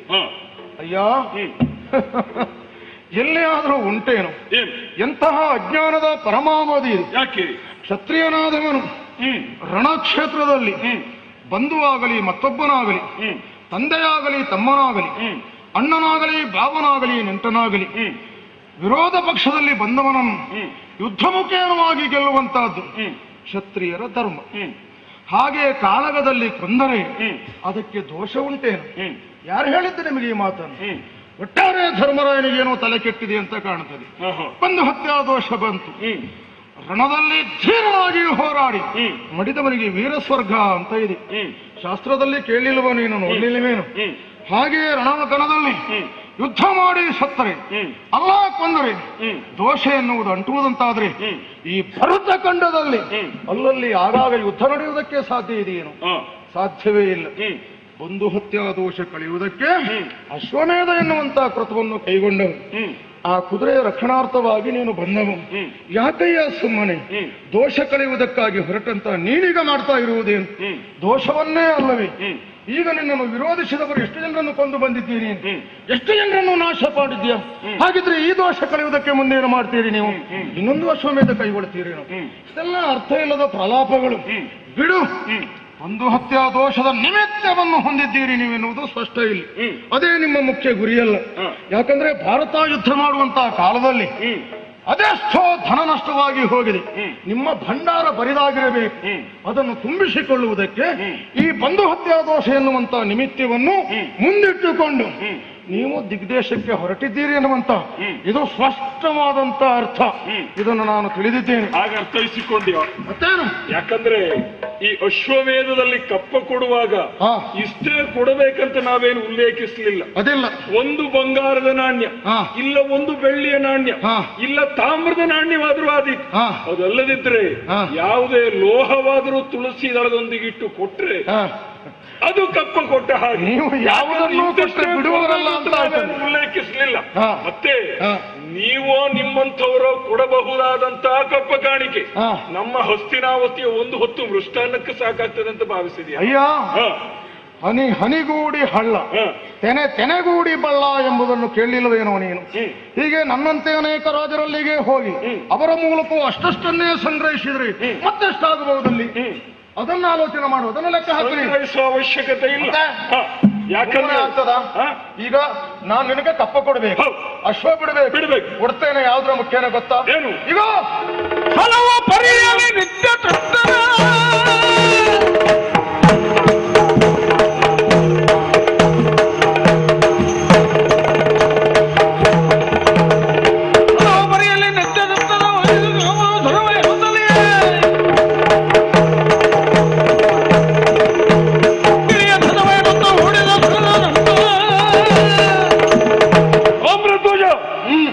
ಕೃಷ್ಣನನ್ನ ಒಲಿಸಿಕೊಳ್ಳಬೇಕಾದ್ರೆ ಅನೇಕ ಬಗೆ ಇದೆ. ಯುಕ್ತಿ ಉಂಟು, ಭಕ್ತಿ ಉಂಟು, ಶಕ್ತಿ ಉಂಟು. ಹೀಗೆ ಶ್ರೀಕೃಷ್ಣನನ್ನು ಸೇರಬೇಕಾದ್ರೆ ಭಕ್ತನಾದವನಿಗೆ ಅನೇಕ ಮಾರ್ಗಗಳುಂಟು. ಈಗ ಸದ್ಯಕ್ಕೆ ಎದುರಾದವನು ಈ ಪಾರ್ಥ. ಹೇಳಿ ಕೇಳಿ ಪಾಂಡವರ ಅಶ್ವಮೇಧ ತುರಗವನ್ನ ಬಿಟ್ಟು ಕೊಡು ಎಂಬುದಾಗಿ ಕೇಳ್ತಾ ಇದ್ದೇನೆ. ಬಿಟ್ಟು ಕೊಟ್ರೆ ಶ್ರೀಹರಿ ನಮಗೆ ಒಲಿತ ಅಲ್ವಾ? ಹೌದು. ಕೃಷ್ಣನನ್ನೇ ಒಲಿಸಿಕೊಳ್ಳುವರೇ ಈ ಯುದ್ಧ ಅಲ್ಲವೇ? ಹಾಗಿದ್ರೆ ಕಪ್ಪ ಕಾಣಿಕೆಯನ್ನು ಕೊಡು, ಕೃಷ್ಣ ನಿನಗೆ ಒಲಿತಾನೆ. ಯಾಕಂದ್ರೆ ಕ್ಷಾತ್ರ ಪಂಥದ ಮೇರೆಗೆ ನಾವು ವ್ಯವಹರಿಸುವವರು. ಈಗ ನೀನಂದ ಹಾಗೆ ಕೃಷ್ಣನನ್ನು ಒಲಿಸಿಕೊಳ್ಳುವುದಕ್ಕೆ ವಿವಿಧ ಮಾರ್ಗಗಳುಂಟೆಂಬುದನ್ನು ನಾನು ಬಲ್ಲೆ. ಆದ್ರೆ ಕ್ಷತ್ರಿಯನಾದವನಿಗೆ ನೀನು ಹೇಳಿದ ಆ ಮಾರ್ಗಗಳು ಭೂಷಣಪ್ರಾಯವಲ್ಲ. ಬುಧಜನಮನ ನೀವಲ್ಲ. ಕ್ಷಾತ್ರಾಣಂಬಣೋ ಸಹ ಕ್ಷತ್ರಿಯನಿಗೆ ಯುದ್ಧಕ್ಕಿಂತಲೂ ಹಿರಿದಾದ ಮಿಗಿಲಾದಂತಹ ಹಬ್ಬ ಈ ಪ್ರಪಂಚದಲ್ಲಿ ಮತ್ತೊಂದಿಲ್ಲವನ ಬದುಕಿಗೆ. ಆದ್ದರಿಂದಲೇ ಸಿಕ್ಕಿದಂತೆ ಈ ಸದಾವಕಾಶವನ್ನು ಸದುಪಯೋಗಪಡಿಸಿಕೊಳ್ಳಬೇಕಾದ್ದು ತಾಮ್ರಧ್ವಜನಾದಂತ ನನ್ನ ಕರ್ತವ್ಯವೂ ಹೌದು. ಹೌದು. ಈ ಮೂಲಕವಾಗಿಯೇ ಭಗವಂತನನ್ನು ಒಲಿಸಿಕೊಳ್ತೇನೆ.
ಜನ ಹಿಂದೆ ಸರಿಯಿತಲ್ಲ.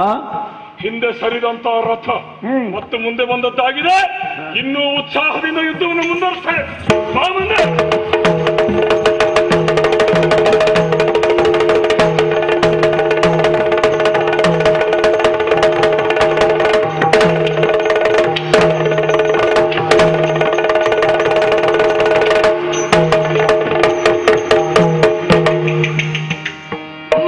ಬಡಗು ಬಡವೇ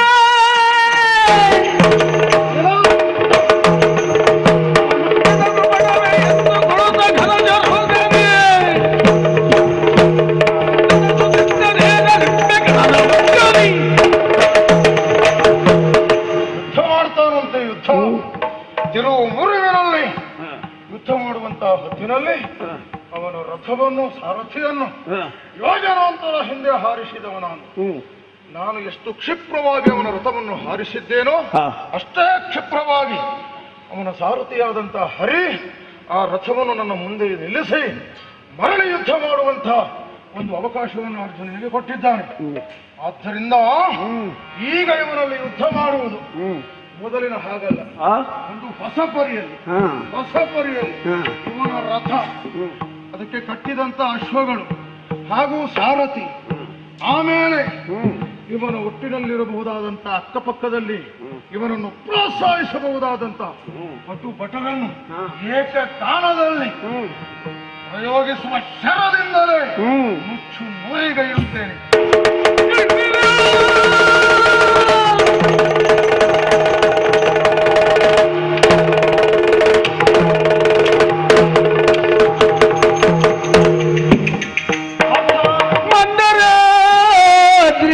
ಧರನು ನರನಿ ಎಂದನಾಗಲೇ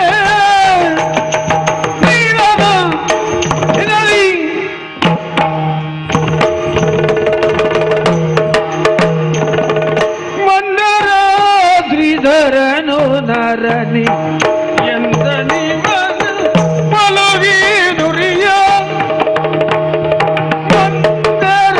ಮಂದರಾದ್ರಿಧರನು ನರನಿ ಎಂದ ನಿವನ ಮಲಗಿ ನುರಿಯ ನಂದಿಸುವರೆ ಕೇಳ್ವೇನ ಒಂದು ಯೋಗ್ಯ ಬಲವ ನಂದಿಸುವರೆ ಕೇಳ್ವೆ ಒಂದು ಯೋಗ್ಯ ದಿನ ದಿನ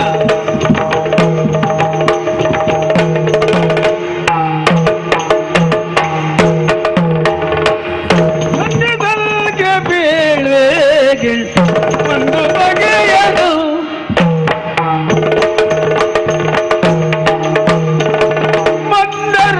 ಮಂದರಾದ್ರಿಧರನು ನರನಿಗೆಂದ ಇವನ ಒಲುವಿನುರಿಯ ನಂದಿಸುವರೆ ಬೇಳೆ ಒಂದು ಬಗೆಯನೋ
ಸಂದರ್ಭ ಒಮ್ಮೆ ನನಗೆ ಆ ಹಳೆಯ ಪ್ರಸಂಗವನ್ನು ನೆನಪಿಗೆ ಬಂತು.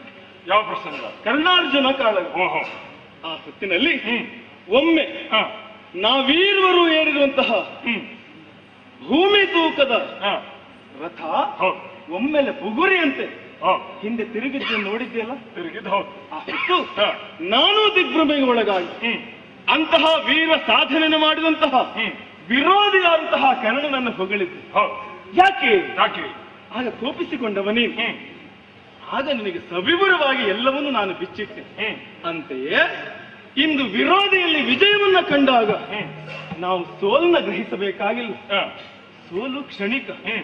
ಆತ ವಿಜಯದಿಂದ ಮೈಮರೆಯುತ್ತಾ ಇದ್ದಾನೆ, ಉತ್ಸಾಹದಲ್ಲಿ ಕುಣಿದಾಡುತ್ತಾ ಇದ್ದಾನೆ. ಹಾಗಾದ್ರೆ ಈ ಸಂದರ್ಭವನ್ನು ನಾವು ಉಪಯೋಗಿಸಿಕೊಳ್ಳಬೇಕು. ಈಗಾಗಲೇ ನಾನು ಸೂಚ್ಯವಾಗಿ ನಿನಗೆ ಹೇಳಿದಂತೆ ಸಾಮಾನ್ಯವಾದ ಯೋಧರಿಂದ ಅವನನ್ನ ಬಗ್ಗು ಬಿಡುವುದಕ್ಕೆ ಸಾಧ್ಯ ಇಲ್ಲ. ಅವನ ನಾಶ ಆಗಬೇಕು ಅಂತ ಆದ್ರೆ ಏನು ಮಾಡಬೇಕು? ಅಸಾಮಾನ್ಯ ವ್ಯಕ್ತಿ ಅಂತ ನಿನ್ನಿಂದಲೂ ಸಾಧ್ಯವಾಗಲಿಲ್ಲ ಅಂತ ಆದ್ರೆ ಬೇರೆ ಉಪಾಯವನ್ನು ನಾವು ಹುಡುಕಬೇಕೋ ಬೇಡ? ಈ ಪ್ರಸಂಗ ಮುಂದೆ ಹೋಗುವುದು ಹೇಗೆ ಅಲ್ವಾ? ಹಾಗಂತ ಈ ಪ್ರಸಂಗದಲ್ಲಿ ಸ್ವಲ್ಪ ವ್ಯತ್ಯಾಸ ಮಾಡಬೇಕು. ಏನ್ ಮಾಡಬೇಕು? ಪ್ರಸಂಗ ಅದೇ, ಹೊಸ ಪ್ರಸಂಗ ಬೇಡ. ಮತ್ತೆ ಆದ್ರೆ ಪ್ರಸಂಗದಲ್ಲಿ ಹೊಸತನ ತೋರಿದ್ರೆ ಹೇಗೆ? ತೊಂದರೆ ಇಲ್ಲ. ಹಾಗಾದ್ರೆ ಒಂದು ಮಾತನ್ನು ಯಾವ ರೀತಿಯ ಹೊಸತನ? ಒಂದು ಕಡೆಯುಳ್ ನಾನು ನಿಲ್ಲುವೆ, ಒಂದು ಕಡೆಯುಳ್ ನೀನು.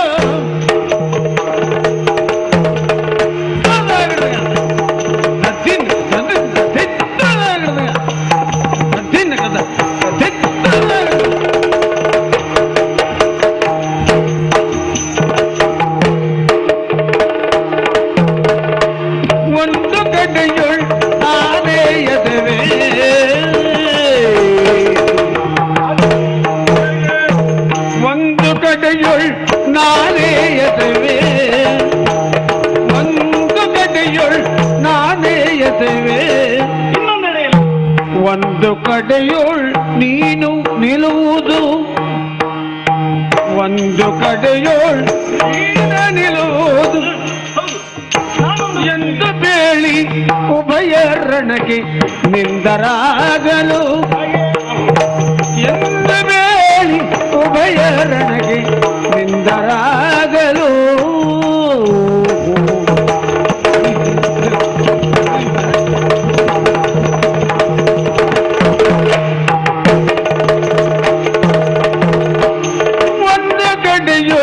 ನಾನು ಎಸೆವೆ, ಇನ್ನೊಂದು ಕಡೆಯುಳ್ ನೀನು ನಿಲ್ಲುವುದು, ಇನ್ನೊಂದು ಕಡೆಯುಳ್ ನೀನು ನಿಲ್ಲುವುದು ಎಂದು ಬೇಳಿ ಉಭಯರಣಗೆ ನಿಂದರಾಗಲು.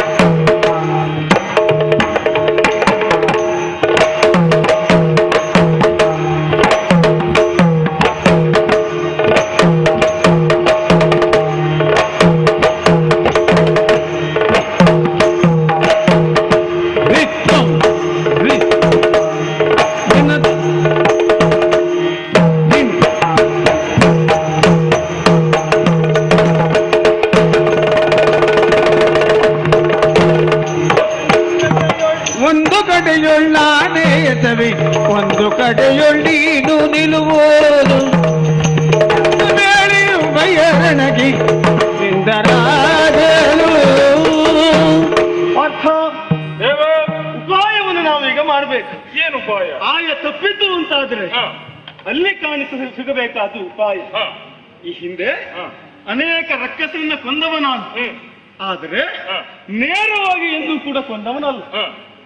ಬೇಡಿ ಕೊಂದಿದ್ದೇನೆ. ವಾಮನ್ನ ಅವತಾರದಲ್ಲಿ ಬೇಡಿ ಬಲಿಯನ್ನ ಕೊಂದೆ, ಓಡಿ ನಾನು ಕೊಂದೆ. ಕಾಲಯವನ ಕತೆ ಸುಮ್ಮನೆ ಓಡಿದ್ದು ಮಾತ್ರ. ಕೆಲವರನ್ನ ಪೀಡಿಸಿ ನಾನು ಕೊಂದೆ, ಕಾಡಿಸಿ ಕೊಂದೆ. ಕೆಲವರನ್ನ ನಗುತ್ತಾ ಕೊಂದೆ, ಹೌದಲ್ಲ? ಕೆಲವರನ್ನ ಅಳುತ್ತಾ ಕೊಂದೆ. ಆದ್ರೆ ಎಂದು ಹಾಗಲ್ಲ. ನನಗೆ ಹಾಗೆ ಆಗ್ತದೆ ಮಹಾರಾಯ. ಯಾಕೆ? ನೀನು ಹೇಗೆ ನಕ್ಕು ಕೊಂದೆಯು 10 ಕೊಂದೆಯು ನಾನ್ ನಗಾಡಿದ್ರೆ ಸಾಯ್ತಾರ ಯಾರು? ಹಾಗಾಗಿ ಉಪಾಯವನ್ನು ಮಾಡುವುದಕ್ಕೆ ನಾನು ನಿನ್ನ ಜೊತೆಯಲ್ಲಿದ್ದೇನೆ. ನೀನಿರುವಾಗ ನನಗೆ ಯಾವ ತೊಂದರೆ ಇಲ್ಲ. ಪರಬಲದಲ್ಲಿ ಸೂರ್ಯ ಕೋಟೆಯಂತೆ ಪ್ರಕಾಶಿಸಿರತಕ್ಕಂತಹ ತಾಮ್ರಧ್ವಜನನ್ನು ಆ ದೀಪ ನಂದಬೇಕು ಅಂತಾದ್ರೆ, ಏನ್ ಮಾಡ್ಬೇಕು? ಆರಿಸಬೇಕು ಅಂತಾದ್ರೆ ಕೇವಲ ನಿನ್ನ ಒಬ್ಬನೇ ಹೋರಾಡ್ತಕ್ಕಂಥದ್ದಲ್ಲ, ಅಂದ್ರೆ ನಾನು ನಿನ್ನ ಜೊತೆಯಲ್ಲಿ ಹೋರಾಡುವಂತಹದ್ದು. ನೀನ್ ಹೋರಾಟ ಮಾಡ್ತೀವ? ಹೌದು. ಅಂದ್ರೆ ನಾನೇನು ಸಾರಥೀತನ ಮಾಡ್ಬೇಕು? ಚೇಚೆ ಹಾಗಲ್ಲ. ಅಲ್ಲ, ನನಗೆ ಬರುವುದಿಲ್ಲ ಅಂತ ಆಲೋಚನೆ ಮಾಡುವುದು ಬೇಡ. ಈ ಹಿಂದೆ ಮಾಡಿದ್ದೇನೆ ನಾನು. ಹೌದಪ್ಪ. ಗೋಗ್ರಹಣ ಕಾಲದಲ್ಲಿ ಸಾಕ್ಷಾತ್ ಉತ್ತರನಿಗೆ ರಥಸಾರಥ್ಯ ಮಾಡಿದವ. ಅದಕ್ಕಿಂತಲೂ ಮೊದಲು ನನ್ನ ಸೂಚನೆಯಂತೆ ನಿನಗೆ ನಿನ್ನ ಮಡದಿಯ ಸಾರಥ್ಯ ಮಾಡಿಲ್ವೇ? ಹಾಗಾದ್ರೆ ಸಾರಥ್ಯದ ಪ್ರಶ್ನೆ ಅಲ್ಲ. ಈಗ ನಾನು ಸಾರಥ್ಯದಲ್ಲಿ ನಿಂತು ನೀನು ಯುದ್ಧ ಮಾಡಿದ ರಥಿಕನಾದ್ರೆ ಸೋಲು ನಮಗಾಯ್ತು. ಹಾಗಾದ್ರೆ ಗೆಲುವು ಬೇಕು ಅಂತ ಏನ್ ಮಾಡಬೇಕು? ಸಾರಥ್ಯವನ್ನು ನಾನು ಕೈಗೊಳ್ಳುತ್ತೇನೆ, ನೀನು ಕೈಗೊಳ್ಳಬೇಕು. ಸಾರಥ್ಯದ ಜೊತೆಯಲ್ಲಿ ರಥಿಕರು ನಾವು ಆಗಬೇಕು. ಓ, ನಾವೇ ಸಾರಥಿಯಾಗಿ ನಾವೇ ರಥಿಕರಾಗಿ ಯುದ್ಧ ಮಾಡಬೇಕು. ಒಂದು ಸಂಶಯ ಬಾಧಿಸ್ತದೆ. ಗಮನಿಸಿದೆ ನೀನು? ಏನು? ಅರ್ಧಚಂದ್ರಾಕಾರದ ಸೇನೆ. ಅಂತಹ ಸೇನೆಯನ್ನು ಗೆಲ್ಲಬೇಕು ಅಂತಾದ್ರೆ ಈ ಉಪಾಯ ನಮಗೆ ಅನಿವಾರ್ಯ. ಒಂದು ಕಡೆಯೊಳಗೆ ಆನು ಎತ್ತವೆ, ಇನ್ನೊಂದು ಕಡೆಯಲ್ಲಿ ನೀನಿರು. ನಾನು ರಥವನ್ನ ಏರಿ, ನಾನು ಸಾರಥಿಯು ಯೋಧನಾಗಿ ಬಿಲ್ಲನ್ನು ಹಿಡಿದು ಯುದ್ಧವನ್ನ ಮಾಡ್ತೇನೆ. ಕೃಷ್ಣ, ನೀನು ಇದುವರೆಗೆ ಮಾಡಿಕೊಂಡು ಬಂದಂತಹ ಕಾಯಕ ರಥಿಕನಾದವನ ಜೊತೆಯಲ್ಲೇ ಸಾರಥ್ಯವನ್ನು ವಹಿಸಬೇಕು. ನಾನು ಯುದ್ಧ ಮಾಡ್ತೇನೆ, ನಾನೇ ಸಾರಥಿ ಆಗ್ತೇನೆ, ತೊಂದರೆ ಇಲ್ಲ. ನನಗೆ ಯುದ್ಧ ಮಾಡ್ಲಿಕ್ಕೆ ಧನುಸ್ಸುಂಟು, ಹೌದು, ಬಾಣಗಳುಂಟು. ನಿನ್ನಲ್ಲಿ ಏನುಂಟು ಯುದ್ಧ ಮಾಡ್ಲಿಕ್ಕೆ? ಅದಕ್ಕಾಗಿ ಹೇಗೆ ಯುದ್ಧ ಮಾಡ್ತಿ? ಕುತೂಹಲದ ಕಣ್ಣುಗಳನ್ನು ಪ್ರಶ್ನಿಸ್ತಾ ಇದ್ದೀನಿ. ಅದ ನೋಡಲಿ.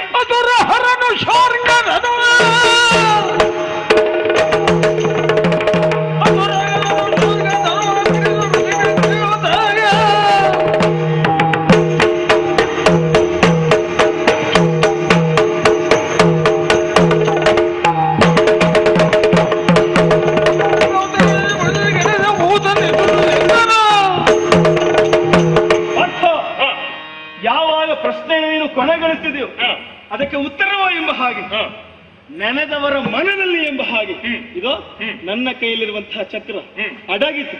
ಆ ಸ್ಥಾನದಲ್ಲಿ ಸಾರ್ಗವದನವನ್ನು ಹಿಡಿದು ನಡೆಯುತ್ತಾ ಇದ್ದೇನೆ. ತಡ ಮಾಡುವುದಲ್ಲ. ನೀನೊಂದು ರಥದಲ್ಲಿ, ನಾನೊಂದು ರಥದಲ್ಲಿ. ಈಗ ಹೇಗೆ ಅವನು ನಮ್ಮ ಎದುರಿಸ್ತಾನೆ ನೋಡುವ.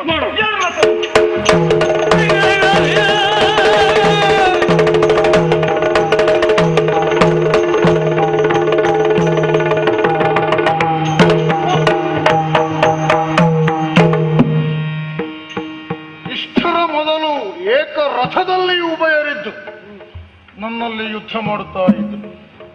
ಈಗ ನೋಡ್ತೇನೆ ರಥ ಎರಡಾಗಿದೆ.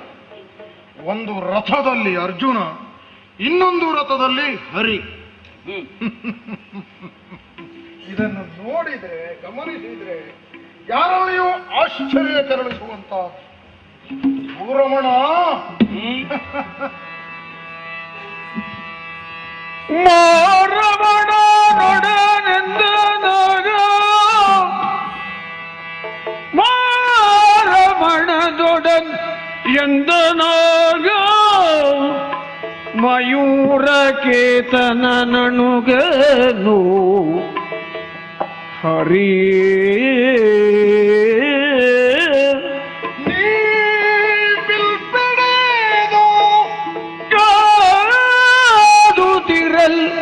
ಅರ್ಜುನನ ಈಗ ಕಾದುದಿರಲ್ ಅರ್ಜುನನ ಗಾರು ಮಾಡದಿರ ಕಟ ಗಾರು ಗಡಿಸದಿರ ವಿಜಯನ ತಾರತಿತ್ವವ ಮಾಡಿ ಸಾಕಸ ತೋರು ವಿಜಯನ ತಾರತಿತ್ವವ ಮಾಡಿ ಹೋಗದ ತೋರು ತೋರಿಸುತ್ತಾನ.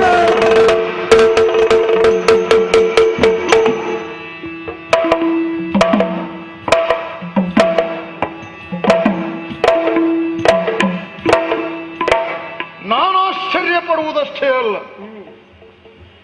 ಈ ಪ್ರಪಂಚವೇ ಆಶ್ಚರ್ಯ ಪಡುವಂತಾಗಿದೆ. ಇಷ್ಟರವರೆಗೆ ಪಾರ್ಥಸಾರಥಿಯಾಗಿದ್ದ ನೀನು ಇವತ್ತು ಅದನ್ನುಳಿದು ಮತ್ತೊಂದು ರಥವನ್ನು ಅಲಂಕರಿಸುವುದರ ಮೂಲಕವಾಗಿ ಅವನೊಂದು ರಥದಲ್ಲಿ ನೀನೊಂದು ರಥದಲ್ಲಿ ನನ್ನಲ್ಲಿ ಯುದ್ಧ ಮಾಡುವುದಕ್ಕೆ ಮುಂದಾಗಿದ್ದೀಯಲ್ಲ ಕೃಷ್ಣ. ಓ ಭೂರಮಣ, ನೀನು ಯಾರಿಗೆಲ್ಲ ರಮಣನು ಅರ್ಥೈಸಿಕೊಳ್ಳುವುದಕ್ಕೆ ನಮ್ಮಂತವರಿದ್ದ ಸಾಧ್ಯ ಇಲ್ಲ. ಎಲ್ಲರಿಗೂ ಗಂಡನಾಗಿ ಅಲ್ಲ ಅನಿಸಿಕೊಳ್ಳುವ ನೀನು, ಎಲ್ಲರಿಗೂ ಗಂಡನಾಗದೆ ಹೌದು ಎನಿಸಿಕೊಳ್ಳಬಲ್ಲವ ನೀನು. ನಿನ್ನಂತನನ್ನು ಅಳೆಯುವುದಕ್ಕೆ, ನೀನು ಏರಿದ ಎತ್ತರಕ್ಕೆ, ನೀನಿಳಿದ ಆಳಕ್ಕೆ, ಅಲ್ಲ ನೀನು ವ್ಯಾಪಿಸಿದಂತಹ ಪ್ರಪಂಚಕ್ಕೆ ನಮ್ಮಿಂದ ನಿರೀಕ್ಷಿಸಲು ಸಾಧ್ಯ ಇಲ್ಲ, ನಿರೀಕ್ಷಿಸಲು ಸಾಧ್ಯ ಇಲ್ಲ. ಭಗವಂತ, ತಾಮ್ರಧ್ವಜ, ಈ ತಾಮ್ರಧ್ವಜನಲ್ಲಿ ಕಾಳಗ ಮಾಡುವುದಕ್ಕೆ ನೀನು ಬದಲೊಂದು ರಥವನ್ನು ಸೇರಬೇಕೆ, ಅವನೊಂದು ರಥದಲ್ಲಿ ನಿಲ್ಲಬೇಕೆ? ಈ ಮೂಲಕವಾಗಿ ಯುದ್ಧ ಮಾಡಿ ಈ ತಾಮ್ರಧ್ವಜನನ್ನು ನೀನು ಜಯಿಸಿದೆ ಅಂತಾದರೆ ಅದನ್ನು ಜಯದ ಮೇಲ್ಮೆ ಅಂತ ಜಗ ಕೊಂಡಾಡುವುದಕ್ಕೆ ಸಾಧ್ಯವೇ ಇಲ್ಲ. ಕೃಷ್ಣ, ನನ್ನನ್ನು ಗೆಲ್ಲುವುದಕ್ಕೆ ನೀನು ಧನಸ್ಸನ್ನು ಧರಿಸಬೇಕೆ? ಅದರ ಅಗತ್ಯ ಔಚಿತ್ಯವಾದರೂ ಉಂಟೆ ನಿನಗೆ? ನೀನು ಸಂಕಲ್ಪ ಮಾಡಿದರೆ ಸಾಕು, ತಾಮ್ರಧ್ವಜನ ಕುರುಳು ಉರುಳಿ ಹೋಗಲಿ ಎಂದು. ನಿನ್ನ ಸಂಕಲ್ಪ ಮಾತ್ರದಿಂದಲ್ಲವೇ ಈ ಪ್ರಪಂಚ ಸೃಷ್ಟಿಯಾಗುವುದು, ಈ ಪ್ರಪಂಚದ ಪಾಲನೆಯಾಗುವುದು ಮತ್ತಿದರ ಲಯ ಆಗುವುದು. ಸೃಷ್ಟಿ ಸ್ಥಿತಿ ಲಯಗಳಿಗೆ ಕಾರಣೀಭೂತ ನೀನು ಸರ್ವತಂತ್ರ ಸ್ವತಂತ್ರ. ನಿನ್ನನ್ನು ನಿಯಂತ್ರಿಸಬಹುದಾದವರು, ನಿನ್ನನ್ನು ಹೀಗೆ ಮಾಡಬೇಕೆಂದು ಹೇಳುವವರು, ಮಾಡಬೇಕೆನ್ನುವವರು ಈ ವಿಶ್ವದಲ್ಲಿ ಅನ್ಯರಿಲ್ಲ ಪ್ರಭು. ಇದನ್ನು ನಾನು ಚೆನ್ನಾಗಿ ಬಲ್ಲೆ.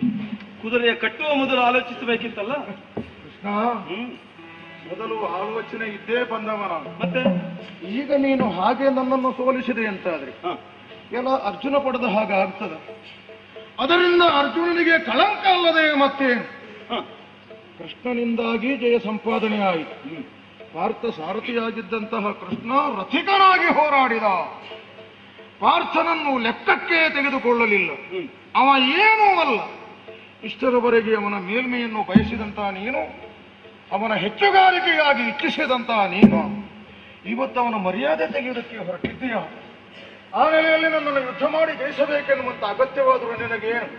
ಯುದ್ಧ ಮಾಡ್ತೀನಿ, ಇದಕ್ಕೆ ನಾನು ಹೆದರುತ್ತೇನೆ ಅಂತ ನೀನು ತಿಳ್ಕೊಳ್ಬೇಡ. ಸಿದ್ಧನಾಗಿದ್ದೀಯಾ? ಮಾಡ್ತೀಯ? ಹಾಗಿದ್ರೆ ನೋಡುವ ಹೇಗೆ ಯುದ್ಧ ಮಾಡ್ತೀನಿ ನೀನು.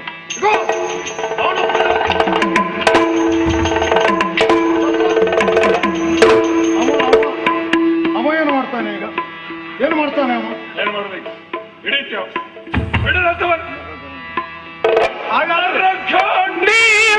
ಧರಿದೆ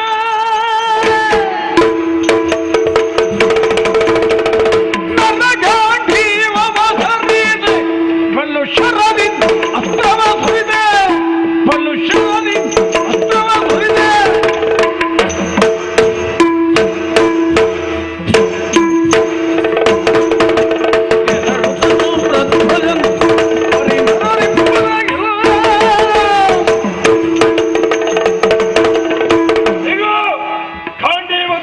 ಧರಿಸಿದ್ದೇನೆ, ಯುದ್ಧ ಮಾಡಲು ಬಂದ್ಯಾ? ಮುಂದೆ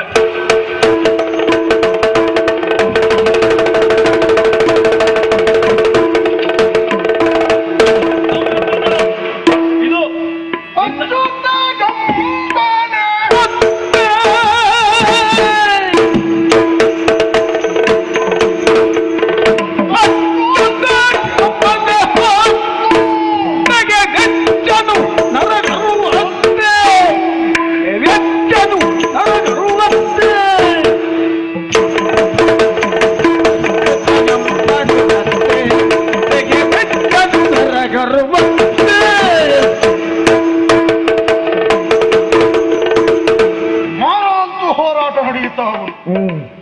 ಅರ್ಜುನನ ಕೈ ಮೇಲಾಗ್ತಾ ಉಂಟು. ಅವನನ್ನು ಮೇಲೇರುವುದಕ್ಕೆ ಬಿಡಬಾರದು ಅನ್ನುವಂತಹ ಇರಾದೆಯನ್ನು ಹೊಂದಿದಂತಹ ನಾನು ಅಸಂಖ್ಯಾತ ಬಾಣಾವಳಿಗಳನ್ನು ಪ್ರಯೋಗಿಸಿದೆ. ನಾನು ಬಿಟ್ಟಂತಹ ಕಣಗಳನ್ನು ತನ್ನ ಪ್ರತಿಕಣಗಳ ಮೂಲಕವಾಗಿ ತುಂಡಿಸಿ ಖಂಡಿಸುವುದರ ಮೂಲಕವಾಗಿ ನನ್ನ ಜಯದ ಆಸೆಯನ್ನು ಹಾರ ಹೊಡೆಯುತ್ತಾ ಇದ್ದಾನೆ ಅರ್ಜುನ. ಆದರೆ ಒಟ್ಟಾರೆ ಬಾಣ ಬಿಡುವಂತಹದ್ದಲ್ಲ, ಈಗ ಸ್ವಲ್ಪ ಕ್ರಮವಾಗಿ ಬಾಣ ಪ್ರಯೋಗ ಮಾಡಬೇಕಾಗಿದೆ. ಈಗ ನಿನ್ನ ಕೋರಿಕೆಯಂತೆ ಈ ರಥದಿಂದ ನಾನು ಕೆಳಗಿಳಿಯಬೇಕಲ್ಲ, ಅದಕ್ಕಾಗಿ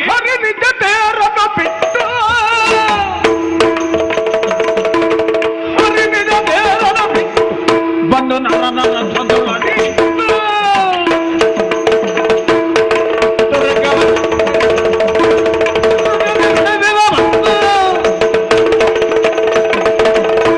ಎಂದಿನಂತೆ ಪಾರ್ಥ ಸಾರಥಿಯಾಗಿ ನಾನಿದ್ದೇನೆ. ಈಗ ನಡೆಯಲು ಹೋರಾಟ ನೋಡಿ. ಎಷ್ಟೊತ್ತು ಇರ್ತಿ ಅಂತ ನಾನು ಲೆಕ್ಕ ಮಾಡಿ ಪ್ರಯೋಗ ಮಾಡ್ತೇನೆ. ನಿನ್ನನ್ನು ಹೆಚ್ಚು ಕಾಲವನ್ನು ರಥದಲ್ಲಿರುವುದಕ್ಕೆ ನಾನು ಬಿಟ್ಟೆ ಅಲ್ವ ನೀನಲ್ಲಿರುವುದು. ಯುದ್ಧದಲ್ಲಿ ನಿರ್ಣಯವಾಗಬೇಕಲ್ಲ ಅದು. ಅಚ್ಯುತ ಗಂಬನು ಹತ್ತೆ, ಇವನಿಗೆ ಹತ್ತೇ ಸಾಕು. ಆದ್ರೆ ಅವನಿಗಷ್ಟು ಸಾಕಾಗಲಿಲ್ಲ, ಮತ್ತೆ ಸಾಕಾಗುವುದೂ ಇಲ್ಲ, ಸ್ವಲ್ಪ ಹೆಚ್ಚಿಗೆ. ಅವನಿಗೆ 60 ಆದ್ರೂ ಬೇಕು. ಅರ್ಜುನನಿಗೆ 60. ಅವನ ಉಳಿದ ಬಲಗಳಿದೆಯಲ್ಲ, ಆ ಬಲಗಳು ಪ್ರಪಂಚದ ಕಣ್ಣಿಗೆ ಕಾಣದ ಹಾಗೆ ಪುಂಕಾನುಪುಂಕವಾದಂತಹ ಶರ ಪ್ರಯೋಗ ಮಾಡಿ ಅವನ ಸೈನ್ಯವನ್ನು ಮುಚ್ಚಿ ಬಿಡುತ್ತೇನೆ.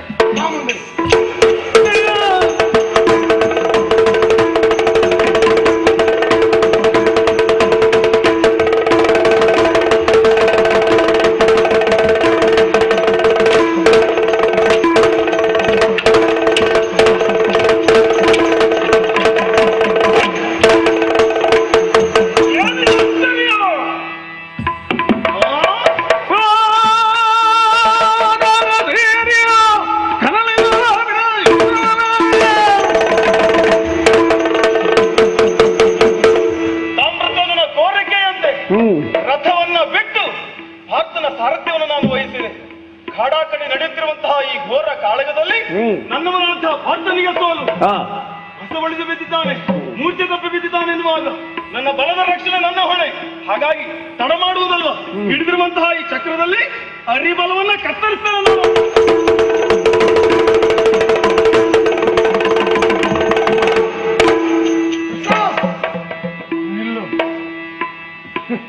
ನನ್ನ ಬಲದವರನ್ನು ಕತ್ತರಿಸಲಿಕ್ಕೆ ಹೊರಟದ್ದ ನೀನು? ಅದಕ್ಕಾಗಿ ಚಕ್ರ ಎತ್ತಿದ್ದ, ಧರಿಸಿದ್ದ? ಹಿಡಿದಿದ್ದೇನೆ ಚಕ್ರ. ಪಡೆಯನೆಲ್ಲ ಕಡಿದು ಬೇಡುವ ಕೊಡವೆಯ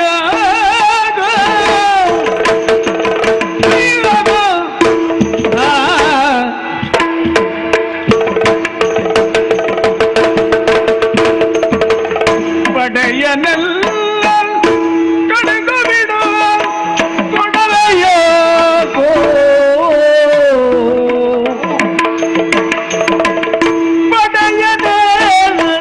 ಕಡಿದು ಬಿಡುವ ಕೊಡವೆಯ ಇಂದನರೆಗೆ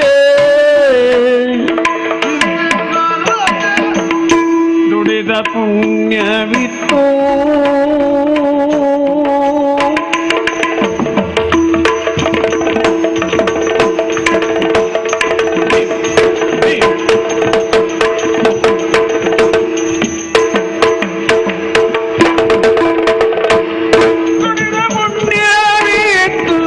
ಕಷ್ಟಪಡುವೆ ಕೊಪ್ಪರೆ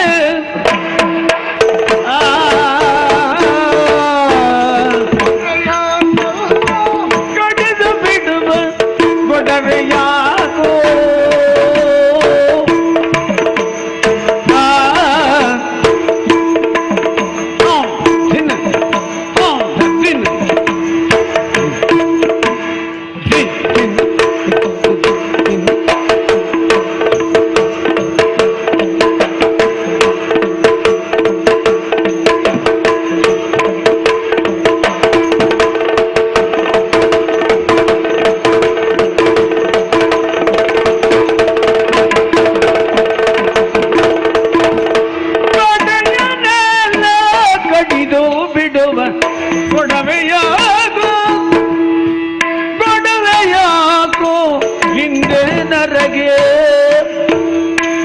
ದುಡಿದ ಪುಣ್ಯವಿತ್ತು ಕಷ್ಟಪಡುವೆ ಸುಮ್ಮನೆ.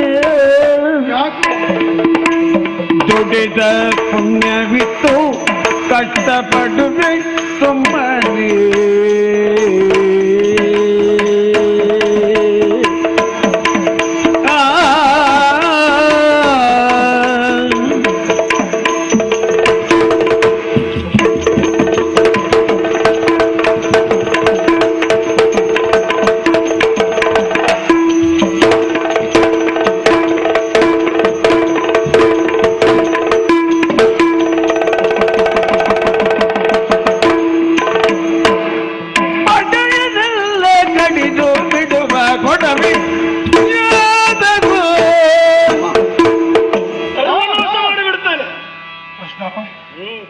ಯಾಕೆ ನನ್ನ ಮೇಲಿನ ಸಿಟ್ಟಿನಿಂದ ನನ್ನ ಪಡೆಯನ್ನೆಲ್ಲ ಕಡಿದು ಚೆಲ್ಲುತ್ತೇನೆ ಎಂಬುದಾಗಿ ಚಕ್ರ ಹಿಡಿದು ಮುಂದೊತ್ತುತ್ತಿರುವೆಯಲ್ಲ, ಆ ಗೊಡವೆ ನಿನಗೆ ಯಾಕೆ?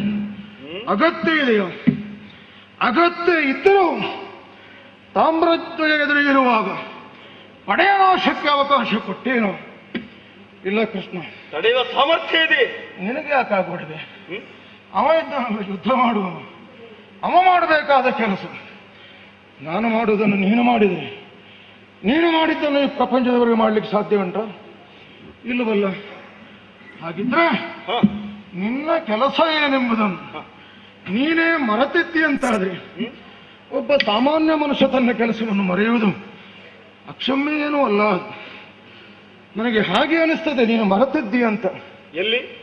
ಇಲ್ಲಿ ಉಳಿದಂತ ನನ್ನ ಬಲದವರೆಲ್ಲ ನಿನ್ನನ್ನೇ ಧ್ಯಾನಿಸುತ್ತಾ ಇದ್ದವರು, ನಿನ್ನ ಸದ್ಭಕ್ತರವರು ಮಂಗಳಮಯವಾಗಿ ಹೊಳೆ ಹೊಳೆದು ಕಂಗೊಳಿಸುವಂತ ನಿನ್ನ ದಿವ್ಯಾಂಗವನ್ನು ನೋಡಬೇಕೆಂದು ಅದೆಷ್ಟೋ ವರ್ಷಗಳಿಂದ ಭಕ್ತಿ ಭಾವವನ್ನು ಹೊಂದಿ ಹಪಹಪಿಸುತ್ತಾ ಇದ್ದವರು.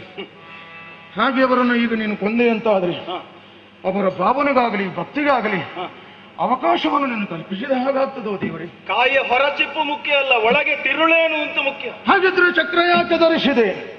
ಅಲ್ಲ, ಯಾಕೆ ಆ ಧನಸ್ಸನ್ನು ಯಾಕೆ ಹಿಡಿದೆ ನನ್ನ ಎದುರಿಗೆ? ಭಕ್ತೋದ್ಧಾರಕ ನೀನು, ಭಕ್ತರ ಅಭಿಷ್ಟವನ್ನು ಸಲ್ಲಿಸುವಲ್ಲಿ ಯಾವ ಹೊತ್ತಿಗೆ ಯಾವ ನಿರ್ಧಾರವನ್ನು ತಳೆದು ಯಾವ ವೇಷವನ್ನು ಹೊಂದಿತ್ತೆ ಅಂತ ತೀರ್ಮಾನ ಮಾಡುವುದಕ್ಕೆ ನಾವು ಅಲ್ಪರು ಸ್ವಾಮಿ.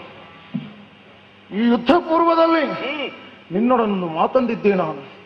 ಕೃಷ್ಣ, ಯಾಜ್ಞಾಧನಸ್ಸನ್ನು ಧರಿಸಿ ನನ್ನೊಡನೆ ಕಾದಾಡು ಎಂಬುದಾಗಿ. ಆ ಮಾತು ಈ ಭಕ್ತನಾದಂತಹ ತಾಮ್ರಧ್ವಜ ಆಡಿದಂತಹ ಮಾತನ್ನು ಪಾಲಿಸುವಲ್ಲಿ ನೀನು ನನಗೆ ನೆರವಾದವನು, ಅನುವಾದವನು ಬಿಟ್ರೆ ಮತ್ತೇನೂ ಅಲ್ಲ ಅಂತ ಚೆನ್ನಾಗಿ ನನಗೆ ಅರ್ಥ ಆಗಿದೆ. ನೀನೀಗ ಕಷ್ಟಪಡ್ತಿರುವುದು ನೋಡಿದ್ರೆ ಒಬ್ಬ ಪಾರ್ಥನನ್ನು ಉಳಿಸುವುದಕ್ಕೆ, ಅವನ ಕೀರ್ತಿಯನ್ನು ಹೆಚ್ಚಿಸುವುದಕ್ಕೆ ನೀನು ಎಷ್ಟೆಲ್ಲ ಪುಣ್ಯ ಸಂಪಾದನೆ ಮಾಡಿದ್ದೆ ಹಿಂದೆ. ಅದೇನು ಸ್ವಲ್ಪವೇ ಸಾಧಾರಣದ್ದೇ.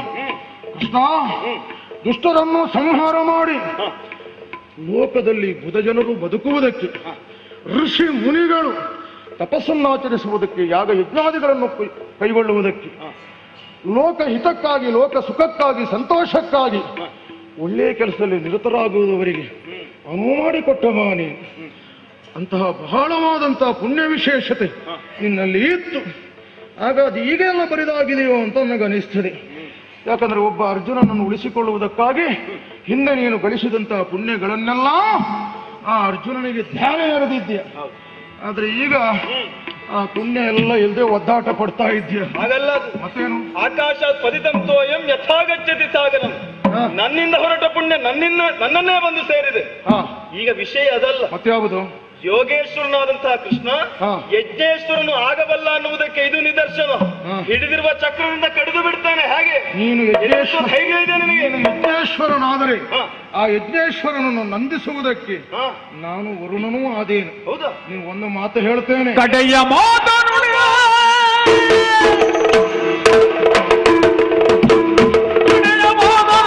ಕೇಳು ಪಿಡಿದು ನಿಮ್ಮ ಇರುವರ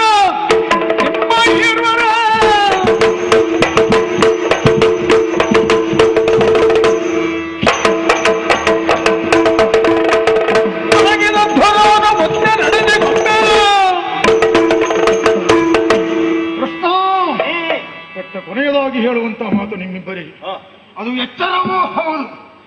ಮಾಡುವಂತಹ ದುರದಲ್ಲಿ ನಿಮ್ಮಿರುವರನ್ನು ಹಿಡಿದು ಕಟ್ಟಿ ನನ್ನ ಅಶ್ವದ ಜೊತೆಯಲ್ಲಿ ನಿನ್ನ ಅಶ್ವವನ್ನು ಕೊಂಡು ಹೋಗುವುದರ ಮೂಲಕವಾಗಿ ನನ್ನ ತೀರ್ಥರೂಪರು ಕೈಗೊಂಡಿರುವಂತಹ ಯಜ್ಞವನ್ನು ಪೂರ್ಣಾಹುತಿಗೊಳಿಸ್ತೇನೆ. ಇದು ನನ್ನ ಕೊನೆಯ ಮಾತು. ಅದು ಹೌದಲ್ವಂತ ನೋಡು. ಮೊದಲು ನನ್ನ ಮೇಲೆ ನೋಡು.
ಓಡೋದಕ್ಕೆ ನನಗೆ ಹೇಳಿಕೊಡಬೇಕು ಬೇರೆಯವರು. ನೀನು ಎಷ್ಟು ಕಡೆಯಲ್ಲಿ ಓಡಿದ್ದಾನಂತ ಲೆಕ್ಕ ಹಾಕುವುದಕ್ಕೆ ನಮಗೆ ಕಷ್ಟ ಆಗ್ತದೆ. ಹೌದು, ಇನ್ನಷ್ಟು ಓಡ್ಲಿಕ್ಕೂ ಯಾರಿಂದ ಸಾಧ್ಯ ಇಲ್ಲ. ಅಷ್ಟು ಓಡುವವನಿಗೆ ನೀನು ಓಡಿ ಏನು ಮಾಡಿದ್ದಿ ಅಂತಲೂ ಗೊತ್ತುಂಟು, ಸುಮ್ಮನಿದ್ದ ಏನು ಮಾಡಿದ್ದಿ ಅಂತಲೂ ಗೊತ್ತುಂಟು, ಕಣ್ಣಸನ್ನೆ ಮಾಡಿ ಏನು ಮಾಡಿದ್ದಿ ಅಂತಲೂ ಗೊತ್ತುಂಟು. ನಿನ್ನ ನಾಟಕ ಉಂಟಲ್ಲ, ಅದೆಲ್ಲ ನಮ್ಮಲ್ಲಿ ಬೇಡ. ಇಲ್ಲಿ ಅದಕ್ಕೆ ಪ್ರದರ್ಶನಕ್ಕೆ ಅವಕಾಶ ಇಲ್ಲ. ನಿಮ್ಮನ್ನು ಹೀಗೆ ನಾನು ಕಟ್ಟಿ ಬಿಟ್ಟು ಹೋದ್ರೆ ಕಣ್ಣು ಸನ್ನೆ ಬಾಯಿ ಸನ್ನೆಯಿಂದ ನೀವು ಏನು ಮಾಡುವುದಕ್ಕೂ ಅಲ್ಲ, ಒಮ್ಮೆ ಏನು ಮಾಡುವುದಕ್ಕೂ ಹಿಂದಾಗುವುದಿಲ್ಲ. ಕೈ ಬಿಡೋ ಮಹಾರಾಯ.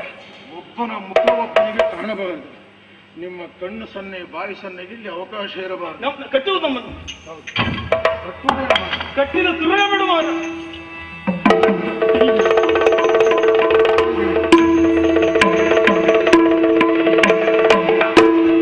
ಅಲ್ಲ, ನಾವು ಮುಖ ನೋಡಿ ಸ್ವಲ್ಪ ತಿರುಗಿ ಕಟ್ಟೋ ಮಹಾರಾಯ. ಇಲ್ಲೇ ಬಿದ್ದೀನಿ. ನಿನ್ನ ಕಾಲು ಬಗ್ಗುವುದಿಲ್ವಾ? ಬಗ್ಗುವುದಿಲ್ವಾ? ಅಲ್ಲ, ನಮ್ಮ ಯಾರು ಕೇಳ್ತಾರೆ? ನನ್ನ ಅಶ್ವದ ಜೊತೆಯಲ್ಲಿ ನಿನ್ನ ಅಶ್ವವನ್ನು ಒಯ್ತೇನೆ, ಮಕ್ಕಳ ಬಳಿಗೆ ಹೋಗ್ತೇನೆ.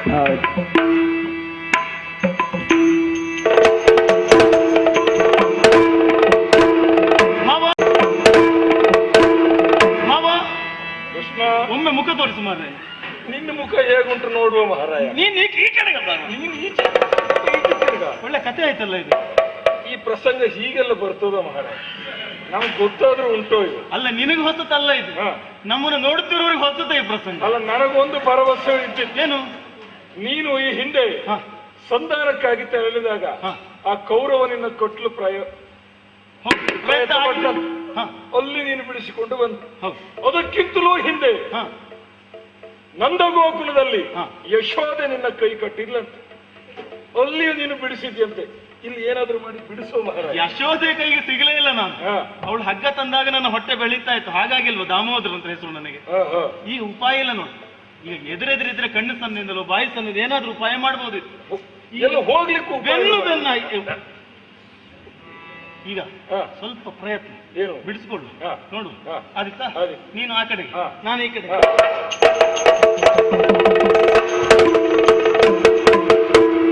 ನೋಡಿದೆಯಾ ಪಾರ್ಥ? ನೋಡಿದೆಯ ಪಾರ್ಥ ಸಾಮ್ರಾಜ್ಯದನು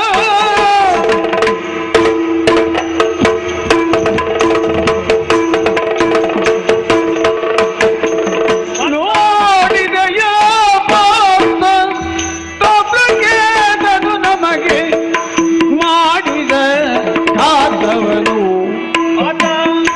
ನಮಗೆ ಮಾಡಿದ ಘಾತವನು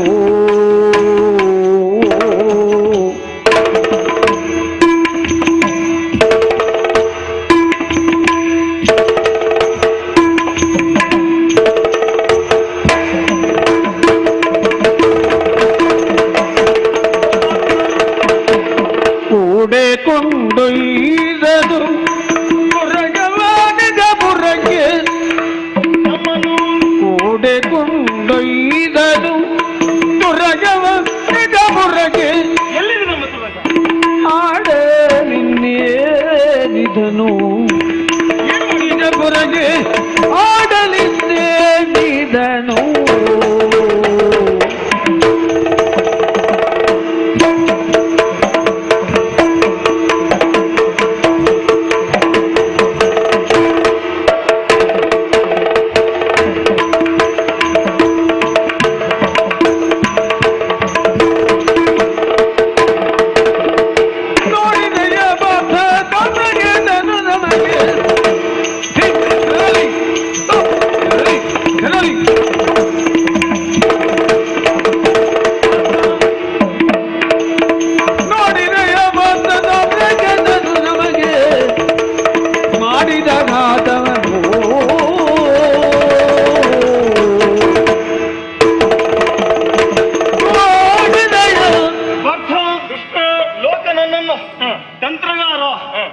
ಮೋಸಗಾರ ಅಂತಲೂ ಗುರುತಿಸ್ತಾ ಇದ್ದೆ. ಅದು ನಮಗೆ ಇಟ್ಟುಬಿಟ್ನಲ್ಲ ಇವನು. ನೋಡಿದ್ವಿ ಗುರುವಿಗೆ ತಿರುಮಂತ್ರ ಆಯ್ತಾ? ನಾವು ಕಲಿತದ್ದು ಕಡಿಮೆ ಆಯ್ತು. ತಾಮ್ರಧ್ವಜ ಮಾಡಿರುವಂತಹ ಈ ಮಾನಭಂಗ ಊಹಿಸುವುದಕ್ಕೂ ಸಾಧ್ಯವಾಗದೆ ಹೋಯ್ತಲ್ಲ. ಹಾಗಾಗಿಯೇ ನಾನು ಹೇಳಿದ್ದೆ, ಒಮ್ಮೆ ನನ್ನನ್ನು ಬಂಧಿಸಿದಾಗ ಅಲ್ಲಿಂದಲೇ ನಾನು ನಿನಗೆ ಕರೆ ಕೊಟ್ಟದ್ದು, ಭಾವ ತಪ್ಪಿಸಿಕೋ. ನೀನು ತಪ್ಪಿಸಿಕೊಂಡಿದ್ರೆ ನಾನು ಉಳಿತಾ ಇದ್ದೆ. ನೀನು ನನ್ನನ್ನು ಬಿಡಿಸುವುದಕ್ಕಾಗಿ ಓಡಿ ಬಂದೆ. ಇಬ್ರು ನೀರಲ್ಲಿ ಬಿದ್ದುವ. ಈಗ ಎದ್ದಾಯ್ತು, ಏನ್ ಮಾಡ್ಬೇಕಲ್ಲ. ನನಗೆ ನಿನ್ ಹಾಗೆ ಓಡಿ ಅಭ್ಯಾಸ ಉಂಟು ಮಾರ. ಪುಣ್ಯಾತ್ಮ, ಅದು ವಿಷಯ ಅಲ್ಲ. ಈಗ ಆಗಿರುವಂತಹ ಮಾನಭಂಗದಿಂದ ಹೇಗೆ ಪಾರಾಗುವುದು? ಹಾಗೆ ಹಿಂದಕ್ಕೆ ಹೋಗೋಣ ಅಂತ ಹೇಳಿದ್ರೆ ಕುದುರೆ ಎಲ್ಲ ಬಂಧಿಸಿದ್ದ ನಮ್ಮ ತುರುಗ ಕಾಣಿಸುವುದು ಅಶ್ವ ಮುಂದೆ ಹೋಗಬೇಕು. ಹೌದು, ಧರ್ಮರಾಯನ ಈ ಅಶ್ವಮೇಧ ಪರಿಸಮಾಪ್ತಿಗೊಳ್ಳಬೇಕು. ತುರುಗ ಎಲ್ಲಿದೆ? ತುರುಗವನ್ನು ಕಟ್ಟಿಕೊಂಡು ಹೋಗಿದ್ದ ಅರಮನೆ ಕಡೆಗೆ ಕೊಂಡೊಯ್ದಿದ್ದ. ಹಾಗಾದ್ರೆ ತುರುಗ ನಮ್ಮ ಬಳಿಗೆ ಬರಬೇಕು ಅಂತ ಆದ್ರೆ ಪಾಯ ಮಾಡಬೇಕು. ಒಂದು ಪಾಯ ಉಂಟು. ಒಂದು ಪಾಯವೇನು ಅಡುಗುವೆ ನಿನ್ನೊಡ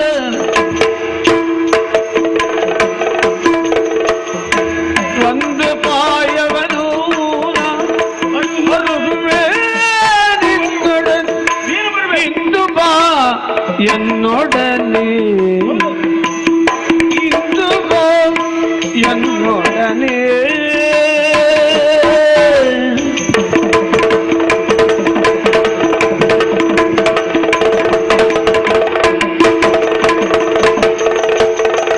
ಮಂದೆಯು ಬೀಡಾಗಿ ಬರಲಿ ಮೆಲ್ಲಗೆ ನಾವು ಮಂದೆಯು ಬೀಡಾಗಿ ಬರಲಿ ಮೆಲ್ಲಗೆ ನಾವು ಇಂದು ಹೋಗುವುದೆಂದನು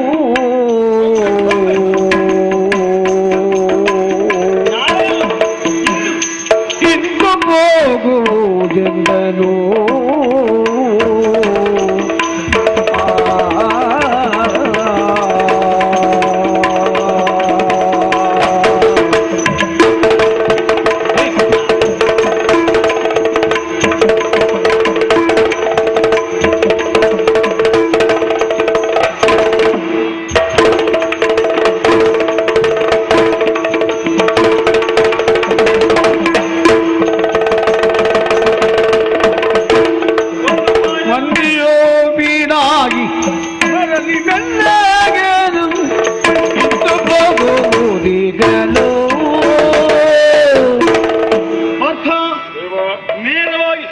ಮುಖಾಮುಖಿಯಾಗಿ ಹೋರಾಟ ಮಾಡಿದಾಗ ನಾವು ಸೋತೆವು ಅಂತಾದ್ರೆ ಇನ್ನು ಈ ಮಾರ್ಗವನ್ನು ಅನುಸರಿಸುವುದಕ್ಕೆ ಸಾಧ್ಯ ಇಲ್ಲ.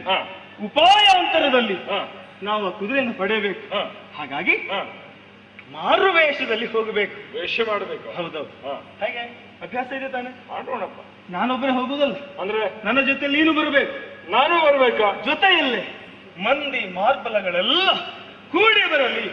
ಸ್ವಾಮಿ, ನಿಂದಿದ್ ಏನ್ ಆಲೋಚನೆ ಗೊತ್ತಾಗ್ಲಿಲ್ಲ. ಈಗ ಇಲ್ಲಿಯೇ ನಮ್ಮ ಕೈಗಳನ್ನ ಕಟ್ಟಿ ಹಾಕಿದವ. ನೀ ಹೇಳ್ತಿ ವೇಷಾಂತರ ಮಾಡಿಕೊಂಡು ಅವರಿದ್ದಲ್ಲಿ ಹೋಗಬೇಕು. ಅಲ್ಲಿ ಕೈ ಕಾಲು ಎರಡು ಕಟ್ಟಿದ್ರೆ ಏನ್ ಮಾಡ್ತೀವಿ? ಸಂಶಯಾತ್ಮ ವಿನಶ್ಯತಿ. ದೇವರಲ್ಲಿ, ವೈದ್ಯರಲ್ಲಿ, ಗುರುಗಳಲ್ಲಿ ಸಂಶಯವನ್ನ ತಾಳಬಾರದಂತೆ.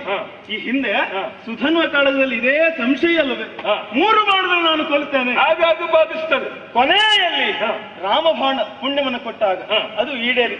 ಹಾಗಾಗಿ ಸಂಶಯವನ್ನು ಪಡಬೇಡ. ಇನ್ನೊಂದು ವೇಷ ಮಾಡಬೇಕು. ನಾನು ಭಾವನೂ ಹೌದು, ನನ್ನ ಭಾವನೆ ಏನು ಅಂತ ನೀನು ಅರ್ಥ ಮಾಡ್ಕೊಳ್ಬೇಕು. ಕೇಳು. ಹಾಗಾಗಿ ದೇವನಾದಂತಹ ನಾನು ಸೂಚಿಸಿದ ಹಾಗೆ ನೀನು ನಡೆದುಕೊಂಡ್ರೆ ಸಾಕು. ನಿನ್ನ ನಿರ್ದೇಶನ, ವೇಷಕ್ಕೆ ತಕ್ಕಂತ ಮಾತು. ನಾನು ಹೆಚ್ಚು ಮಾತಾಡ್ತೇನೆ, ನೀನು ಅದಕ್ಕೆ ಒದಗುವುದಕ್ಕೆ ಪೂರಕವಾದ ಮಾತು. ನಿನ್ನ ಮಾತೇ ಇಲ್ಲ. ಹೌದಾ? ಈ ಪ್ರಸಂಗದಲ್ಲಿ ಮಾತಿದ್ದ ವೇಷ ಏನು, ಹೇಗೆ ಸಂದರ್ಭ ಅನ್ನುವುದನ್ನ ದಾರಿಯಲ್ಲಿ ಹೋಗುವ ಹೇಳ್ತೇನೆ. ಹೋಗೋಣ.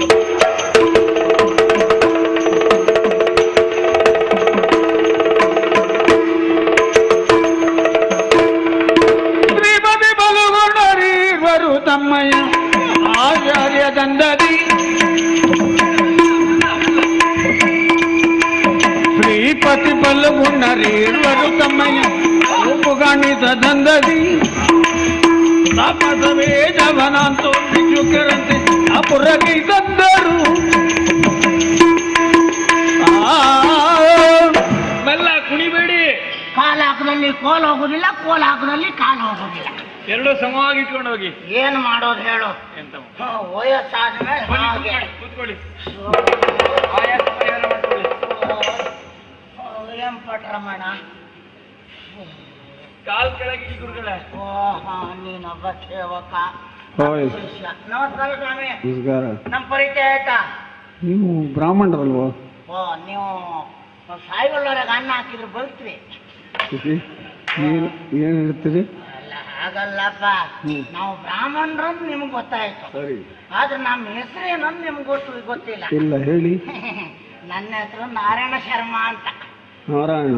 ಹೌದಾ? ಅವರು ಇವ ಅರ್ಜುನ ಶರ್ಮಾ ಅಂತ. ಇವ ನನ್ನ ಶಿಷ್ಯ, ನಾನು ಅವನೇನ್ ಗುರು. ಆದ್ರೆ ಕೆಲವರು ತಿಳ್ಕೊಳ್ಳೋದು ಭಟ್ರು ಗಂಟು ಕೊಟ್ರು ಎಲ್ಲಿ ಯಾವ್ದೋ ದಾರಿ ಮೇಲೆ ಬಿದ್ದು ಜೀವ ಬಿಟ್ರು ಅಂತ. ಆದ್ರೆ ಏನು ಮಾಡೋದು, ಎಲ್ಲಿ ಹೋದ್ರು ನಮ್ಮ ಸಾಧನೆ ಕಾರ್ಯ ಯಶಸ್ವಿ ಆಗೋದಿಲ್ಲ. ಆದ್ರೂ ಪ್ರಯತ್ನ ಮಾಡ್ಬೇಕು ಅಂತ ಯೋಚನೆ ಮಾಡಿದ್ದೆ. ಆದ್ರೂ ಕೂಡದೇ ಇದ್ರು ನಾವು ಬಿಡುವುದಿಲ್ಲ. ಗುರುಗಳೇ ಹೆಚ್ಚಿಗೆ ಮಾತಾಡಬೇಡಿ, ಉತ್ಸವ ಬರ್ತದೆ. ಎಲ್ಲಪ್ಪ ಮತ್ತೇನು ತೊಂದರೆ ಇಲ್ಲ, ನಮ್ಗೆ ಯಾವ ಬಾಧಕ ಇಲ್ಲ. ತೊಮ್ಮು ಕೆಮ್ಮು 2 ಬಿಟ್ಟು ಮತ್ತೇನು ತೊಂದರೆ ಇಲ್ಲ. ಆದ್ರೂ ಪ್ರಯತ್ನ ಉಂಟು. ಆದ್ರೆ ಈಗ ಹೋಗೋದು ಮತ್ತೆಲ್ಲಿಗೋ ಅಲ್ಲಪ್ಪ, ರತ್ನಸಾರಪುರ. ಅದೇ ತಗೊಳ್ಳಿ. ರತ್ನಸಾರಪುರವನ್ನು ಸೇರಿ 3 ಧ್ವಜನಲ್ಲಿ 1-2 ಮಾತಾಡಿದ್ರೆ ಕಾರ್ಯ ಯಶಸ್ವಿ ಆದಿತ್ತು. ಹೇಗೆ ನಿಮ್ಮ ಹತ್ರ ಮಾತಾಡಿ ಪ್ರಯೋಜನ ಇಲ್ಲ.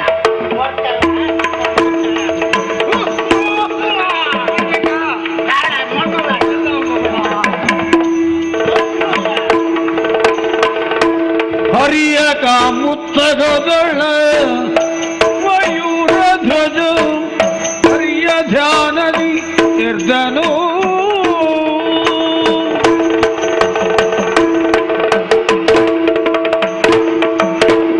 ತೀರ್ಥರೂಪರ ದಿವ್ಯ ಚರಣಾರವಿಂದಗಳಿಗೆ ತರುಣ ಬಂದೇ ಇದೇನು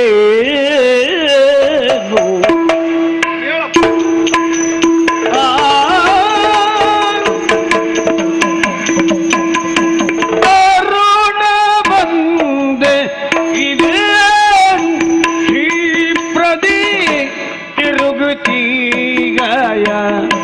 ವರುಷ ತುಂಬದೆ ತಿರುಗತಿ ಆಯ ವರುಷ ತುಂಬದೆ ತೊರಗ ಮತ್ತೊಂದು ಯಾರದು ಮತ್ತೊಂದು ಯಾರದೇನಿ ಪಿತಗೆರಗಿ ನೋಡಿದ ರಗ ಮತ್ತೊಂದು ಯಾರದೇನೆ ಪಿತಗೆರಗಿ ನೋಡಿದ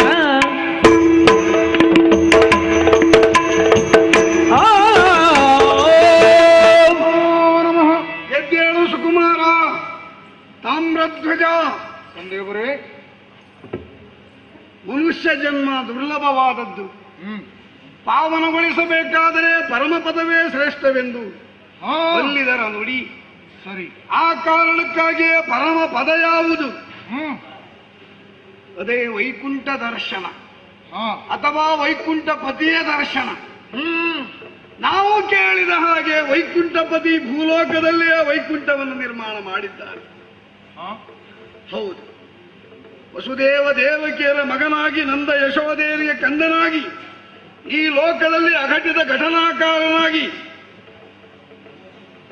ಪಾಂಡವ ಪಾಲಕ ಎಂಬಂತಹ ಬಿರುದಾಂಕಿತನಾಗಿರುವಂತಹ ಅವನ ಸಂದರ್ಶನ ಭಾಗ್ಯ ನನಗೆ ಬೇಕು ಎಂದು ಕೇಳಿಕೊಂಡಾಗ, ಮಗನೇ, ನಾವು ಕ್ಷತ್ರಿಯರಾಗಿರುವಂತಹ ನಾವುಗಳು ತಪಸ್ಸನ್ನ ಮಾಡಬಾರದು. ಯಾಕೆ? ನಮಗೊಂದು ಧರ್ಮ ಅಂತ ಇದೆ. ಹಾಗೆಂದು ಕಂಡೇ ಕ್ಷಾತ್ರಿಯ ಧರ್ಮದಲ್ಲಿಯೇ ಭುಜಬಲ ತ್ರಾಣದಲ್ಲಿಯೇ ಶಕ್ತಿಯು ಮತ್ತೆ ಭಕ್ತಿಯು ಜೊತೆಗೂಡಿಯೇ ಪರಮಾತ್ಮನ ಸಾನ್ನಿಧ್ಯವನ್ನ ಪಡೆಯುವ ಉದ್ದೇಶವನ್ನ ಹೇಳಿ ಎಂದು ಕೇಳಿಕೊಂಡಾಗ, ನಾರದರ ಅಭಿಮತದಂತೆ ನಾನು ಅಶ್ವಮೇಧವನ್ನು ಕೈಗೊಂಡದಲ್ಲವೇ? ಹೌದಪ್ಪ. 7 ಅಶ್ವಮೇಧಗಳು ಅದು ಪೂರ್ತಿ ಆಯಿತು. 8ನೇದನ್ನ ಪ್ರಾರಂಭಿಸಿ ಕುದುರೆಯ ಬೆಂಗಾವಲಿಗನಾಗಿ ಕಿರುಸೇನೆಯೊಂದಿಗೆ ನಿನ್ನನ್ನು ಕಳುಹಿದ್ದೇನೆ ಮಗನೇ. ನಿನ್ನ ನಿರೀಕ್ಷೆಯಲ್ಲಿದ್ದೇನೆ, ದಿನ ಲೆಕ್ಕ ಮಾಡ್ತಾ ಇದ್ದೇನೆ. ಆದರೆ 1 ವತ್ಸರ ಮುಗಿದಿಲ್ಲ. ನೀನು ಬಂದು ಬಿಟ್ಟಿಯಲ್ಲ, ಅದರ ನಿಯಮ 1 ವತ್ಸರ ತಿರುಗಾಟ ಮಾಡಿಕೊಂಡು ಪುನಃ ಈ ದೀಕ್ಷಿತನಾಗಿ ಕುಳಿತಿರುವಂತಹ ನನ್ನ ಬಳಿಗೆ ನೀನು ಬರಬೇಕು, ವಂದಿಸಬೇಕು. ನಮ್ಮ ಒಂದೇ ತುರಗವನ್ನು ನೀನು ತರಬೇಕು. ನಿನ್ನ ಜೊತೆಯಲ್ಲಿ ಮತ್ತೊಂದಿದೆ. ಇದೇನು ಆಶ್ಚರ್ಯ, ಯಾಕೆ ಬಂದೆ ಹೀಗೆ?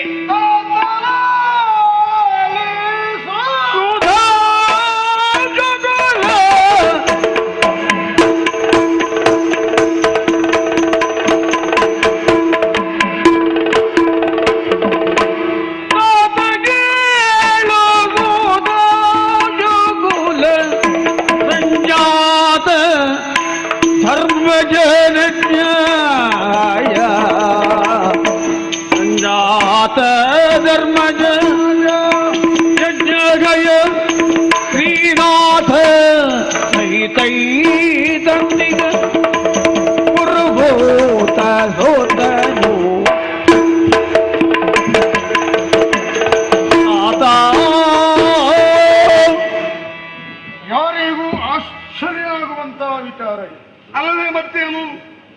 ಅವಧಿ ಪೂರ್ವದಲ್ಲಿ ನಾವು ನನ್ನ ಕುದುರೆಯಷ್ಟೇ ಅಲ್ಲ, ಜೊತೆಯಲ್ಲಿ ಅಂತೇ ಇರುವ ಮತ್ತೊಂದು ಕುದುರೆ ಅಲ್ಲವೇ? ಇದು ಆಶ್ಚರ್ಯ ಪಡಬೇಕಾದ್ದು. ಅದಕ್ಕೆ ಎದ್ದು ಬಿಟ್ಟೆ ನಾನು. ಅನಿವಾರ್ಯವಾಗಿ ಹೀಗೆ ಬರಬೇಕಾಯ್ತಪ್ಪ. ಅನಿವಾರ್ಯ? ಹೌದು. ನಿನಗೂ? ಯಾಕೆ?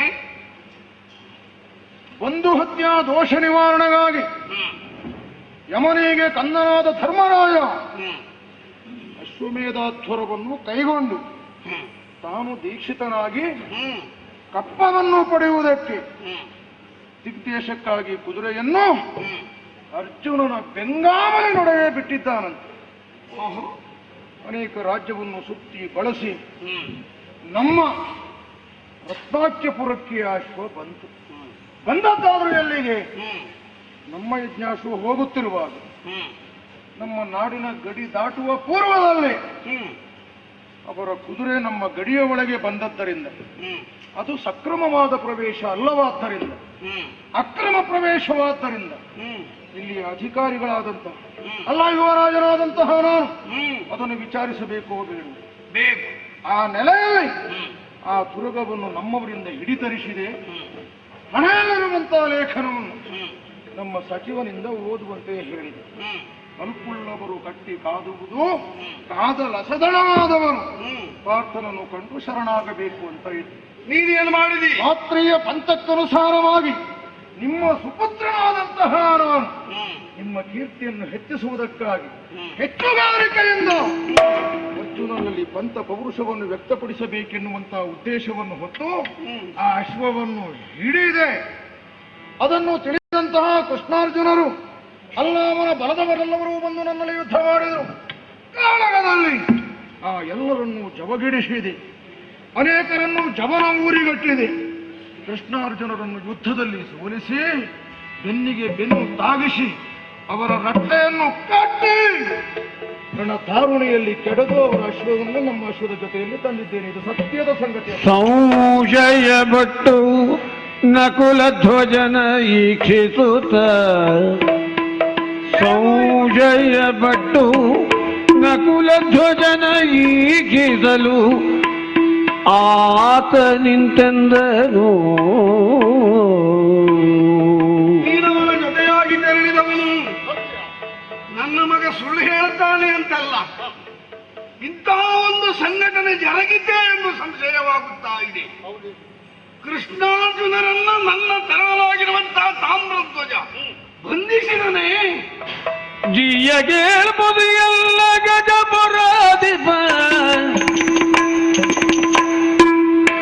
ಜಿಯಗೇಳ್ಬೋದು ಎಲ್ಲ ಗಜಪುರಾಧಿಪ ಧರ್ಮರಾಯನ್ ಅಧ್ವರದ ಗಯವಿದನು. ಕಾಯ ಬಂದಿಗ ವಿಭುದ ವಲ್ಲಭನತ್ತ ಹರಿತ ಗಾಯದಿಂದ ಮಿತ ಬಲದೈತ ದಿಯಾ ಪೊತಿಯಲ್ಲ. ಮಂತ್ರಿ ನಮಸ್ಕರಿಸಿದೆ. ಹೇಳು ಶುಭವಾಗಲಿ. ಉತ್ತರನಾಡಿದಂತಹ ಮಾತಿನಲ್ಲಿ ಅನುಮಾನ ಇಲ್ಲ. ಬಂದಿರುವಂತಹ ವೃಷಕೇತ ಅನಿರುದ್ಧ ಬಬ್ರವಾಹ ಇಂಥವರನ್ನೆಲ್ಲ ಜವಜರಿಸಿ ಪರಮಾತ್ಮನನ್ನು ಹಿಡಿದು ಅರ್ಜುನನೀಗ ಸರಿಯಾಗಿ ಕಟ್ಟಿ ಅಲ್ಲಿಯೇ ಬಿಟ್ಟು ತುರಗವನ್ನು ತಂದೊಪ್ಪಿಸಿದ್ದು ಸತ್ಯ. ಏನ್ ಹೇಳಿದ್ರು ನಿಮಗೆ? ಇಂದು ಸಚಿವನು ಬೇಡಲು ಆ ನುಡಿಗೆ ಚಿಂತಿಸುತ್ತ ನಿಜ ಮನದೊಳು, ನುಡಿಗೆ ಚಿಂತಿಸುತ್ತ ನಿಜ ಮನದೊಳು.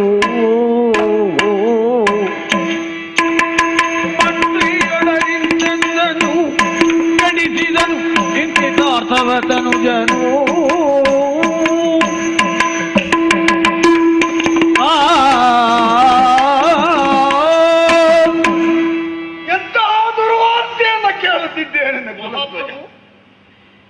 ಅವನ ಮಾತು ಸತ್ಯವೆಂದು ನೀನೂ ಹೇಳುತ್ತಿರುವೆಯಾ, ಉತ್ತರಿಸುತ್ತಿರುವೆಯಾ? ಅಯ್ಯೋ, ಏನಾಗಿ ಹೋಯಿತು. ನಾವು ನರರು ನಾರಾಯಣನನ್ನ ನೋಡಬೇಕು. ನರನನ್ನ ಹಿಡಿದರೆ ಮಾತ್ರ ನಾರಾಯಣ. ನರನನ್ನ ಹಿಡಿಯುವುದು ಅಂದ್ರೆ ಏನು? ದಶಮ ಇಂದ್ರಿಯಗಳು, ಕರ್ಮೇಂದ್ರಿಯಗಳು, ಜ್ಞಾನೇಂದ್ರಿಯಗಳು 5 ಅವೆಲ್ಲವನ್ನೂ ಆಡಿಸುವಂತ ಇಂದ್ರಿಯ ಮನಸ್ಸು. ಅದನ್ನಾಡುವಂತಹ ಮನ್ಮಥ, ಆ ಮನ್ಮಥನಿಗೆ ಜನಕ ಈ ಚಿನ್ಮಯ ಸ್ವರೂಪ. ನರನಾದವರು ನಾವು ಈ 11 ಇಂದ್ರಿಯಗಳನ್ನು ನಿರ್ಬಂಧಿಸಿ ನೋಡಬೇಕಾದದ್ದು ಮನ್ಮಥ ಜನಕರನ್ನ, ಅವನ ಪದಾರವಿಂದಗಳನ್ನು. ಆ ಉದ್ದೇಶಕ್ಕಾಗಿ ಯಜ್ಞವನ್ನು ಕೈಗೊಂಡವನು ನಾನು. ಏನೋ ಅವನು ನಮ್ಮ ಊರಿಗೆ ಬರುತ್ತಿರುವಂತಹ ವೇಳೆಯಲ್ಲಿ 4 ಕೈಗಳ ಹರಿಯನ್ನ ಕಟ್ಟಿ 4 ಕಾಲುಗಳ ಹರಿಯನ್ನ ಎಳ್ಕೊಂಡು ಬಂದರೆ ಇವನು ಸಾಕು. ಏನ್ ಮಾಡಿದಾಗಾಯ್ತು? ಪರಮ ಪಾವನ ತುಳಸಿಯ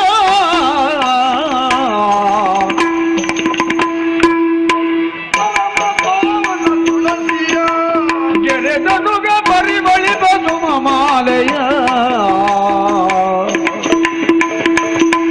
ದಂಡದಿ ಗಯವನು ತಂದಿದ್ದ ಮರುಳ ಹಿಂದೇನೆಂಬೇನು.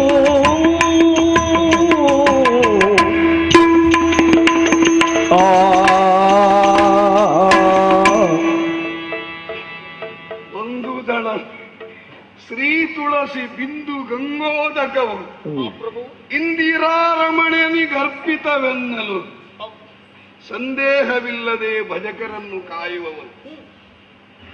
ಅಜಾಮಿಳನು ಅವನಿಗೆ ಅಣ್ಣನೇ, ವಿಭೀಷಣನು ತಮ್ಮನೇ, ರುಕ್ಮಾಂಗದನು ಮೊಮ್ಮಗನೇ. ಆದರೆ ಯಾವ್ಯಾವ ಕಾಲದಲ್ಲಿ ಯಾರನ್ನು ಹೇಗೆ ಸಲಹಿಸಬೇಕು ಎಂದು ತಿಳಿದಿರುವಂತಹ ಪರಮಾತ್ಮ ಯೋಗಿರ್ವಿಧ್ಯಾನಗಮ್ಯಂ, ಯೋಗಿಗಳ ಹೃದಯಕ್ಕೂ ನಿಲುಕದ ವೇದವೇ ನೇತಿ, ಇದಲ್ಲ ಇದಲ್ಲ ಇದಲ್ಲ ಅಂತ ಹೇಳುವ ಆ ದಿವ್ಯಾತ್ಮ ಚೇತನ ಧರೆಗಿಳಿದು ಬಂದು ನಮ್ಮ ಊರಿಗೆ ಬಂದಾಗ ಅವನನ್ನು ಯುದ್ಧದಲ್ಲಿ ಸೋಲಿಸಿ ಕಟ್ಟಿ ಕೆಡಹಿ ಅವನಿಂದ ಪರಿಪಾಲಿಸಲ್ಪಡುವಂತಹ ಪಾಂಡವರ ಯಜ್ಞಾಂಶವನ್ನ ಹೇಳ್ಕೊಂಡು ಬಂದ ಅಂದ್ರೆ ಅರ್ಥ ಏನು? ಕಸ್ತೂರಿಯನ್ನ ಬಿಟ್ಟು ಕರಿಕಲನ್ನು ಹಿಡಿದ ಹಾಗೆ, ಮಾಣಿಕ್ಯದ ಒಡವೆಯನ್ನ ಒತ್ತೆ ಇಟ್ಟು ಒಡೆದ ಗಾಜನ್ನ ಹಿಡಿದ ಹಾಗೆ, ತುಳಸಿ ಹಾರವನ್ನ ಬಿಸುಟು ಬಾಡುವ ಸುಮಮಾಲೆಯನ್ನ ಧರಿಸಿದ ಹಾಗೆ ಎಂತ ಕೆಲಸ ಆಯಿತು. ಸಾಕು ಸಾಕು, ಕಡೆಯಾಯ್ತು ಯಜ್ಞ ಸಾಕು,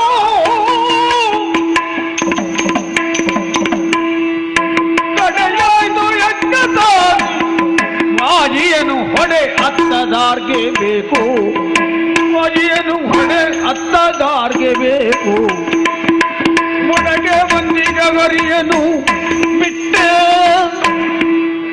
ಮೊಡಗೆ ಬಂದಿಗವರಿಯನು ಬಿಟ್ಟೆನನು ತಡಿಗಡಿಗೆ ಚಿಂತಿಸಿದನು.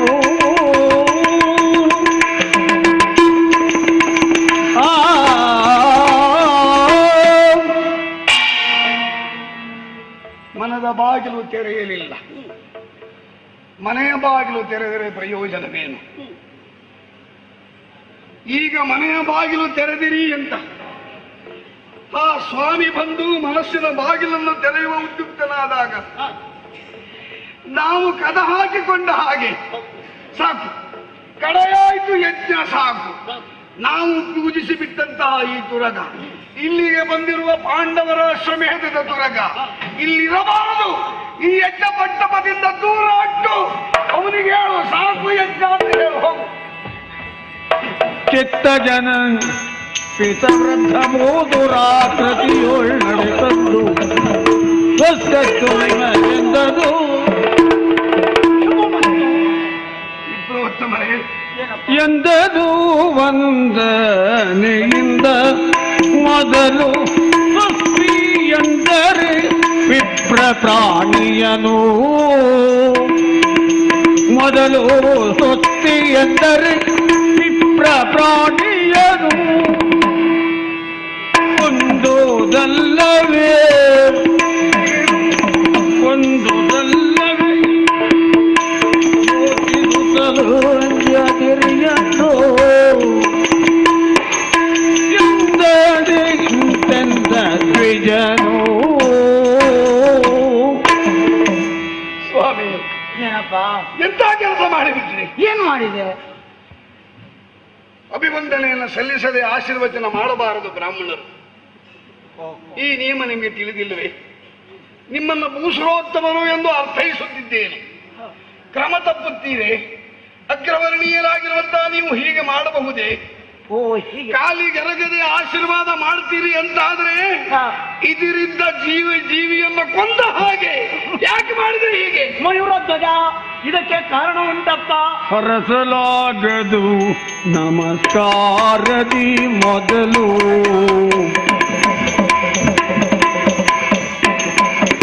ಹರಸಲಾಗದು ನಮಸ್ಕಾರದಿ ಮೊದಲು, ಬೋದುರದು ನೀನೆಂಬುದು ಸರಿಯೋ,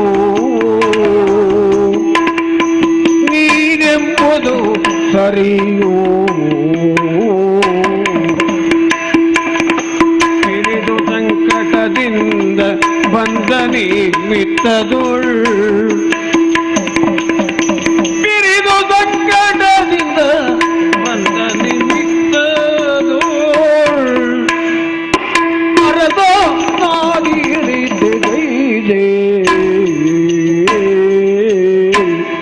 ಮಯೂರಧ್ವಜ, ಸ್ವಾಮಿ, ಮುತ್ತಿನ ಕಿರೀಟ ಹೊತ್ತವರ ಮೇಲೆ ಅವರು ನಮಸ್ಕಾರ ಮಾಡಿದ ಮೇಲೆ ಬ್ರಾಹ್ಮಣರಾದವರು ಕೈ ಎತ್ತಿ ಆಶೀರ್ವಾದ ಮಾಡುವುದು ಸಂಪ್ರದಾಯ ಅನ್ನೋದು ನಮ್ಗೆ ಗೊತ್ತುಂಟು. ನೆನಪಾಗಲಿಲ್ಲ ನಿಮಗೆ? ಈಗ ನೆನಪಾಗಿದ್ದು ಹೊಸ್ತೆಷ್ಟು ಅಂತ ಹೇಳಿಬಿಟ್ರಲ್ಲ. ಆದ್ರೆ ನಮಸ್ಕಾರ ಮಾಡ್ಬೇಕಾದವ ಇನ್ನೇನಾದ್ರೂ ಆಶೀರ್ವಾದ ಮಾಡ್ಬೇಕಾದಂತಹ ನನಗೆ ಎಷ್ಟೊತ್ತಿಗೆ ಆಶೀರ್ವಾದ ಮಾಡ್ಬೇಕು ಅನ್ನೋದು ಗೊತ್ತಾಗಲೇ ಗೊಂದಲ. ಯಾಕೆ? ಏನು ತೊಂದರೆ? ಪ್ರಾಣ ಸಂಕಟ. ಸಂಕಟ ಹೌದು, ನಿಮಗೆ?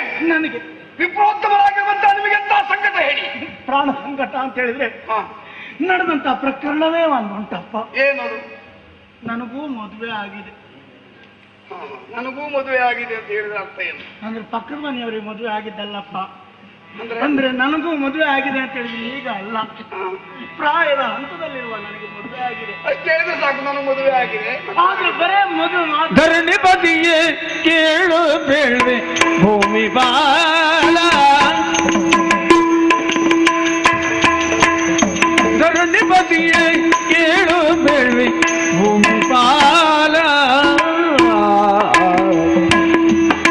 ಧರ್ಮಪುರದ ವಿರೋಧವನ್ನು ಭೂಮಿ ಬಾಲ, ಧರ್ಮಪುರದ ವಿರೋಧವನ್ನು ಭೂಮಿ ಬಾಲ,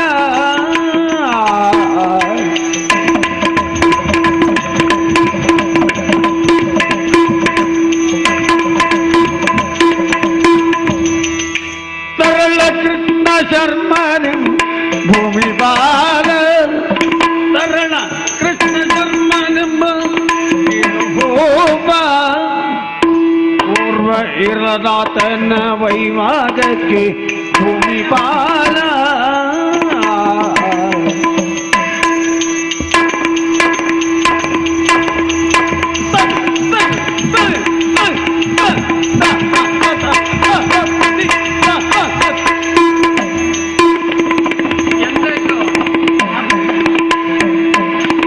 ಧರಣಿಪತಿಯ ಕೇಳು ಬೇಳೆ ಭೂಮಿ ಬಾಲ.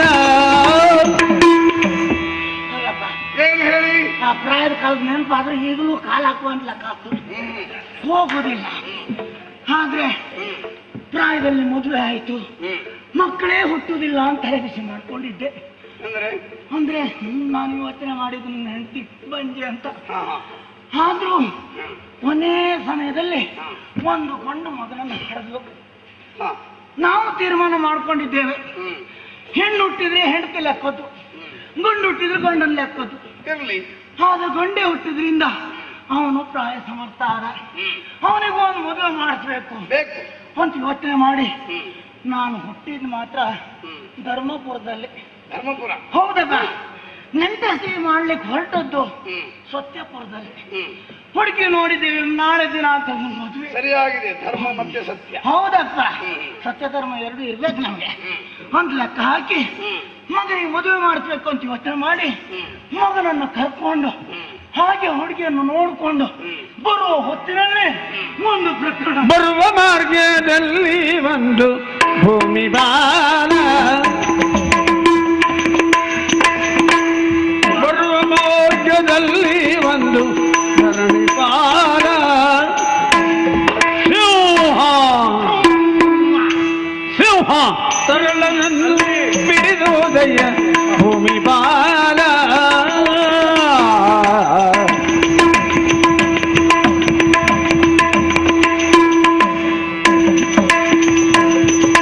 ಜಗದೇ ಸಿಂಹಕ್ಕೆ ಬೆದರಿ ಭೂಮಿ ಬಾಲ,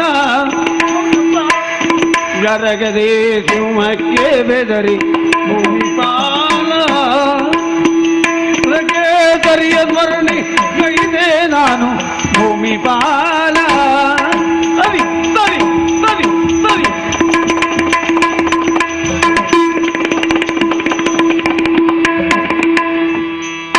ಧರಣಿ ಪತಿಯ ಕೇಳುಬೇಡ ಭೂಮಿ ಬಾಲ. ಸರಿ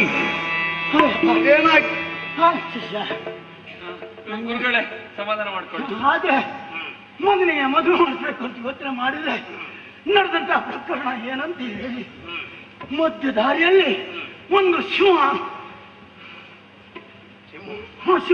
ಏನು ನನ್ನನ್ನು ನೋಡಿ ಎದುರುವುದೇನು? ಆಣು ಕೂದಲೆಲ್ಲ ಉಂಟು, ಅದಕ್ಕೆ ನೀನು ಶಿವ ಅಂತ ಹೇಳ್ಕೊಂತಲ್ಲ. ಅಲ್ಲಿ ನಡೆದ ಪ್ರಕರಣ, ಆ ಶಿವನು ನನ್ನ ಮಗನನ್ನ ಹಿಡ್ಕೊಂಡ್ಬಿಟ್ಟಿತ್ತು. ಓಹೋ, ಮನುಷ್ಯರನ್ನು ತಿನ್ನುವ ಸಿಂಹ ಇರ್ಬೇಕು. ಯಾವುದು ಯಾವ್ದಾತ ನಮ್ಗೆ ಗೊತ್ತಿಲ್ಲ.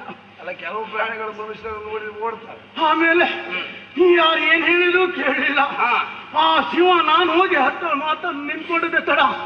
ನನ್ನ ಯೋಗ್ಯತೆ ಬಡ ಬ್ರಾಹ್ಮಣನಾದ ನಿನಗೆ ಗೊತ್ತು. ಸಾರ ರತ್ನ ಸಾರ ರತ್ನ ಸಾರ ರತ್ನ ಸಾರ ರತ್ನ ಸಾರ. ಆ ಸಿಂಹ ಮನುಷ್ಯನ ಹಾಗೆ ಮಾತಾಡಿತು. ರತ್ನಸಾರಾಪುರದ ಅಧಿಕಾರಿ ಮಯೂರತ್ವನಿಗೆ ನನ್ನ ಯೋಗ್ಯತೆ ನನ್ನ ಅಂತಸ್ತು ಗೊತ್ತುಂಟು. ಅಂತ ಹೇಳಿ ನಾವು ಕೆಲವು ಸಲ ಬಳಸ್ಕೊಳ್ತೇವೆ ಇದನ್ನು. ಸ್ವಯಂ ಭೀಮ ಮೃಗೇಂದ್ರತ ಅದೇ ಒಂದು ಉದ್ದೇಶಕ್ಕಾಗಿ ಅದನ್ನು ಹೇಳ್ಕೊಳ್ಳುವುದುಂಟು. ಹೌದಾ? ಹೌದು, ಅದಕ್ಕೆ ಗೊತ್ತುಂಟು ಅಂತ ಹೇಳಿದ್ದ. ಅಷ್ಟಕ್ಕೆ ಮುಗಿಲಿಲ್ಲ. ಆಮೇಲೆ ನನ್ನ ಮಗನನ್ನ ಗಟ್ಟಿಯಾಗಿ ಹಿಡ್ಕೊಂಡಿತ್ತು. ಯಾಕಂತೆ? ಯಾಕೆ ಅಂತ ಕೇಳಿದಾಗ ನನ್ನ ಮೂಕ ಪ್ರಾಣಿಯಾದ ಅದು ಸೂಚನಾ ಫಲಕವಾಗಿ ಹೇಳಿತ್ತು ನನ್ನ ಹತ್ರ, ನಿನ್ನ ಮಗನನ್ನ ಬಿಟ್ಟುಕೊಡ್ಲಿಕ್ಕೆ ತೊಂದರೆ ಇಲ್ಲ, ಮಯೂರ ಧ್ವಜನ ಅರ್ಧ ಭಾಗವನ್ನು ತಂದು ಮುಟ್ಟಿಸಬೇಕು ಅಂತ ಹೇಳಿದ್ದು. ಅದಲ್ಲದೆ ನನ್ನ ಮಗನನ್ನ ಕೊಡುವುದಿಲ್ಲ ಅಷ್ಟೇ. ಆಹಾರಕ್ಕಾಗಿ ನಿಮ್ಮ ಮಗನನ್ನು ಹಿಡಿದುಕೊಂಡಂತಹ ಸಿಂಹ ಬ್ರಾಹ್ಮಣ ಕುಮಾರನಾಗಿರುವಂತಹ ನಿಮ್ಮ ಮಗನಿಗೆ ಸರಿಯಾಗಬೇಕು, ತೂಕ ಸರಿಯಾಗಬೇಕು ಅಂತ ಆದ್ರೆ ಮಯೂರ ಧ್ವಜನ ಅರ್ಧ ದೇಹವನ್ನು ಕೊಡಬೇಕು ಅಂತ ಹೇಳಿದ್ದು. ಅದಕ್ಕಾಗಿ ಎಲ್ಲಿವರೆಗೆ ಗಡಿಬಿಡಿಯಿಂದ ಓಡ್ ಬಂದೆ. ಎಲ್ಲಿಯಾದ್ರೂ ಉಂಟ ಒಬ್ಬನ ಬದುಕಿಗಾಗಿ ಇನ್ನೊಬ್ಬನನ್ನು ಕೊಲ್ಲುವುದುಂಟು? ಎಲ್ಲಿಯಾದ್ರೂ ಕಥೆ ಕೇಳಿದ್ರ ನೀವು? ಆ ಶ್ರೀರಾಮಚಂದ್ರ ಹಿಂದೆ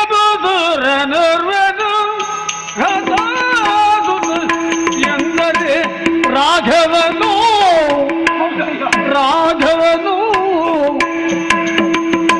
ಅಂದು ರಕ್ಷಿಸಲಿಲ್ಲವೇ? ಆ ರಾಘವ ಅಂದು ರಕ್ಷಿಸಲಿಲ್ಲವೇ? ಎಣ್ಣೆಯ ಒಂದು ನಂದನ ಉಳಿಸು ನೀಜೆ ಮಯೂರ ಧ್ವಜ. ಹಿಂದಿನ ಕಥೆ ಚರಿತ್ರೆ ಎಲ್ಲವೂ ನೀನು ಓದಿದವನಲ್ವೇ? ಎಲ್ಲವನ್ನೂ ತಿಳ್ಕೊಂಡವನಲ್ವೇ? ಶ್ರೀರಾಮಚಂದ್ರ ಇನ್ನೊಬ್ಬರಿಗಾಗಿ ಶ್ರಮ ಪಡಲಿಲ್ವೇ? ಹೌದು. ಹಾಗಾಗಿ ಬ್ರಾಹ್ಮಣನೊಬ್ಬನು ತನ್ನ ಮಗನ ಹೆಣವನ್ನು ಹೆಬ್ಬಾಗಿಲಿಗೆ ತಂದಾಗ ಮತ್ತೆ ಯಾಕೆ ಹೀಗಾಯಿತು? ಸೂರ್ಯವಂಶೀಯರ ಆಳ್ವಿಕೆಯಲ್ಲಿ ಹಿರಿಯರ ಮುಂದೆ ಕಿರಿಯರು ಸಾಯಬಾರದು ಎಂದು ಪ್ರಶ್ನೆ ಇಟ್ಟಾಗ ಮತ್ತೆ ವಸಿಷ್ಠರ ಆದೇಶವಾಯಿತಂತೆ ಎಲ್ಲಿಯೋ ಅಧರ್ಮಾಚರಣೆಯಾಗುತ್ತಿದೆ ಎಂದು. ಹುಡುಕಿಕೊಂಡು ಬರಲು ರಥವೇರಿ ತೆರಳಿದಂತಹ ರಾಮಚಂದ್ರನಿಗೆ ಶೂದ್ರನೊಬ್ಬ ಸಶರೀರನಾಗಿ ಸ್ವರ್ಗ ಸೇರಬೇಕು ಎಂದು ತಪಸ್ಸನ್ನಾಚರಿಸುವುದನ್ನು ಕಂಡನಂತೆ. ಅಲ್ವೇ? ಸಶರೀರನಾಗಿ ಸ್ವರ್ಗವನ್ನು ಸೇರುವುದು ಅಪ್ರಾಕೃತವಾದದ್ದು ಎಂಬ ನಿಯಮಕ್ಕಾಗಿ ಅವನ ತಲೆಯನ್ನ ಕಡಿದು ಬ್ರಾಹ್ಮಣ ಕುಮಾರನನ್ನ ಬದುಕಿಸಿದ. ಅಲ್ವೇ? ಹಾಗಾದ್ರೆ ಒಬ್ಬನ ಪ್ರಾಣ ಹೋದ್ರೆ ಮತ್ತೊಬ್ಬ ಬದುಕುತ್ತಾನೆ ಅಂತ ಆಯ್ತಾನಲ್ವಾ? ರಾಮಚಂದ್ರನೇ ಹೀಗೆ ಮಾಡಿದ್ದಾನೆ ಅಂತಿದ್ರೆ ನೀನು ನನ್ನನ್ನು ಎಚ್ಚರಿಸುತ್ತೇನೆ ಅಲ್ವಾ? ಹೇಳಪ್ಪ. ಹಾಗಾದ್ರೆ ಅರ್ಧ ದೇಹವನ್ನು ನಿಮ್ಮ ಮಗನ ಬದುಕಿಗಾಗಿ ನನ್ನ ದೇಹದ ಅರ್ಧ ಭಾಗವನ್ನು ಕೊಡಲು ನಾನು ಸದಾ ಸಿದ್ಧ. ಒರಿದರ್ಧ ದೇಹವೋ ಕೊಡುವೆ ನಿನಗೆಂದು ಹೋದುರಂಗ ಭಯವ ಇತ್ತು ಗಂಗಾ ತೋಯಮಂ ತರಿದೆ ಮಜ್ಜನಂ ಗೈದೋ ಸಾಲಿಗ್ರಾಮ ತೀರ್ಥ ಹರುಷದಿಯು ಕೈಗೊಂಡಿರಲು ರಮಣ ಎಡಿದಾವರೆಗಳಿಗೆ ನಮೋ ನಮಃ. ನೀನು ಕೇಳಿಸಿಕೊಂಡೆಯ? ಏನು ನಿನ್ನ ಭಿನ್ನಪವನು ಲಾಲಿ ಎಲ್ಲೋ ಪ್ರಾಣನಾಥ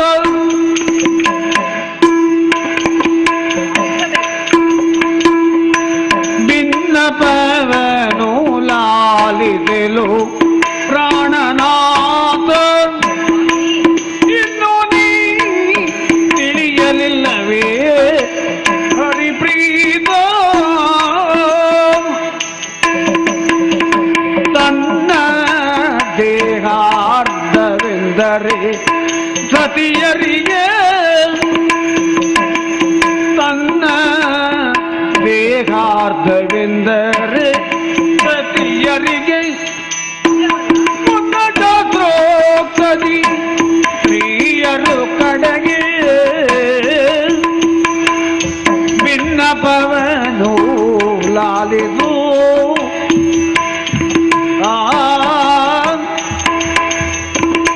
ಭಿನ್ನಪವನು ಲಾಲಿಸೆಲು ಪ್ರಾಣನಾಥ. ರಮಣ, ಕುಮುದ್ವತಿ ಬ್ರಾಹ್ಮಣರಾಡಿದ ಮಾತುಗಳನ್ನು ನಾನು ಮರೆಯಲ್ಲಿ ನಿಂತು ಕೇಳಿಸಿಕೊಂಡೆ. ನಿಜ. ನೀವು ಅದಕ್ಕೆ ಸರಿಯಾಗಿ ನಿಮ್ಮ ದೇಹತ್ಯಾಗಕ್ಕೆ ಸಿದ್ಧರಾಗಿದ್ದೀರಿ. ಪ್ರಪಂಚ ಉಳಿವಿಗಾಗಿ ತನ್ನ ದೇಹದ ಬೆನ್ನ ಮೂಳೆಯನ್ನೇ ಕೊಟ್ಟ ದದೀಚಿ ಮಹರ್ಷಿ. ಹೌದು ಸ್ವಾಮಿ. ಇನ್ನೊಬ್ಬರ ಬದುಕಿಗಾಗಿ ತನ್ನ ದೇಹವನ್ನೇ ಸಮರ್ಪಿಸಿದ ಜೀಮೂತ ವಾಹನ ಶಿಬಿ ಚಕ್ರವರ್ತಿ ಒಂದು ಪಾರಿವಾಳದ ಉಳಿವಿಗಾಗಿ ತೊಡೆಯ ಮಾಂಸವನ್ನೇ ಕಡಿದು ತಕ್ಕಡಿಯಲ್ಲಿ ತೂಗಿದ. ನಿಜ ಸ್ವಾಮಿ. ಆದರೆ ನೀವು ಒಬ್ಬ ಸಾಮಾನ್ಯ ಪ್ರಜೆ ಅಲ್ಲ, ಒಂದು ರಾಜ್ಯದ ದೊರೆ. ಹಾಗಾಗಿ ನೀವೇ ನಿಮ್ಮ ಪ್ರಾಣವನ್ನ ತ್ಯಾಗ ಮಾಡಿದರೆ ಪ್ರಜೆಗಳನ್ನ ಸಾಕುವವರ್ಯಾರು, ನೋಡಿಕೊಳ್ಳುವವರ್ಯಾರು? ಪರಿಹಾರವೇನು? ಹಾಗಾಗಿ ಶಾಸ್ತ್ರವಾಕ್ಯದಂತೆ ಗಂಡನ ಅರ್ಧಾಂಗ ಅಂದರೆ ಪತ್ನಿ ತಾನೆ. ನಿಮಗಾಗಿ ನನ್ನ ಪ್ರಾಣವನ್ನೇ ತ್ಯಾಗ ಮಾಡುತ್ತೇನೆ, ಅಪ್ಪಣೆ ಕೊಡಿ. ಅವರು ಹೋಗ್ತಾರ ಕೇಳು. ವಾಮಾಂಗ ನಿನ್ನ ಹೆಂಡತಿ ಅರ್ಧ ದೇಹವನ್ನು ಕೊಡುವುದು, ಅರ್ಧಾಂಗಿ ನಿನ್ನ ಅರ್ಧಾಂಗಿ ಪೆಟ್ಟಿಗೆ ಒಳಗೆ ಇರಲಿ, ಅದು ಬೇಡ. ಎಡಭಾಗ ಬೇಡ, ಎಡಭಾಗ ಬೇಡ, ಬಲಭಾಗವೇ ಬೇಕು, ಬಲಭಾಗವೇ ಬೇಕು. ಎನಲಿಂತು ಕೇಳುತ್ತನಪನ ಸಂಭವನು ವಿನಯದಿ ಕೊಳ್ಳೆಂದ ತನ್ನ ದೇಹವನು. ಆತ್ಮವೈ ಪುತ್ರನಾಮಾಸಿ, ಮಗನೇ ತಂದೆಯ ಪ್ರತಿರೂಪ, ಅಪ್ಪನ ಉತ್ತರಾಧಿಕಾರಿಯೂ ಹೌದು. ಸ್ವಾಮಿ, ನನ್ನ ದೇಹವನ್ನು ಬಯಸಿದಂತ ಸಿಂಹನಿಗೊಪ್ಪಿಸುತ್ತೇನೆ, ಪರಿಗ್ರಹಿಸಿ. ಅದು ಹಾಗೆ ಹೇಳಿದ್ದಲ್ಲ. ಮಗ ಬೇಕು, ಹೆಂಡತಿ ಬೇಕು, ಬೇರೆ ಯಾರ್ಯಾರೋ ಬೇಕು ಅಂತ ಹೇಳಿದಲ್ಲ. ಇನ್ನೇನು? ನಿನ್ನ ತಂದೆ ಅರ್ಧ ದೇಹವನ್ನು ಕೊಡಬೇಕು ಅಂತೇಳಿ. ಅರಸನ ಅರ್ಧ ದೇಹವನ್ನೇ ಬಯಸಿದೆ, ಮತ್ತಾರದ್ದು ಸ್ವೀಕಾರಾರ್ಹವೇ? ಯೋಗ್ಯ ಅಲ್ಲ ಅಂತ ಹೇಳಿತು. ಮಗನೇ, ಅಪ್ಪ ಮುಂದೆ ಸಿಂಹಾಸನಾಧೀಶ್ವರನಾಗಿ ಪ್ರಜೆಗಳನ್ನು ಪರಿಪಾಲಿಸುವಂತ ಹೊಣೆಗಾರಿಕೆ ನಿನಗಿದ್ರು, ತಂದೆಯ ಈ ಕೃತ್ಯದಲ್ಲಿ ಮಗನಾದವನು ತಾನು ಭಾಗಿಯಾಗಬೇಕು ಎಂಬಂತಹ ನನ್ನ ಹೊಣೆಗಾರಿಕೆ ನಿಲುಮೆಯನ್ನ ತಿಳಿದಿಯಲ್ಲ, ನಿನ್ನನ್ನು ಮಗನಾಗಿ ಪಡೆದದ್ದಕ್ಕೆ ಸಾರ್ಥಕವಾಯಿತು. ನಾನೇ ಮಣಿ ಇನ್ನೊಬ್ಬರ ಪ್ರಾಣದ ಉಳಿವಿಗಾಗಿ ತಾನೇ ಆತ್ಮಾರ್ಪಣೆ ಮಾಡ್ತೇನೆ ಎಂದು ಹೊರಟಿಯಲ್ಲ. ಬ್ರಾಹ್ಮಣರು ಇದನ್ನು ಒಪ್ಪುವುದಿಲ್ಲ. ನನ್ನ ಸಂಸಾರ ಈವರೆಗೆ ಧನ್ಯತಾ ಭಾವದಿಂದ ಕೂಡಿದೆ. ಸ್ವಾಮಿ, ಏನಪ್ಪ? ವಾಮಾಂಗವೂ ಬೇಡ, ಬೇಡ. ದಕ್ಷಿಣ ಭಾಗವೂ ಬೇಡ. ಮಹಾರಾಜನ ಅರ್ಧ ದೇಹವನ್ನು ನಾವು ಅಪೇಕ್ಷೆ ಪಡ್ತಾ ಇದ್ದೀವಿ. ಭಾಗ ಆಗುವುದು ಬೇಡ, ಭಾಗವೇ ಬೇಕು. ಭಾಗವೇ ಬೇಕು. ಶುದ್ಧೋದಕದಿಂದ ಸ್ನಾನ ಮಾಡಿ ತಲೆಯ ಮೇಲೆ ಶಾಲಗ್ರಾಮವನ್ನಿಟ್ಟು ಅದರಿಂದಲೂ ದೇಹ ಪವಿತ್ರವಾಗಬೇಕೆಂದು ಮಂತ್ರೋದಕದಿಂದ ಸ್ನಾನಾದಿಗಳನ್ನು ಮುಗಿಸಿದೆ. ತುಳಸಿ ಹಾರವನ್ನು ಧರಿಸಿದೆ. ಮಗನೇ, ಕರಪತ್ರವನ್ನಂತ ಭೋಗಾಂತ ದೃಢದಿಂದ ಈ ಕ್ಷಣ ಕರಪತ್ರ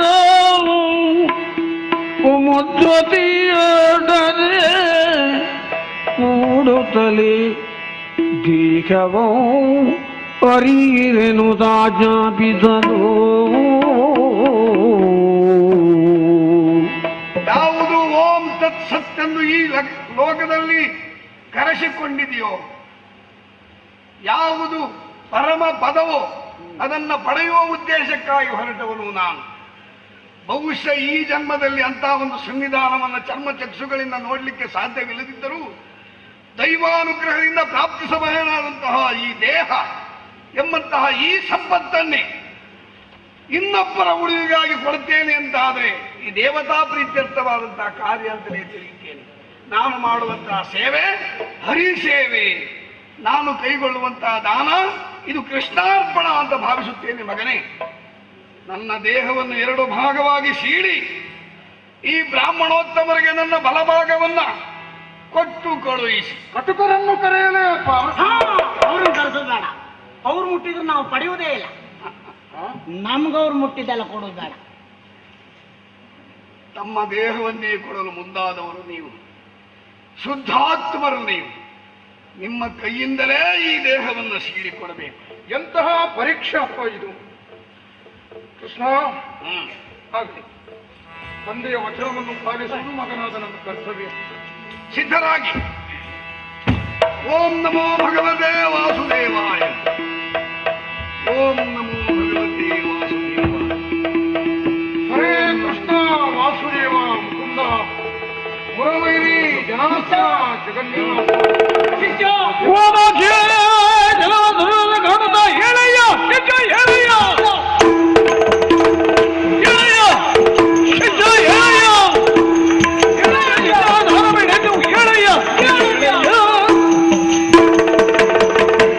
ಹೇಳಯ್ಯ ಹೇಳಯ್ಯ ಶಿಷ್ಯ ಪೆಟ್ಟಿಗೆ ಕೊಟ್ಟು ಹೋಗುವ, ಜಾಗ ಬಿಡುವ. ಹೋಗುವ. ಬೆಳಗಾವಾಗ ಹೋಗಿ ಮುಟ್ಕೊಳ್ಳುವ. ಹೋಗ್ಬೇಕು.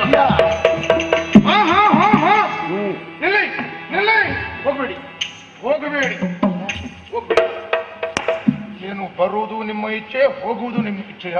ಮತ್ತೆ ನಮಗೆ ಅನುಕೂಲ ಇಲ್ಲದಿದ್ರೆ ಹೋಗುದೇ. ಏನು ಅನುಕೂಲ ಇಲ್ಲ? ಅಲ್ಲ, ತನ್ನ ದೇಹವನ್ನೇ ಸಿರಿದು ತನ್ನ ಭಾಗವನ್ನೇ ದಾನವಾಗಿ ಕೊಡ್ತೇನೆ ಅಂತ ಹೊರಟಿದ್ದಾರೆ ನಮ್ಮಪ್ಪ. ಹುಟ್ಟಿದ ಪರೀಕ್ಷೆ ಇದು ನಮಗೆ. ಮಗನಾದ ನಾನು ಕರ ಹಿಡಿದ ಹೆಂಡತಿ ಅಂತ ಕೆಲಸದಲ್ಲಿ ಉದ್ಯುಕ್ತರಾಗಿದ್ದೇವೆ. ನೀವು ಏಳಯ್ಯ ಶಿಷ್ಯ, ಏಳಯ್ಯ ಅಂತ ಹೋಗ್ತಾ ಇದ್ದೀರಲ್ಲ. ಅಂದ್ರೆ ಬರುವುದಕ್ಕೂ ನಮ್ಗೆ ಅವಕಾಶ ಉಂಟು, ಹೋಗುವುದಕ್ಕೂ ನಮಗೂ ಅವಕಾಶ ಉಂಟು ಅಂತ ಯೋಚನೆ ಮಾಡಿದ್ದ. ಆ ಕಾರಣದಿಂದ ನಾವು ಹೊರಟದಲ್ಲ. ಆ ಕಡೆಯಲ್ಲಿ ದೃಷ್ಟಿ ಆಯ್ಕೆ ನೋಡಿದೆ, ನಿನ್ನ ತಂದೆ ಕಣ್ಣೀರು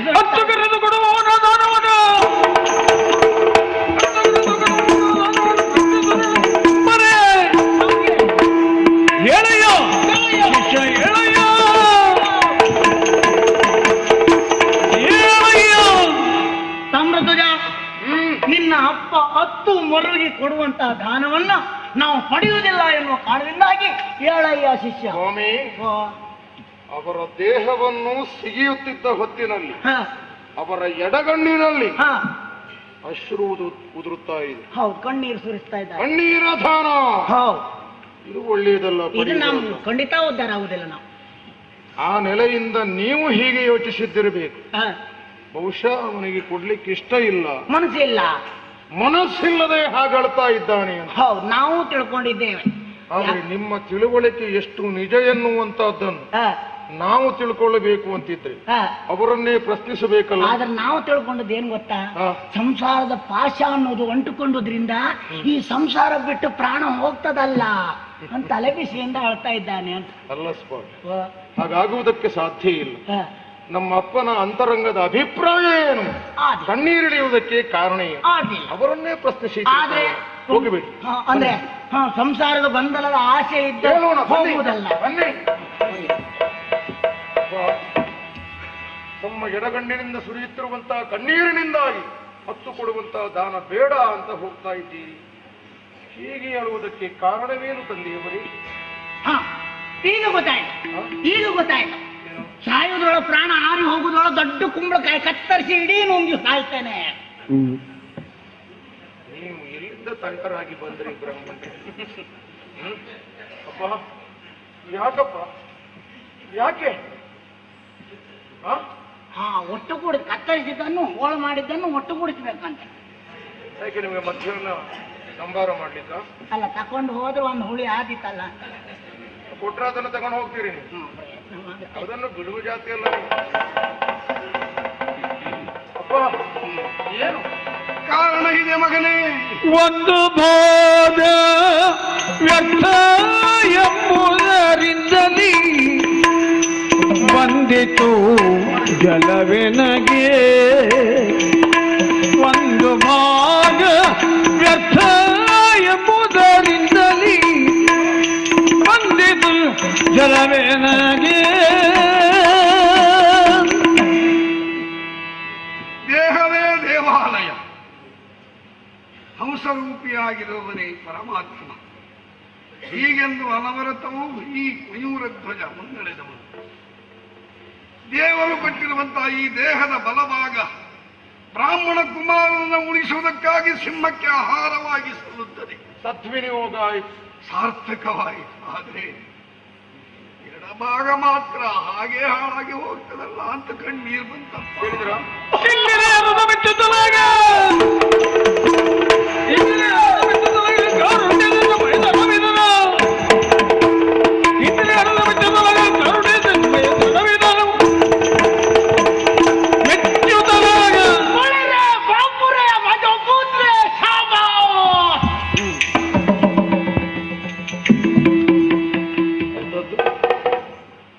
ನಿಮ್ಮ ಬಾಯಲ್ಲಿ ಉಚ್ಚಾರಾದ ಶಬ್ದ ಯಾವುದು?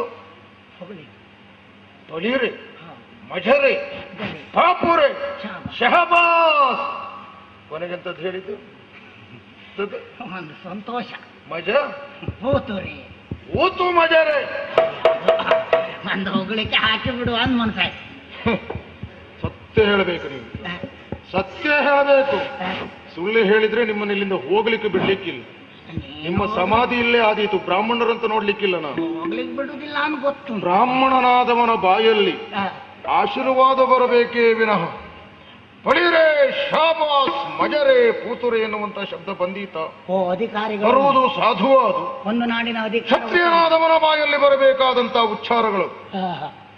ಸತ್ಯ ಹೇಳಿ, ನೀವು ನಿಜವಾಗಿ ಬ್ರಾಹ್ಮಣರು ಅಲ್ಲ ಬ್ರಾಹ್ಮಣರು ವೇಷ ಹಾಕಿಕೊಂಡು ಬಂದದ್ದು? ಸದ್ಯಕ್ಕೆ ಬ್ರಾಹ್ಮಣರ ವೇಷವೇ ಇದು. ಹಾ, ಬ್ರಾಹ್ಮಣರ ವೇಷವೇ. ಯಾರು ನೀವು? ನಾನು ಬ್ರಾಹ್ಮಣರು, ಆದ್ರೆ ನಾನು ಮುರವೈರಿ. ನನ್ನ ಶಿಷ್ಯನಾದವ ಇವ ಅರ್ಜುನ. ನೀವೇ? ಹೌದು. ಈ ರೀತಿ ಪರೀಕ್ಷೆ ಮಾಡಿದ್ದೆ ಯಾಕೆ? ಯಾಕೆ? ನಿನ್ನ ಅಪ್ಪನ ಪರೀಕ್ಷೆಯಲ್ಲಿ ತೇರ್ಗಡೆ ಹೊಂದಿದ್ನೋ ನೋಡುವ ಅಂತ. ಓ, ಅಪ್ಪನ ಮನ ಪರೀಕ್ಷೆಯಲ್ಲಿ? ಹೌದಪ್ಪ. ಅವರು ಉತ್ತೀರ್ಣರಾಗಿದ್ದಾರೆ. ಈಗ ತೇರ್ಗಡೆ ಹೊಂದಿದ್ದಾನೆ. ಪ್ರಶಸ್ತಿ ಪತ್ರ ಇನ್ನು ಕೊಟ್ಟೇ ಬಿಡ್ತೇನೆ. ಹೌದಾ? ಹೌದಪ್ಪ.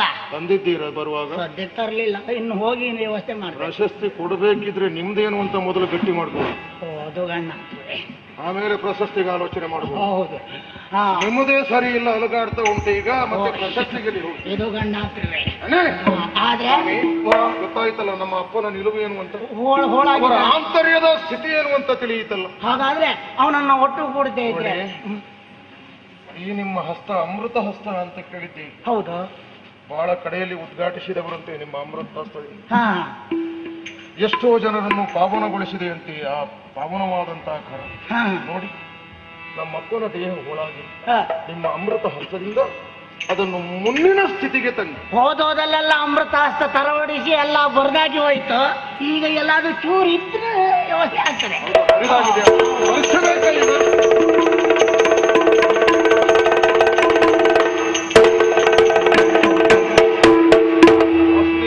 ಮಯೂರಧ್ವಜ ವಸುದೇವ ಸುತಂ ದೇವಂ ಕಂಸ ಚಾಣೂರ ಮರ್ದನಂ ದೇವಕಿ ಪರಮಾನಂದಂ ಕೃಷ್ಣಂ ಮುಂದೆ ಜಗದ್ಗುರು. ಜಯ ಜಯ ಪಾಹಿ ಕೇಶವ ಜನಾರ್ದನ, ಜಯ ಜಯ ಪಾಹಿ ಕೇಶವ ಭಕ್ತವತ್ಸಲ ಭಯ ನಿವಾರಣ, ಜಯ ಜಯ ಪಾಹಿ ಕೇಶವ. ಕ್ಷೀರವಾರಿದಿಶೇನ ಶಾಂತಾಕಾರ ವಿವಿಧ ವಿಚಾರ ಗೋಪೀಚಾರ ನಮನಿತ ಚೋರ ಚಕ್ರಾಧಾರ ಭವದೂರ ಮಾರಪಿತ ಗುಣಹಾರ ಸರಸಾಕಾರ ರಿಪು ಸಂಹಾರ ತುಂಬುರ ನಾರದ ಪ್ರಿಯ ವರದ ರಕ್ಷಿಸು ನಮ್ಮ ನನವರ. ಈ ಪಾತ್ರವನ್ನ ಇಷ್ಟು ತುಂಬಿಸುವುದಕ್ಕಾಗಿ ನಿನ್ನ ನಾನು ಆಹ್ವಾನಿಸಿದಲ್ವೇ? ಈ ಪ್ರಪಂಚಕ್ಕೆ ಪಾತ್ರ ತುಂಬಿತೆ, ತುಂಬಿದ ಮೇಲೆ ಮತ್ತೆ ತುಡುಕಬಾರದು. ಹೌದಲ್ಲ? ಹಾಗಾಗಿ ಇದು ನಿನ್ನ ಮೈದಡುವಿದ್ದೇನೆ. ಪರೀಕ್ಷೆ ಮಾಡಿದ್ದವನು ನಾನು. ಹೃದಯ ಮಂದಿರದಲ್ಲಿಟ್ಟು ನನ್ನನ್ನು ಅನನ್ಯ ಭಕ್ತಿಯಿಂದ ಪೂಜಿಸಿದವರು ನೀವು. ದಿವ್ಯ ಅಭಿಷೇಕವನ್ನು ಮಾಡಿದವರು, ಭಾವ ಸಮಾಧಿ ಎನ್ನುವಂತಹ ಕುಸುಮಗಳಿಂದ ಅಲಂಕರಿಸಿದವರು. ಇವತ್ತು ನಿಮಗೆ ನಾನು ಮೈದೋರಿದ್ದೇನೆ. ಆದ್ರೆ ಒಂದು ವಿಷಯ, ನಿನ್ನನ್ನು ಕೆಡನುಡಿದವ ನಾನು ಯುದ್ಧ ಕ್ಷೇತ್ರದಲ್ಲಿ ಪರಿಪರಿಯಾಗಿ ನಿನ್ನನ್ನು ಬೈದದ್ದು. ನಿನ್ನಲ್ಲೇ ಮಾರಾಂತು ಹೋರಾಡುವುದಕ್ಕೆ ಮುಂದಾದಿ ದೇವನಾದವನ ಸಮ್ಮುಖದಲ್ಲಿ ಭಕ್ತನಾಡುವನೊಬ್ಬ ಅಜ್ಞಾನ ಪರವಶನಾಗಿ ವ್ಯವಹರಿಸುವುದು ಅರ್ಥಹೀನವಾದ್ದು ಅಂತ ನನಗೆ ಗೊತ್ತಿದೆ. ಆದರೂ ಆ ಸಂದರ್ಭ ಹಾಗಿತ್ತು. ಕ್ಷಾತ್ರಿಯನಾಗಿ ನಾನು ಆ ನೆಲೆಯಲ್ಲಿ ವ್ಯವಹರಿಸಬೇಕಾಗಿತ್ತು. ಒಪ್ಪಿಕೊಂಡಿದ್ದೆ. ಅದು ಅನಿವಾರ್ಯವೂ ಹೌದು. ನನ್ನಿಂದ ಆದ ಅಪರಾಧ ಇದ್ರೆ ಹಾಗೆ ನೀನು ಕ್ಷಮಿಸಬೇಕು ಅಂತ ಬೇಡಿ. ಬಾಲ್ಯದಿಂದಲೂ ಕೂಡ ನನ್ನನ್ನು ಎಲ್ಲರೂ ದೂರಿದವರಿಗೂ ಸಖನಾಗಿ ನಾನು ಕಾಣಿಸಿಕೊಂಡವ. ಬುದ್ಧಿ ಹೇಳೇ ಗೋಪಿ ನಿನ್ನ ಮುದ್ದು ಕೃಷ್ಣಗೆ. ಹಾಗಾಗಿ ನನ್ನನ್ನು ಯಾರು ದೂರಿದ್ದಾರೋ ಅಲ್ಲಿ ನಾನು ಅಪವಾದವನ್ನ ಕಂಡಿಲ್ಲ. ಬೈದವರಿಗೂ ಮುಕ್ತಿ ಕರುಣಿಸಿದ್ದೇನೆ, ಅದು ನನ್ನ ಹೊಗಳಿಕೆ ಅಂತ ಭಾವಿಸಿದ್ದೇನೆ. ಮಯೂರಧ್ವಜ, ನಾನೀಗ ನಿನಗೆ ಒಲಿದ ದೇವನಾಗಿದ್ದರೂ ಕೂಡ ಪಾರ್ಥನ ಭಾವನಾಗಿ ಇದ್ದವ. ಧರ್ಮರಾಯನ ಹಯಮೇಘ ಅದು ಪೂರ್ಣಗೊಳ್ಳುವುದಕ್ಕೆ ಹಯವನ್ನು ನೀನು ಬಿಡಬೇಕು. ನನಗೆ ಗೊತ್ತುಂಟು. ಜೊತೆಯಲ್ಲಿ ಲೌಕಿಕವಾಗಿ ನೀನು ಕೂಡ 7 ಯಾಗಗಳನ್ನು ಮಾಡಿದವನು. ಅದು ಪೂರ್ಣಾಹುತಿ ಆಗಿಲ್ಲ. ಅದರ ಪೂರ್ಣಾಹುತಿ ಸ್ವಾಮಿ ಇದನ್ನು ಮುಗಿಸಬೇಕು. ಹೌದಲ್ಲ? ಅಲ್ವಾ? ಹಾಗಾದ್ರೆ ಏಕಪ್ಪ ಯಜ್ಞ 8 ಅಂದ್ರೆ ಪ್ರಧಾನವಾದದ್ದು. ನಿನ್ನ ಜೀವನದಲ್ಲಿ ಯಾವಾಗಲೂ ಗಂಟು ಹಾಕೊಳ್ತಾ ಇದೆಯಲ್ಲ. ನನಗೆ ಅರ್ಥ ಉಂಟು. ಯಜ್ಞೇಶ್ವರನಾಗಿರುವಂತ ನೀನೆ, ಯಜ್ಞ ಭೋಕ್ತನಾಗಿರುವಂತ ನೀನೆ, ಯಜ್ಞನಾಗಿರುವಂತ ನೀನೆ, ಯಜ್ಞ ನಾರಾಯಣನಾದ ನೀನೇ ಪ್ರತ್ಯಕ್ಷನಾದ ಮೇಲೆ ಮತ್ತೆ ಯಜ್ಞ ಯಾಕೆ? ಯಾರಿಗೆ ಬೇಕು?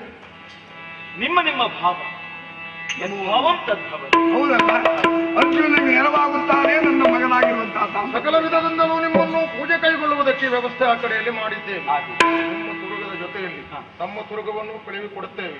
ಸ್ವಾಮಿ, ಸೈನ್ಯವು ನಿಮ್ಮ ಜೊತೆಯಲ್ಲಿ ಬರುತ್ತದೆ. ನಮ್ಮ ಆತಿಥ್ಯವನ್ನು ಸ್ವೀಕರಿಸಿ ನಿಮ್ಮ ಸೈನ್ಯದ ನಡೆ ಮುಂದುವರಿಯುವುದು. ಶುಭವಾಗಲಿ.